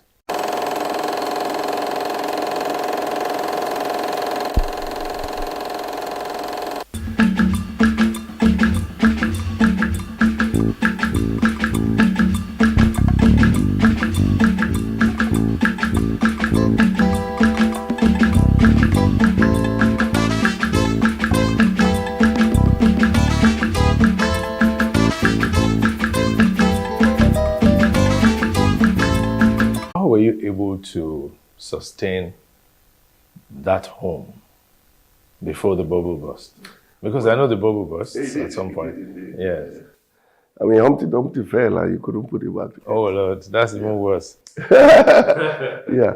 I mean, with all these monies I was getting from the other side, I was able to, I mean, my children were going to the best schools, you know, my wife was comfortable. Everybody, I had my car, they had their car. And, you know, we were living ever after. And then suddenly something burst. But it wasn't me. Yeah, well, people say you fall in and out of love. So love took a holiday or something? I don't know about that. Maybe she did, but I never did. Because she, you know, we were together, we dated for like 7 years. And then got married for officially for 21 years. And then she was... There's this thing that the women folk sometimes say that men don't have emotions. No, they don't know what they're talking about. Men have emotions. I will open my women. Our mothers raised us, and they have emotions. They put them in us. We have just been trained by our daddies, by experiences and all that to be in control. You know, you hold down everything. It is said that a man cannot just break down in public and all that. Do you subscribe to that? No, I don't. If you want to cry. You feel better. Yes. And then you move. I subscribe to that. You feel like crying, please cry. When you cry, people will know something is wrong with you. Absolutely. And they can step in. When you pretend that they think other things will go wrong. Exactly. But when that happened, when there was that falling apart in the marriage and all that, how were you able to cope? It was quite an experience because I wasn't prepared for it. I wasn't ready, in fact. And it's more like a striker in football, and you are seeing the goal. You're already seeing the goal you want to score, and then somebody just clears you from behind, and all sorts of injuries and all of that. It was hard, but I had to get up and go. Because I know that there was a time you were totally under the radar. We didn't hear anything about you. We didn't see you. We were not seeing you in any movies. Nothing. It was deliberate, you know. I needed that time to get myself together, you know, and then, just keep moving. And because I'm not really a publicity person, so to speak, it was easier for me to do that. Yeah, I don't really like publicity. That's an aberration, considering that I'm in this... in this line of work. And but that helped me. It helped me a lot, and it didn't become... I managed it such that it didn't become a scandal, because people would have, the way it is, they would have gone to town with it, and I wasn't ready at that time, But it's okay. Everything has settled down. Yes, everything is settled down. Yeah. Calm seas, and we are moving on. And one of your daughters my first daughter got married in December. Yes. Okay, so you're on the way to becoming a grandfather. A long time coming. We forget that we are senior citizens, That's where we are. That's where we are now. And then talking about senior citizenship, in acting, in entertainment, is there enough being done to prepare the upcoming generation for the roles they have to play? I don't think so. I don't think so. Even, I don't know the curricula these days in schools. But when we were there, it was arts for art's sake. Nobody taught us about the business of arts or the emotions of arts and all of that. You know, so we didn't have enough money. But these days, well, values are broken down. It's money, money, money, money, money. Still, I don't think our young ones are prepared. What I do on my own is on every set, and I do go on set a lot, I mentor so many. Do not eat with your 10 fingers. This is a profession that, you know, there are no gratuities. I've retired twice now. Public sector and private sector. You know, they will give you something to take home. Then here, you may not get somebody to give you something, but along the line, you could make so much money. Try and save up something. Invest something so that, you know, when you get to become a senior citizen, you can. But you know how the young are. They hear you, but they need to experience some down time, some down stuff before they believe. I even think that there are some experiences you've got to have. Yes. Before you will learn. Absolutely. If you don't have those experiences, you'll just be pretending. Now, the entertainment scene in Nigeria has evolved beyond what it was in your own early days. How can we ensure that the artist benefits maximally from this boom in the entertainment world in Nigeria? Especially as it relates to acting. Yes. I know it's a tough thing. Right now, it depends on individuals. That's what I was trying to explain. I have lived quite a checkered life. And my pedigree is such that you can see from the corporate to entertainment and all of that, go to really good schools and all of that, abroad, speak languages, interact with. So all of that come to play for me. So my 2 feet are firmly on the ground. But most of our young ones are, you know, we deal with life. But it could be ephemeral too, because we just do it. Some may not have seen it, you know, and they just do what they have to do. And like you said, you may need to experience certain things just so that you can see very clearly. So the risk is high that the young will smash up before they can build up. Yeah, but I want you to look into your corporate world experience and make a suggestion to the younger generation. Well, like I said, you need to save up. Don't eat with all of your fingers. In what areas? What areas would you recommend for investment purposes, for instance? Okay. Well, what I have done over the years is to build. I have properties, you know, which are solid on ground. I also have a film that I just made, cinematic. You know, that's an asset. We'll premiere in May and all of that. It goes down the line. You know, so and then of course you can invest if you have the cash abroad, in Europe or in America, given that our naira is weak and always falling and all of that. So it's not about how much. It's just having that ahead, being able to do it. You know, and so that's what I think they should do, rather than live in hotels, buy the latest cars, and then drink champagne that is 1 million naira and all of that. Live tomorrow's life today. and live today's life tomorrow. Terrible thing. Okay, so being a communications marketing specialist, your experience has come to play in the roles you have acted. How would you recommend the kind of training, even if it's a short-term type, for the young entrance into the profession? Because it's not everybody who would be favored to have gone through your kind of training. Yeah. What would you recommend it to? Well, I always say this, that you have to get trained. Even a mechanic, they have apprentices, they get trained. So I say, if you can go to school, go to school. When you finish, come back. This thing will still be there. Or if you can't go to school, then you can train under some masters, for some time. So that, because it's good to know your left and your right. And is it the way drama is structured, films and all of that, nobody has time to train anybody on the spot. You must know it. If you don't, they will chuck you, put somebody else there. So it's very, very important to get trained. And there are so many schools around today.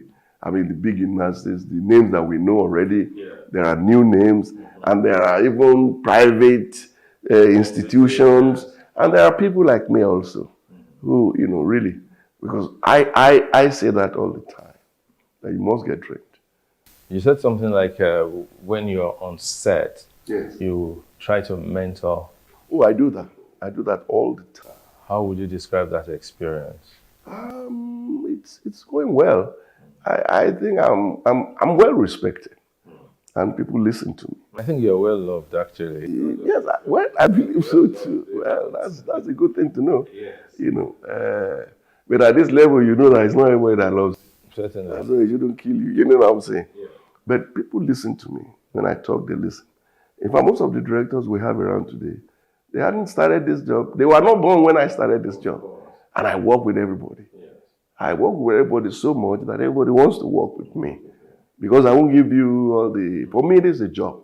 I do my job, I go home. There are rules. Oh yeah, there are rules, which many break. They break once you're a star, then you give people trouble. I don't know where they learned that one from. So I get them to sit down, we talk, not only about the roles, I help them with the roles, and then I talk about life. I just share my life, and then that lets them to ask questions and all of that. And at the end of the day, they say thank you, and I'm gone.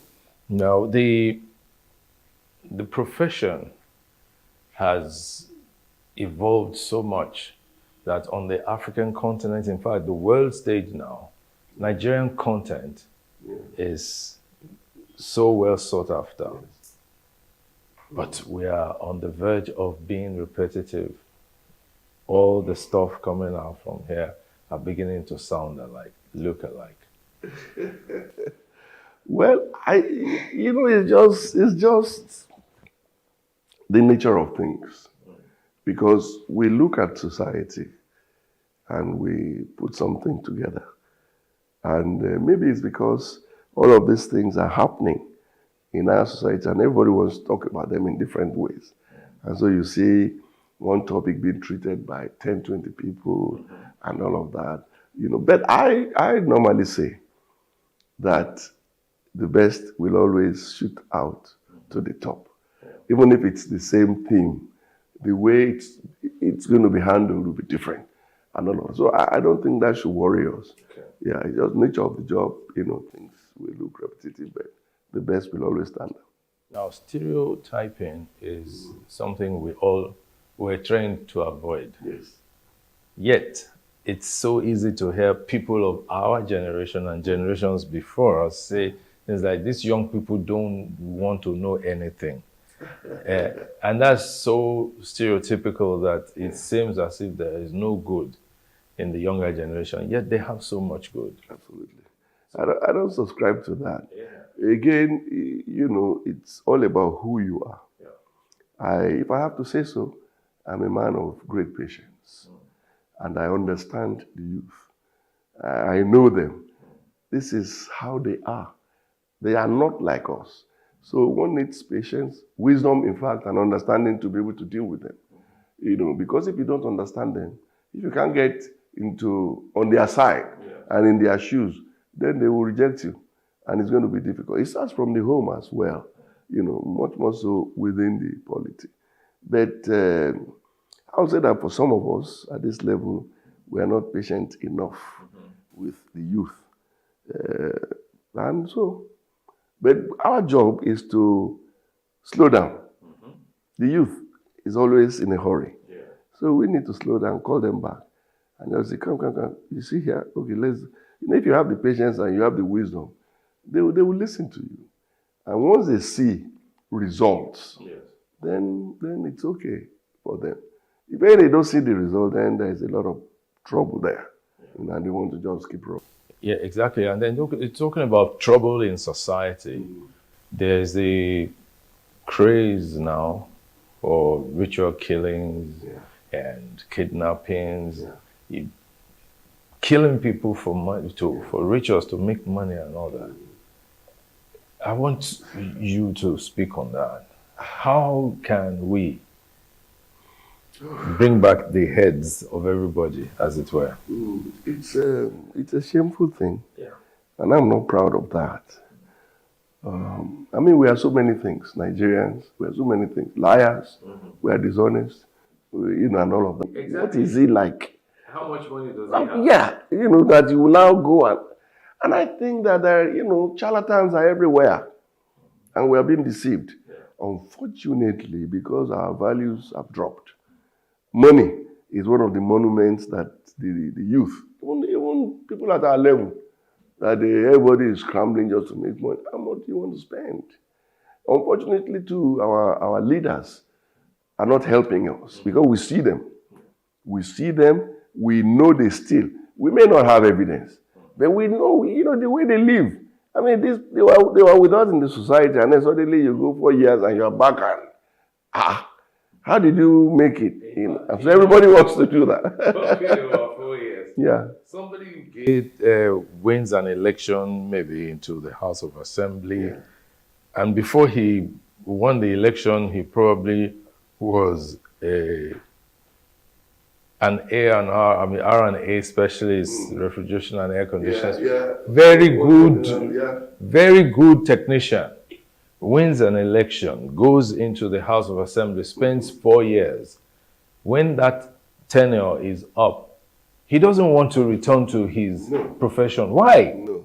We in Yoruba, they say nani, nani. It doesn't make sense to me. That's it. I don't understand it. People want to be a chief. People want to be kings. People want to be politicians. They don't want to. And down there, that's the reality. But when we were growing up, we knew chiefs whose profession was carpentry. Oh yes. Chiefs, chiefs. They were absolutely. Farmers who were masons, good time, big time farmers. I agree with you. Yes, our heads were still correct. So how can somebody just serve 4 years or even 8 years? And he doesn't want to return to practice law. He doesn't want to be a medical doctor again. What's wrong with us as a society? It's wrong with the bad crowd. We have a lot of, of that in all those high places. And somebody has said that the only reason you keep quiet as a Nigerian about corruption is that you are far away from it. The nearer you get to it, the quieter you become. And when you get right in there, we don't hear your voice again. You lose your voice. Because you become like them, and that's that. And I don't understand that. I really don't understand that. It's, we have a lot of work to do. Yes. We really have a lot of work to do. But shouldn't part of that work include the stuff we churn out as drama? Yes, it's there. Well, for instance, if you watch most of the things I do, I not only entertain, I teach, we educate, Now, will the people grab hold of that and run with it? That's another question. But we do that all the time. I may be playing a chief now who is a thief. But what we are saying is that because you're a chief, don't mean that you have to be a thief. And things like that. I mean, I've played the president, I've played the governor, I've played everything. And we always highlight the bad in society. We bring it out so that people... But I think it's not only us. These things have to go back to schools. In Japan, they start teaching their children from maybe 3 or 4, age 3 or 4, how to be polite to people. And, it's incredible. And these children grow up like that. But here, and here, even parents, go and buy all these cronje certificates for the Hajj. Yeah. And so what are we teaching them? What are we teaching them? Growing up, I mean, my dad, he beat the living daylights out of me. All those bad stuff, I saw them myself running out of my body, just taking off. You actually saw them? Oh, I saw them. That was how good it was. Yeah. And I'm grown up. I can't lie. Yeah. I can't steal. I really can't do all of those things. Yeah. But it's not like that anymore. And it's sad. We'll take a break now. When we're back, we're going to talk about those your languages. And see how much of them you can still remember, and we'll learn how you learned a few of them. Stay tuned.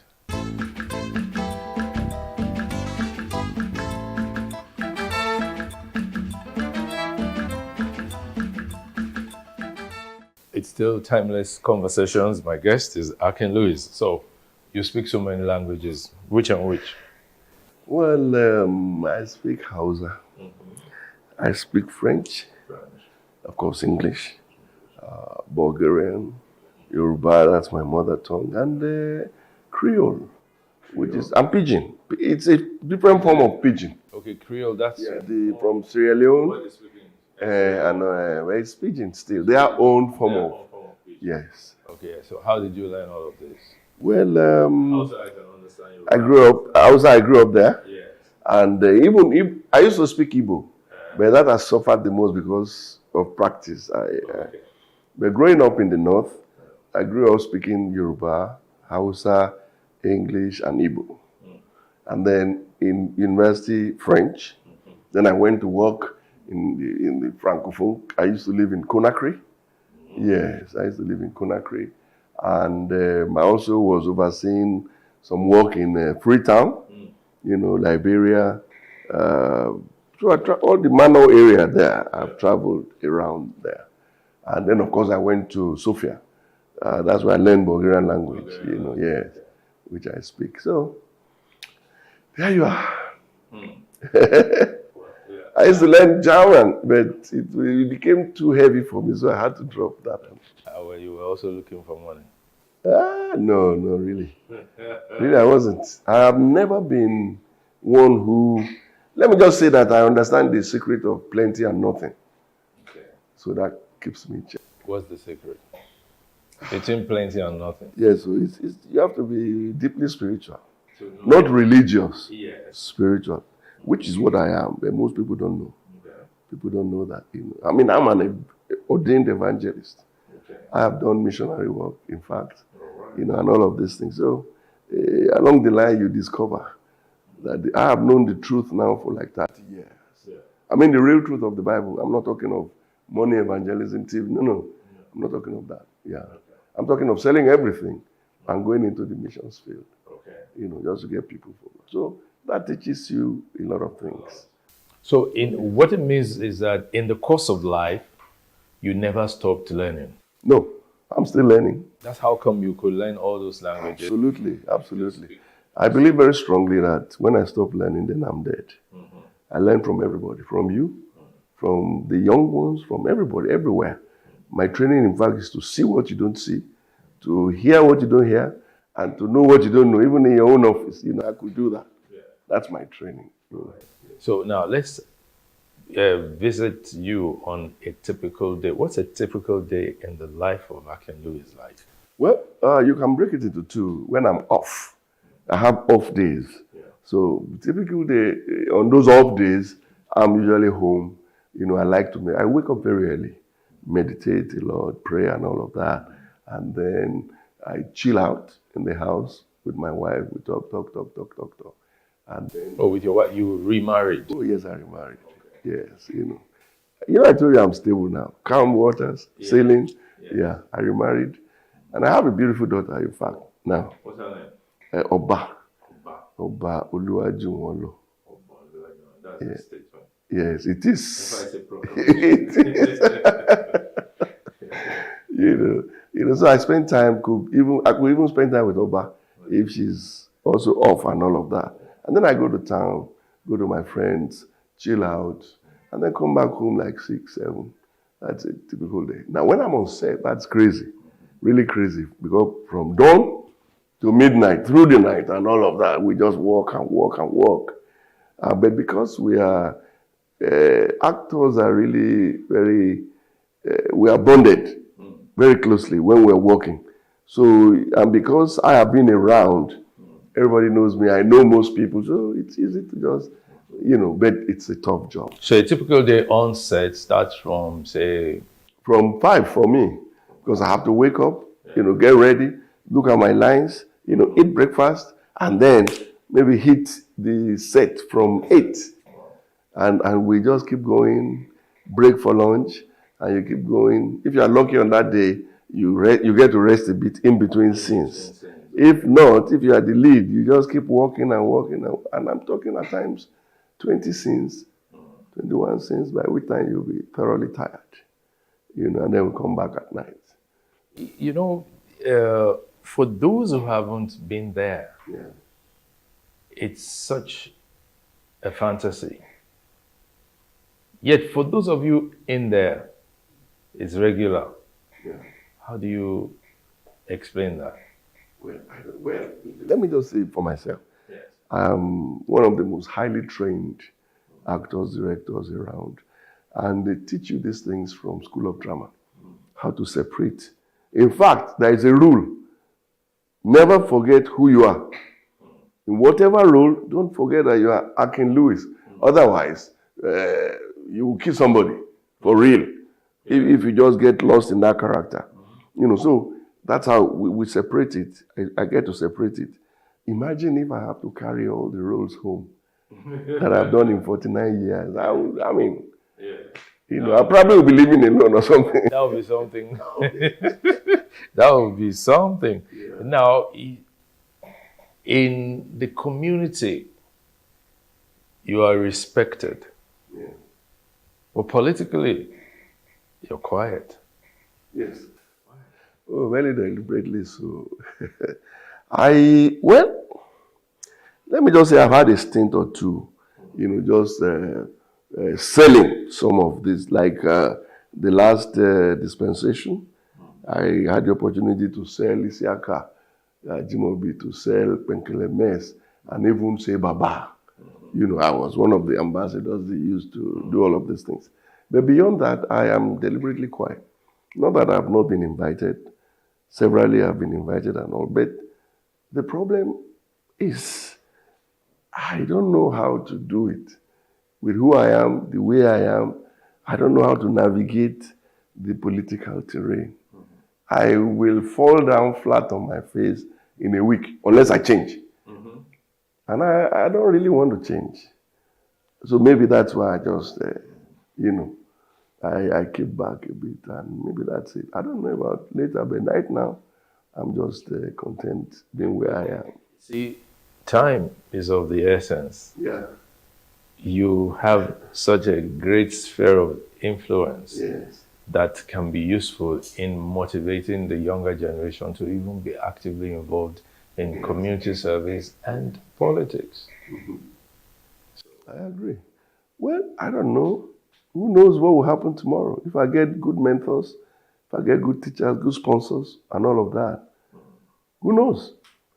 I'm always willing to serve. I have served in places you won't believe. In places you won't believe.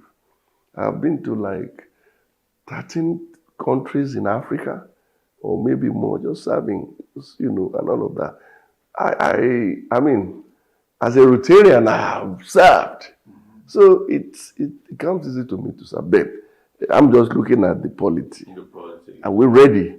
But when will we ever be ready if we don't get into it? I think we will know when the time comes. I think we will know. But the way things are now, we need an Oga. Usually things can go bottom up. You have growth that way. And top down. Top down, yes. We are in such a state that we need to have top down. Because bottom up for us now could be disastrous. A lot of angry people, hungry people, and then destroy a lot of things. But if we have one Oga who, and then who can maybe attract people like me and you and so on and so forth, then the time will be right. Okay. Now, You have retired twice. Yes. Retired from the public service, Yes. from the private sector. Yes. Will you ever retire from acting? No. That one you never retire. So I just pray to God to give me the strength to keep going, because roles change. Yes. And right now I'm playing kings, presidents, governors, fathers. Maybe very soon I'll be doing grandfathers and so on and so forth. Until you don't have the strength and the mental facility to be able to, then that's when. So for you, there's no retiring from acting? No, there's no retiring. Now, there is another Louis in this profession. Yes. Egmont, Digimon. Digimon Louis, yes. What's your relationship with? We are cousins. Oh, cousins? Yes. From which part of Nigeria? From Ebi West, New Guatiwa. Yeah.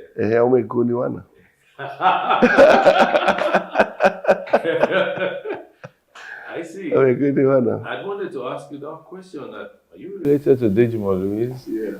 In what way? Yeah. The thing is this. Maybe I should leave it like that until another day. But let's just agree that we are cousins. You are cousins. I understand. I understand that. I know that there are some names that feature in Lagos, feature in Abeokuta, feature in Elisha and all that. And ours is Abeokuta to Lagos. Actually, Ulawa, down to Lagos. If I have to say any other thing regarding our relationship, then I'll have to speak to Egmont first. Yes, no. So that we I will go for him, so he will be the one to tell us. He will be the one to tell us the relationship. All right. So we've spoken about many things. Yes. The last one I want us to speak about is this. Nigeria. Where are we going?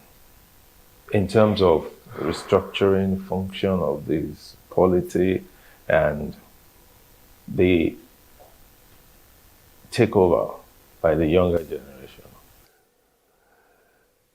Nigeria.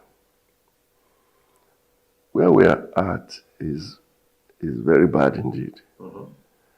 I don't know where we're going, but if we continue like this, it's not going to be a good place. That I know. So how do we get to the good place? We have to change. Change what? That's what I meant when I said we need people at the top who will hold us by our hands and just lead us. They cannot leave it to the people now. It's got to be a function of leadership, because we have derailed. Growing up, things weren't this bad. Yeah. You couldn't even miss school. Yeah. The whole village was looking after one son and all of that. But today, you can't even touch anybody's children. You can't do that. You can't tell the young what to do. They will tell you to. And it is so bad. We see leaders who steal and nothing is happening. Corruption there, corruption this, blah, blah. Nothing is happening. And everybody is tempted to go and do that. So I don't know where we're going, but it's not going to be a good place. Unless the leadership comes together and say, listen, for the sake of everybody, can we just, they need to listen to the people. Listen to the people and then, lead us where we want to go. If it is bad, then don't listen to us. Tell us the better place to go and take us there. We will follow. We will follow, I remember when the campaign for seatbelt was going to start. Yeah. Everybody thought it was going to be impossible. Yes. That was, but we all changed. Yes, we did. We did, and so. Somebody enforced it. Yeah. And now everybody is doing that. It's okay. It will be tough. I feel you. But now this is the last personal question. Yeah. What are your favorite meals? What do you enjoy eating? I love moi moi with everything. Everything being rice. I can eat moi moi with yam and all that stuff. Oh, you're one of those people. Oh, yes, I can. Fried that should be his beans. Yeah, now. But really, my best is amala, abula, and yes. That one. Yes. And maybe some fresh fish. Okay. That's it. That's my best. And then your drink of choice will be what? Water usually. Yeah. But when I hang out with the boys, we can do Asun and some, brandy. But, depends on what is happening or what we're doing. Yeah. But all controlled. All controlled. Moderation. Oh, yeah, moderation. Especially at this level now, you can't. You have to be moderate. Yes, sir. Thank you so much, Akin, for coming. It's been a lovely time speaking with Akin Lewis on Timeless Conversation. I look forward to the next time we'll sit down together and probably we'll go and chill out, like you said. That would be great. Yeah, but I only drink water too. Yeah, I love my as well. So till next time, have a good time. Thank you very much, everyone. All right, bye.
Child protection is an ancient, long-standing problem which has gained the attention of the international, national, state, and local communities, with governments, international donor agencies on the forefront of a high-profile commission to eradicate it.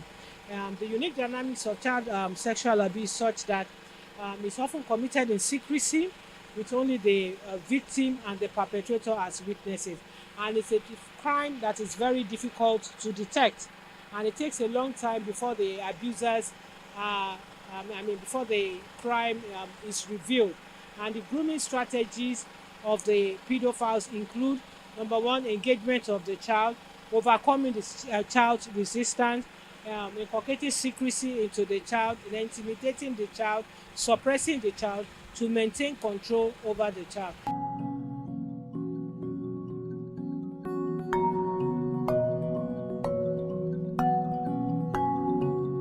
There are 5 key steps you need to know as an adult, as an educator, to be able to profile